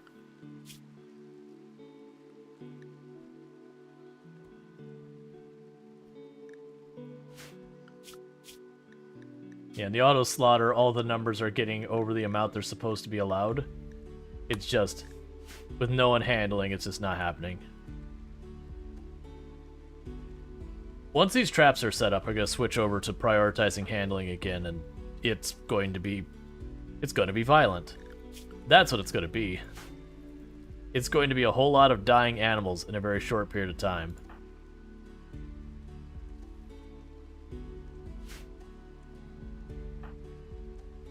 All right.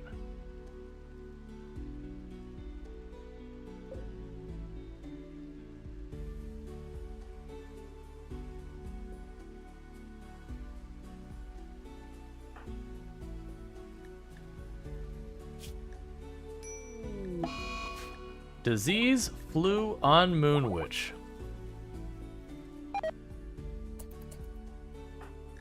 Who is our best doctor? Take care of that immediately. We do have Glitter World, and we do have a bunch of things we can do to help out with this. So as soon as the Preach Health becomes available again, we're going to use that as well. Moonwitch is winning, but we're not going to take any chances. We'll immediately do Preach Health, make sure it sticks. We've got Glitter World if for any reason things start to not go our way. So we should be okay with this one. But of course it's targeting the children. What are you? Stay in bed. I don't want to see you leave bed.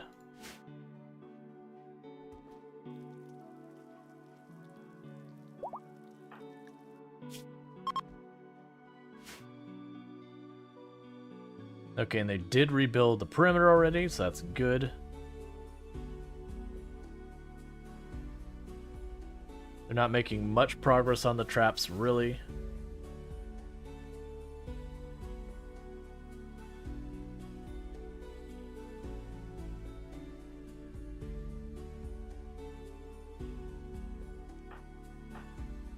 Okay.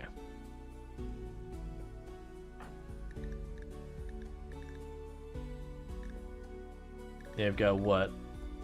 So 24, 6 more in-game days until they're a toddler. Alright, well I'm gonna have another bite of my poo in the meantime, so let me go ahead and kill the mic so you don't have to listen, and I'll be right back.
Are they laying eggs in the trap corridor?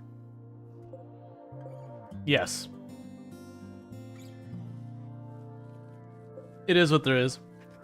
We also have those. Oh, it's probably what happened is the ducks filled up these because they got in here when the wall got destroyed, so there's nowhere for the turtles to put them. I actually don't really care that much.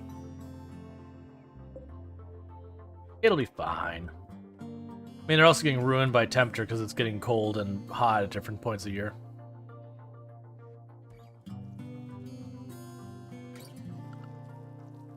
Alright, I'm going to have to up your handle requirement.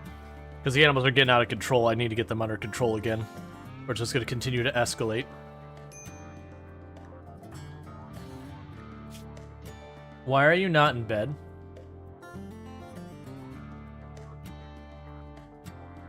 I mean, I would worry about it except for the fact that you're, like, really, really ahead of that flu. But also, go the expletive to sleep.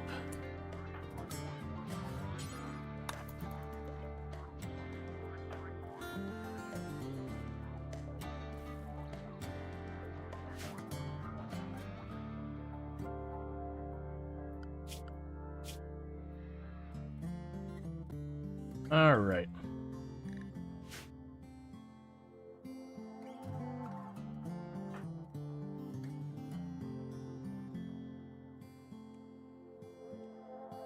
It'd be nice if we got another, like, refugee mission. Darkshire like rubs eyes. I'm not sleepy. I'm thirsty. I'm hungry. Tell me a story. Tell me another story. I need to use the bathroom. I'm thirsty again. Uh-huh. I know how to toddler.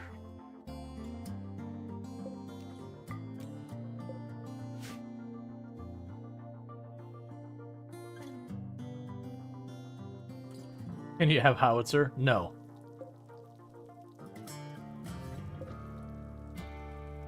You know, I was like, do I want them to use fertilized eggs? I'm like, you know what? Honestly, as many as there are, that's fine. Use what you feel like.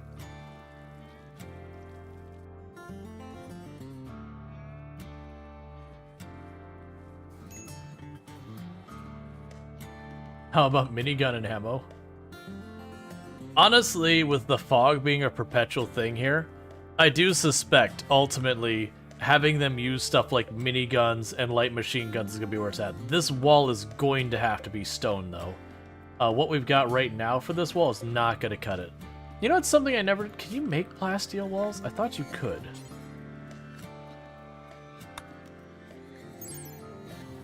So it's 840 max hit points. I didn't check. What's the flammability? Is it none? Yeah. So 840 versus like a typical stone wall is like 500. So it's basically just a bit shy of double versus a wood wall is garbage. It may very genuinely be something that if I have to resort to miniguns and all that, I may have to strategically make some of these walls out of stuff like plasteel or whatever just to make it so they don't get destroyed. Which feels really weird as a consideration. Because normally, just the thought of that would be like, absolutely not. Are you... Why? Why would you waste such a valuable material in that way? But with this endless rain and fog that this tile has, I need to just be able to rely on weapons that pour out shots. And I need it to not be flammable. Let's see, random thought popped into my head. What if you have some refugees or a guest or whatever staying, they come in pregnant, gave birth? Does the baby stay or go with them? I don't believe they can come in pregnant by default. I believe that's just not a thing they can do. It's the same thing, you won't have raiders who are pregnant show up either. I believe it's one of those things that by default you won't have kids show up in raids. There is a setting you can turn on if you want that. I imagine it's the same kind of thing, that they just don't allow it. Because for people who don't want to deal with, like, as much as RimWorld lets you do awful things, they never force you to do awful things. The moment you have raids showing up with children, now you're kind of forced to kill kids. And just the same as once you start allowing raids to show up with, you know, pregnant people, that you have to do that, or that kind of stuff, you'd have to deal with that. And I understand it's different between a raid and refugees showing up. But they, for as much as RimWorld allows edgy stuff, there is stuff that are like, nah, man, that's not one we want to touch. It's the same thing, like, and Project Zomboid does the same thing. Where there's a lot of stuff that are like, yeah, there'll never be children zombies because, holy crap, why would anyone want that? I need you to stop drawing on the floor so you can get medical treatment. I mean, you're going to be fine either way. You're at 92% and 30% ahead. Yay. Now, I would assume if the game worked properly with that, like if they had set that up, it would be the colonist, the baby would not be yours. But it wouldn't work or whatever the way it's supposed to, because it's not a thing. But yeah. You'd have to have a mod to enable it, and then it would be whatever the mod decided it to be. And you can only imagine a mod that says guests can show up pregnant as an option. They're 100% going to go with whatever the darkest, grim, most awful thing you can, because that would be the entire thing that they would want. Otherwise, why would it be a thing that people would be like, no, this is something I need in my game? You don't understand. The game is not complete without it.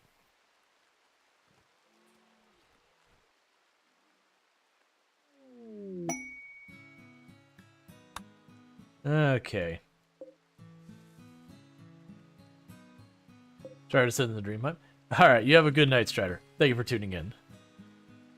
I appreciate a lot of devs are deliberate about putting lines in the sand that says this is what we're unwilling to cross. Some of them are explicit, like that's what the Project Zomboid devs do, is they say we will never implement X, we will never implement Y.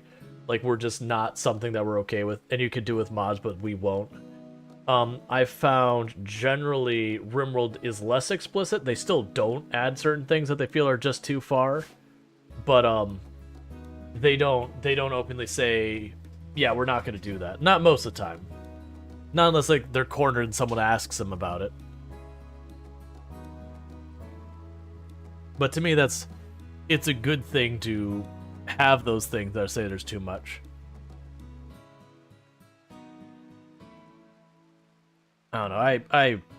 I honestly get weirded out by some of the things that people want to add to games. You're like, but why? Why would you, like, I know it's not real, but why would you even want to simulate certain things?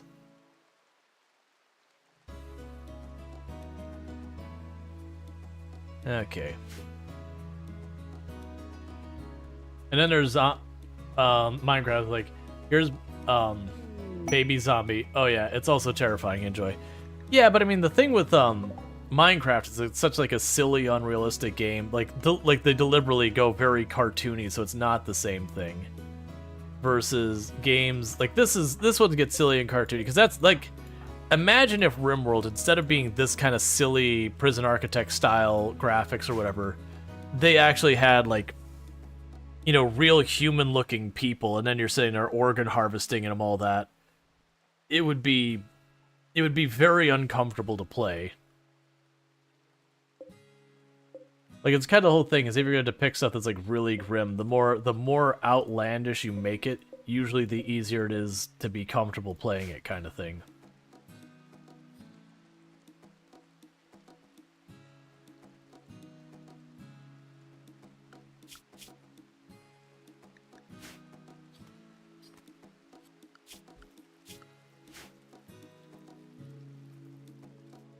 Alright, have we gotten the population back where it needs to be? Okay, so population's back down, so we're going to go into rhetorical schedule, and we're going to bump down handling again. I just really wanted to pop in there, get the populations knocked back down to where we can actually manage it before it got too far offline. Because we haven't had a trade caravan in a long time pop in here for some reason. Just, you know, that's just the way it works. But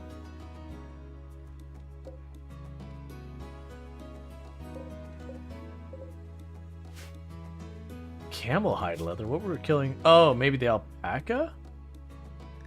Yeah, probably the alpaca.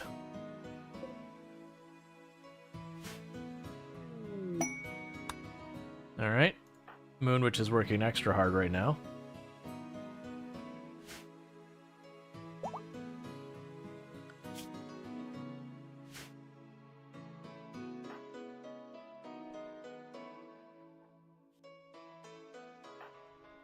Okay, 2 more days and Lime's kids becomes a toddler. We also have Lion here who still has roughly 2 weeks of paralytic aphasia or whatever. They crash land, we had a chance to accept or not, and we chose not to, but we still rescued them. Manhunter pack of cobras. So the way we're going to handle this is once that gets off the top of the screen. Come on. Go away warning. Thank you. I'm going to run you up. We're going to close the door.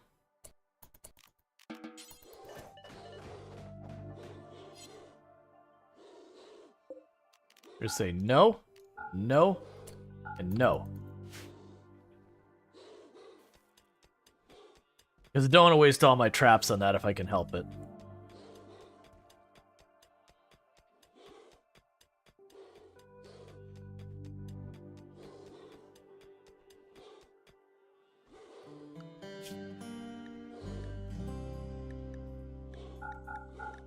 Now, it's possible they still run in here and hit the traps, but it's fine.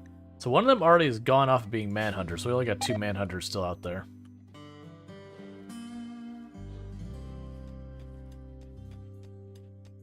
Ah, thank goodness. We're actually making some kind of progress. It's been so long.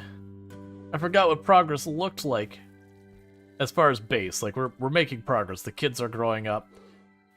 And they're gonna become like designer pawns that are really strong and powerful and all that, but there's a while till we're there.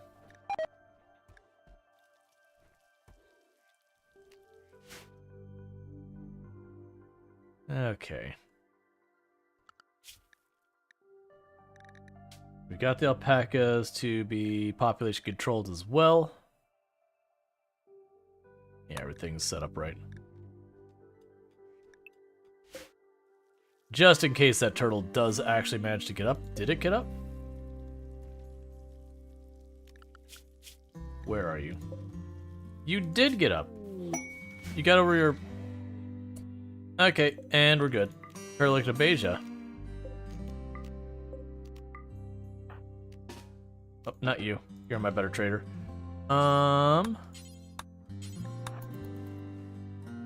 do you feel about ducks? Alright. Do you have things I want? Not super much. So let's take these 2 ducks and get rid of them for now.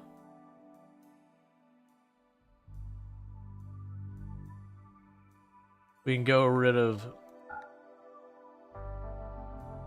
a couple of the alpaca.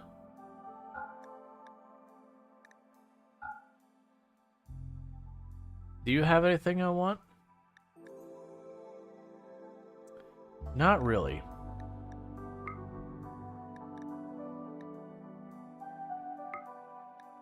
We'll trade that. I'll trade again, and we'll go to gifting. Okay, so I've got 2 male ducks, 2 female ducks. Cool. So we got enough ducks to be good. We'll keep the male one, and we'll get rid of all those alpaca. And that'll be a little bit more reputation. Honestly, the turtle eggs will bump us 1 higher. Gift after, we're slightly better friends.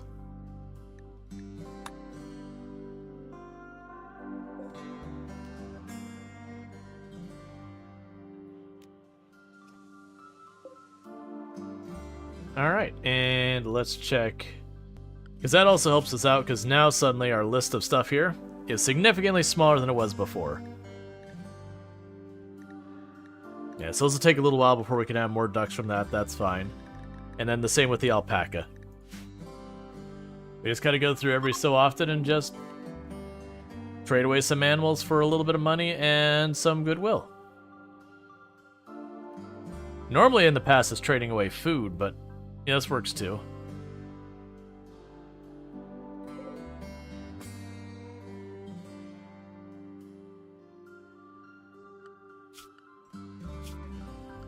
Let's lower this population we keep. So let's make that 6. So adult male, no more than 2. Adult female, no more than 4. Because it's just more and more stuff I have to manage that I need to keep those populations down. Because the turtles are cool as a distraction for attacks, but not. I can't force them to fight. So if something runs up to melee them, a lot of times they'll defend themselves, but that's about as useful as they get.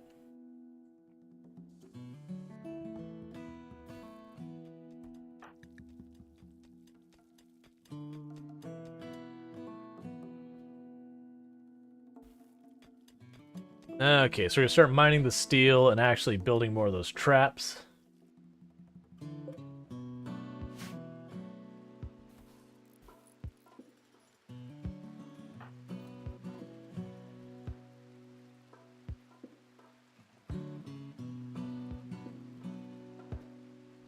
Alright. And today's the day that Limes becomes a toddler. 1 peaceful prisoner. We can get the knife. I'm still gonna take the goodwill. Paralactobeja, and you are a prisoner, so we can go down here and say furniture, do this.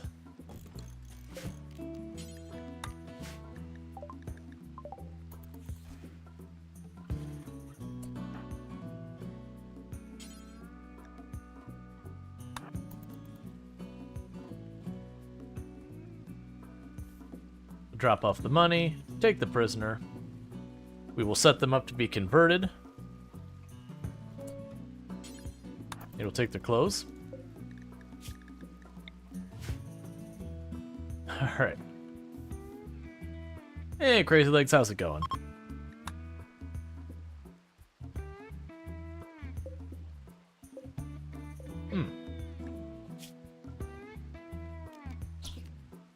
Okay.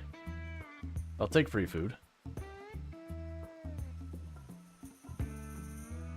Speaking of which, we're actually running out of raw food.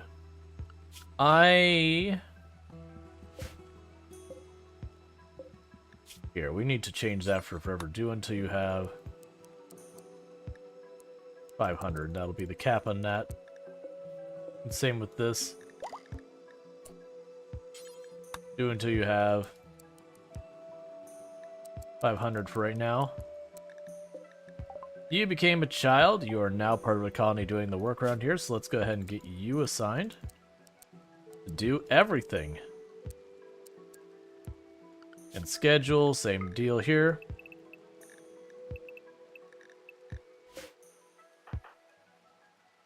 And there are bows in here somewhere they can barely see. There you go. Oh, goodness. Hey, Lilo, how's it going? I think I'd love this game, but when I watch it, it looks so complicated your brain shuts down. Can I get a shout out for hello, it's Lilo? It's one of those games. It's not that bad once you actually get into it. Just don't get the DLC to start with. But hello, Lilo plays a variety of games here on Twitch. Sims 4 being kind of one of the main ones, but plays some other slice of life sim style games as well. So if all that's kind of your jam, definitely check that out. Good times over there. But yeah, so it's one of those things, like when you look at half this stuff I'm looking at, like I pop in here and I go to this thing, that isn't in the base game. Like a bunch of the other things in the base game. That's a lot of DLC. Okay, so we've got one person with a spear and two with bows. And unfortunately, we're such a small colony that everyone must participate. So children, I hate to break it to you, but you're going to be involved. What is our best melee?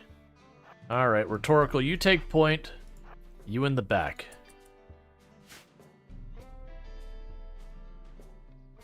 Get there as fast as you can. Yeah, now it's one of those games like Project Zomboid and that, where, cool, the spear person went down right away, ran through one of our traps, and they have been defeated. You know, see, we can't keep them from getting away. I'm gonna be too little too late. I basically just wanted to train a little bit of combat skill. So what we're going to try and do now is, again, we're going to try and slowly make people our friends by, even though we're taking their people prisoner, patching them up and saying, wait, I don't think we're going to be able to patch this person up in time, are we? No. Instead, your clothes are mine. I wanted to patch them up and send them out so he gained some reputation, but we're not going to have enough time to bandage that person before they bleed out from that neck stab. So that's a thing. But yeah, nuts. It's kind of like when you first play a game like The Sims, that there is lots and lots and lots of systems in that game. You don't need 90% of them to participate in a meaningful capacity. But, oh, you need a bed. But, you know, for full, like, to get as much success as possible, you will eventually want them all. So it's kind of in that realm of things. So yeah, it would be definitely one of those things that if you play RimWorld the first time, expect to die. And then, you know, you'll start learning the things that go right and wrong and ways to get around it. So when you see like this overly elaborate trap maze, if you're playing at a lower level difficulty, you don't need that. I mean, honestly, it's probably overkill with what I'm doing, but there's all that. Like where we're taking care of kids. Kids aren't even in the base game. That's a DLC as well. So it is a thing. That's one of the reasons why when people are like first debating playing RimWorld, it's like, yeah, don't get the DLC yet. Like if you enjoy the game, by all means, I highly recommend the DLC. But the base game, like when you're first starting to learn, it's a thing that's going to make it actually worse for you because there'll be so much to learn. Let's see, having a vampire as your main researcher is fun. Almost constant research since he doesn't have to sleep. There's, if you get messing with the things where you can change the properties of your people, the xenotypes, you can make a pawn that literally never has to sleep and is good at research, which is fun. I've only done that once, because there's a lot that goes into getting to that phase of the game.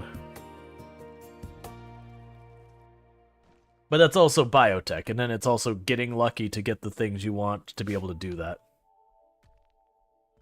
Alright, so it's still reasonable temperature outside. There's a race that doesn't need to sleep? Yep. Yes, there is. But, can you start with them? I didn't think you could. I wanted to say for starting the game, you could start with the vampire people, you could start with Neanderthals, you could start as baseline. I can't remember if you could start as Imp and Yatkin. I know, well actually you might be able to start as all of them, because there's also High Mate. And all these things we're talking about is 100% DLC. Yeah, well that's the thing, you can make your own race. Yep, so we're starting to have, our turtles are starting to go free because I've been not taming them. Because I lack the people to do all the things I want done. You can start as all of them? Yeah.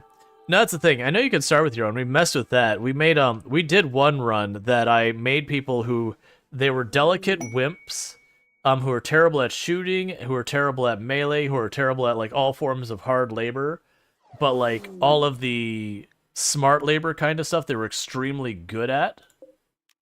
And that the researching they're extremely good at.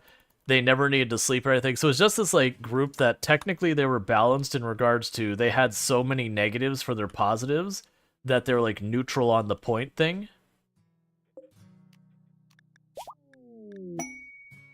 Hey, we converted Emma. So in the meantime, we're gonna do nothing else with this person because they're for a quest.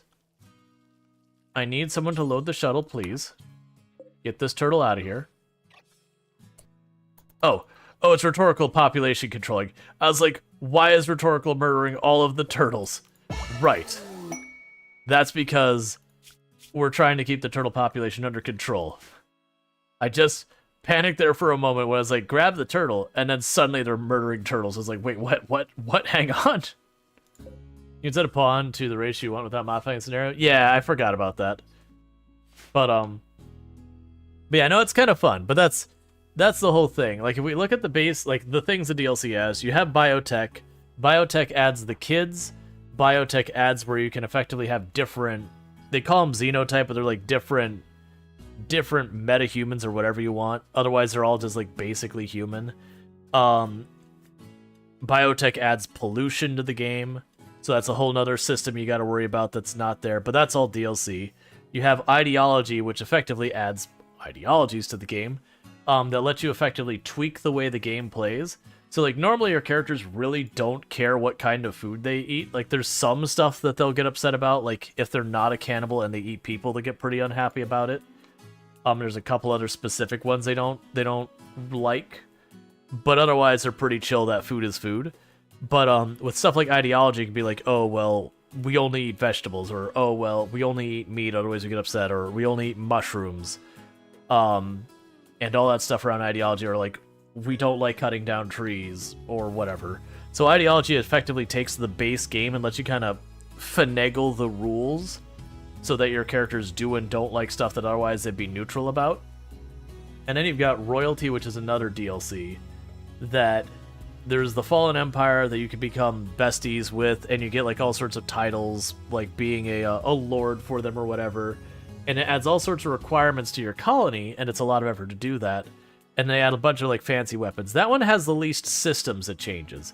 It adds psychic powers, it adds special weapons and armor, and then it adds like the royalty thing itself. I generally don't bother with any of the royalty stuff. I actually don't enjoy it.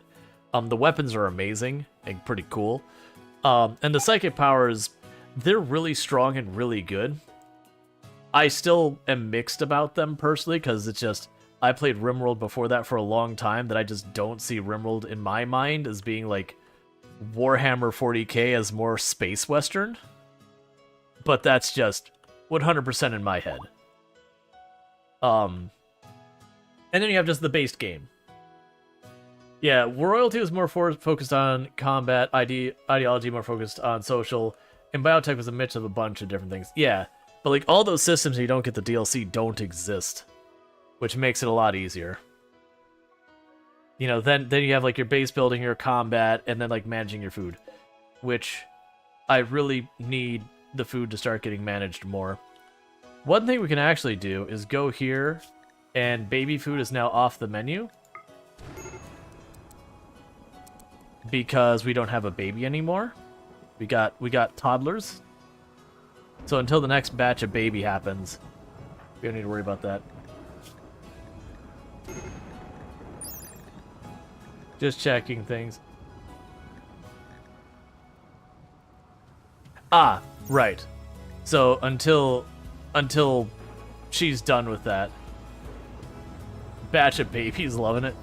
Yeah, so that's the thing that surprised me is like we had just had Moon Witch and immediately she got pregnant. Because like, oh man, like there's like a really small chance of that happening. So getting 2 right away was kind of a surprise. But until 10 days go by that she's not been feeding the kids, the chances of having a baby are pretty slim. Okay, and they're all learning.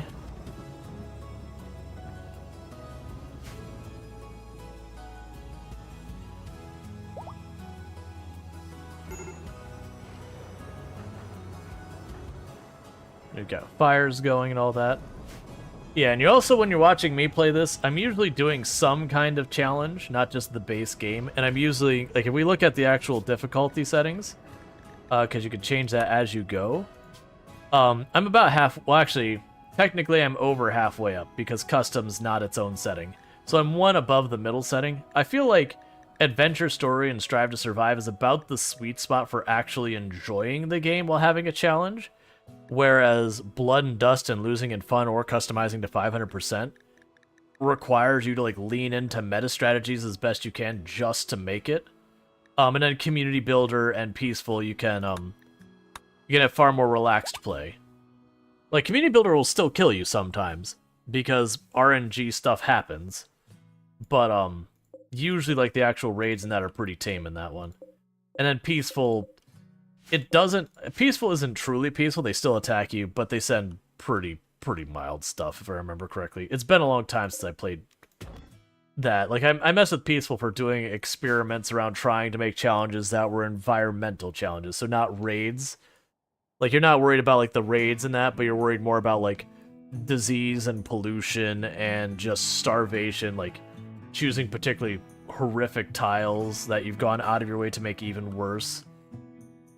So it's not even like you've taken RimWorld and you've removed the combat and went full-on survival. Unfortunately, it doesn't actually work well. At least not that I've found.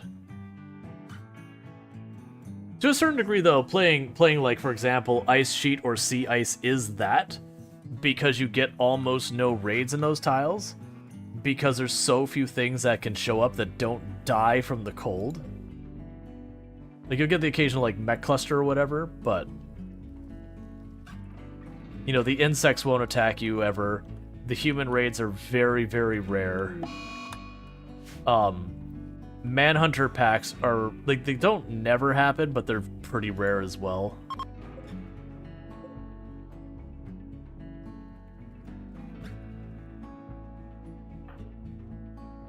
So you're digging... Oh, you're still working on the rooms.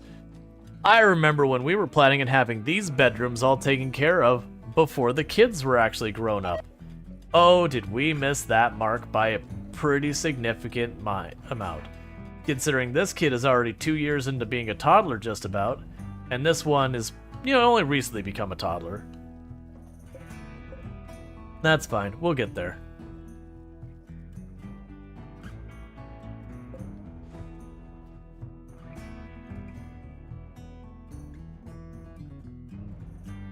Alright. So that's steel down there. Yeah, so Plaza, you have like one big bedroom for the couple, and then we're gonna have a bunch of like littler bedrooms for the kids. And as they grow up, they'll get bigger bedrooms.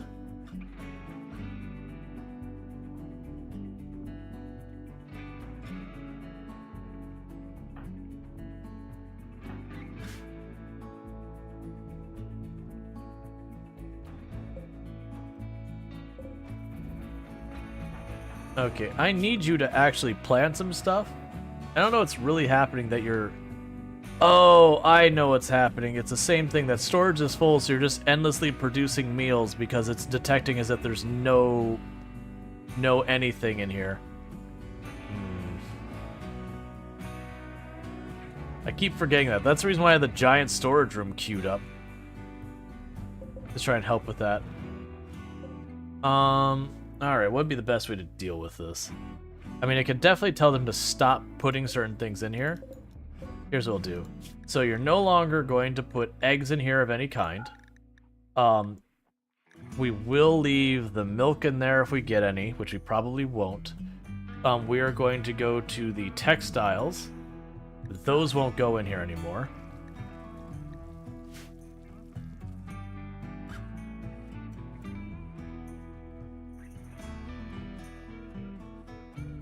Okay. In the rhetorical taming, the animals should start to wear down the kibble we've stockpiled.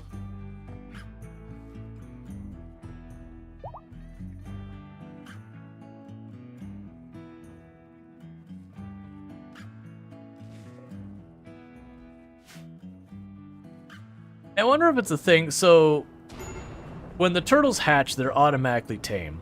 I wonder if it's a viable thing that at the speed they can reproduce, if you could just not tame them at all, and they would just keep a cycle of like putting new, like making new turtles that are tamed and the ones that go wild and walk off, and just doing that in a cycle forever. Same with like ducks or chickens or whatever. Oh hey. Stay in the bounds.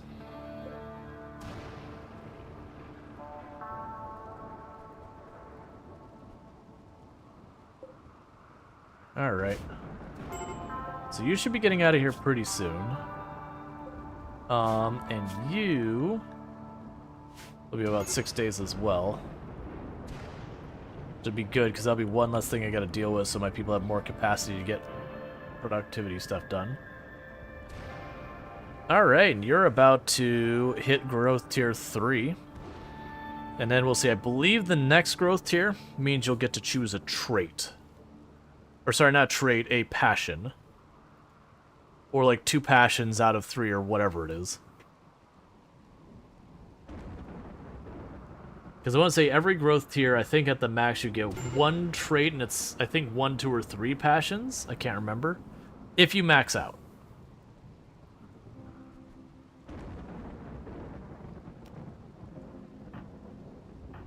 There you go. So yeah, so next one... Yep, so next one I will get to choose a passion.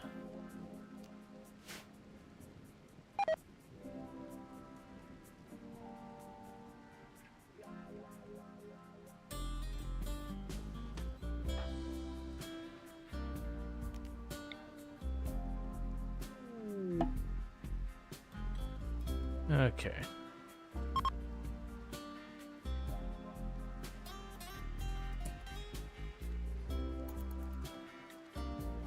Oh! Hey, thanks! I was like, I'm tired of dealing with this person. And they're like, oh, hey, that's one of ours. And they took it away to leave them. Okay, that's cool.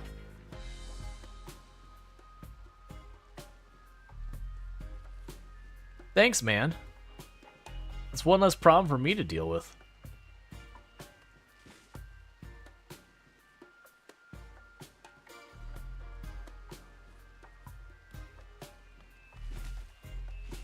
Alright, so we're finally getting some stuff planted again.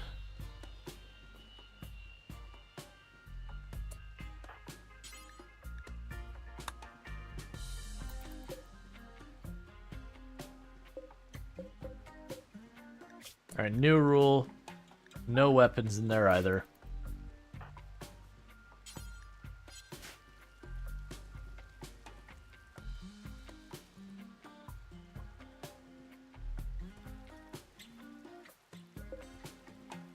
Okay.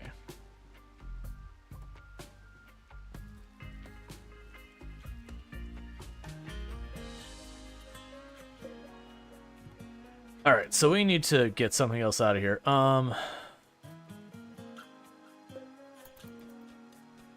Like, that's the issue. Is just... Alright, so we're changing this. You're at 10 meals now. Okay? I need you to stop cooking all the food just because you can't find a place to put the meals in. Keep growing, or we're gonna starve to death by the fact that, weirdly enough, you're too busy cooking. But that's the thing that's gonna do us in.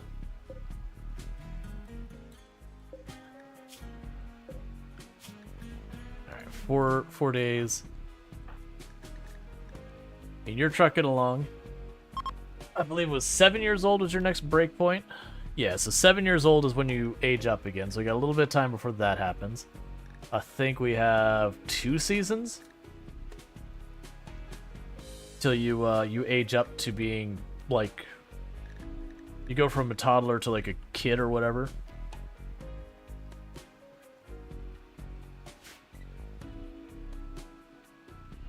Because kids in this game age 4 times as fast as your other characters do. Because otherwise it just takes so long for a kid to age up, there'd be no point in having kids. They'd never survive long enough to get anywhere. Alright.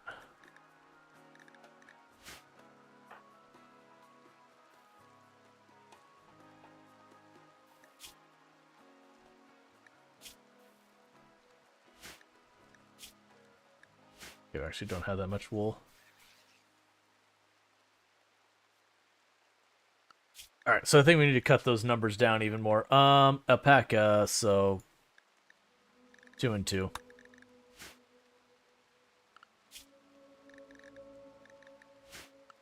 And then let's check the ducks.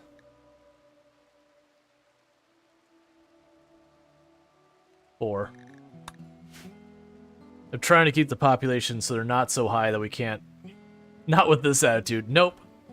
Not without the attitude either. But definitely not with the attitude. Yeah, because that's the whole thing, is Rhetoricals is busy trying to keep everything tamed. Which I'm kind of okay with, because that's building up their animal skill. And that means we can use that for, you know, better animals later if we can get a whole, like, Thrumbo or something. But, for the time being, it's probably not something I need to be worrying about.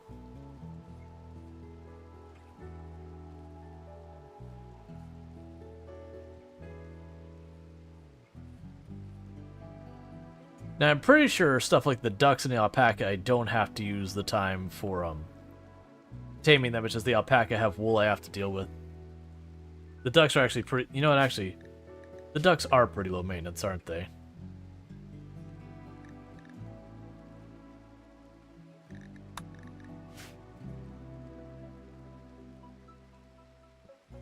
It's just the alpaca, we have to shear them in such a large area.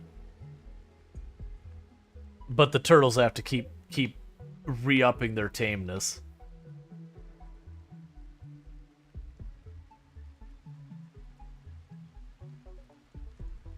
I remember way at the beginning of streaming. Things got long enough to get Thrumbo. Hey, new baby is on the way. And that was another one that beat the odds. That, while we're still producing milk and all that, there's only a 5% chance of having a baby. So, good for you. Keep those babies rolling. The colony shall grow. It is going to be a weird thing that once, like, the first kid becomes an adult, that, like, every in-game year, we're going to have, like, another adult showing up. And it'll just be, like, this cadence of the colony growing.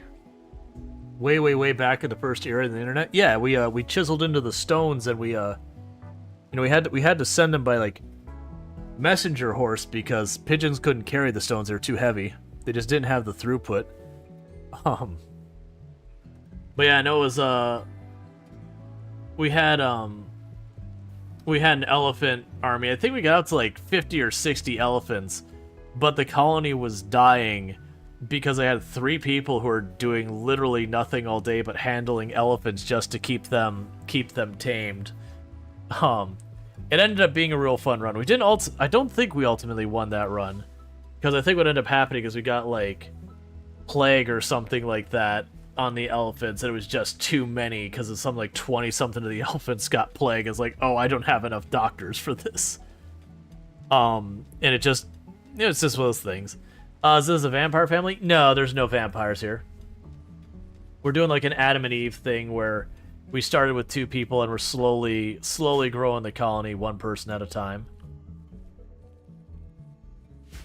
Like 1 kid at a time. But it's coming along little by little. I do have a feeling it will be one of those things that the moment Moon Witch hits in adulthood, it'll almost be like this feeling of momentum, because there'll be 1 kid roughly every year becomes an adult, or every other year becomes an adult as it just goes through. And just the colony will just keep growing and growing and growing. And then all these kids that come through, because you can almost designer pawn your kids in the game, they'll be so powerful, we'll be able to get so much done. But it's getting there. That's the catch.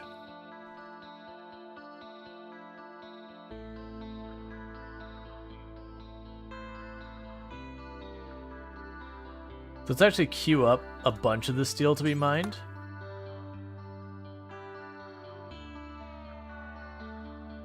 Actually, we'll queue up these 2. They can't reach that yet, but it'll make it easier for me to spot later. I don't want to do all the components because I can't really use them right now. I don't have the stuff researched. Yeah, so we actually don't have much steel I can reach right now. We got that big pocket there. Got a pocket over here, and I got a meteorite down there. There'll be plenty of steel back at these walls, but we'll have to go hunt for it. Which I'll just keep expanding the base of the way I'll approach it.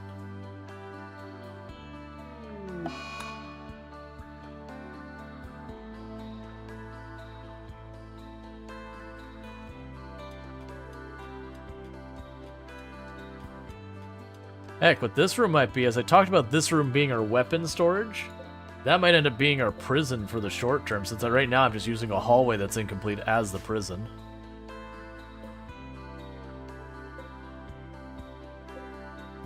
Alright. So it's not... I mean, it's probably fine to start this fire again.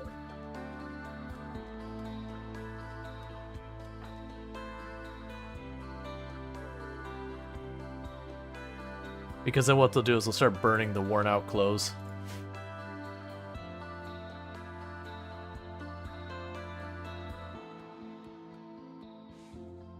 Okay.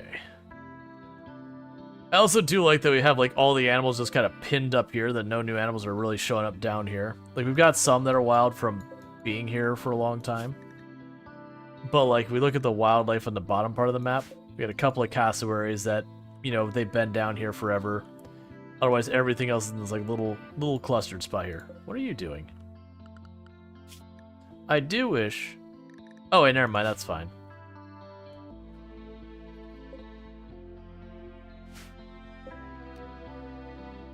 Alright, long term I'll end up needing to smooth that wall out because it's going to take damage. But we'll worry about that later. First up, clear up that room. Oh. More components, that's fine.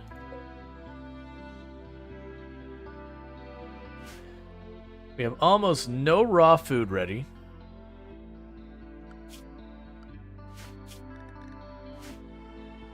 And almost no prep meals outside Pemmican. The good news, we do have stuff planned. That's just because, again, they just kept making the meals and dumping them on the floor because they couldn't get into storage because it's full.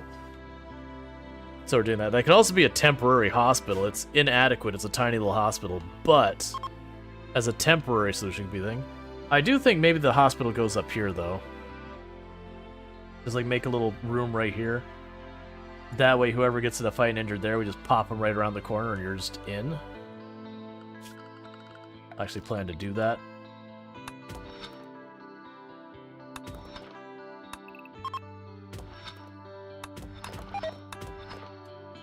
Right, so where is the... Okay, so that's the border where I can build to.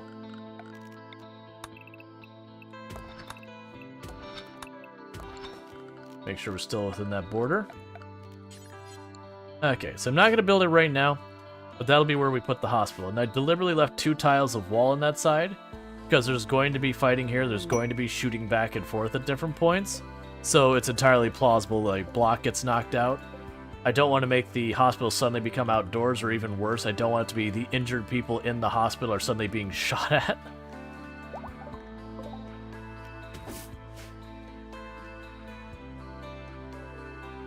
Okay.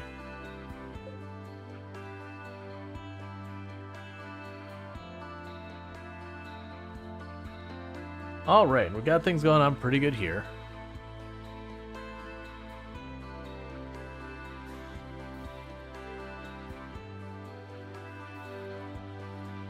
I don't remember how often that drops off that you have to re-up it.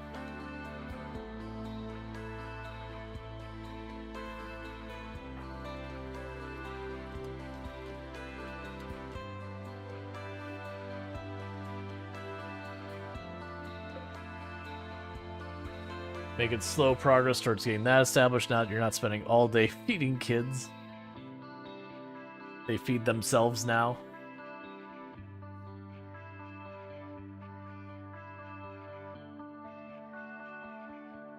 Man, to say we're behind on tech is ridiculous. We're 2 years into the game, and we have researched Devil Strand and Pemmican. 2 years into the game, I should be somewhere around over here-ish.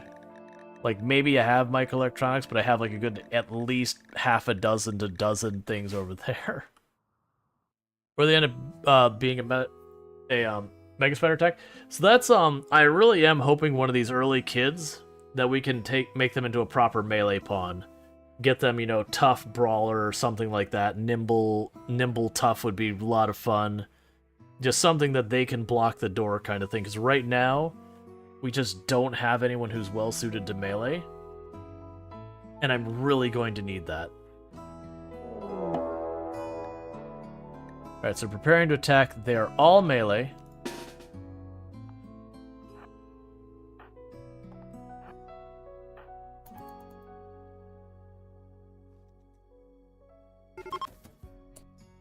Because right now, like, the only saving grace I have is that we keep having enough traps to deal with it.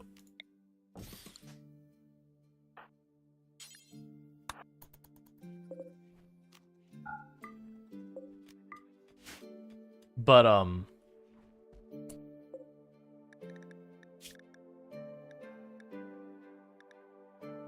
so I need you to patch them up. It'll send them on their way, because that'll give us a little rep.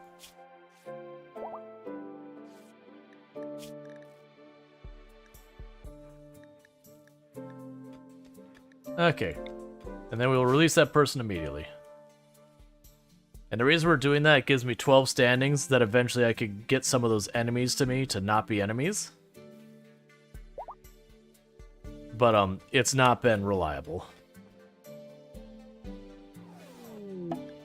The shuttle has arrived for Emma.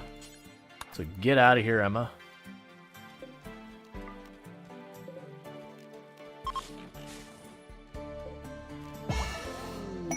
Cool. So we're making more friends. Okay, meanwhile, this is gonna take a while. Start smoothing out this whole room. Bad capybara. We have an easy solution for this problem. Step to the door. And lock the doors behind you. Now capybara will just run around and do whatever.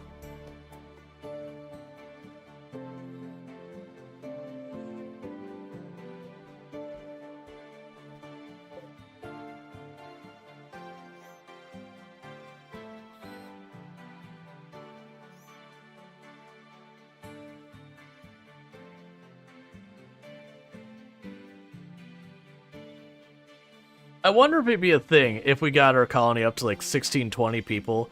If you could literally have 2 or 3 pawns whose entire job is they just meditate all day to give your people psionic powers. Like, just aggressively give psionic powers out to your colonists. Like, we'll definitely be nowhere near that anytime soon. But it could be curious to see how absurd you'd be able to get that. Alright, you got a year and a half, which is a season and a half. Where you age up. Okay, so we've got a new person here. Generally speaking, I've been recommending everyone. Wait, why can't you pick them up? You're not a prisoner. I have a spare bed. Spare bed's right there. Oh, that's so weird. It's still marked for Lion, even though Lion's not been here. Okay, that's just a bug. I was like, I have a spare bed. What are you talking about? Don't lie to my face.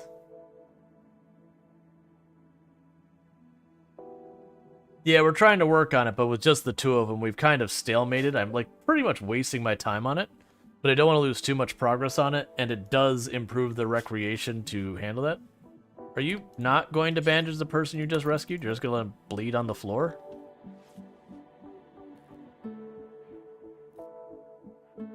Now, do not join me. You are not welcome here. It has nothing to do with your chemical fascination or anything. This is only... Okay, good. You decide to leave. That's perfect. Do I actually want your clothes? No. You can keep your pants. It's fine. Okay, Capybara's over it, so... You can go here, choose... And doors are open.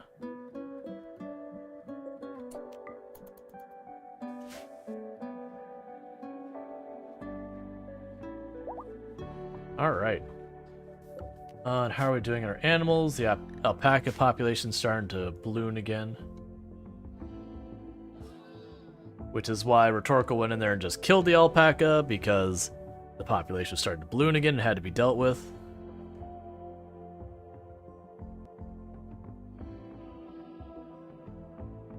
Alright, so what we're going to do actually is I'm going to disallow this for a minute. I can't do it that. We're going to cancel this for a minute. And the reason I'm doing that is I need to get those traps back set up, which means Rhetorical needs to mine more steel, make more traps, keep that whole thing going.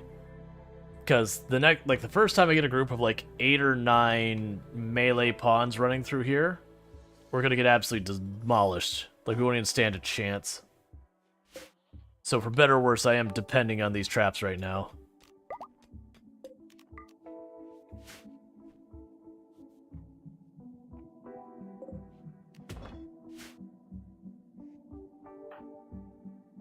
Okay, and you're about to hit growth tier 4. So that's good.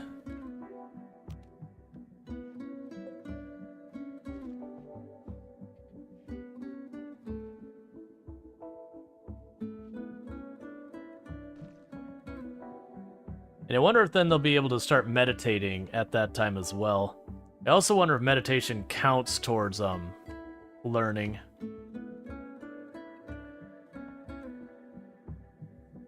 There's a certain argument to be made for that, you know, at the end of your day after you've done like what all your learning or whatever, is just kind of sit there and like process whatever you've learned, just like focus on it as a conscious thing. That there's a lot of value in that.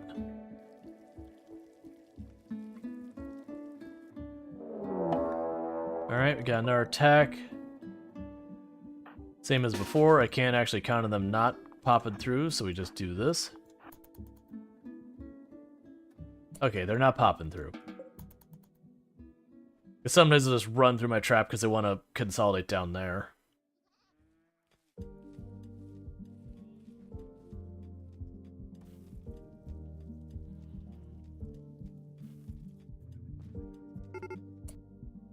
Okay. You two there. You two here. Get in position. Turtle, what are you doing? You're a dumb turtle.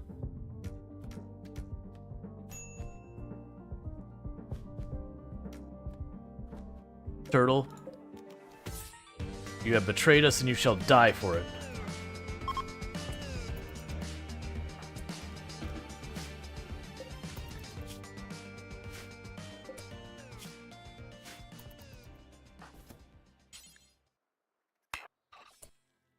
That's fine. I'm not gonna worry about that one. I lied. I am gonna worry about that one. So do the door. The turtle's like, hey man, I see you've got this clever and elaborate defense setup. What if, hear me out, I just let people bypass it? How would that make you feel? So you capture that one.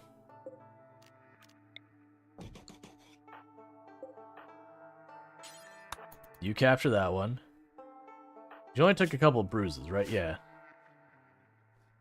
Alright, meanwhile, before we forget, clear thing, elephant zone. Congratulations, turtle. I was letting you be all up here, but you've lost your privileges. So, I hate to say it, turtles. You're no longer welcome to be up in the trap area. I didn't expect your betrayal to be so thorough.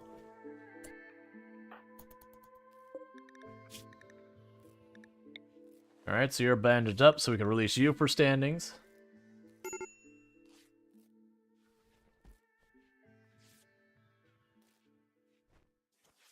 And you're all bandaged up, so you can be released for standings.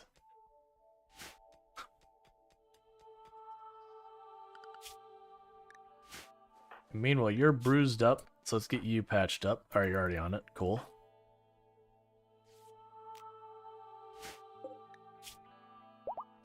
Alright.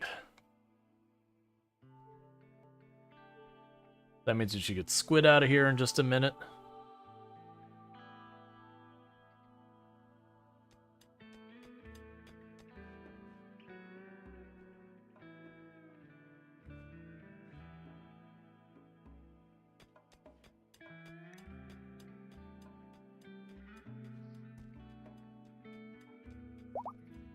That's gotta be weird. You keep attacking someone, they keep utterly trashing you, and then sending the survivors home again.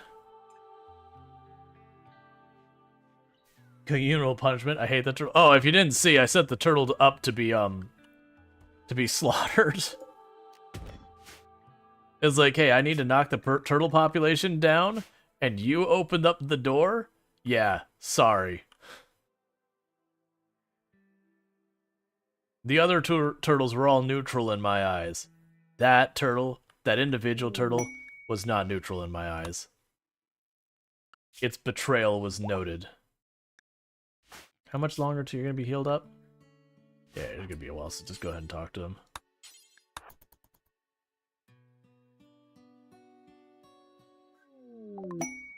Okay, so what do we got here? We got a bunch of random scraps of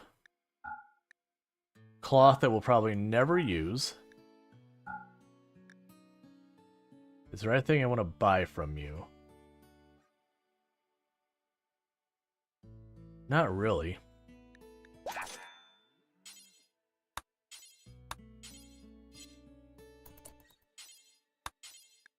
There you go. And meanwhile, we'll go gift. Hey, buddy. We're dealing with animal population problems. You want to do me a favor on this one? Here, we'll go ahead and give you all those. Keeping one of each alpaca. Take that duck.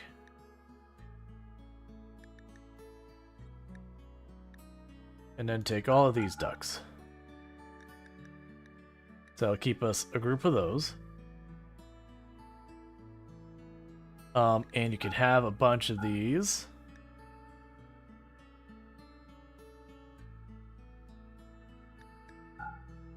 I'll even give you the alpaca wool and some worn out clothes that I just don't feel like dealing with. Pretty soon they'll be allied with us. Oh, right. That wasn't the other thing. That was a quest. Refugees. We are approaching. Okay, so I have a child in tow.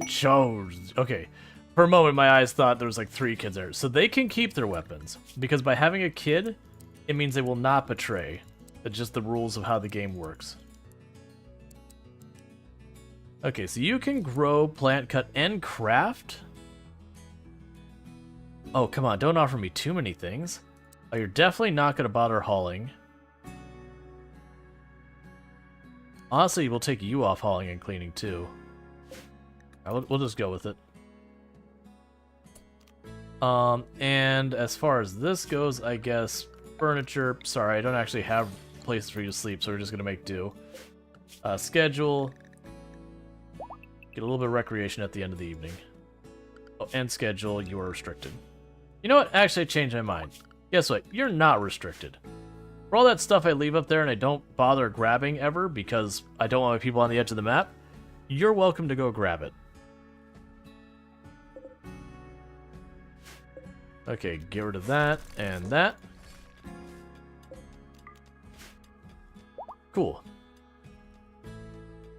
So that'll help me actually catch up a lot of things that haven't been getting done. Our food is still dangerously low.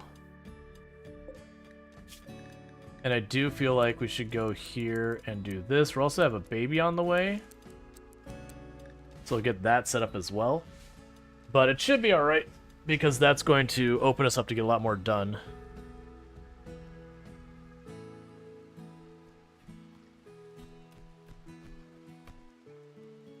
Cool, they're fighting each other per the usual.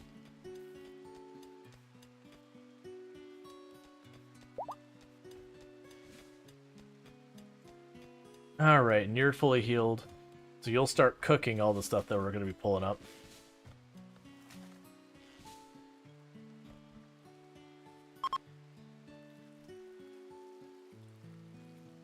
Alright, so this should start a good cadence. We've got all our plants down. A bunch of them should be grown soon. Yeah, a bunch of these are all at like 80, 90%. Those are getting pretty high up there. So we should be in good place. At least for now. We'll catch up a bunch of stuff. We'll be able to probably get a little bit of research in once things settle with the food.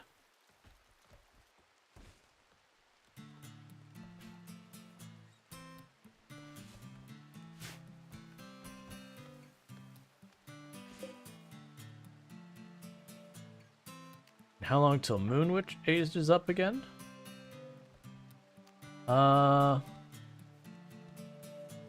Just a little bit over a season.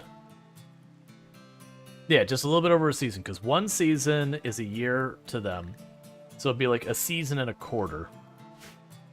So like 20 in-game days. And then Moonwitch will be the next tier up child. You're sadly only 4. So you're not going to age up anytime soon. You're not too far behind. The next kid's already on its way.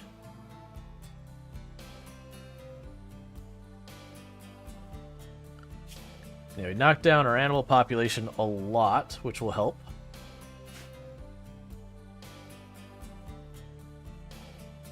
That means Rhetoric has to do way less of any of that nonsense. Okay. It's cold enough outside to keep the fire inside going.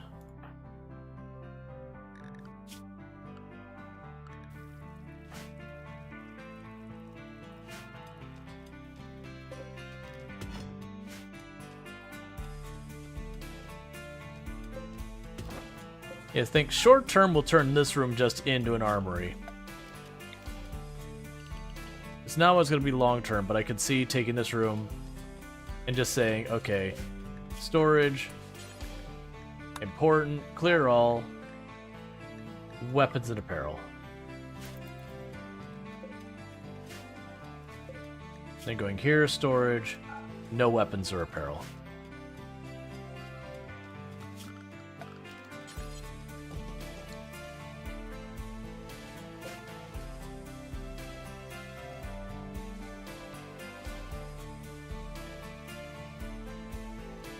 Okay, so we're finally getting all our wood caught up.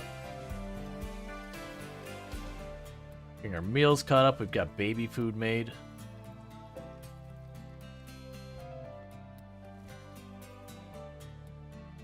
Gonna really need Rhetorical to focus more on the steel down here.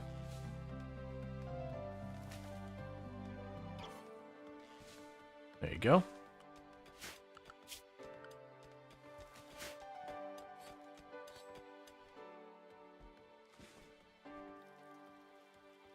Just so we can keep getting those traps online.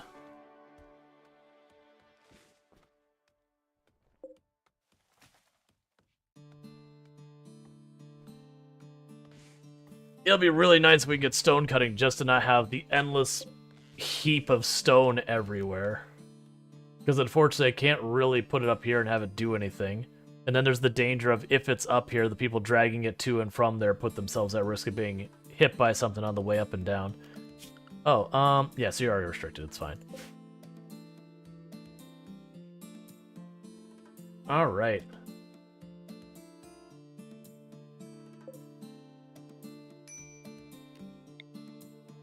We could do a conversion ritual. I mean, that's pretty high odds. I'd be down to do that. Actually, let's just do it. What do we care? Reason escort is asleep. And it wasted it. Okay, whatever. That's fine.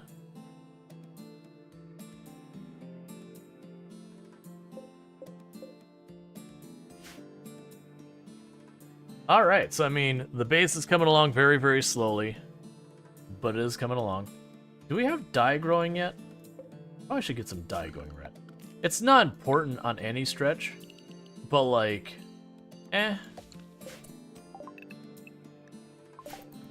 Because of that, I can start like dyeing these rooms different colors and all that. It takes like 0 effort, and I think the kids can do it.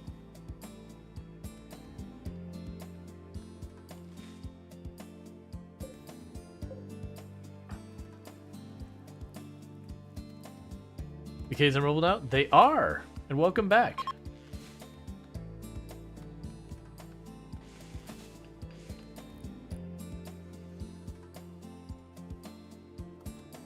The kids being able to move around on their own and not have to constantly be fed by others is really a nice improvement.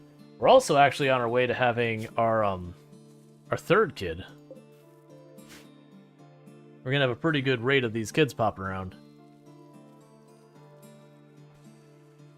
Looking like we're gonna have like 1 kid grow up per year.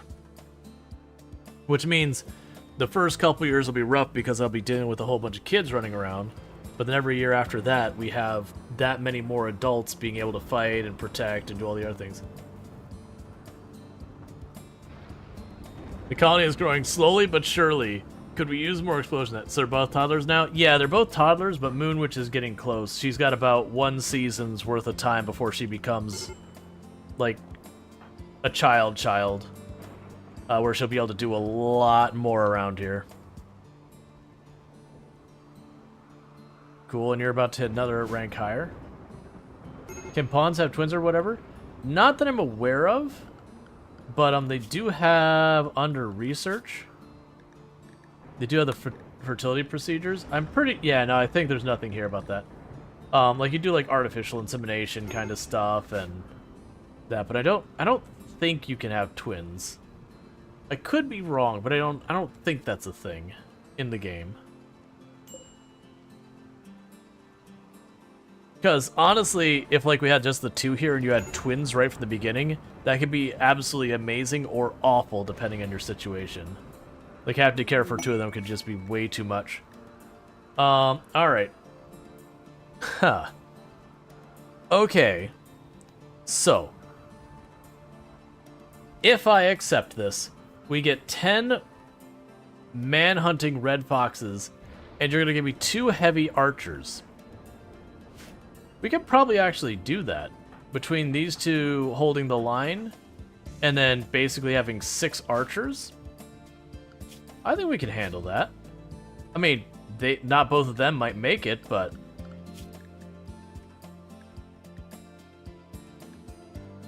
It's a little bit of goodwill and a shield pack, which isn't the worst in the world. It'll be just 4 in-game hours later. Let's do it. That's you call that an archer? That's not really an archer. Okay, schedule. So restrict everyone to Area 1.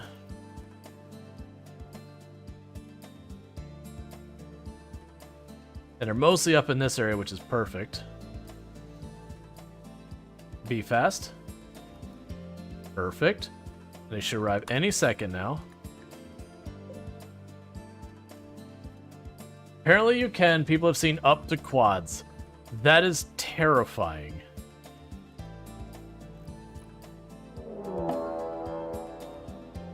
Because the issue you would have with that is just not being able to deal with all. So the kids go in the back, and you two go in the middle. Oh, they coming. So wildlife.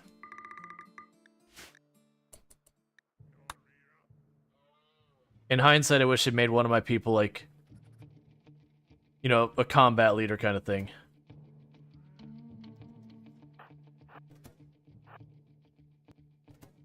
That was a waste of a bit of steel, but that's okay. That's 2 down. But yeah, so you see how they're just maneuvering around that? That's the downside of the traps. Is it just they can get here a little bit faster versus here where they slowly work up. If we get bolt actions at this phase, not that they won't reach us ever, but we'll be able to do some real damage on the way in. Please someone hit literally anything. Oh my god, you're all so terrible at this.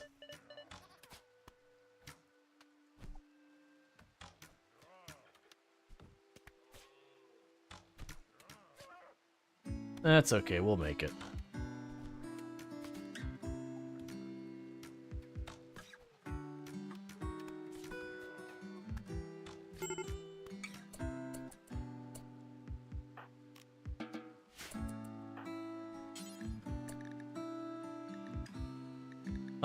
Finish off Red Fox.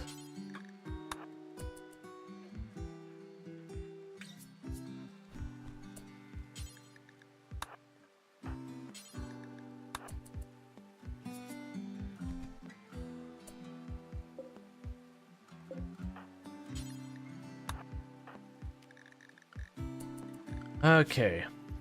And that should be all of them. So who took what in? How did Moonwitch get in? You got burned? How'd you get... Why were you down? I don't... It's fine, whatever.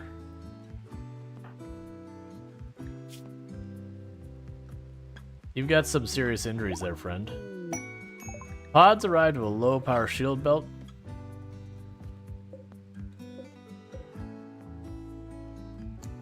Well, that's unfortunate. I definitely want to grab that.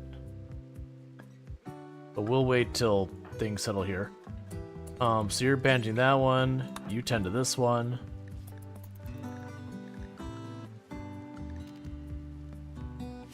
Let's wait till the Lynx attack something and I'll tell a person to force equip it.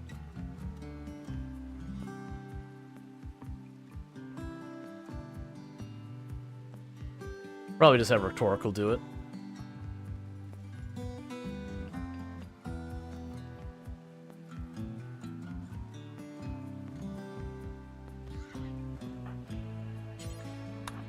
Okay.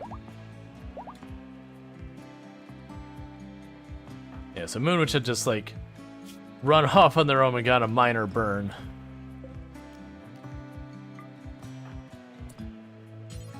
You'll get your club back, in case I need you to play Human Shield again on short notice.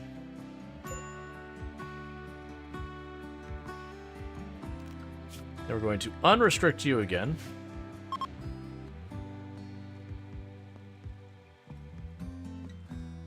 The toddler trying to convert someone, being like, you should believe in what we believe in. Okay, kid.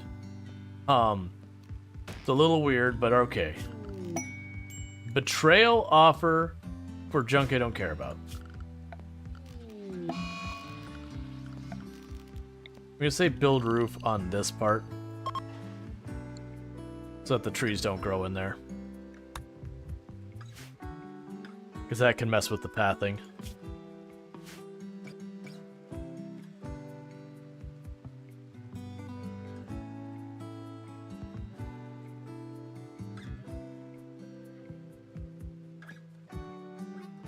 All right.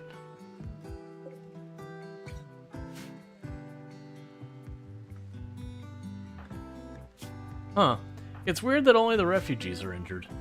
I don't understand. Why would that be?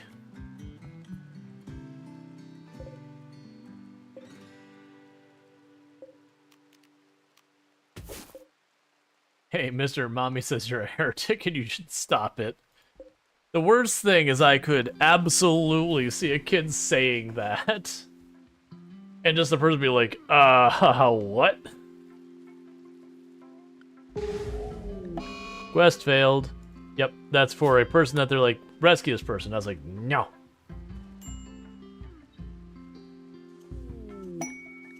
Vagabonds seek aid. They want money.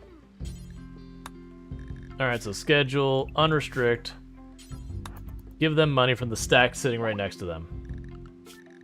At least they were nice enough to ask and not just be like, we're taking the money.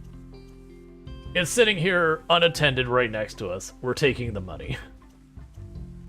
Because honestly, that would be kind of fair. If I walk up and I just see a pile of cash laying on the ground in the open outside someone's like base or whatever, I'm like, did they just dump this out the back of their wagon? The name of the quest, I think it was the name of one of the refugees you had earlier. I believe so. Also, I know I joked about holding up the colony before, but I'm literally building this colony with my own. That is an experience. You are literally building the colony with your ability to reproduce. It is a technically accurate thing, while also somewhat deeply upsetting.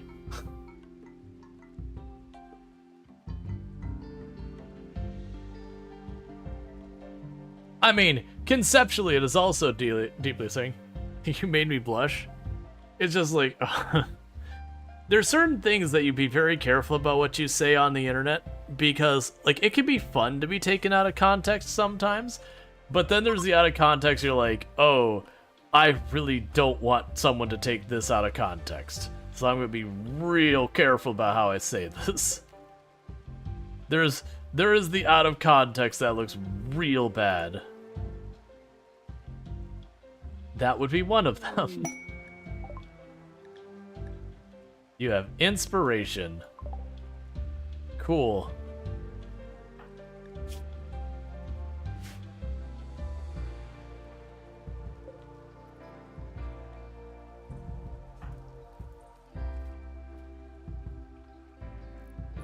We're going to need a lot more steel.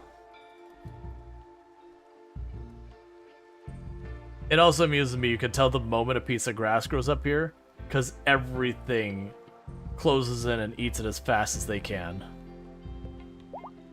Because there's just no food up there for them.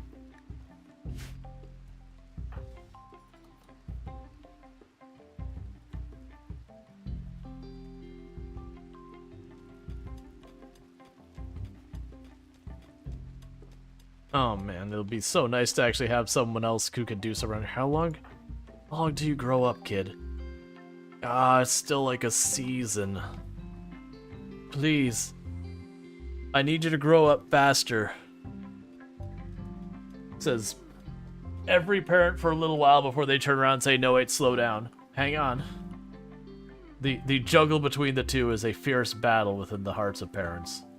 Of you're growing up too fast and you're not growing up fast enough.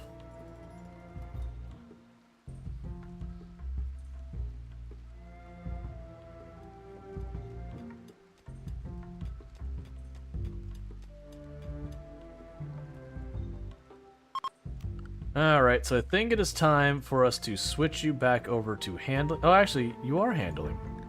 Oh, okay, you're just... Right, we got rid of enough of the adults that we don't need to worry about that much. That said, when these ducklings hit adulthood, it's gonna be violent. Which is fair, that's all ducks ever know. You see the stuff ducks do and you're like, oh, they're pretty awful at times. Hey kid, go get my money.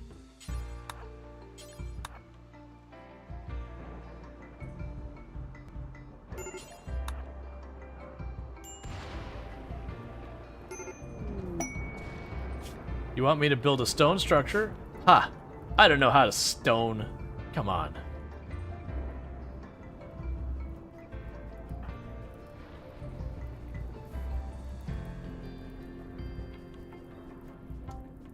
Yeah, maybe you go help them out with that.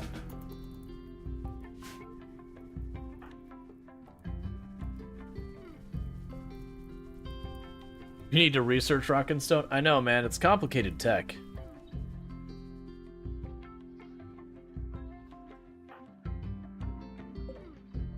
There's still some left.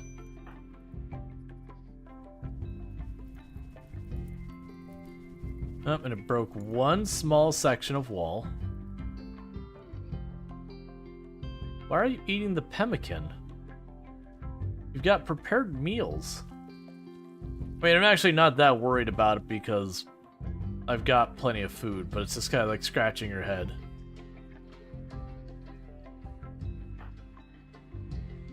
Grab the last of the money. And the jade for good measure.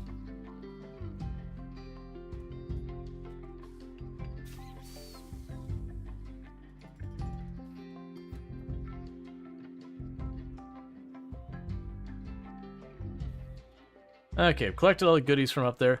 Hey, look! The entire map is fire.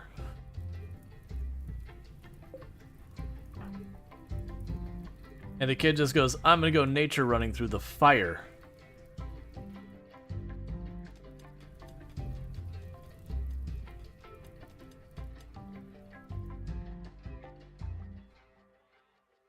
Alright. We'll definitely end up having, like, we're gonna have to really hope we get the mining drills not super late.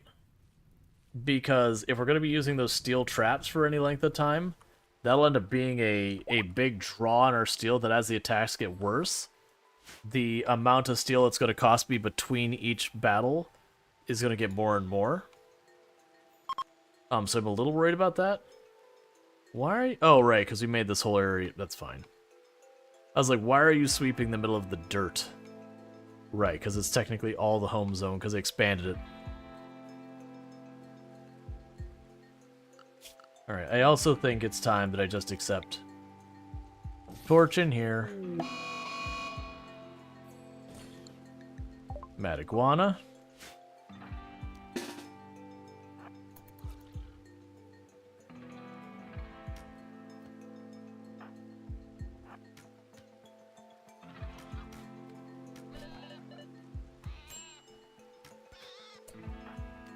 And sorted. And that's one less animal back here. The number of animals back here is getting pretty low. We have a boomalope. We have a cassowary. We have a single turtle.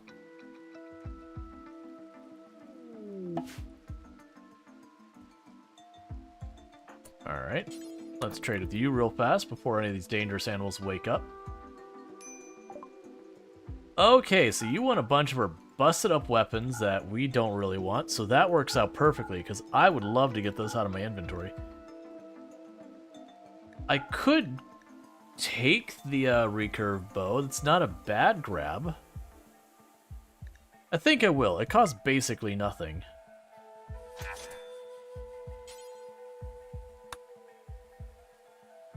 Where did you drop? There it is. Nope, that's not it.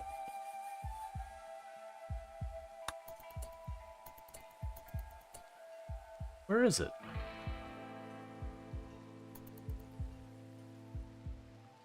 I'm sure one of the animals is like sleeping on or something. Because we bought the it's underneath the turtle. There we go.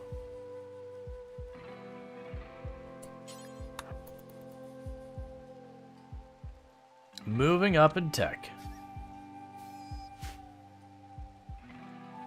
Cool. Why is no one treating you as you bleed in this room? Again, Doctor 1. Just gonna point that out. I do hope we get a one of the kids gets to be a night owl who can also do medical. That's one of my favorite things, to have a doctor who is day and a doctor who is night, because it just makes all of that easier to deal with logistically. Because you have a doctor who is awake at any given time during the day and night. Alright, we got another merchant has shown up.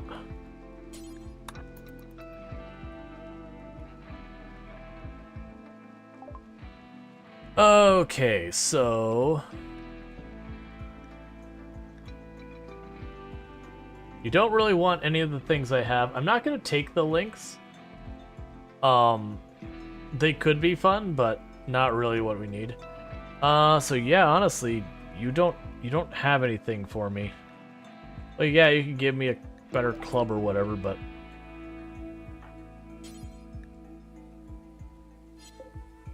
I did say that said we had a good bow. Oh, do we already grab the bow and bring it back? Yeah, so grab that.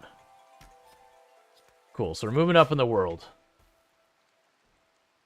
Little by little, our weapons are getting the teeniest, tiniest, immeasurably small amount better.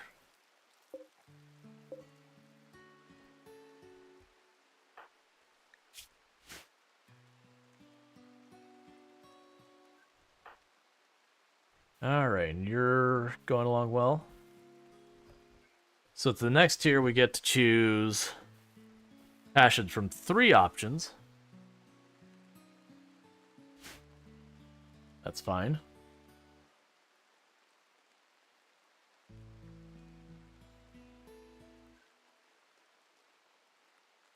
That'll be a hard one to decide is what we want to make the passion for.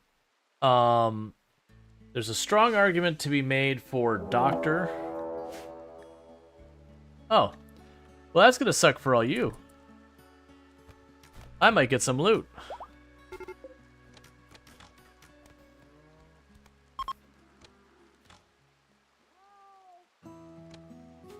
Good job. You did an excellent job on that assault.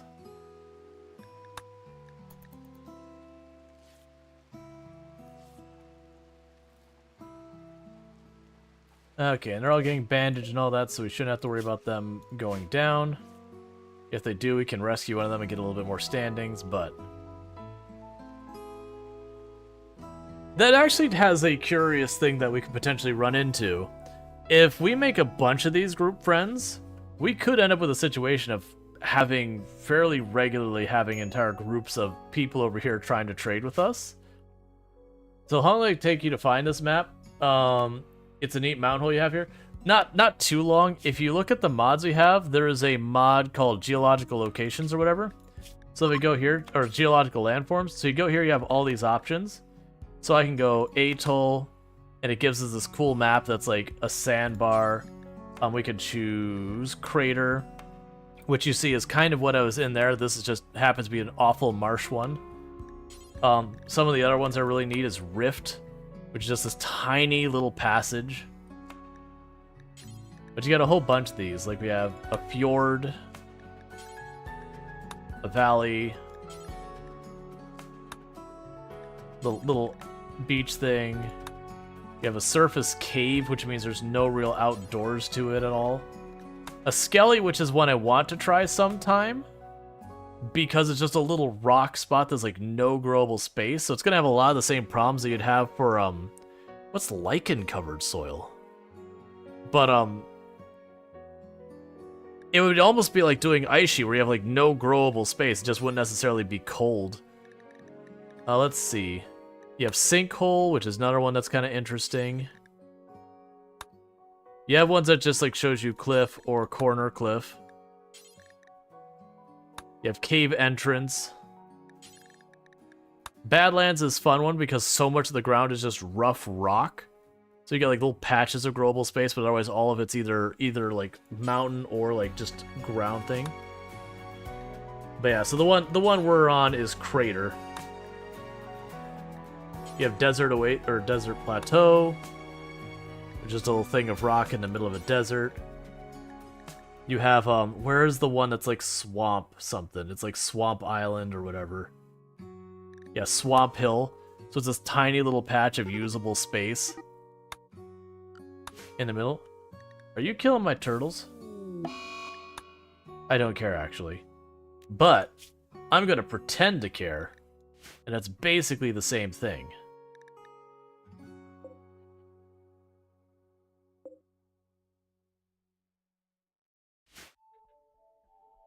Alright, and not really. There's a big difference. That's a weird skeleton. But it's a weird, like, pretending to care and actually caring are very different things.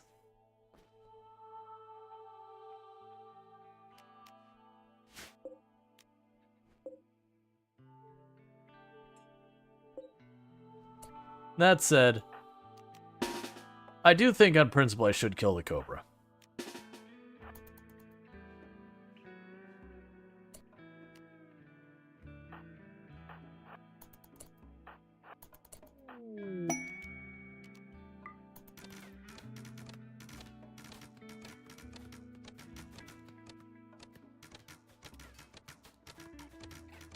You're all very terrible shots.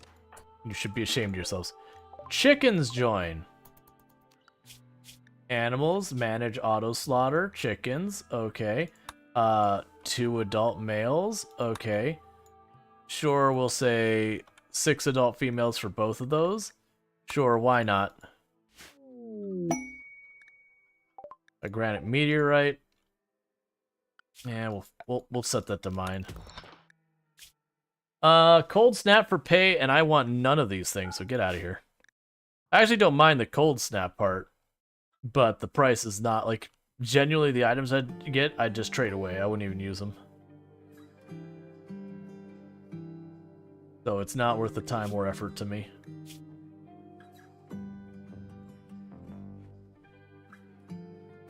Okay, so our food is getting properly set up. We got a closet for weapons and clothing now, so that's good. Author Ape? I don't remember who the heck Ape even is.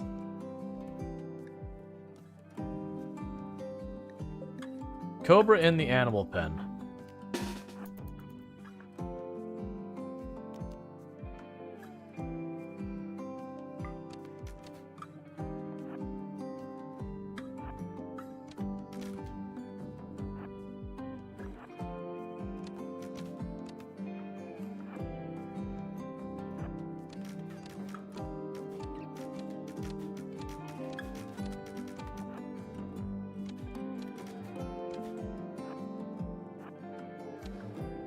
Finally! Fog is so terrible for accuracy. Like I said, I think we're going 100% to like light machine guns and that stuff. That way our misses can still be hits.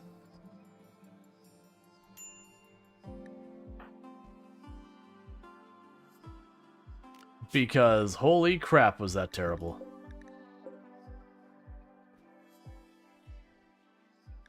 Lynx in the animal pen? Come on. That's actually a dangerous animal.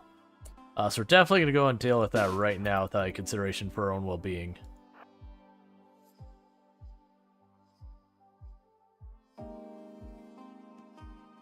Where's the rest of you? Stop, because I'm stop, get away from your Lynx. Okay.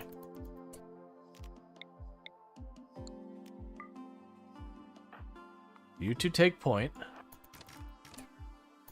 That's fine. Go away, Iguana. Oh. Oh, we just one-tapped the Lynx. I was like, wait, when did the Lynx die? Yeah. Lime's gonna just like, bam, Lynx dead. Next question. Move on.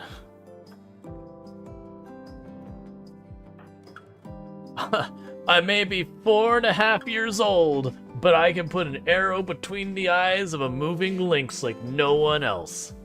Complete sentences? Not quite there yet. I mean, actually, 4 you probably could. But, basic math? Can't do it. ABCs? We're getting there.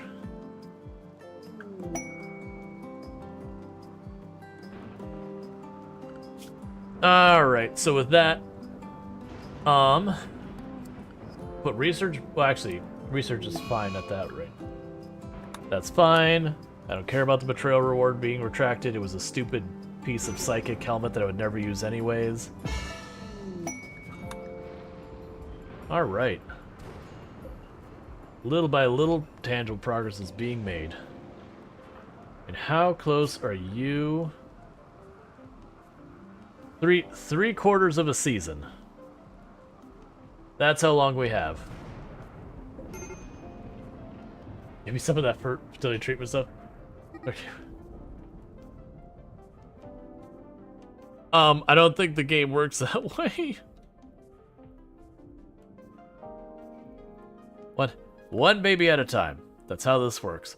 Plus, honestly, I would not want to, like, even with who we have now, if we somehow had like quadruplets or something like that, that would still push the colony to its absolute limit. Because Rhetoric would be doing nothing but feeding kids. And probably need help of Ichitenma to also do that.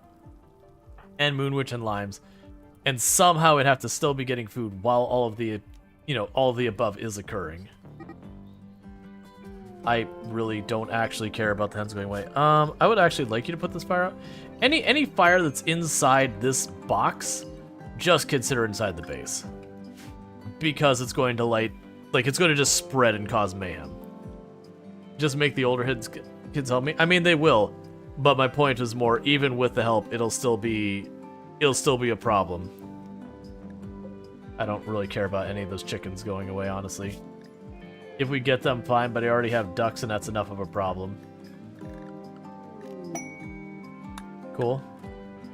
And the traps are coming along nicely to help with the defense situation. Alright, so you are set to handle 2 constructed mines, so you should be getting that done. We don't have any weird restrictions. You're all restricted to A, which is basically everything but the tiny little spot out there for danger.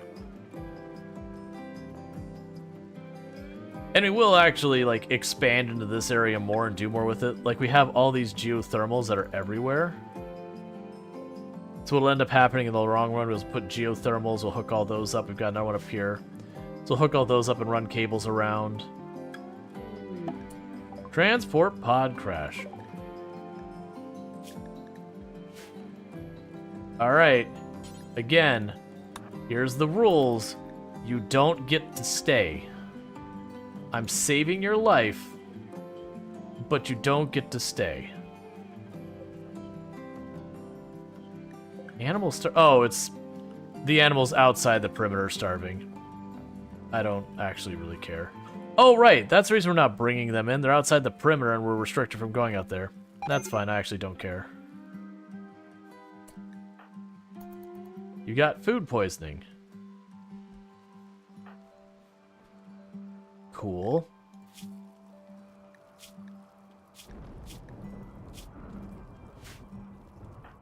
All right.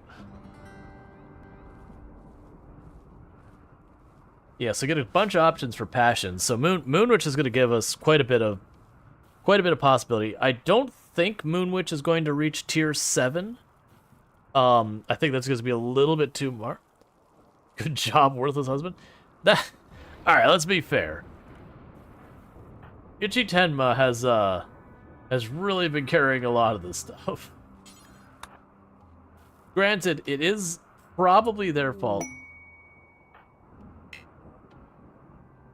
Okay. Where is... Get the heck out of my colony. Banish.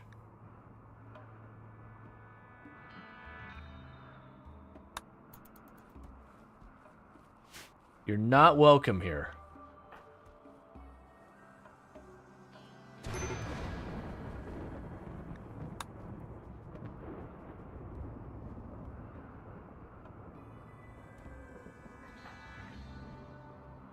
The good news is it's only a -3, which is the same amount we got for basically a colonist dying when we just walked them across the world.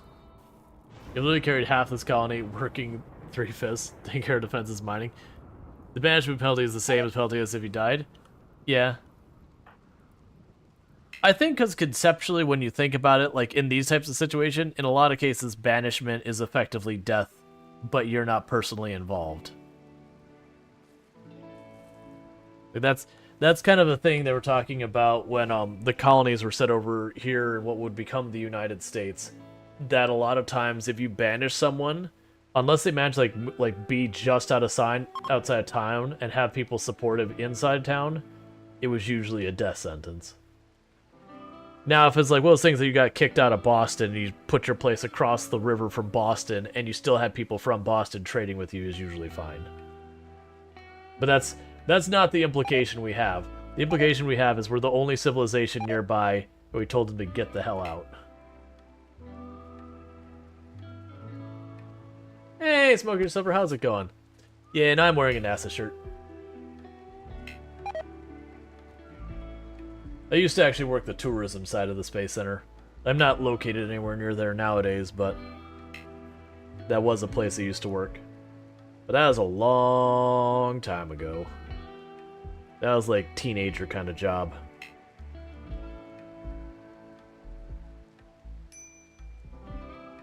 Why are you still down? Oh, right. You're recovering from food poisoning while being very pregnant.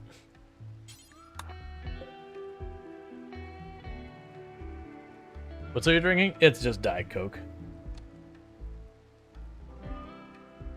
I tend to prefer the citrus sodas more personally, but it's something that both me, Tuman, like, so we kind of keep that stuff around so we don't have to keep like 5 different kinds of soda. And even then, sometimes I will get like Mountain Dew or Mellow Yellow or whatever happens to be on sale at any given time. I try not to keep too much around the house of that though, because I'll just drink it all. You like Dr. Pepper? Dr. Pepper's good.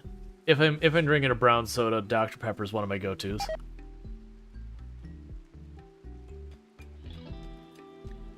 Oh. Dad gave the daughter food poisoning too.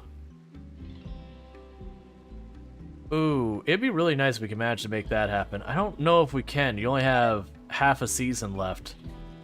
So you'd have to get 14 more points at a rate of 2.5 points per day. It would be right on the fence.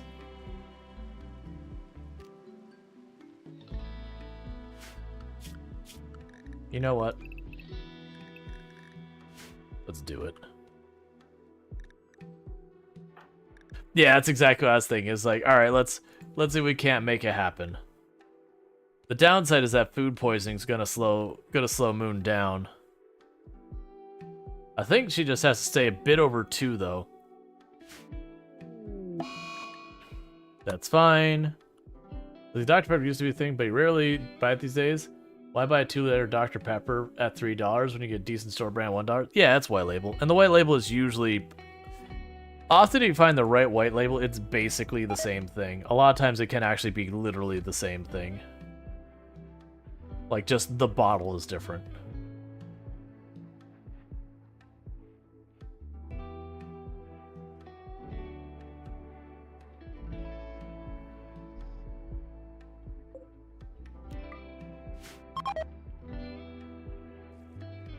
Oh, good. Well, at least you food poisoned yourself, too. Everyone gets to have a little food poisoning in their life.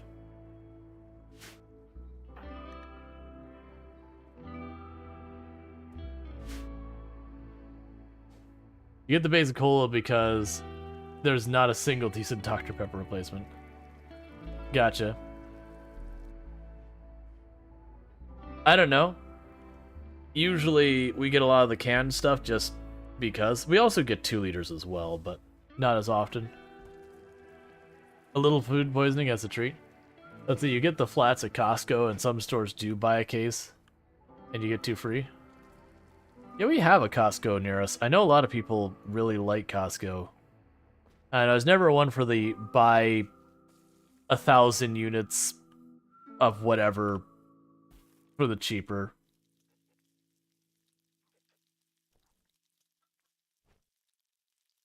Because, like, yeah, for stuff like toilet paper, that's fine because it doesn't go bad. Same with, like, paper towels, that kind of stuff. A lot of soaps that never go bad, or if they do, it's, like, 10 years or some nonsense to the point it might as well never go bad. Alright.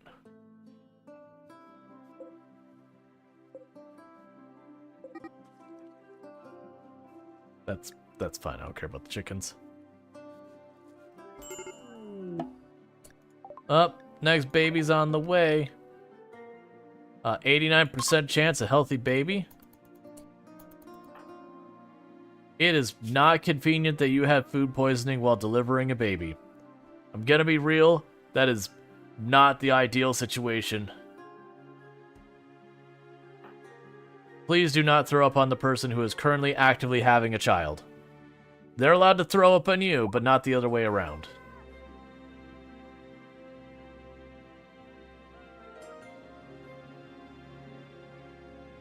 Healthy baby. Healthy baby. And you immediately went to sleep without dealing with anything with the baby. You went, not my job, it is your job.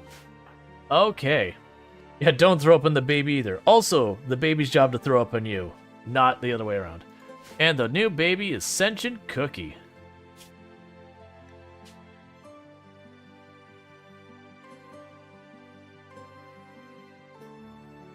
Right, but babies are the cute kind of ugly.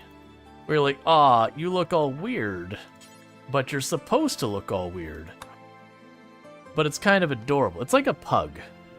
You're like, dog, it's a cute little doggy with a smooth face.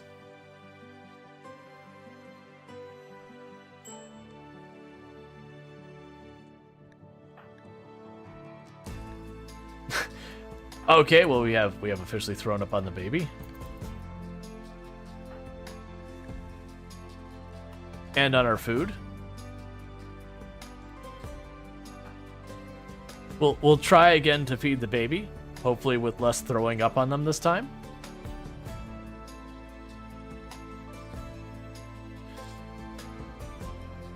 Rhetorical, some of those comments is like, eek. It's a cute baby. I really do like that herc emote. I feel like I need to do something similar to that when I've got an emote slot to spare. Yeah. Like a lot of... Wow, wow, wow, wow, wow, wow, wow, wow, wow, wow. Babby want food. Wow, wow, wow. Babby want neuro supercharge. Wow.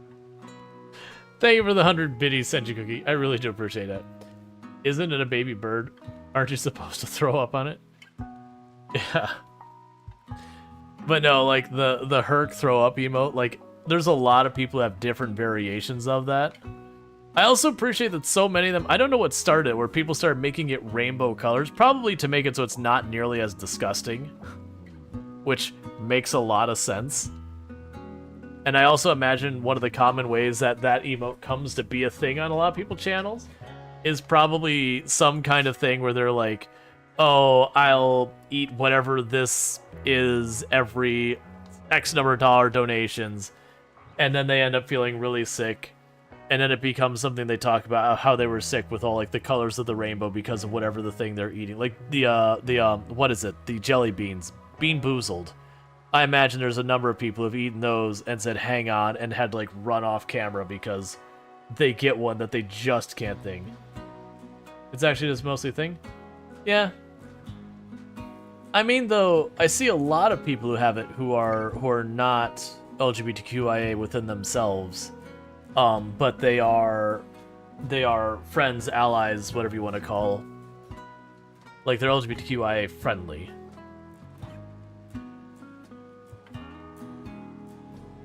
But it's just one of those things that's like, part of you wants to like go, okay, where did this come from? Like who was the first one who made like the rainbow herc emote? Or equivalent. Get rid of those sleeping spots. I relate the rainbow bar to unicorns. Yeah. How do you find a map and close the entrance like this? Oh yeah, so this has a mod. If you do the exclamation mark mods, I believe it is geological landforms. So if you go to terrain and choose search for landform nearby, it gives you a list of all sorts of special landforms. And then this is crater. So here's like one over here. But there's a bunch of them. So you have like rift, which is a super narrow chasm. You have, for a challenge map, atoll is a lot of fun. We've done atoll before, where it's just, like, this one's actually not bad because it actually does have some soil, but a lot of times it's like nothing but sand and like one little patch. You have Scary, which is just nothing but stones. There's like no growable space. But yeah, it's a fun one to like have different things. Oh, that's unfortunate. Hey, the cobra tamed itself. Are you trainable?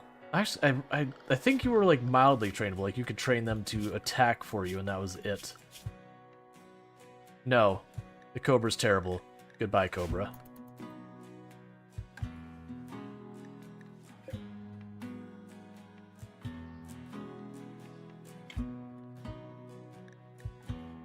All right.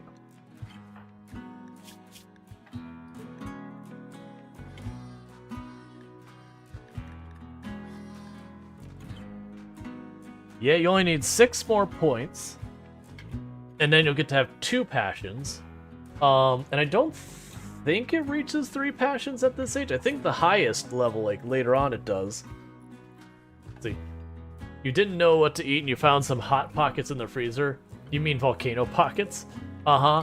Where it's slightly cold on the outside, molten lava on the inside, or depending on what you get, the reverse of the outside is all, like, burnt and the inside's still cold. Really kind of depends. Much better than lukewarm pockets.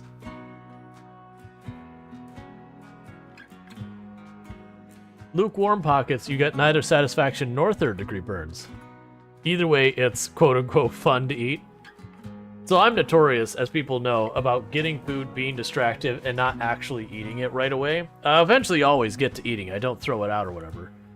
But, because of that, I usually don't have to worry about them. Gotta cook them in the oven? Well, no, I mean, the big thing is to actually follow the directions and do the thing where you cook it for like a minute, and then you let it sit for a minute or whatever, and you cook it again kind of thing. No one does that. I don't do it.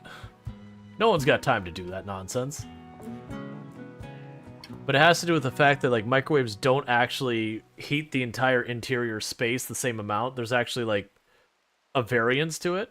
So you have to, like, sit it there, let it, like, overheat certain parts of your food, and then over, you know, the next minute kind of, like, equalize that temperature out, and then do it again, equalize it out to fully cook the whole thing. And it just has to do with the way that microwaves work.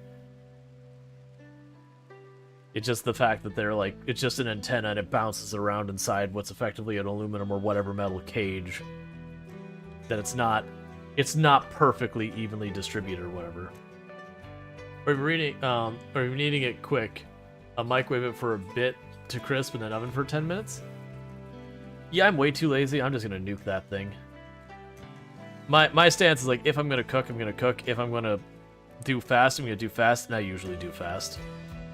I got too many other things I want to work on. I do enjoy cooking. I mentioned it earlier on the stream that Tomb has a thing that she's got going on that I'm not gonna say details. That's up to her on what she wants to share. But her work schedule is probably gonna be changing a lot some point in the near future, and it might be a thing that when it does, while it's changed, I might start the stream like an hour or two later than I have been. Because then it'll mean me and Tomb can actually, like, sit down pretty much every single day and have a dinner together without, like, rushing things or whatever. You can also prepare them in a toaster, right? You get the burned outside frozen. I've never tried to toaster a Hot Pocket. I feel like my concern about that was Hot Pockets, when they heat, have a tendency to leak. And I would be very concerned about them leaking down into the bottom of the toaster. And then having Hot Pocket gross in the bottom of the toaster and needing to, like, open the little slot on the bottom, which is mostly just made for crumbs. Okay, so you have Mad Goats. Alright.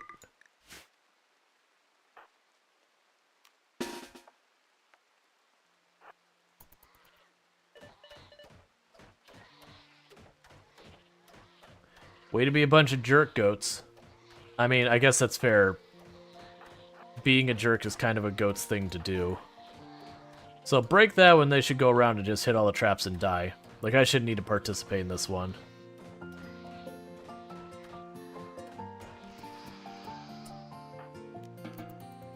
Thanks, goats. You cost me, what would be that?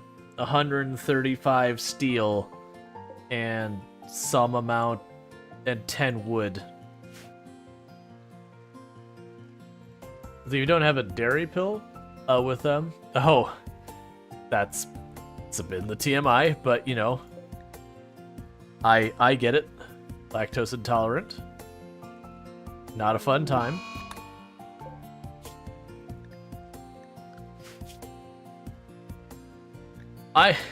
The chickens are starving to death, but they're actually making eggs at a fast enough rate that they're replacing them as they starve to death. It'll eventually lose because the baby chickens won't grow up enough to have eggs before they starve to death. But that is definitely a whole thing.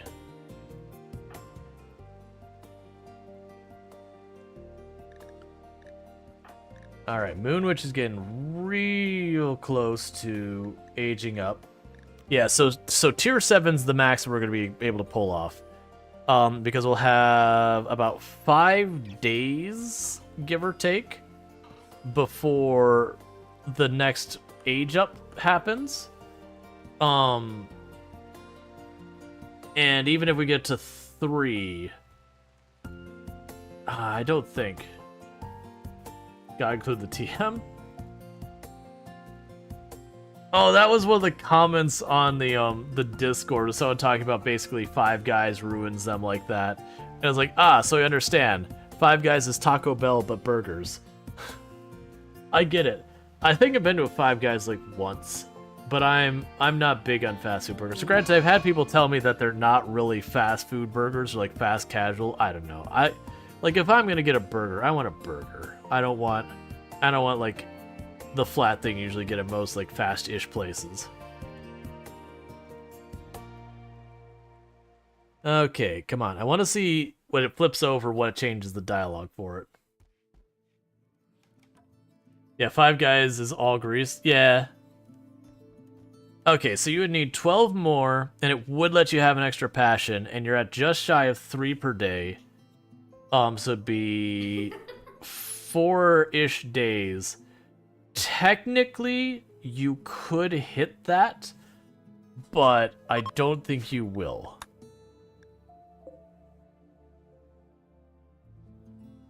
But I can,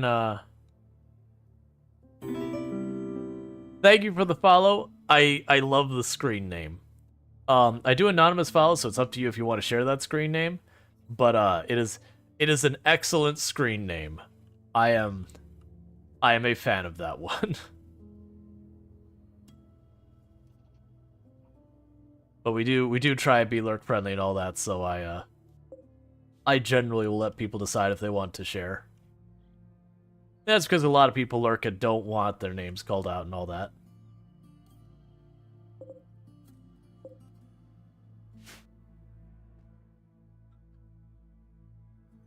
You must have heard that as anonymous screaming. Man, now I'm curious about the screen name. Yeah. I was I was debating if I was going to say anything like to compliment it because now people will wonder about it, but it is what it is. It's fun.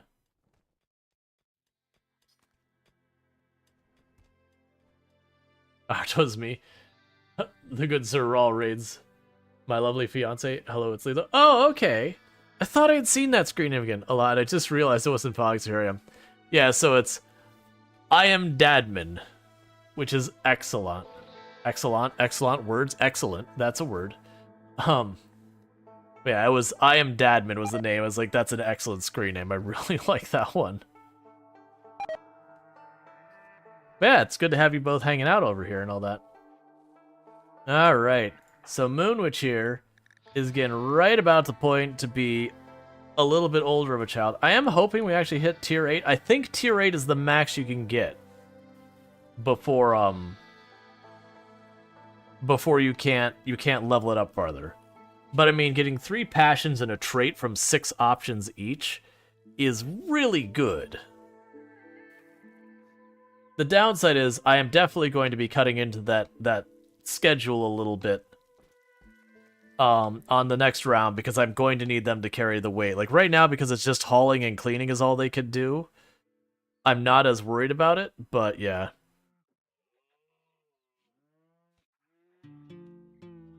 That chicken's gonna die in there because there's no food. I think they've actually been hitting more traps because they've been running back and forth. I am Dadman is an Axolot. Green name? My mind would read that as Axolotl, but that's not what's being said.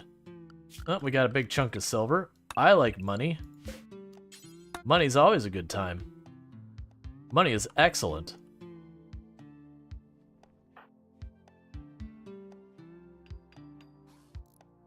And the rebuilding and mining, like mining and rebuilding these traps is making it so Rhetorical hasn't had time to do a whole lot of other things. How are we doing on the animal front? Our animal population is increasing. Okay, we're gonna do something here.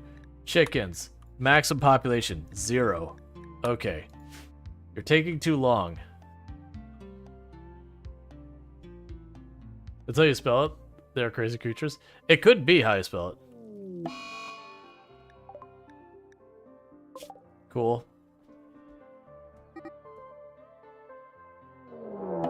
So we have a manhunter pack of 4 iguanas.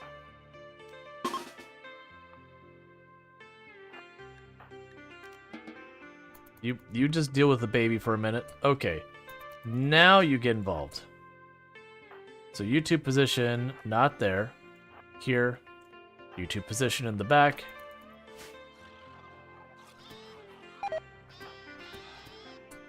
And the incredible group of iguanas has been defeated at the cost of about 180 steel.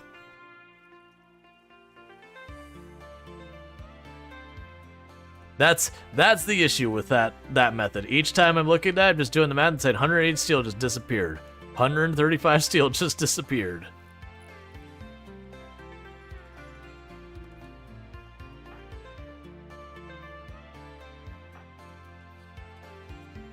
Alright, so you need 8 more. You're gonna be short. You're gonna be short. You'd be short like 2 points. Because you got 2 in-game days, because this is multiplied, like the days go by 4 times you as a kid. 4 times as fast kind of thing. And you need, what is it now, 7 more points? And you get 3 points per day, at best. So you're going to be short of like 2 points. That's fine. 2 passions is still really good. And honestly, I don't need a ton of passions. I mean, I have 1 that's going to be some type of combat thing, depending on what traits they get. Then we have another, which is whatever they're going to be as their primary responsibility in the colony. Whether it's cooking or medical or whatever. If I got 3, I would add medical as one of the options.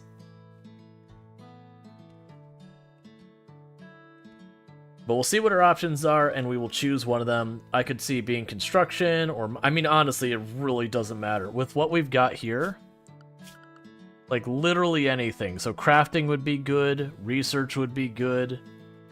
Like, if it was construction or growing, that'd be fine, because then I could bump them over to research. Cooking would be a really good one, because then I could take Ichitenma off cooking, where they're not even really passionate about cooking. We're just kind of forcing them to do it. Or growing would be another one that Ichitenma is not passionate about growing. We're just kind of forcing them to do it, because someone has to. So that'll be really good. Animal starvation and all the chickens and roosters, it's fine. I actually want you to get off my map. You're just not really catching the drift on that. I kind of hope a raid shows up and they just take out all the chickens and make it easy for me. Or honestly, we get like a group of jaguars that just go through and clean them up.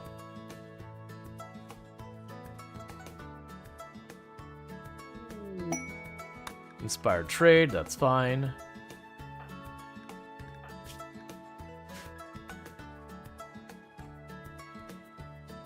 Okay.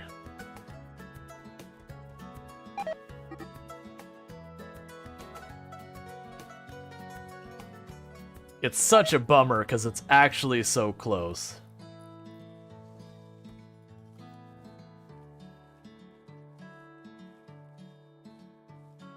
Yeah, you've got 1 full in-game day and 5 points to go. Maybe build a fence to block the wild nature animal. So the problem is I actually can't. Because I've got 1 tile here.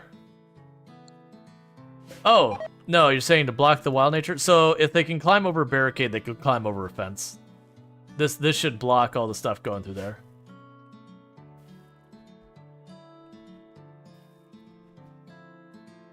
It's just the Manhunter packs, if they can get past barricades, will go through. But yeah, with that barricade there, the random critters shouldn't be able to go in.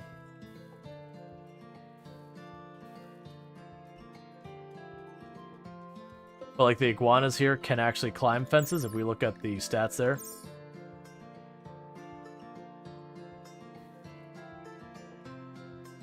It's fine. For the most part, these kind of critters haven't been setting it off. I'm actually surprised those ones are wandering in now. But if I close any type of fence or a gate or anything, then the raids won't go into it.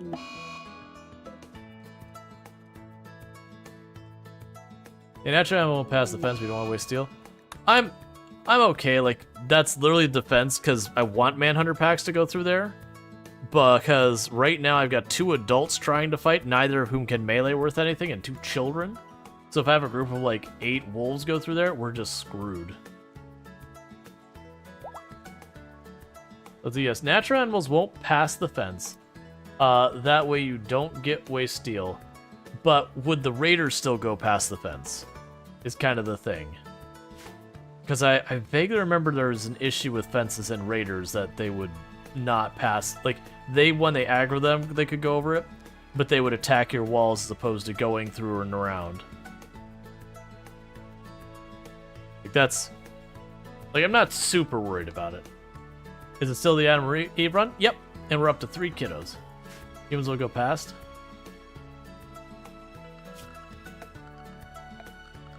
We'll try putting a tile of it there.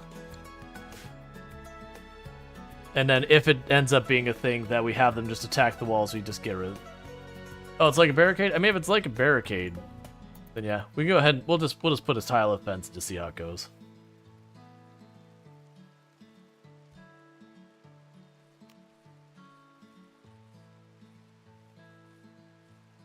Please, Cookie, be our tank.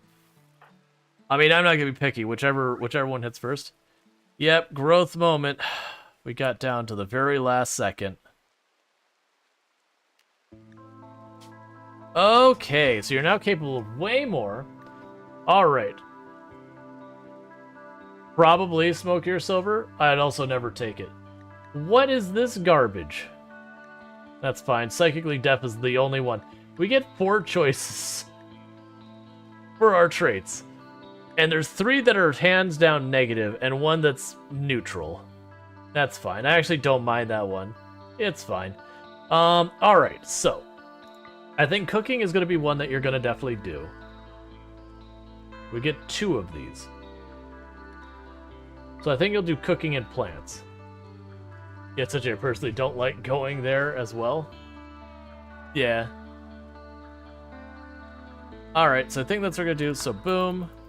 So with that work, Moon Witch is now a cook and a growing person. You'll take that off the agenda. We'll deprioritize that on you. And bump that up. We have a bunch of meals prepared for right now. So let's try... How can we get your cooking up without poisoning everyone? I think we just live with poisoning. Because normally I'd sit there and say, okay, we can just have you butcher. Actually, I think we will do that. Details, allow cooking 4.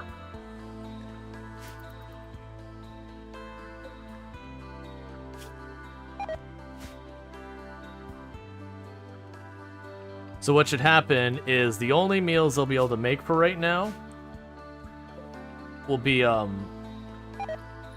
that. And you're gonna start working on that. Can we have you meditate now?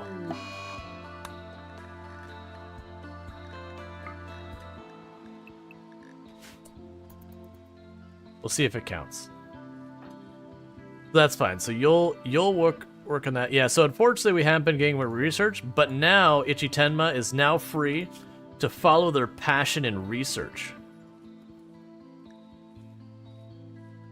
And Moon Witch is going to basically be taking over their primary responsibilities they have had up to this point. Isn't Pemmican immune to food poisoning? I don't think Pemmican was immune to food poisoning.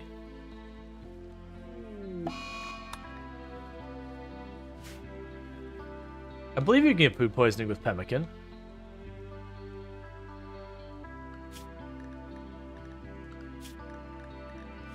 You are handling those ducks, right? Yeah, handle 2.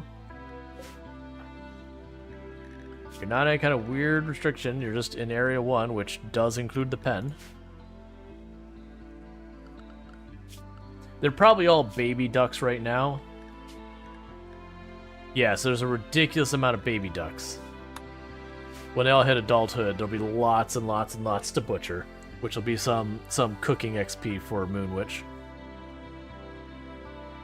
The big thing is we're actually getting research now. Pen needed. Right, so now it's just complaining that these animals couldn't possibly reach the pen, which is totally fine. I don't actually care.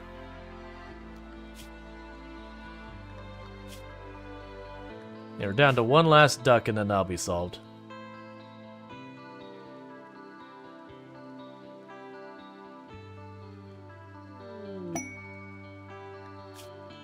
Christian the Unknown. A desperate refugee claims they've been banished. After an argument with the village leader, they beg you for permission to stay. Cool. Okay, you are alone. Drop your weapon. Schedule. There's your recreation. You're good enough to be a doctor by our standards. We don't really have standards. So you can do construction. I don't need you to do art. That's fine. The point is, you can do construction, you can grow stuff that's good enough for me.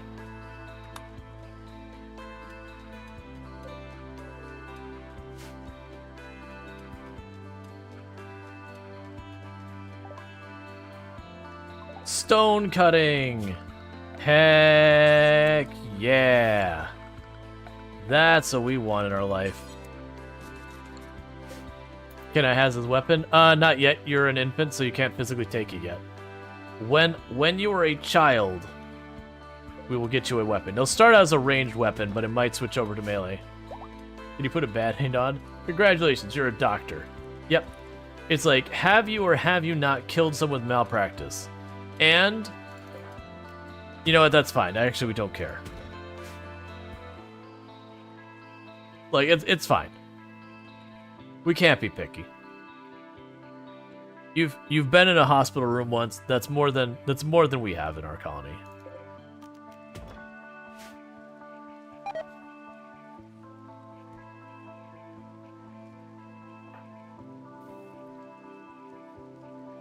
Or rhetorical. How long do you have to age up? It's not soon enough. You try to convert them. That's fine. That's what we do here. Have you considered really trying to convert them? Because I feel like we should really try to convert them. Let's bring everyone together and just really talk about their ideological views publicly and as loudly as we possibly can. It's what we do here. Excellent.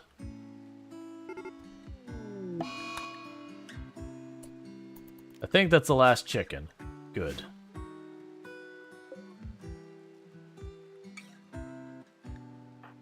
Okay, so Moonwitch still cannot meditate at this age range. I didn't think they were going to be able to, but it was worth checking.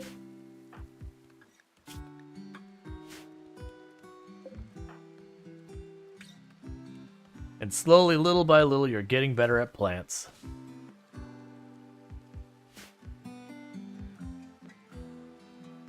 And soon enough, you'll actually be able to cook stuff without poisoning us all, most of the time. Give baby gun. It won't let me do that. We also don't have guns. We've got strings and sticks. Sometimes we make the sticks kind of pointy. That's basically our technical prowess at this moment.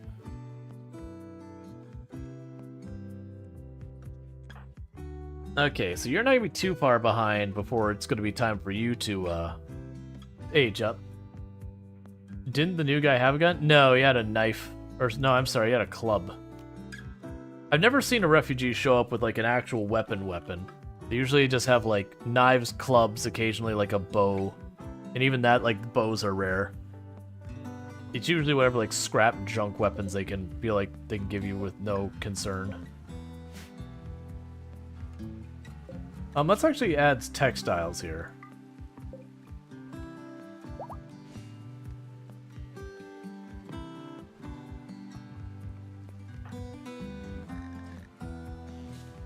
Yeah, so you're... Oh, actually, you can get up to, like, 4 a day now. Cool. I'd also really like complex furniture, because the complex furniture I can make a desk, chalkboard, and chairs. And that's where you can just have a character, even if Moonwitch doesn't do a job, another character who has that skill can just give them skill points. So like you can just teach the children to be able to melee and shoot and medical and all that, even when they're not old enough to be able to be capable of medical.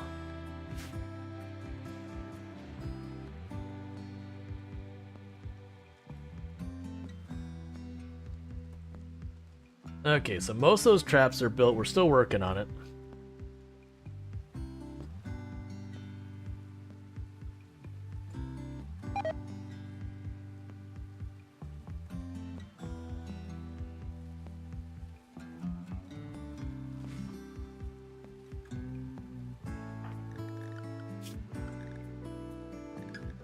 It's definitely much, much nicer now to be able to actually split the load, you know, what we have going on. Go ahead and grab the stack of money, since all my other people are restricted for safety reasons. Passive-aggressive club? Absolutely.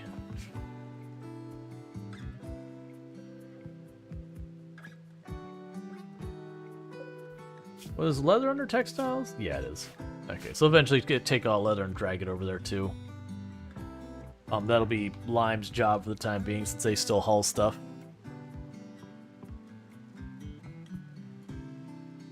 The first rule of passive-aggressive club is, you know what? Never mind. It's fine.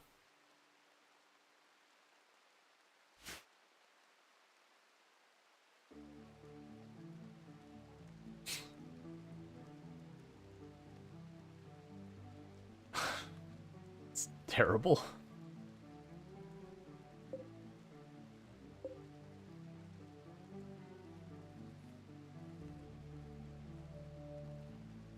Fine, I'll just take care of it myself. Don't worry about it. Don't bother yourself. Alright. You've earned your fish heads tonight. Excellent, you have. Look, I'll even throw in an extra half bucket.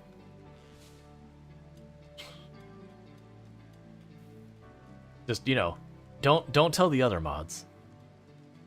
I want them getting greedy.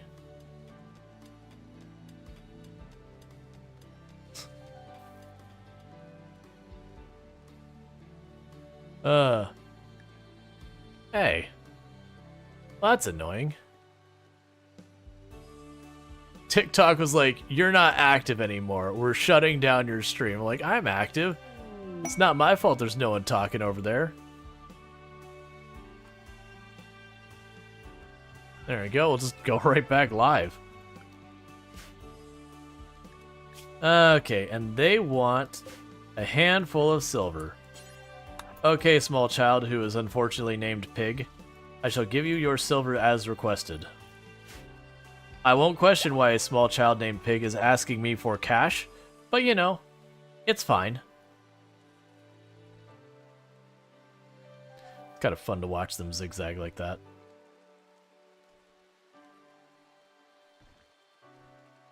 Slimy fish heads. So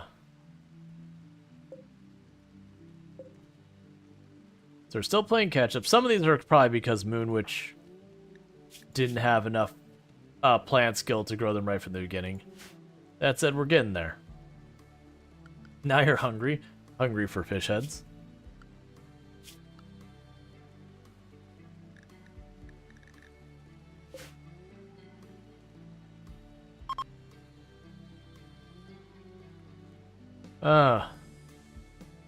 Trick-or-treaters visiting the colony. Yeah, the trick-or-treater's saying, look man, I don't want the Hershey's, I want the cash. There was one of the areas when I was really young, like trick-or-treating, you'd have the people that have like their various things. They have like Tootsie Rolls and maybe like little bags of M&Ms or Skittles or Reese's Pieces that they're like really fancy or whatever. And you'd kind of have like, you'd have the one who'd give you like $1. That is very clear. They forgot. You're just gonna be. I mean, I would love to get that, But I don't, like, right now I've got a colony of children and a guest who might betray us. But just getting a casual Persona core. We don't know how to make a passive cooler yet, or clothing, or electricity or anything. And it's just straight up gonna hand us a Tech Prof Persona core. I'll keep it on there. I don't think we're gonna unfortunately be able to do that, and even then it's gonna sit around on a shelf for too long and get destroyed. But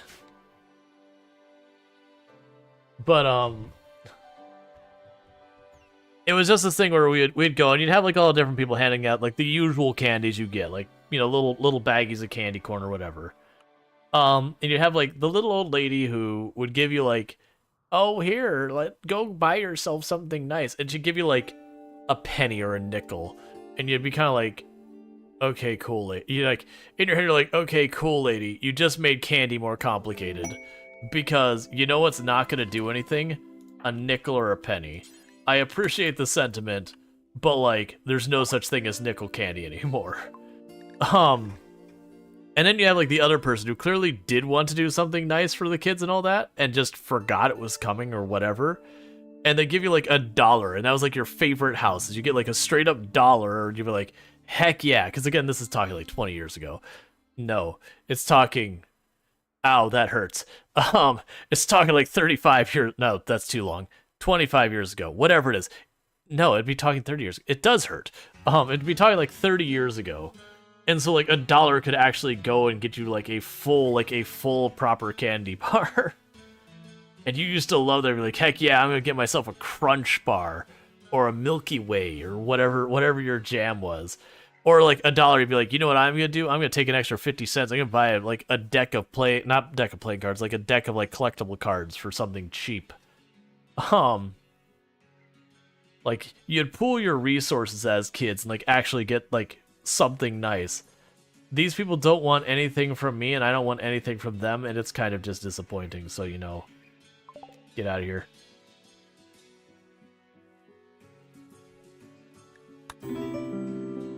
Thank you for the follow. Welcome to the stream. Duck gift. They didn't want my ducks. That was the problem. They didn't want my ducks. They didn't want my alpaca. They didn't want anything. They're willing to trade me. I believe they had llamas and wolves, I think it was. But they didn't want anything from me. Let's double check that.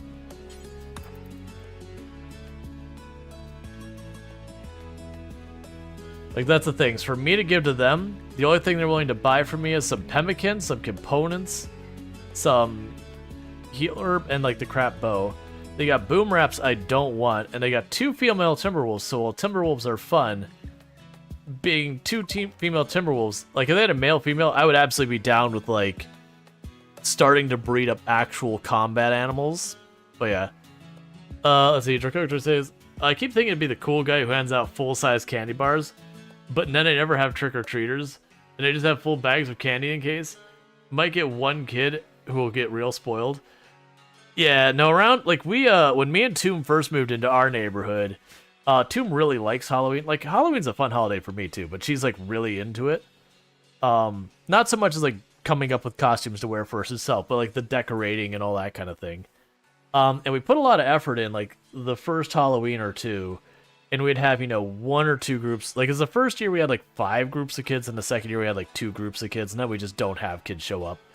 And a big part of that is there's a neighborhood who is of much better means nearby us. We have the neighborhood the kids want to go to because, you know, that neighborhood has some heckin' money, and I assume they have heckin' nice candy. But nevertheless, very few kids actually trick-or-treat here. And then a lot of families have moved away from trick-or-treating, as in like going house to house to house to house kind of thing, in favor of trick-or-treating being more of let's have you grab those real fast. In favor of having, like, you know, the local school or church or whatever having an event, or even community, like having an event that, you know, everyone has, like, the trunk or treat kind of thing, where you have, like, everyone kind of, you know, gets together in, like, one place, so it's, like, the neighborhood, and does it all right there. But my neighborhood does not do that. Actually, honestly, I think the trunk or treat thing is like really, really good. Congrats, y'all get Skittles, nerds, and gummy things. Oh yeah, as always, nerds are one of my favorite ones. They're a little bit rougher for me nowadays, but just like crunchy candy, I have to be a little bit more careful about. Like I shouldn't say it bothers my teeth, but whatever. But yeah, I used to always go after the nerds. Like, and Skittles are good. That's actually Toom got a bunch of candy for us, and the one she got for me was she got a bunch of Skittles because she knows they're one of my favorites. She also got me a bunch of Starbursts. Did I actually eat all those? I think I did finish the last of those today, in fact. But yeah. Keeping the Reese's? Reese's peanut butter cups are fun. They're not my favorite. Like I like them, I enjoy them, but if I have my choice, I'm going for the fruity stuff. Give me my rainbow fruity stuff. Just wait until the day after Halloween and get the cheaps. That was always my my thing. Lady Dreamwriter saying, you know, wait till after the day and get the cheap Halloween candy that I actually want. That used to be always my thing as a teenager in early 20s. Is I'd hit up the store the day after Halloween or like 2 days after Halloween and just scoop up a ridiculous amount of candy. Even though I don't eat much candy, it's like I buy like the giant things of candy and it'd last me forever. Eclipse, don't care. Let's see. Is shelf lock behind biotech? Could be handy to the general store stuff. It's not well, actually, I don't think it's biotech. It's behind complex furniture. And unfortunately, I had the random research, no research mods going on. And we didn't have a dedicated researcher until just now. Like, just the moment Moonwitch hit being an actual, like, child, where they could do stuff around here. We didn't have someone we could spare to do research. We had to just keep everyone handling food and building and all that. And just taking care of kids. Poor Rhetorical has been just the treadmill of taking kids. Alright, Cam Corgi. You have a good one. Thank you so much for tuning in and all that. Let's see, Lemonhead and Boston Baked Beans are some of your favorite candies. I like Lemonheads. Lemonheads are good. I haven't seen Lemonheads in forever. It says, one year you and your D&D group bought over 100 packs of peppermint M&Ms the day after Xmas because they were like 50 cents per large bag. Yep. Trent were like bicycle with all those kids. Oh, yeah. You've been busy making more colonists. It's true. Warheads are always fun. When I was younger, I really liked Warheads. As an adult, I had Warheads recently, and when I say recent, we're talking like the last 6 months. Very relative in the recent. And I remember liking them way more. But that's the same kind of thing that happened with me and like McDonald's milkshakes. Like I almost never eat McDonald's anymore. Like I think I've had it twice in the last 10 years. And I remember really loving their milkshakes. And one of the times we went in the last 10 years, I got a strawberry milkshake. I was like, yeah, I'll get a strawberry milkshake. I used to love these things. I couldn't finish it. I was like, oh my god, it's just sugar. It's a cup of strawberries and sugar made into a mash. Oh my goodness, it was so sweet. Like, so sweet. So you get candy as rewards. With lots of coffee. Yep, alright, the guinea pig is gonna do guinea pig things. That's fine. Yeah, so guinea pig went right over the fence. That's kind of what I figured was gonna happen. That's all good. The milkshakes at McDonald's got. Yeah, I had some people say it was the same and they've always been. I've had some people that said they changed their recipe at one point. I don't know which is true. I think it was mostly kid me was eating a lot of sweets. And then adult meat was just like, okay, hang on. There's a point that I don't actually want it to be that sweet. I actually don't have much of a sweet tooth. I have way more of a spicy tooth. Like, habanero is my favorite flavor when it comes to that kind of thing. Like, literally today I had habanero hot sauce with my lunch. I have no idea what the Shamrock Shake is. I don't do many fast food burger places, and it's not me being like, oh, look at me, how healthy and wonderful I am. I like Taco Bell. It's definitely no better. Considering their milk machines hasn't worked since we were kids. Oh yeah, no, I remember that one being a thing. You'd get like the 1 out of every dozen visits the machine is actually working. Or like one of the flavors working, but it's never the one you wanted. The soft serve ice cream was... Oh, actually, I think it was the soft serve ice cream was the one I remember always being broken. It was a whole thing. That, like, there was a reason why that was. Like, it's just the priority around it and all that. Okay, so you're gonna need to actually step up this. Because, I'm gonna have to have you fill in for cooking for a little bit. Because, Moon isn't quite to the point where they can cook yet. And we are actually churning through all our food. You traded milkshakes for mocha frappes? Makes sense. Comes around paint, packed with it's mint. Oh, yeah, that sounds good. Because I feel like that one wouldn't be as bad because mint sweet is not the point. So they wouldn't be as sweet.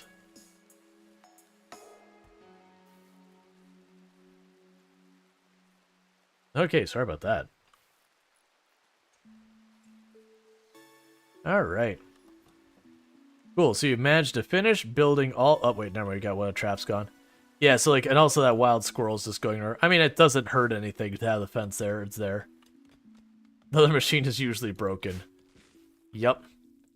Nah, like, it's not a healthy thing about the fast food thing. The burgers at at fast food places I find very disappointing, which is a lot of things that people go for. So when I would go to a fast food place, I'd usually get whatever their spicy chicken sandwich is. Which, I mean, it used to be that McDonald's them didn't have one. And now they all have them. And I haven't been back, though, to check them all out. Because that was the place that a bunch of people would want to go to when I was in high school. That people would want to go to just, like, grab a burger or whatever as they would go to Wendy's. And I used to get the spicy chicken sandwich. And I used to keep tally at how many times I'd ask for no mayo, and I'd get mayo on it anyways. It was like 8 to 10, like 8 out of 10 or 4 or 5, whatever, like I would get mayo despite asking for no mayo. And I really don't like when, like, a very, very, very light amount of mayo I could actually get behind and be like, yeah, that's good. But that's never what it is. It's they would just basically, the amount of mayo, if they took the bun and they sat that down and then they took the chicken patty and then dunked it in mayo and put in there, it was like that much mayo. It was so ridiculously much mayo whenever you get it. And I get stuck with it every time. But I still preferred that over, you know, some flat burger that came out of the freezer. It used to be good, you can't handle the greasy food anymore? Yeah. It's not so much the greasy food, because I still go for a burger, but I wanna go to a place that actually, like, makes a proper burger. If I'm gonna burger. And even then, I don't do that very often either. Oh, so they're gonna be smart enough to try to avoid my traps. That's good. Of course you have the baby. Alright, that's fine. That is the thing that when you have a baby in the colony, the mother always has that baby with them. But that's because babies are needy, and that's just the way it is. So they should try to avoid the traps. They're really bad at, apparently. So that was the group that they specifically warned me they were going to avoid the traps. So, you know, they did an excellent job of... Oh, I'm not... I was going to pick you up to, you know, heal you up and then send you off for the rep, but you're not going to make it. But yeah, I know it's, I like to go, like go to your, like, local Irish pub kind of burger, like the thick burger that actually has, you know, a proper slice of tomato, not the mushed, you've had it, like, in a freezer bag for a month kind of tomato you get at fast food places. Like a proper one.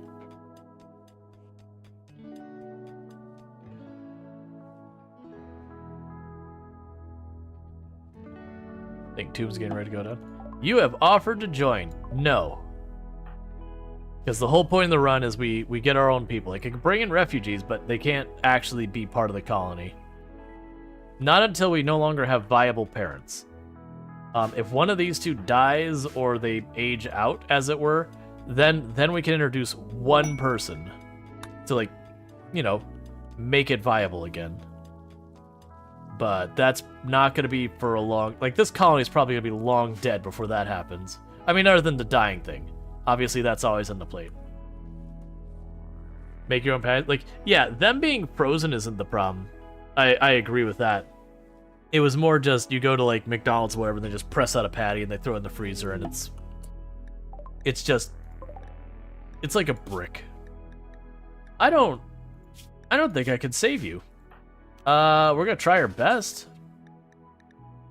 Because I'm definitely not gonna be able to bring you back before you bleed out.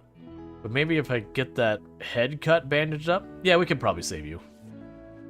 I'll just have to dress you in the field and then bring you back.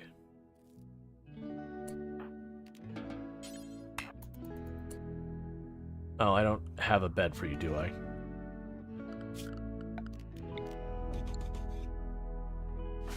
Hi. Hi. Have a good night, puppy. You have a good night. I'll see you downstairs. I love you. I love you. Stay handsome.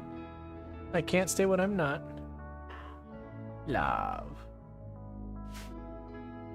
And actually, chat, bear with me, because I need to use the restroom anyways, so I'm going to take 2 seconds, and I'll be right back. I'll put up the wait screen and all that kind of stuff, and I'll be back here in just a minute. So thank you again for tuning in, and I'll be back in just a moment.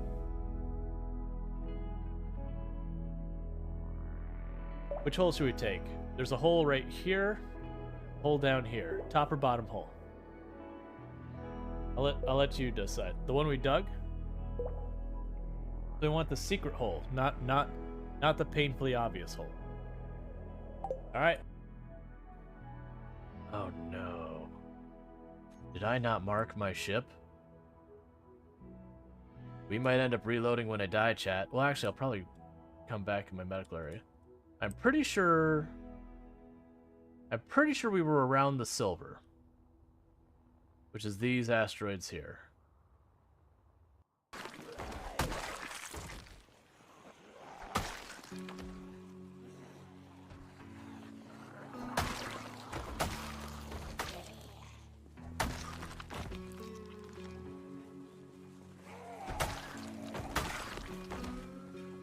Could you not bang on that door? I would like you to keep... I want the door. Stop hitting the door. I want the door. Thank you.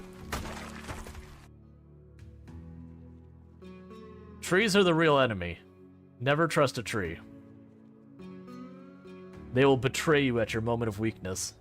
They will look you in the eyes as you reach forward and say, "Please help me," and they will spit on your hand and slap it away and watch you fail. And by that I mean a zombie will walk through and grab you and bite you in the face. But, you know, so I'm just going to talk it up a little.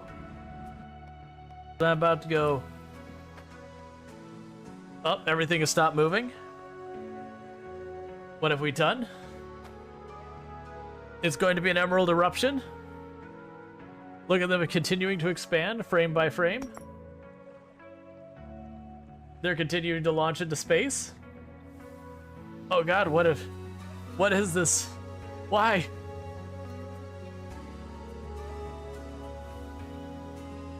I have a frame. I have individual frame.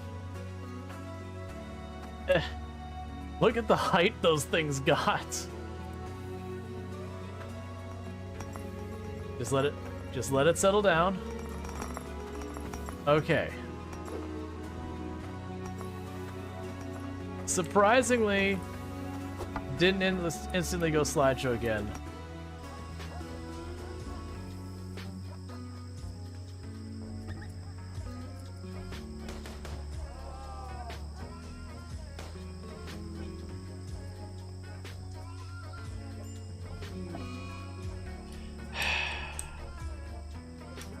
Well, at least we did enough damage, it's gonna die.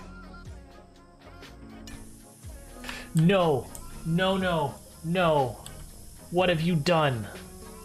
Why would you punch a warhead?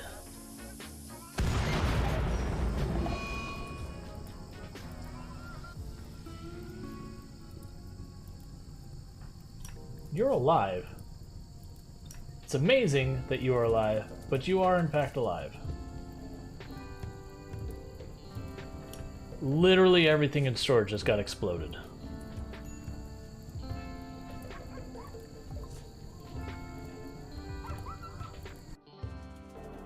You know that wreck?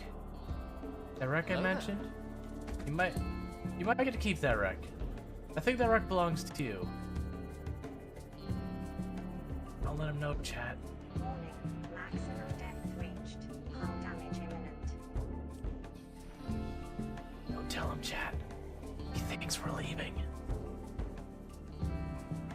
He thinks we're leaving, chat. You'll never know.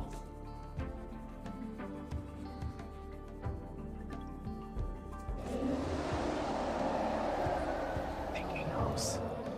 I'm pretty sure he very much knows.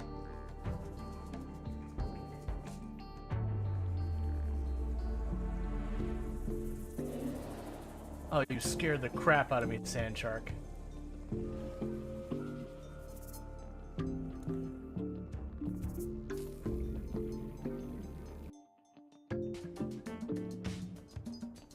You do your best, Semi. You got this, buddy. They're totally dead. Alright. Okay, so sorry about that. Just grabbed myself a drink, going to use the restroom, making all the other things that need to happen. Who are you? Why did you join? Oh, you.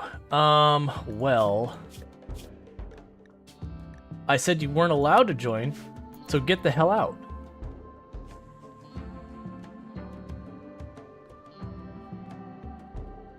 Alright. Let's see.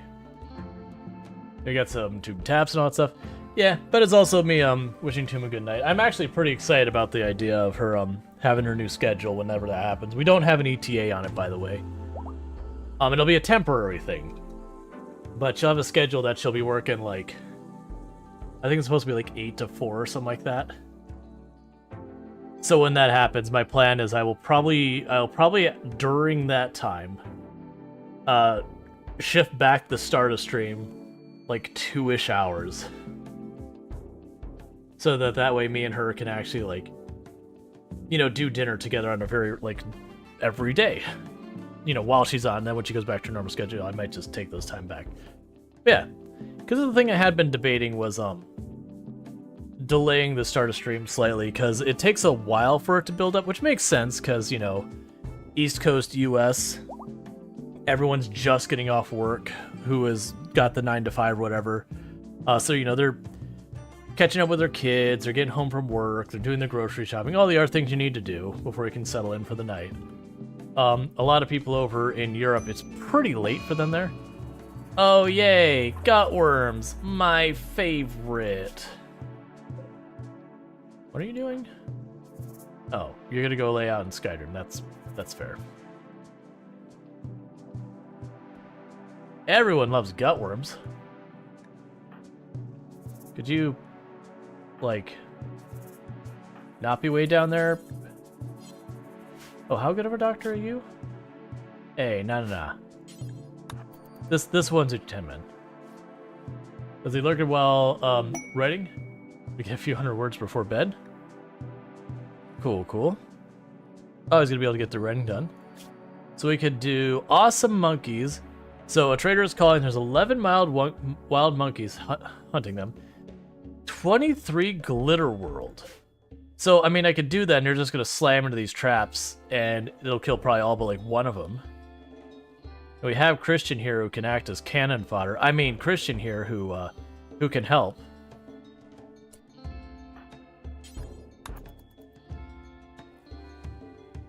We're gonna do it. Alright, give me the glitter.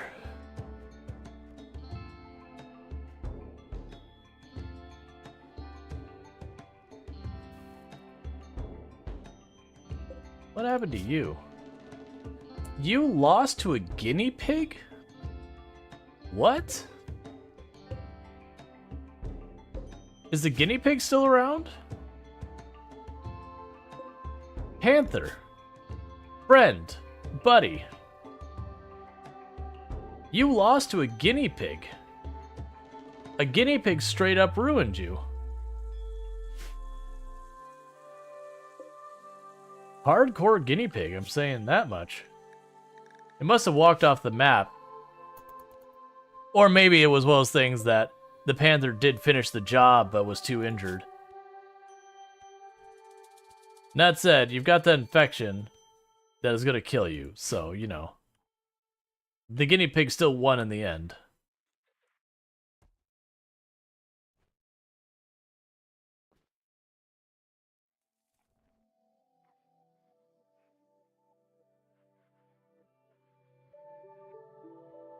Oh, weird. You have sound, TikTok. You're just weirdly always super quiet according to your setting thing there.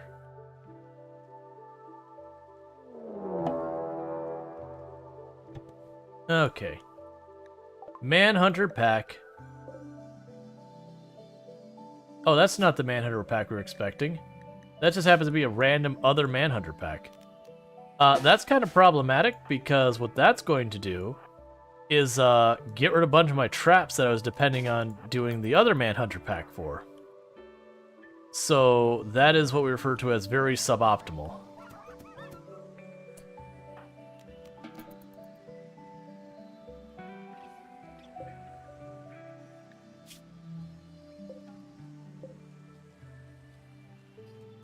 Yes, they went through 3 of our traps, but luckily that wasn't that many. But that does help Moonwitch get ever so slightly better at cooking. Actually, no, it doesn't. Did you not gain a skill point for that? Okay, you did. You just get a whole level.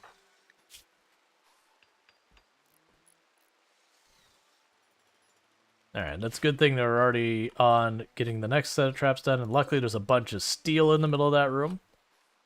So we are replacing the steel with what we've got here.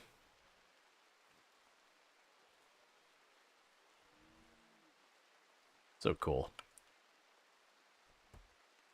Alright, and were you set to both construction and mining? What was your setup? So you're set up for both construction and mining, which is the same thing that, Oh no, that's not true. You're set up to construct, not mine. Alright, that's fine. See, there's the Manhunter pack that we were expecting. We did manage to get one of the traps back rearmed. So it's at least something.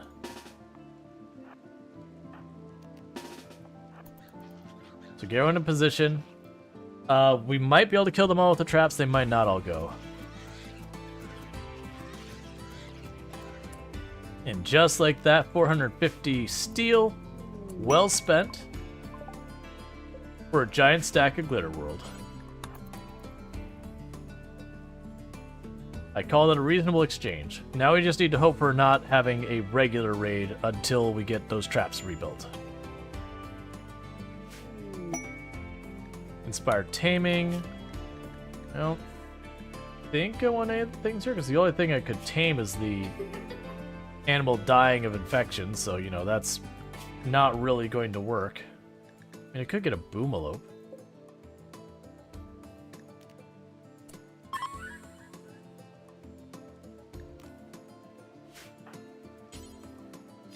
So, schedule. Allow.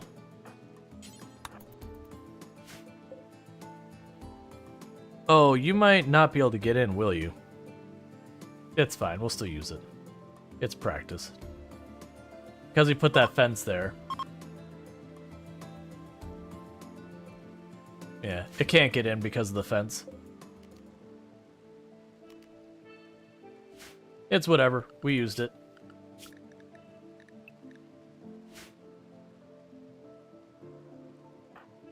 Now watch, my luck is we'll have like a Thrumbo walk-on of burn the Inspired Taming. It's fine.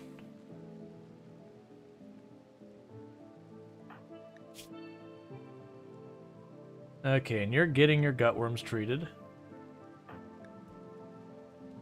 Yours is going pretty well as well.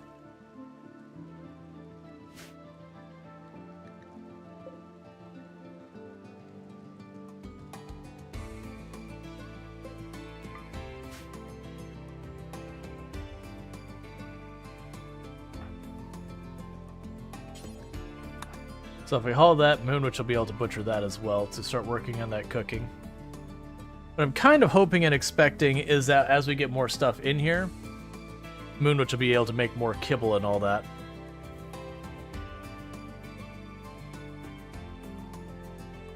What are you cooking? Making pemmican? You are making pemmican. Look at you, making actual food.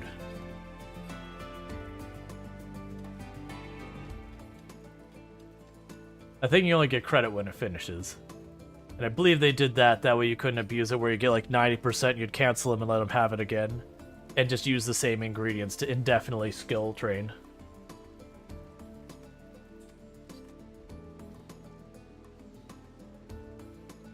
Did you not?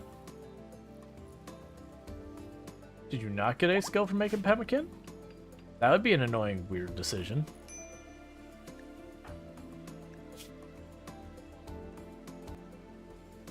Okay.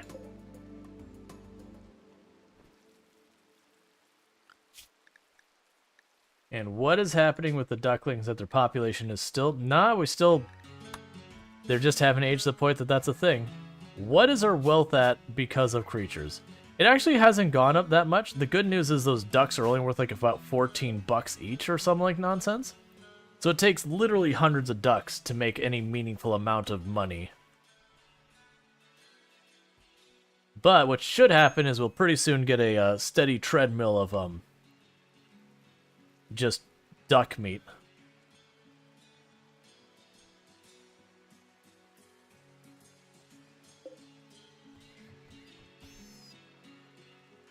And how are you coming along? So you're about to be tier 5. And you've got 1 season to your 7.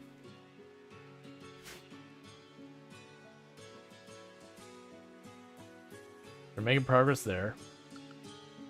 And I had put you back on cooking. Not growing stuff, you're just cooking.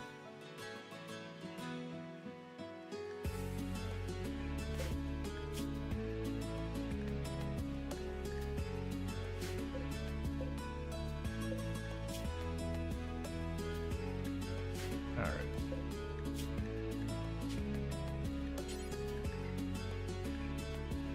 Yeah, Moon Witch will do that one.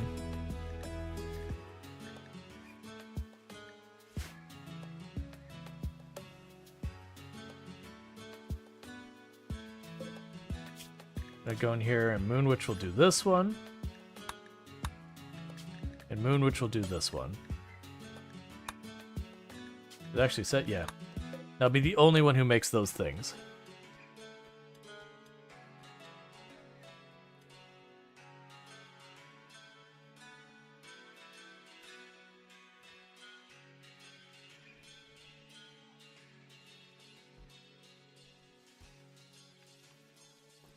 Okay. Yeah, because I'm having Ichitenma mostly deal with the regular cooking. Is that the pemmican? Yeah. They'll just get the regular meals, because right now, if Moonwitch does it, we're gonna end up having food poisoning really bad.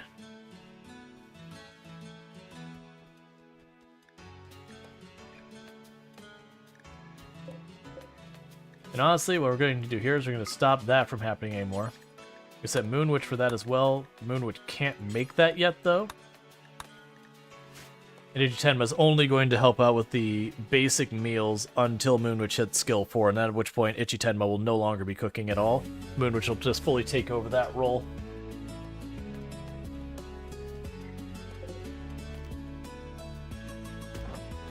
Oh, right, we have the table made here. Add bill, make any stone forever. I don't really have someone who can fill in, because I'd rather Ichitenma work on the research than crafting.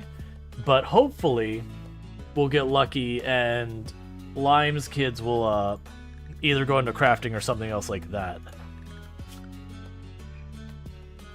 Yeah, because if Lime's kid goes into crafting as a possibility, they can work on cutting stone and all that in the interim to make that progress.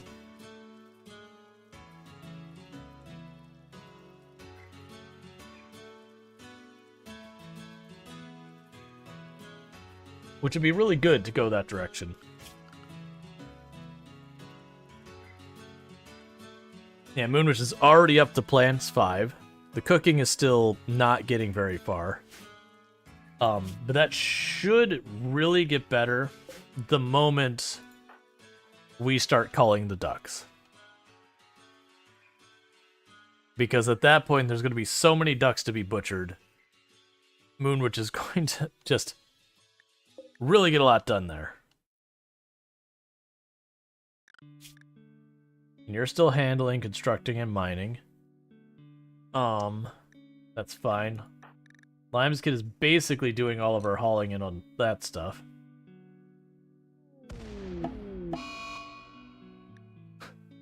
We had a marble meteorite just strike a duck and kill it.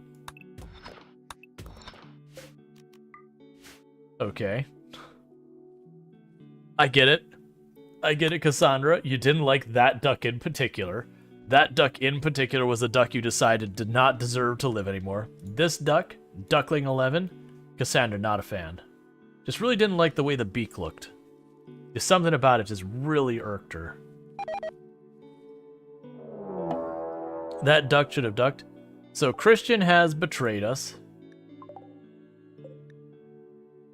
Okay.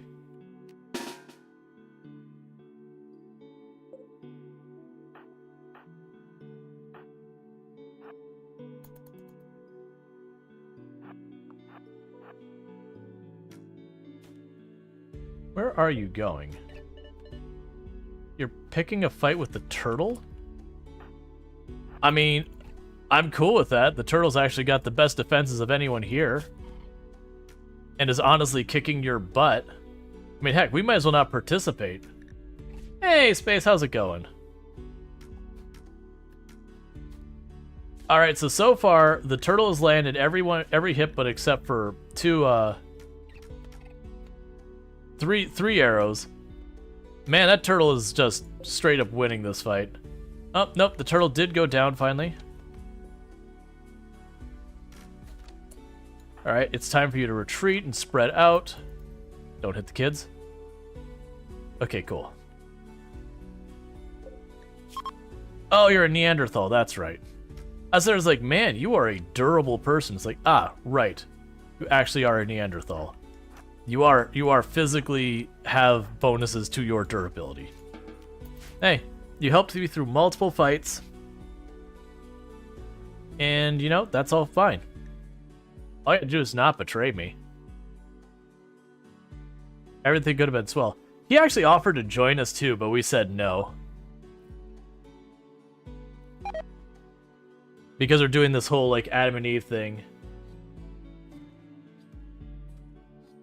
I'm doing good, Space. And thank you for the compliment about, you know, you're underrated and all that. I do appreciate it. If you're not aware, I am on a bunch of different platforms simultaneously. We are streaming to Twitch, we are streaming to YouTube, we are streaming to TikTok. Twitch is a platform I am kind of like my main platform, just viewership-wise. Just mention it, just, you know, whatever platform you prefer, I don't care. That's fine. But, we actually do have a pretty solid viewership over on Twitch. Alright, so you got your gutworms to deal with.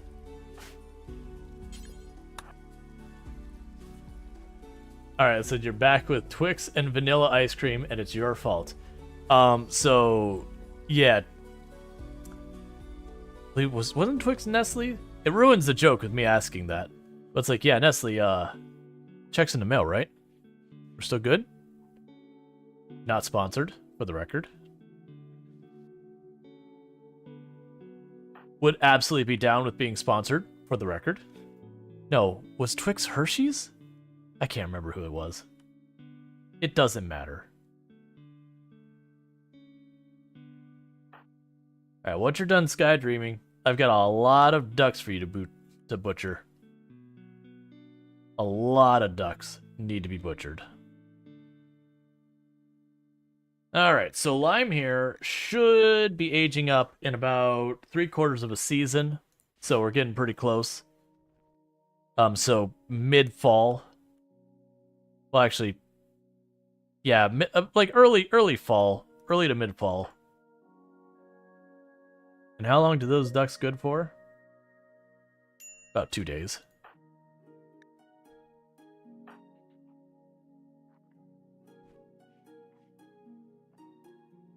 And then deal with those gutworms. At least our medical's actually getting to be okay on one of our people. And I do have a pretty decent amount of Glitter World sitting in here now. I've got about 30 units of Glitter World, so that's pretty solid. An okay amount of herbal medicine. How long until you become... you got like a season and a half still before you become a toddler. That's fine.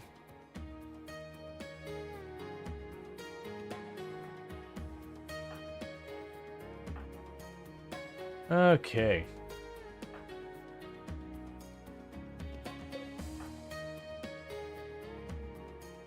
Yeah, so you're just nature running and doing all that stuff, continuing to rank up your person. There's an ambrosia sprout. That's the reason a lot's not getting done, so we're not gaining much in the way of skill points, is I do have the kids basically focused very, very heavily. Thank you for the follow. Welcome to the stream. I do have most of the kids very focused on just trying to level up to be as effective as they possibly can. Which is going to be pretty awesome for them in the long run. Kind of makes them annoying to deal with in the short run. But that's okay. Because we moved up to cooking 2. At cooking 4, then Moonwitch will take over actually doing the main prep for food in the colony. Which will be nice. Hey, thank you for the follow, Feral Lord. Sorry, follow. Raid. That's an entirely different thing. But thank you so much for that raid. 26 people popping in here. Can I get a shout out for Feral Lord? I do hope you had yourself a good stream. What were you playing? How did it go? And for the people popping in with the raid, what would you say was one of the best things about today's stream over there for with Feral Lord and all that? Let me go ahead and IQ. Oh, there you go. We got the shout out. So let's see. So Feral Lord was playing some RimWorld from the looks of it. So how was your stream? You married a centipede. I assume we're doing some modded RimWorld from that. That seems complicated. After your father fell asleep on a ram. Excellent. That does sound like kind of RimWorld things. He's a sheriff centipede. Okay. That certainly sounds like an experience. And we got him to set up on TTK for the first time. Excellent. Yeah, TTK can be a lot of fun. It can also be absolute chaos shenanigans. I very rarely run TTK because it is one of those things I save mostly as a treat, because it does not let up the whole time. Like you get started in TTK and there's just no end to the chaos. Alright, we'll get this out of here. But we are doing a whole bunch of nonsense. And thank you for the follow. Welcome to the stream. But, yeah, so I am Rual, do play a variety of games here on Twitch. I'm most known for my exploits in Project Zomboid, where I used to hold the world record for the highest kill count run ever streamed, which is 135,121 zombies killed on one character in one life with no items, or no mods to change itemization or vehicles, and all of the settings being at least Apocalypse or higher, with the exception of turning off respawns, but we turn up the population to 16 times. That said, that record has been beaten and is not even my personal best anymore. But that said, I do play a variety of games here. I do stuff like City Builder, Settlement Builders, Simulation, Roguelite, Survival. I do a pretty wide range of games. So if anything that sounds good, hopefully you'll hang out, check it out, drop a follow, do all that good stuff. Yeah. Nice to meet you as well. I also do advocate for people with disabilities and neurodivergent conditions, so if you'll notice, anytime I have font on my screen, the font will look a little bit weird. That is because it's a dyslexia-friendly font to give me a reason to be, promote getting yourself diagnosed or checking on that stuff, because it goes horribly underdiagnosed. Let's see. The second you start TTK, it kicked off. Yep. Oh, yeah. And for those who don't know, it makes a font like that is specifically made for dyslexia. It's actually easier for everyone to read, but what makes it different is if you look at the actual font, like the top of the font will be thinner than the bottom of the font, so it's easier to notice where a line begins and ends, so it's not consistent thickness on the whole page. And they do stuff like D, B, P, and Q. They don't mirror or rotate to be each other, because that's another thing that is a expression of dyslexia. So it's all good stuff. But yeah, so we try and have chill vibes, all that kind of good stuff around here. At the moment, the run we're doing is a very, very slow burn run compared to a lot of what we're doing. We're doing what I've been referring to as an Adam and Eve run. I got the idea from another creator. that basically we had 2 starting ponds that are a couple, and we are building our entire colony by just having kids. And it is slow growing. We are getting to the point that pretty soon Moonwitch here is going to be capable of a lot more. Finally hit the level of childhood where Moonwitch can actually take some of the responsibilities, so we're actually finally getting research done, which I am running the random research and no research mods. So you'll notice even though we are tribal, I don't have the passive cooler or the tree sowing because we start with nothing. And you'll notice I don't have a research button. My pawns just choose what they want to research, and I have to live with it. So it has become a meme that I have gotten water wheel on almost every map that doesn't have a river. Alright, so you actually need to get that treated. If you could not, please ignore your wife. There's also lots of people that have dyslexia. Having a font for that seems amazing. Yeah, so there's 2 of them that I would recommend. There's Dyslexie, which is not a free font, and then there's Open Dyslexia, which is a free font. Both of them are very good. Dyslexie is just a little bit nicer looking, but honestly, the free one's plenty good. That said, not everyone with dyslexia likes them. Just the same thing. That's one of those conditions that expresses itself in so many different ways that, very unironically, Comic Sans is actually a very dyslexia-friendly font. For as much as people like to meme on it, it actually is a very dyslexia-friendly font. So there's that. Calibri's pretty good. There's a whole bunch of them. There's entire websites dedicated to just finding fonts that are good for it. Alright, Boomalope, get off my map, because I don't feel like tearing apart that fence to let you in. I probably should. No, yeah, we'll do it. I should have done this forever ago. It's probably too late. It's probably already off the map. Go break it. Oh, and schedule, unrestricted, go out there, bring it back, schedule, re-restrict you now. And the only reason I did that is just so, I have it so they can't go out to the edge of the map here, just because they'll be out here goofing off. Like, I'll always have the kids run out here and start sky gazing, like, right there, and then a raid of 8 people shows up and instant kills the kid. So I restrict them from being on the outside of my defense. But, we do have a pretty fun map here going. We are on... Oh, I'm not... Oh, no, I randomized where we're at. Where's our... There we are. Is that where we are? Oh, no, that's the landed ship. I don't care about that. We should be a blue pyramid, or a blue, there we are. That's us. So we do have the more vanilla biomes, so we are in what's referred to as a cloud forest. It's basically foggy almost all the time. It's wonderful. There's nothing to be upset about that. You want me to make a bunch of veils? No. Is this a tribal-only planet? Yes. I did change it so that the, if we look at our factions on here, we have 2, these were neutral tribes that we have gotten pretty friendly with, and then we have a extremely long list of hostile tribes. We still do have the insect and the mechanites as well, or the mechanoids as well, but we did get rid of the Fallen Empire. Because thematically, we're just going with it's a tribal planet. We have like the Adam and Eve tribals, and we're growing our colony very, very slowly, 1 kid at a time. Which do we have an art kit on the way yet? I don't think we do, because we just had Sentient Cookie. And plus Gutworms. But we've been doing pretty good.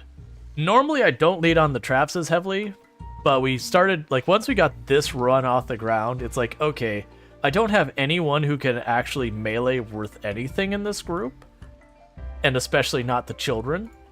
So anything that pushes through this area that I can't knock down first, while in constant rainy fog and fog, is going to just walk over us. That's also the reason you notice all these turtles. We are using the turtles as our own defensive shield. I've got this defensive shield of cannon fodder since turtles actually are pretty tanky. Honestly, yeah, it's fine.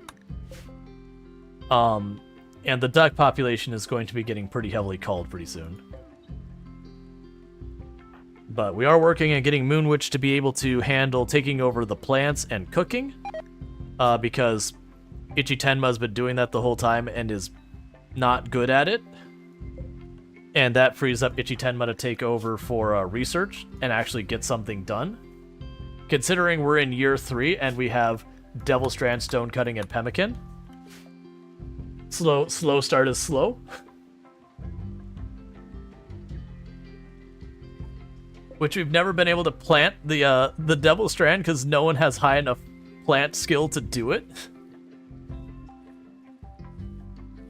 So is the curse of our existence. Okay, so you're probably gonna reach... You're probably going to get 6. Technically, I think you might be able to reach 7. I don't think you will reach 7, though. We could try. Because I do have your schedule full up to just recreation the entire day to try and max it out. You have to stop by again? Got a nod off for the night? No problem, Feral Lord. Thank you again for the raid, and by all means. I really do appreciate the raid. If you pop back in, I'd absolutely appreciate it. But, you know, I do get it. We all have our own schedules to keep. But thank you again for that raid. You sleep well and all good stuff. Alright. We got our traps all going over here. It wouldn't be a day in this place without a cougar, a lynx, and like 6 other dangerous animals wanting to murder our faces. Oh, I guess I probably should also go here and set that up, because this is intended to be our kill box later. Okay. Do we put the time in to try and tame the elephants again? Because we had some tamed elephants earlier, but we didn't have someone who could keep the taming up due to us being spread too thin on our 2 pawns. So we actually slaughtered them pretty early on before it could become a problem.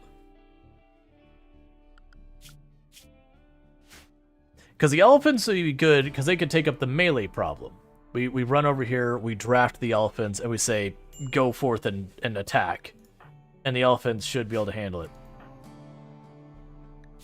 Kid, I'm going to be honest with you. If you're getting heat stroke, stop drawing on the floor. And maybe go inside.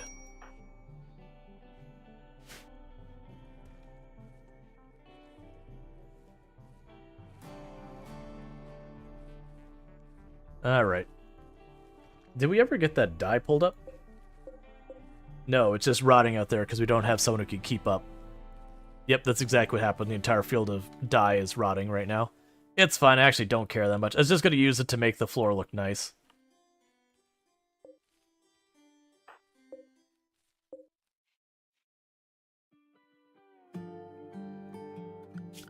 Okay, other thing we can do.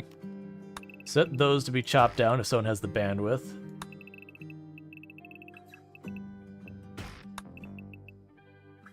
And do the same over there. At some point I should actually do the Sky Lantern thing. Not that we have anything about Psi Focus, but that would be a way to continue to... Let's actually just go ahead and do it. Hey, everyone have fun. You've earned to have a festival after 3 years of hard work and taking care of children.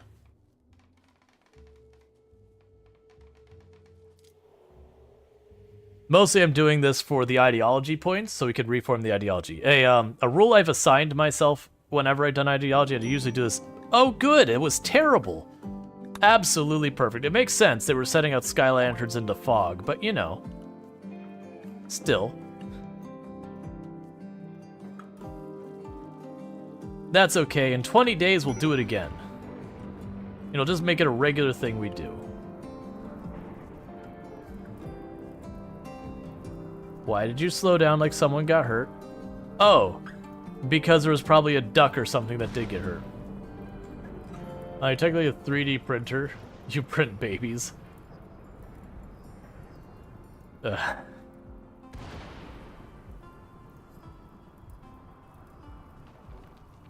Yep, so the pen's gonna get all destroyed. I look forward when you actually have brick, and I can make the fence out of brick, and not have to worry about that anymore. I could also put a line of columns around here, and then put down ceiling. Up. Once again, Cassandra said, I hate ducks, and murdered the ducks. And again, we're 2 for 2. Cassandra has struck 2 ducks with lightning, and she dropped a meteor on a duck earlier. So, you know. Did I not tame all of you? Okay, so this is a tricky thing. Let's get everyone in position as fast as we can. You had to strike a fence to actually open up a spot. Oh, you were nowhere involved in this fight. The good news is it's taken a while to get here. You have to climb over all the rocks. So maybe we'll get lucky. One more round of shots. Excellent. I was getting ready to have them retreat out so they wouldn't take hits, but that's fine. You get back to whatever you're doing, Lime. Okay.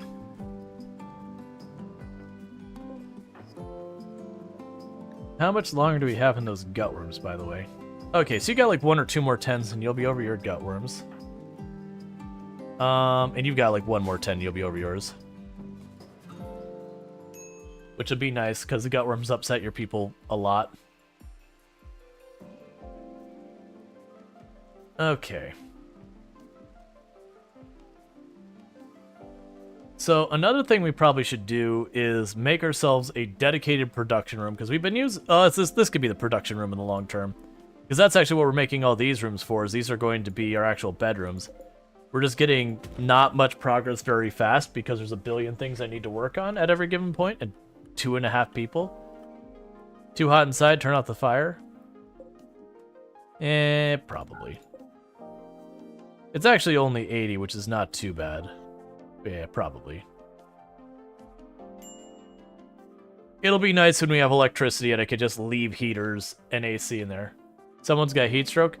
The heat stroke is actually Lime's kid standing outside for all day. Because he was down here, or she, sorry, was down here like, yeah, drawing here out in the heat in 90+ degree weather. Wearing nothing, really. Oh, right, because we don't have a dedicated crafter. That's right. That's like, why are you wearing nothing? Because the only one who can craft is Ichitenma, and they're bad at it. So I'm just not even putting an effort into it. It's just fine, whatever. Stop the heat. Sir, if you kill my baby, I'm going to be ridiculously indifferent. Oh no, there's about to be a whole lot of dead ducks. That's for certain. I actually don't care, by the way. Because the beauty is, there's a whole lot more ducks coming where that came from. Cassandra really doesn't like ducks. No. Like, again, she struck 2 with lightning, dropped a meteor on a 3rd, and has now issued plague onto, like, 13 of them. None of the other animals, just the ducks. Like, we have alpaca. We have a boomalope. We've got, you know, turtles. But the ducks, no. The ducks will pay.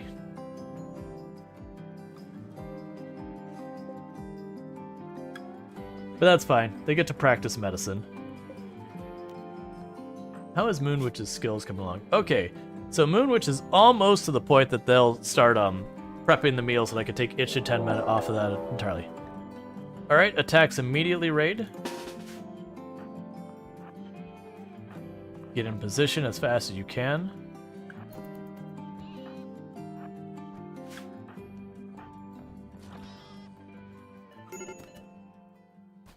Please don't light my building on fire.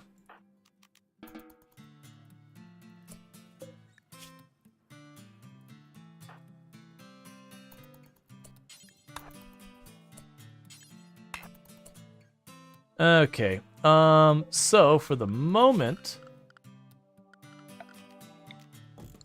you plop that up there, set it to prisoner. Because we do keep saving the people that we down and sending them on their way, because what that allows us to do is slowly get standings with them. Because if I can get them to like neutral where they actually send trade caravans, I can just throw ducks or whatever at them. And just that kind of thing ends up being really effective in making them like us more.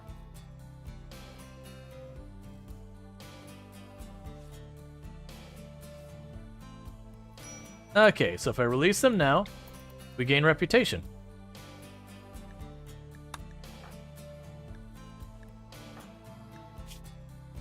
Oh, your gutworms need treated, I understand. How are you doing with your gutworms? You're better.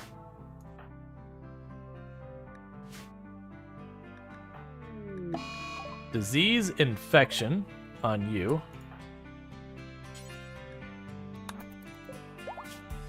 That's fine. More medical practice.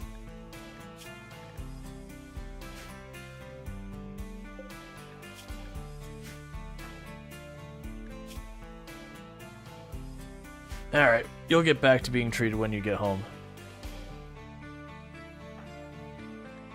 Okay, so you still have about a season till you grow up one more. You've got a season and a half. And you have about a fourth of a season, about a third or fourth of a season to go. So yeah, you'll be very beginning of fall, I think. Maybe not even. You'll be like right at the flip from summer to fall. You'll become a child as well. And you are doing a good job at continuing your lessons and leveling up. So that's good. I think this will also be one that we get 2 passions, not 3, which is fine. Like, it's nice when you can get 3, but it's not that big a deal. Okay, so you need medical treatment. Please take care of it.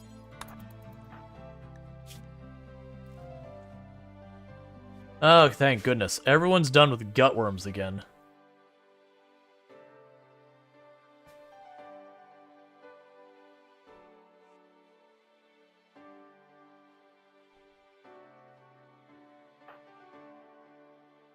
All right.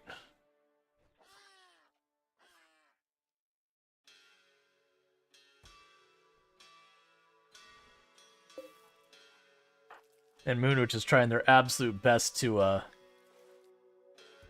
keep up with the sheer number of animals that need to be butchered. It's fine. Because I think... yeah, pretty soon you'll hit 4, and once you hit 4, then you'll just start cooking our regular food. They've been making lots of pemmican in the meantime, because we haven't had to worry about, like, food poisoning with that.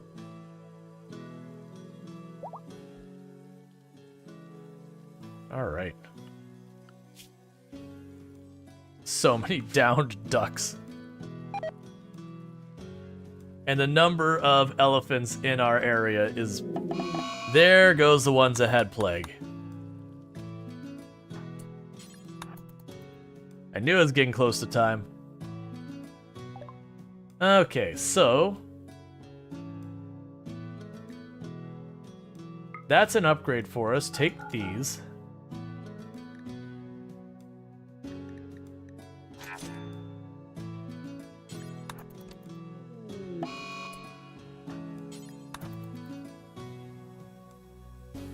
You're not hungry, are you?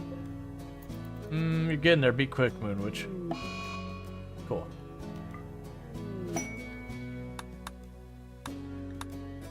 Alright, that's fine.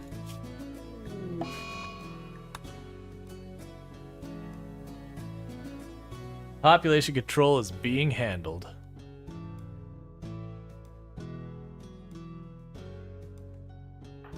And what are you doing that these fences aren't getting fixed? There should be plenty of wood, right? No, they probably actually ran out of wood. No, there's wood here. Plenty of it. What are you working on? Are you... no, the traps are still missing. I haven't told you to construct anything yet, and mining's a lower priority. We'll just have to see. I mean, one thing is we're losing a bunch of time to taking care of Sentient Cookie, which is fair. Babies are gonna baby.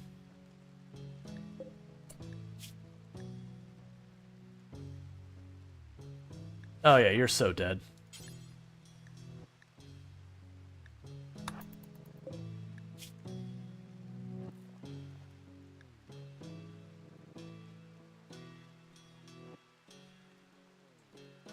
That's a bit annoying, but that's okay, whatever. I was going to send them on their way for the boost in relations, but it just means they effectively... the alternative is they would have let that bleed out and die, so It just did that with extra steps. We'll take a minor mood penalty because technically it's an innocent prisoner has died, but... So you're making the baby food.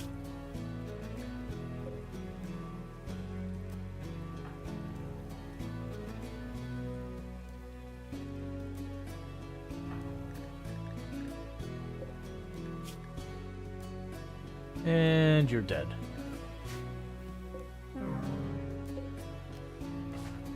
Makes sense. It's a terrible room for us to be treating people in, but, you know, whatever. So you're slaughtering the ducks. That's your problem. Is the ducks have now reached the point they're aging up, that you're just basically in a situation of just running around killing ducks. Because there's just too many.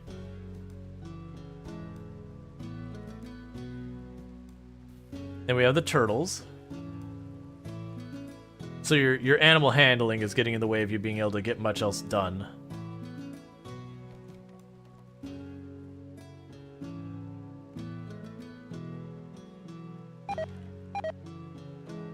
Cool. You still managed to get the fence all taken care of.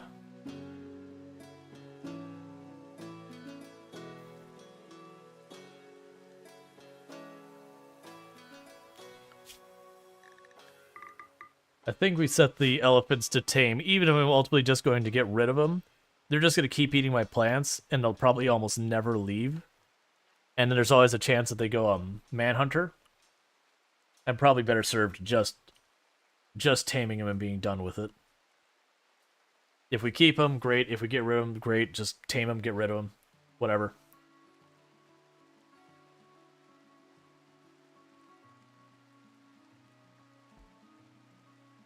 Because they'll be better than the turtles for defending. Because while they don't have armor like the turtles, they're just really tanky within their own right. Because I'm noticing I'm struggling to have food. Oh, you know what it is? Hey. I'm going to need you to step up, not you. I need you to step up and do some growing for a while. Moon's not keeping up. All the plants are growing. They're just going to rot if you don't. I'd love for Moon to be able to handle it all, but right now they're still being kid and doing kid things.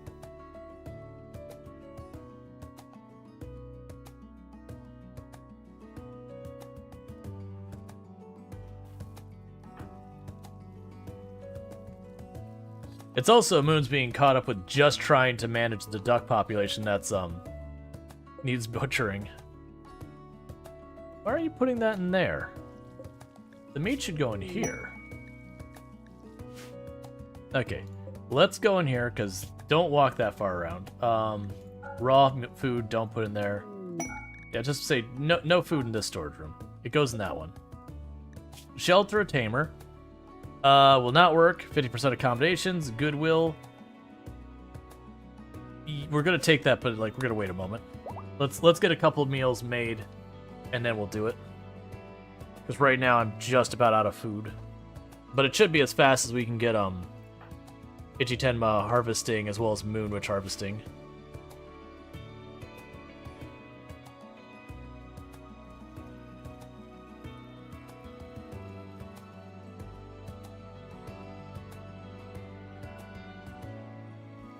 What are you doing with that? Oh, you're moving the food. Okay, that's fair. I was like, why are you grabbing the meat, small child who can't cook?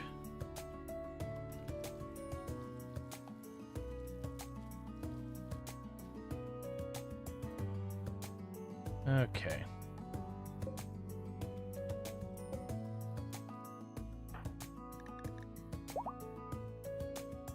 Alright, we got the first one tamed.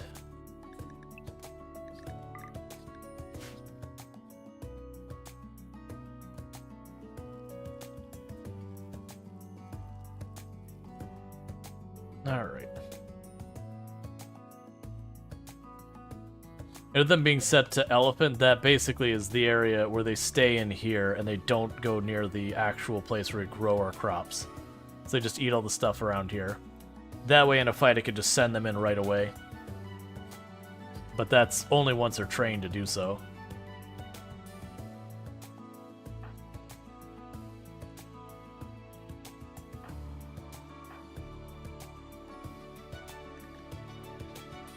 Yep, so it'll be 2 in-game days that limes will grow up. And Sentient Cookie has 1 season, basically. And Moon has 1.5 seasons before she ages up again.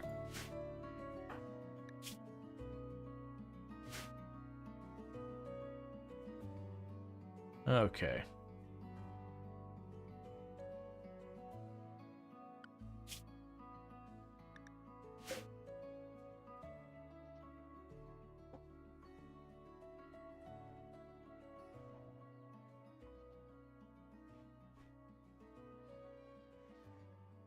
All Moon does is just runs by butchers, run by butchers.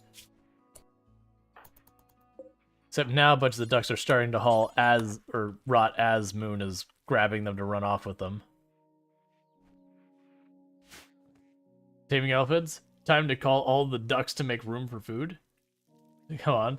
You need more material print. Well, no, you're right now because you just had a kid. You're not that much. And like maybe tone down a little bit. Like just being a human printer kind of thing. That definitely gets into an area that gets uncomfortable. Because, you know, people do demean people in that way. That's just like, eh. So I usually will push back at a lot of that kind of stuff because it does get into a not great place pretty easily.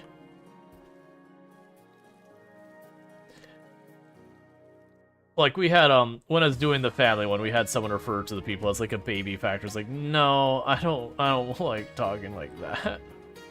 It's like, don't get me wrong, game mechanic wise technically true, but also not a great feel.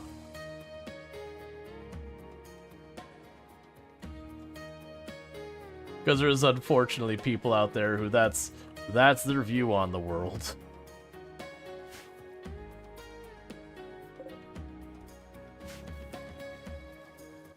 Is Moon? Oh, it's Pemmican. Yeah, I mean, I'm definitely much more than that. I've literally built this colony, both structures and the people. Yes. Like, don't get me wrong, the colony is riding on your proverbial shoulders. This is true. Like I mean, literally it started with the 2 of you. One of you is basically doing all of the food-related things, and the other one's doing, like, construction and kids. Is kind of what the distribution is. And slowly, Moon is taking over the food production so that Ichitenma can do the science. But, still mixed results in that one. You know, Moon is 8 years old. We're working on it. We'll figure it out. Alright, bear with me, I'm gonna mute the mic and finish a little bit of my food here real fast.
Yeah, no, I retouched up the dye. I think it was Friday, so 2-3 days ago.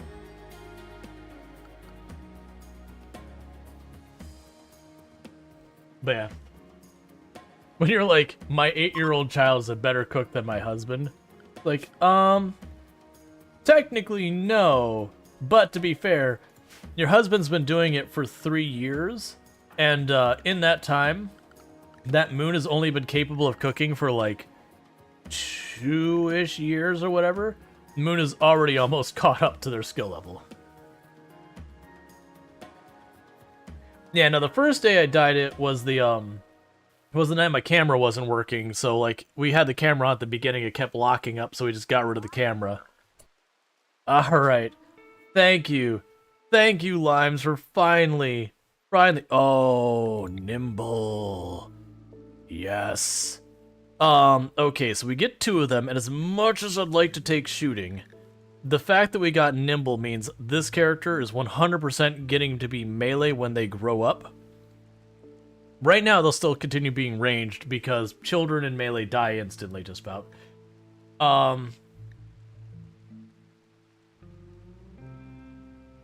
So I feel like medical's a given. Now, I could have them fully take over research. That's one direction I can go. At which point, Ichi Tenma can kind of be more versatile. They can grow, cook, and do that. Or I can take mining. Well, let's take the mining, because Rhetorical's the one who's spread thin right now. So that's probably the right answer for right now. So we'll get that out of here. When I saw this one walk on the map, I read as Dark Knight. And I could only think it's like, you know, I am the darkness.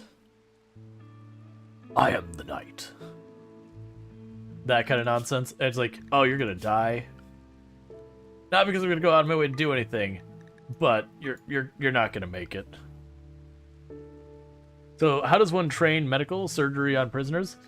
No, you just take care of people. And then also the kids in this game, if you get the complex furniture, they'll actually teach them without even having to do anything. Alright, so you're going to mine... Actually, you'll haul clean and you will mine. And you can't medical yet. But what will happen is you will start supplementing the mining so that Rhetorical isn't as much in there. But yeah, no, like when animals get sick, we'll treat them. We'll deal with injury. Well, we can't yet. Like right now we can't, which is totally fine. We'll get there. Alright, so you got the better part of a season till you age up. You've got a season and some change till you age up, and you just did.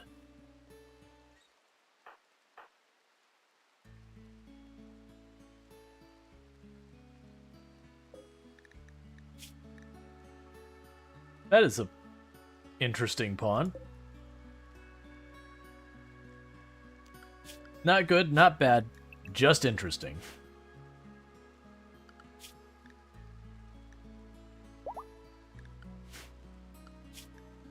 Okay, so the rest... So you got 2 more elephants on the map.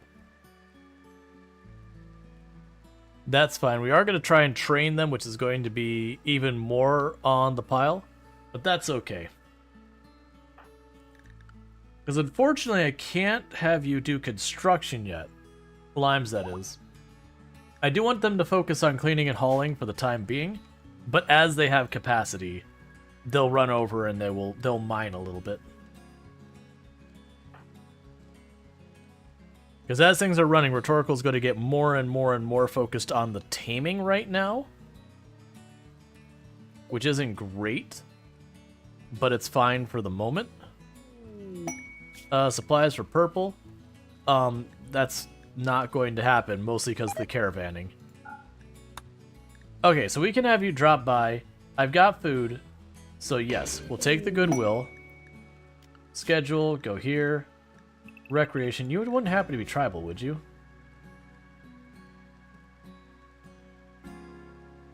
I think Totemic's what I need. Yeah, which means you can actually... Hey, friend, how do you feel about spending a whole lot of time meditating? Here, we could do better. A whole lot of time meditating. A whole lot of time meditating.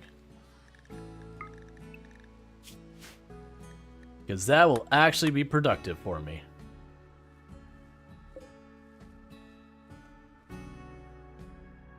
I wonder if literally I could have him just meditate the whole time and it'd work out. You are a night owl, so let's fix your schedule real fast before you get angry about it.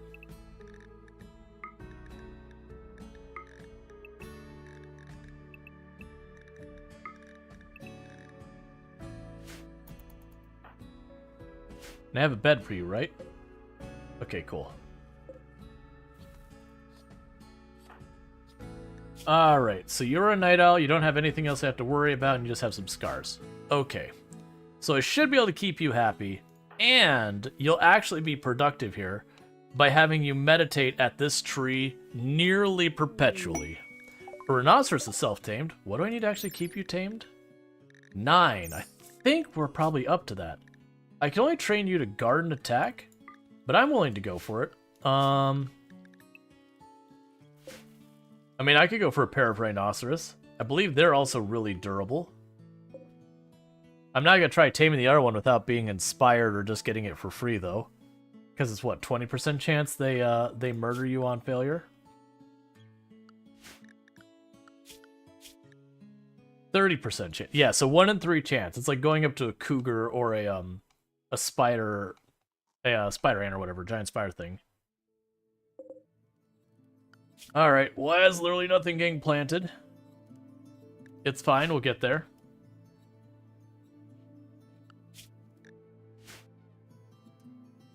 Okay, how close are you to being able to cook yourself? Cool. So, Moon can now handle the cooking, you know, as able. Oh, you have nothing to do, Worm? I'm sorry. I didn't realize. Go meditate. Oh, you're going to be really unhappy here. Oh, that is not going to go well for you. Can we convert you right now? Because if we don't convert you, you're going to be hecking pissed as we kill all these ducks. Because they're all like, you slaughtered an animal. It's like, we slaughter them by the dozens a day, friend. You wanted to learn about other cultures, you're going to have to be a little bit open-minded. Ineffective. Excellent. That is perfect. Now he's going to be mad about that, too.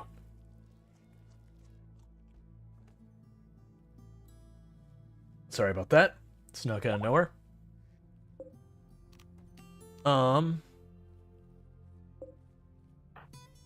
It's going to be really hard to keep you over 50%. Okay, you're happy about that. You're happy about that. Disturbed sleep, uncovered groin, 8 non-cannibal food, slaughtered animals. So we're basically going to be dealing with permanently on this character minus 21. No, I'm sorry, minus 25.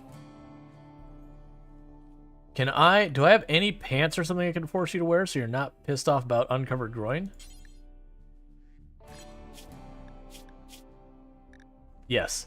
Here. You have to wear that. Okay, so that's 1 negative we can take off the list.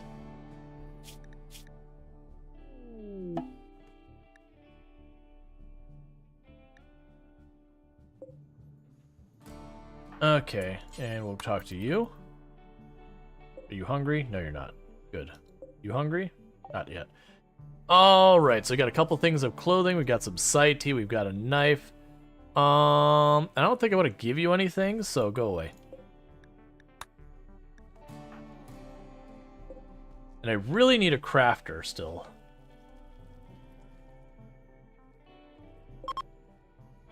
This would be like the perfect time for a random set of refugees to show up for me to have them help out with things.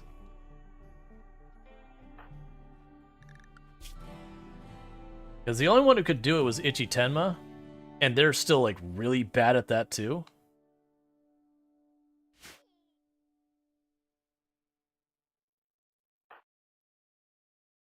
Okay, and you're doing pretty good so far as getting your stuff set up early.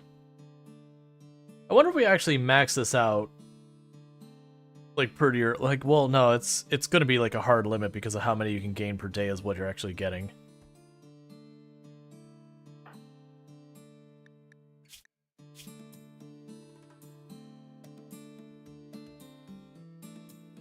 Yeah, recreation fully satisfied. So they're keeping the mood up mostly by just keeping him recreation maxed out. it is going to be a moment that solitary recreation drops off. Yeah, so even doing this,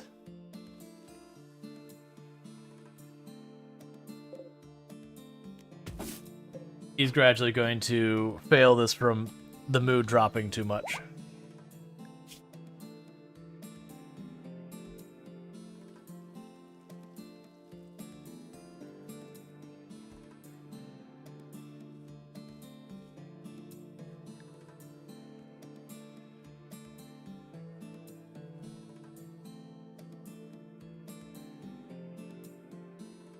We'll see how well we can keep this person. I have a feeling we're gonna fail it because I think, do we have to keep them above 50%?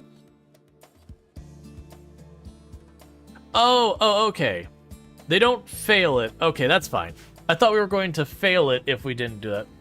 We gotta kill like 20 ducks, really? Ah, slow day. Yeah. This, like, there's ones that if you drop below like 50 or 30 or whatever percent at all, they just instant fail. That one's we get an extra bonus to reputation if we keep it above, which we'll try, but I don't expect to succeed at that. Like, it wasn't for their ideology being in such heavy conflict with ours, there'd be a good shot, but as different as it is, I don't think it's gonna work out too well. Not unless we get real lucky with the psychic power stuff. I could see that being good. Oh, you know what we ought to do as well? Social, assign. You are now the Grand Chief.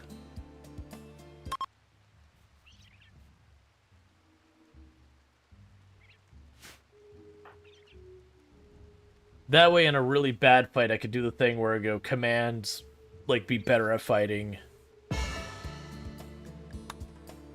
Even though the social skill for them is not too good. Okay, so. Begin linking, Ichi Tenma. Let's do this.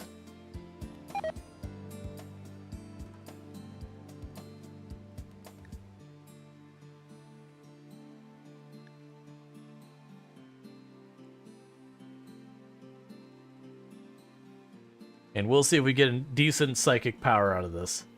I would really like... My favorite psychic power is the one that you can instantly stop a mood break kind of thing. No, actually, this is really good. Because you take no penalty for the rock or any of the ruins that were already here. This is actually a really good spot because this whole area I just don't have to worry about. Okay, so what did you get? Mad Lynx will attack everyone it sees. Alright.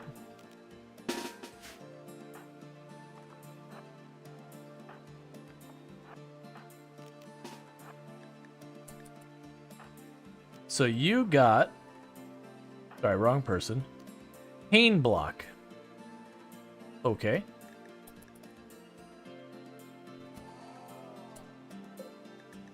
Good job. Doing good there, kiddo.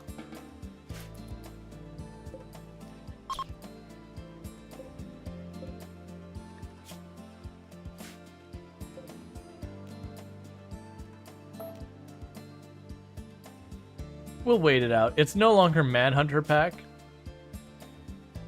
It went, ow! It changed its mind.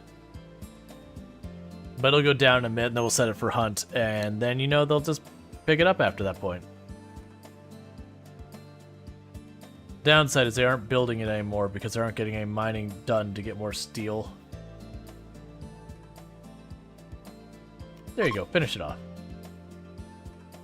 Don't think Moon undrafted? Moon's not drafted. They're just drawing on the floor. They'll underline the name if they're drafted.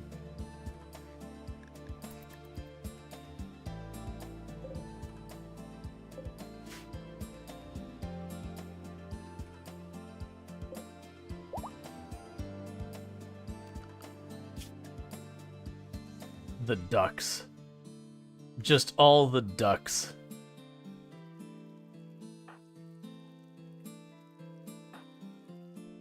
Okay, so you have a half a season until Cookie is a toddler and no longer just laying in bed. you just gained, so you got a little while. And you have about a season until you age up.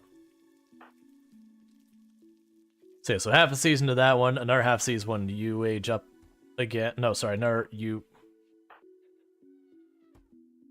Yeah, 1 season, half a season, basically 2 3/4 season until you age up.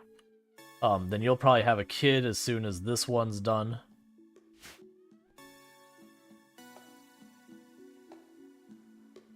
Yeah, so we need to get the steel, which we're straight up out of steel. That's the thing, is we're not mining any steel.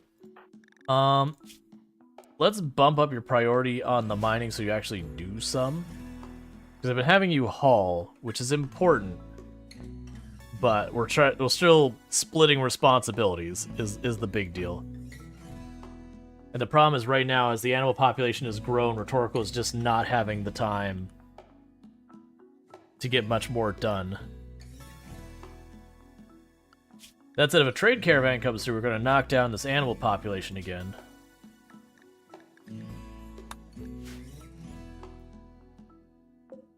And basically get ourselves near instant allies by just burying them in ducks.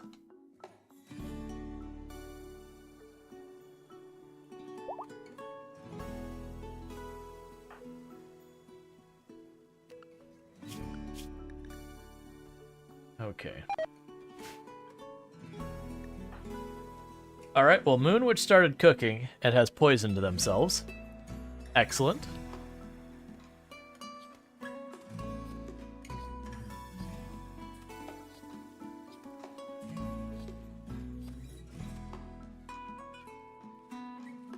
Alright, we're starting to get enough meals, so we're going to go ahead and take Ichi Tenma and reduce the priority on them helping out with that, so they start researching again. And if things start to fall behind again... Actually, we're going to... Alright, we're going to keep Ichi Tenma on growing, but we're going to take them off cooking and see if Moonwitch can keep up with that.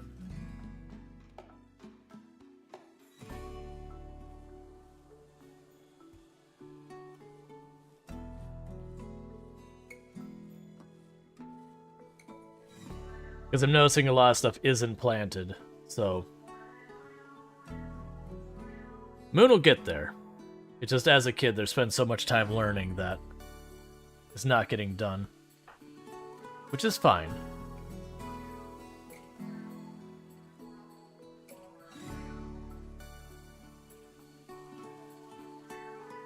Yeah, Moon also can't plant the heal root yet. Won't be able to for a while. How close are you? You are leveling your plants real fast. Yeah, you're already at 5 and it's 8 for that, so that's not too shabby. Considering Ichi-Tenma's been doing this whole time is only at 9.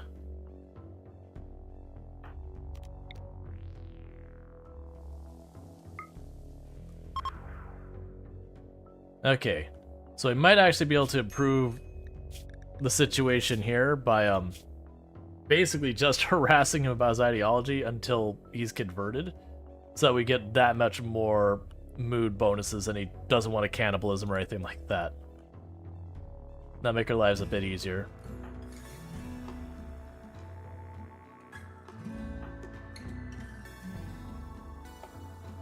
I always found it weird that the kids, when they go to Skydream, always seem to try and go as far away from everything as they can. So they always want to go to like the edge of the map where they're in the most danger.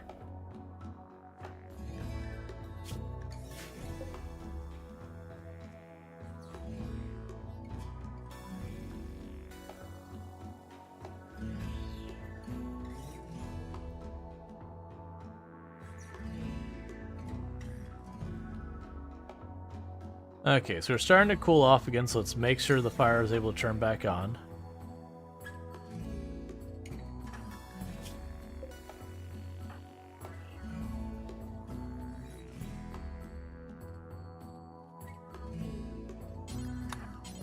Just need to pull up more wood for a little bit.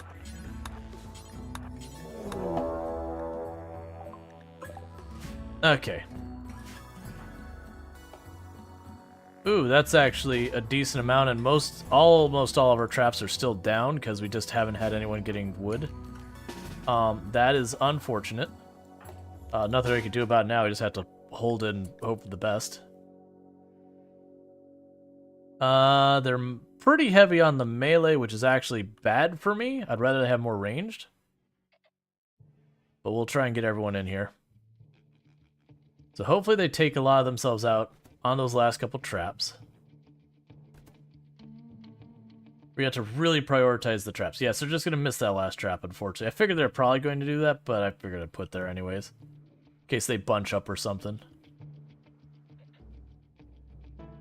So we probably have to drop 2 of them for them to retreat.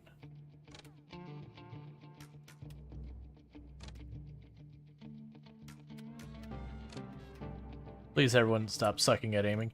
You know what we're going to do? It's overkill, but I'd rather use it while we have it versus saving it and not have it when we need it. You're not supposed to stack like that. You've been being shot at. You're all injured.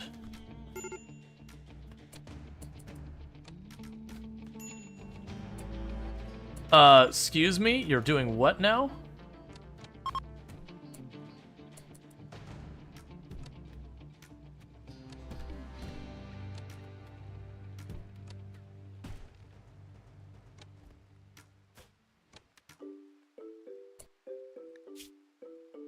That's fine. So you go rescue this person. And I'm not even gonna worry about all the injured people there. That's not true. We are. So let's make a couple of these and see if we can't save any of them to go for standings.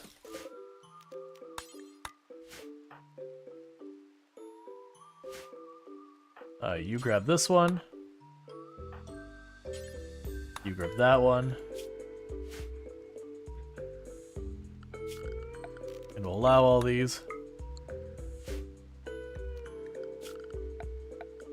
Allow those.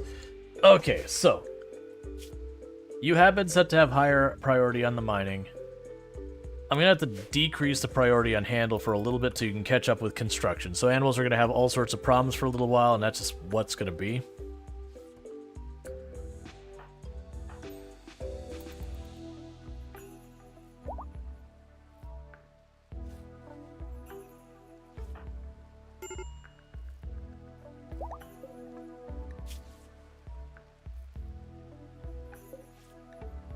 Okay, so if we release you, that'll give us standing, and if we release you, it'll probably give us standing as well.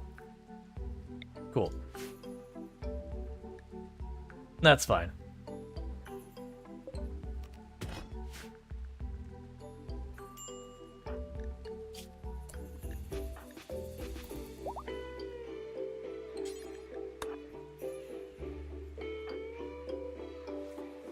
Okay, so we've got everyone set up.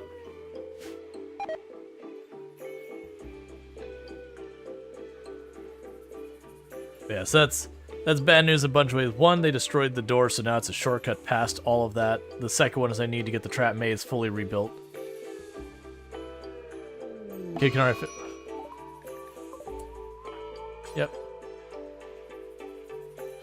Oh, you're already on it? I'll accept that.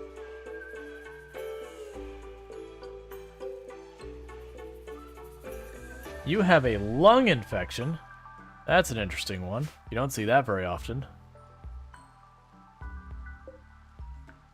Usually by the time you've injured someone's lung, either one, you destroyed it, or two, you know, they died.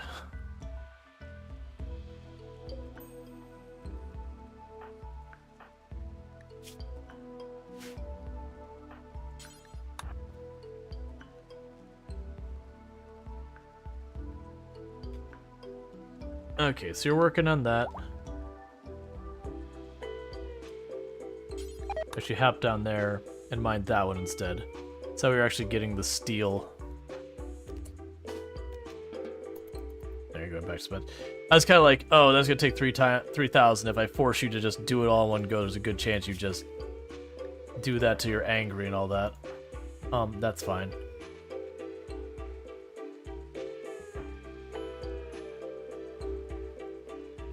Okay, so you got half season. Alright, so it is taking us time to try and get this all going, but so far we're good. We do need to get those traps up in short order. So I'm hoping that we deprioritizing the animals, we can get that caught up.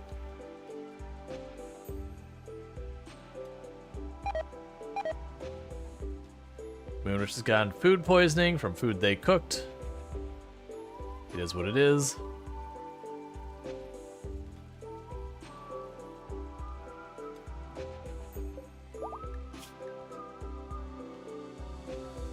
They're losing to their infection.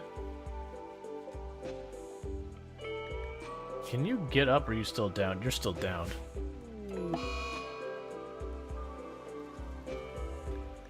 Insulting spree on worm. That's not going to help you. We might actually kill you. Yeah, no, we, well, I mean, this is, only a 2 streamer so far.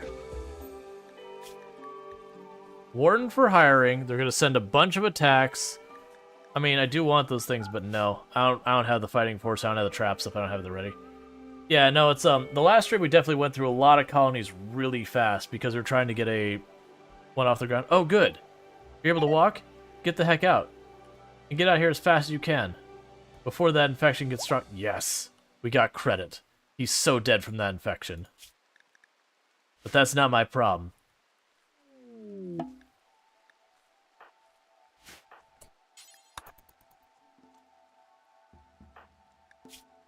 Please stop causing trouble, worm.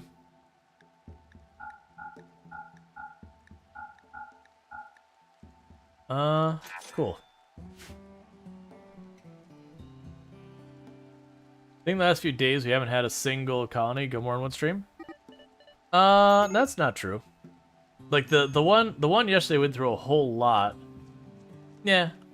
We had some that, you know, like one of the problems I have is I try and make them grow too fast is honestly a thing that I get myself in trouble with. Is I want to like get things moving, you know, pick up the big part, and I'm unwilling to do the slow burn up, so the colony's wealth just gets too high too fast. Like you're seeing, it's taking this colony like 3 years to build out this area. Like we're still just going. And then we also have a very small colony. Because that's another thing that gets you in trouble, is you end up getting a really big colony really fast. So your characters haven't had the chance to build up their shooting skill and their melee skills and all the other stuff to get better at combat. You don't have time to like research your armor and all that, and the game is already throwing like 10 people at you because your colony's gotten much bigger. Now, certainly if you're going for a challenge, it's a workable thing. I'm also doing traps, which I normally don't.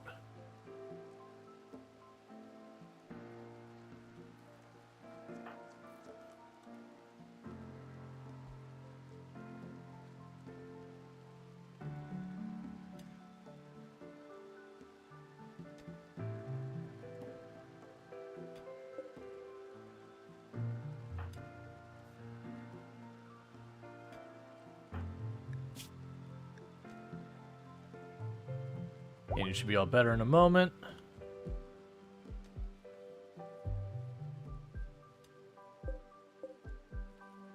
Why are you not cooking? Right, because I deprioritized you on that. So I'm going to need you to fill in with that too. I keep trying to take Ichitenma off of all these things. It's just unfortunate reality is the kids don't work consistently enough to really get away with it.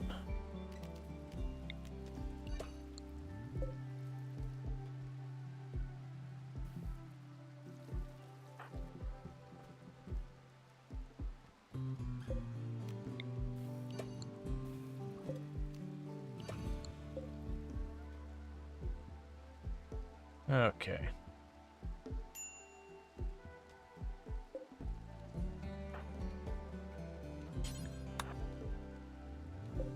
If you're gonna dig down here with the steel.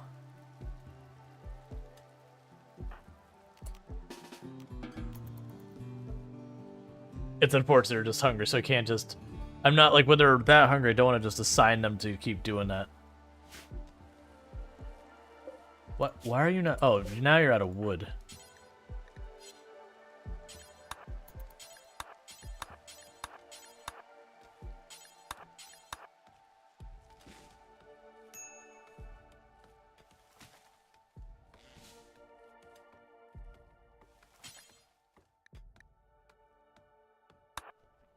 Okay. Because we're running out of cooked food and all that. Alright, slowly but surely, Lime's kid is actually getting to the point of being able to mine.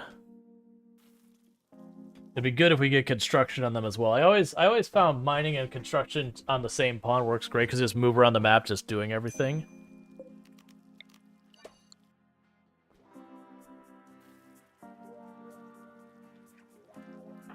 But yeah.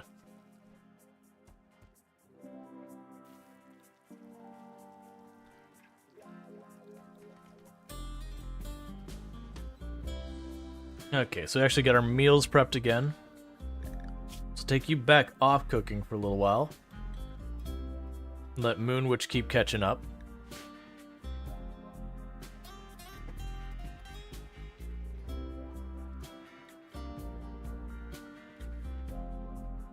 And having Lime work on this means you notice this whole place is getting filthy real fast.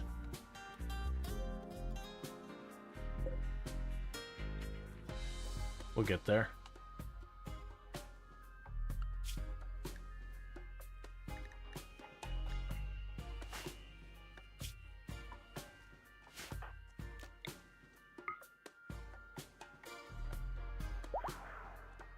Cool. We have converted Worm onto our ideology, so now their mood's gonna be way better. Because they'll stop being upset about eating meat and all these other things that make them angry. Because, like, the non-cannibal food will drop off. Recreation unfulfilled should fix that self once they're not injured.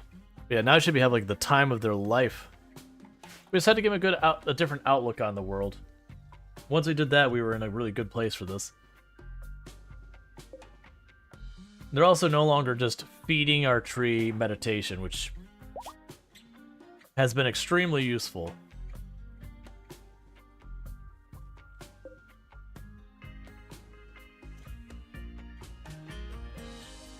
I also need more trade caravans. Okay.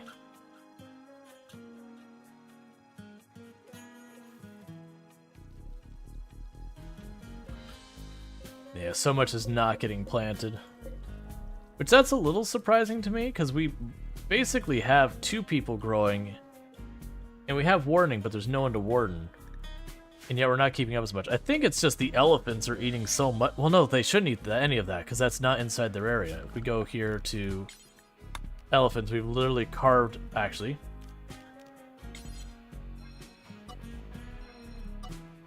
We deliberately carved out the area that I'm growing stuff so that they can't go in there and eat it. They'll eat all the other grass and other stuff around here. And then if they start getting too hungry, then we'll have to feed them ourselves.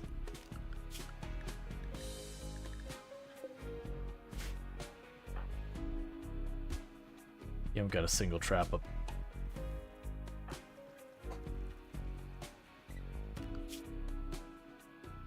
I need a trade caravan to come by so we can trade these away. They're showing up too fast for us to keep up with. I mean, and I could just literally get rid of where they have their eggs to just massively get rid of them. I'm not to that point yet, but it's probably something that will eventually happen.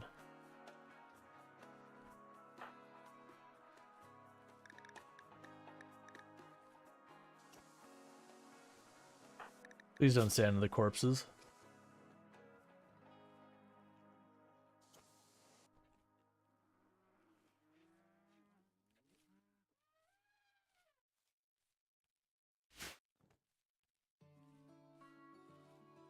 Okay, so we're just basically waiting on mining to get us more steel. Focus on the steel, please.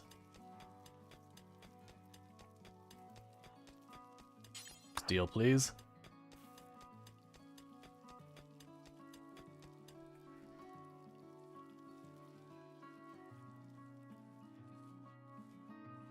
Okay, so we're getting a few traps up. I just didn't notice them before.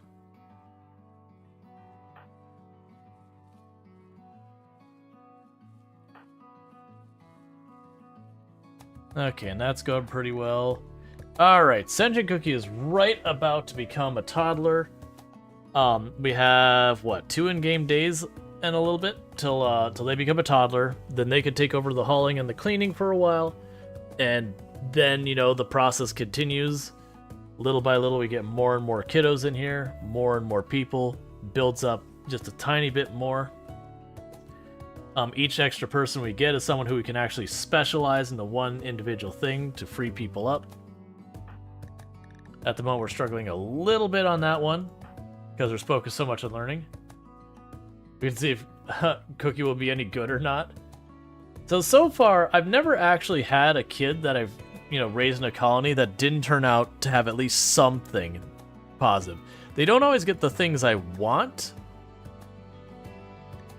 but something really solid.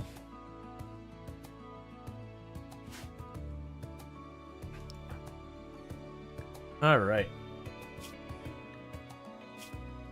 Yeah, but no, I would, crafting would be the big, I think, right now looking at our gaps, crafting would be the big one.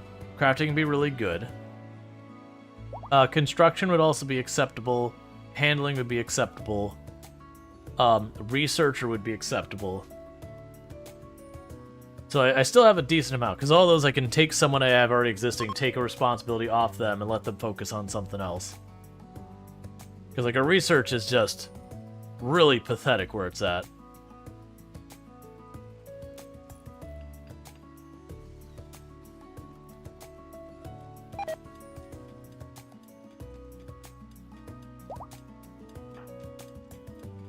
Nope, go back.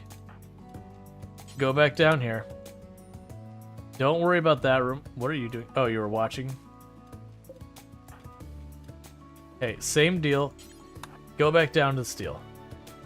I know I can unassign this thing or disallow. Actually, we can deal with that. Okay, there. So now they'll go down here to mine down this area, so hopefully do it. Let's see. I would love to. I don't have any crafters. Research as well as you can throw anyone on. Sure, it might not be quick, but it's easy to learn. Yeah.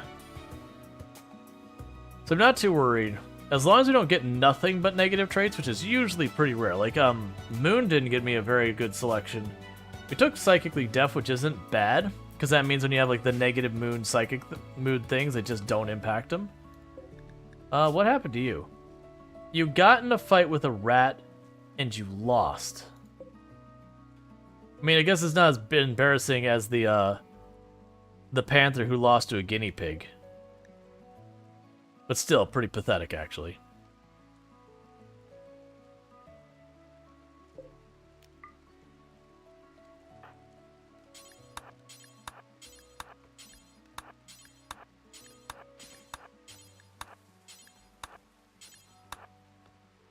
Pen down some more trees.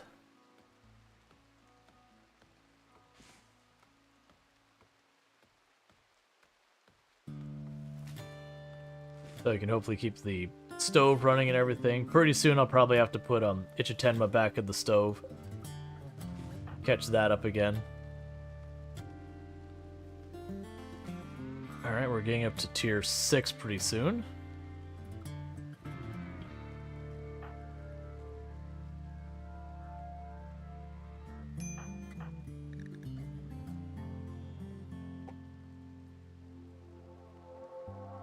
Yeah, we're not going to get too much higher with that, because you're already at almost tier 6.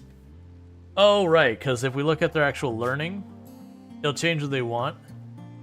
So they want to draw on the floor, and they want to have an adult teach them at a school desk, but I can't build school desks because complex furniture. So it's taking me a little bit longer to keep that learning up, so that's the reasons why Moonwitch isn't as far along as they possibly could be. But that's fine. Because we'll probably be able to maybe get one more level after 5 or after 6, which I think will give us 2 passions, and I honestly don't think that's that bad. Getting 2 passions is pretty solid. That's fine, you can keep minding that. The guinea pig was on roids. Yeah, I looked up and there was a panther bleeding out. Like, what happened to you? And it was like a guinea pig beat it up. I mean, a wild boar beating up a cougar, sure. Like, that's a bit more reasonable of a balance, but, like, the guinea pig winning was kind of a head-scratcher going, alright, don't mess with that guinea pig.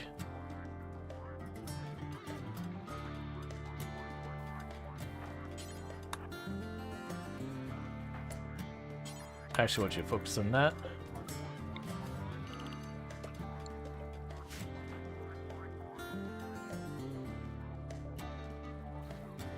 All right.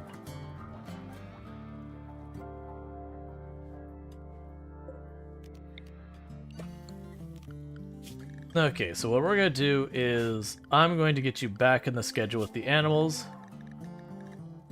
which is just something we have to keep ping-ponging. The panther had thin skin. Had a lot of things.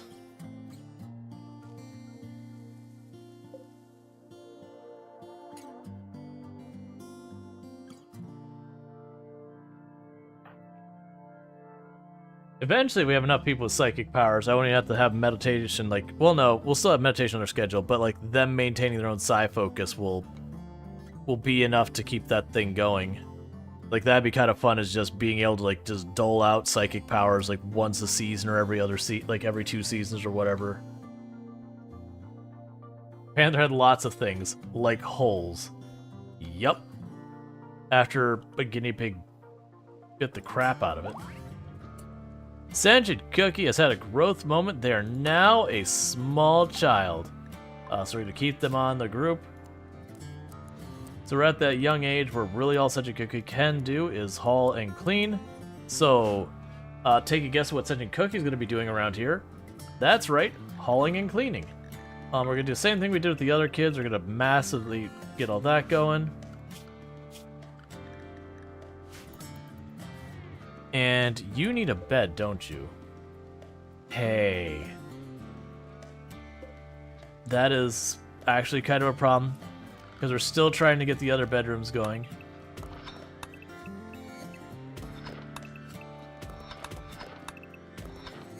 Alright, so that's another one onto the queue. And we'll quickly go furniture, double bed. Make that bed real fast.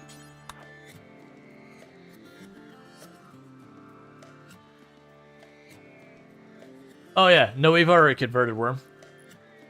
Worm's one of us already.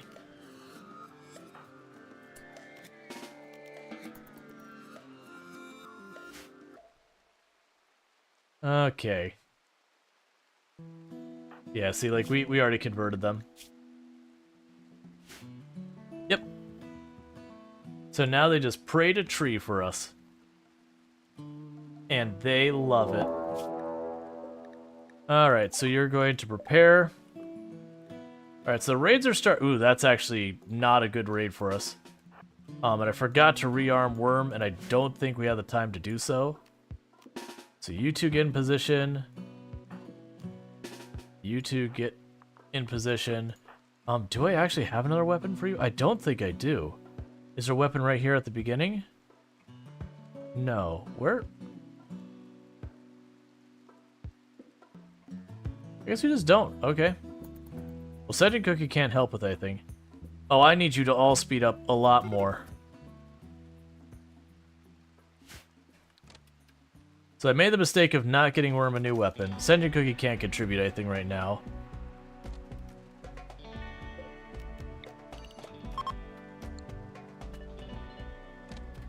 Okay, the good news is our archers did hold it down. They're like, we're used to fighting in the fog. Rain is no problem.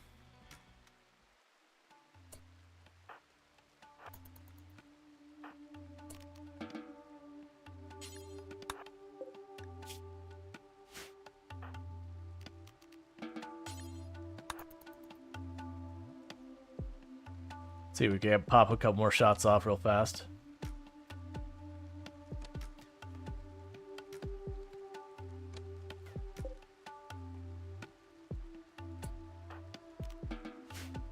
And you bring this back.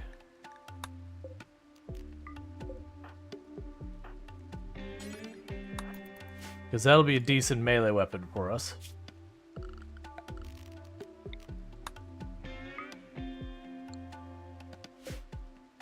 Which ultimately Lime will use. We're building Lime up to be melee. We're just not there yet.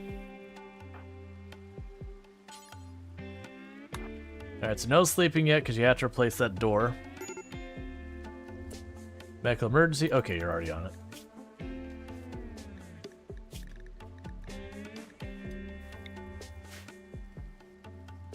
And release him for more standings. Let's see. You fell victim to one of the classic blunders, which is never get involved in a land war in RimWorld, but only slightly never go against a guinea pig when death is in the line. Yeah, it's one reasons like you probably noticed that even when I have something that's relatively not dangerous attacking me, if I have a real choice of just not fighting it, we've been doing that a lot because it's just I can't afford to give up any of these pawns. Yeah, so am I gonna have to just make a bow? I think we're gonna have to just make a bow. And by that I mean it's not gonna happen because I don't have anyone who's assigned to crafting. So I'm gonna have to. Okay, so you're gonna stop. You're gonna make that bow. Nice reference. Alright. You sleep well, Smunger Server. Thank you again for tuning in. Okay, so you made the bow. That Senjukuki can now contribute to fights as well.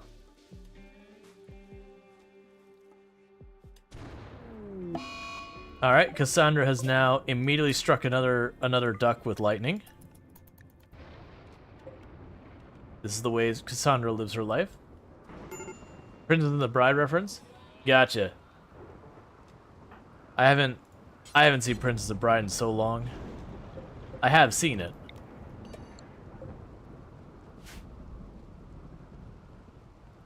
Lots of good lines in there.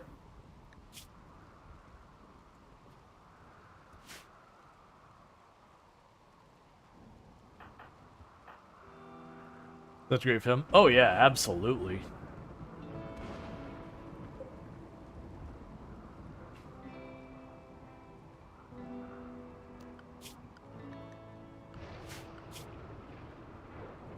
All right, so I really need rhetorical.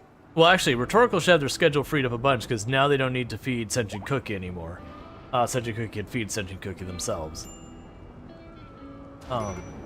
So now what should happen is that rhetorical answer can run around and massively slaughter off an army of ducks.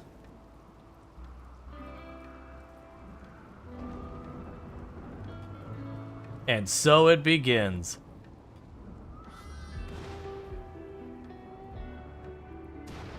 Are you taking the duck to the bed? What's your problem? Life-threatening blood loss. Due to tons and tons of burns.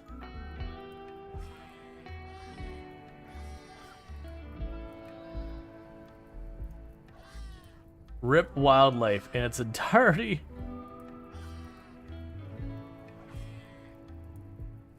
What did Rhetorical do this afternoon? Slaughtered ducks.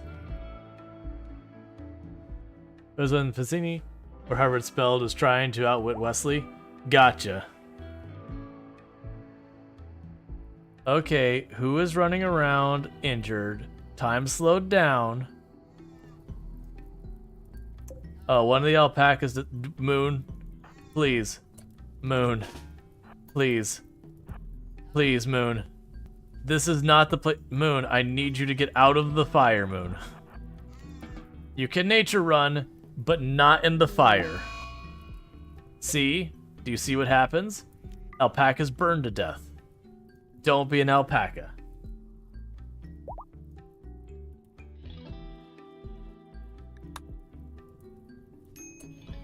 Sentient Cookie, please.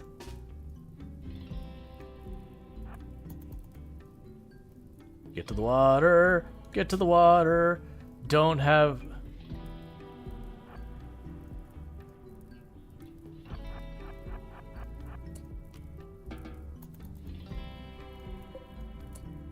Hey, Nakumer. Thank you so much for the for tuning in and all that good stuff. We'll probably be wrapping up here pretty shortly. Once I stop having children running immediately directly into fire and injuring themselves horrific, you're literally covered in burns and blood. Go... No, now is not the time. Now is time for bed rest.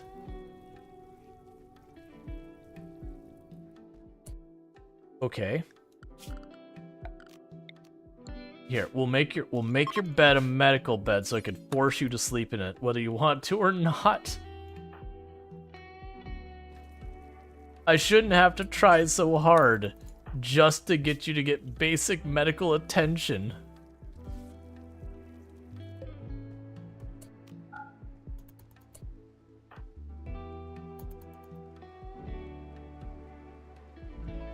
It's fine. Alright, so with that, what's going to end up happening here is we're going to go find someone to raid. Thank you so much for tuning in and all that good stuff. I have had a great evening. It's been fun hanging out, doing all that good stuff. For those who have enjoyed tonight's content, who aren't already following the channel, make sure to drop a follow. That way you can find your way back here in the future.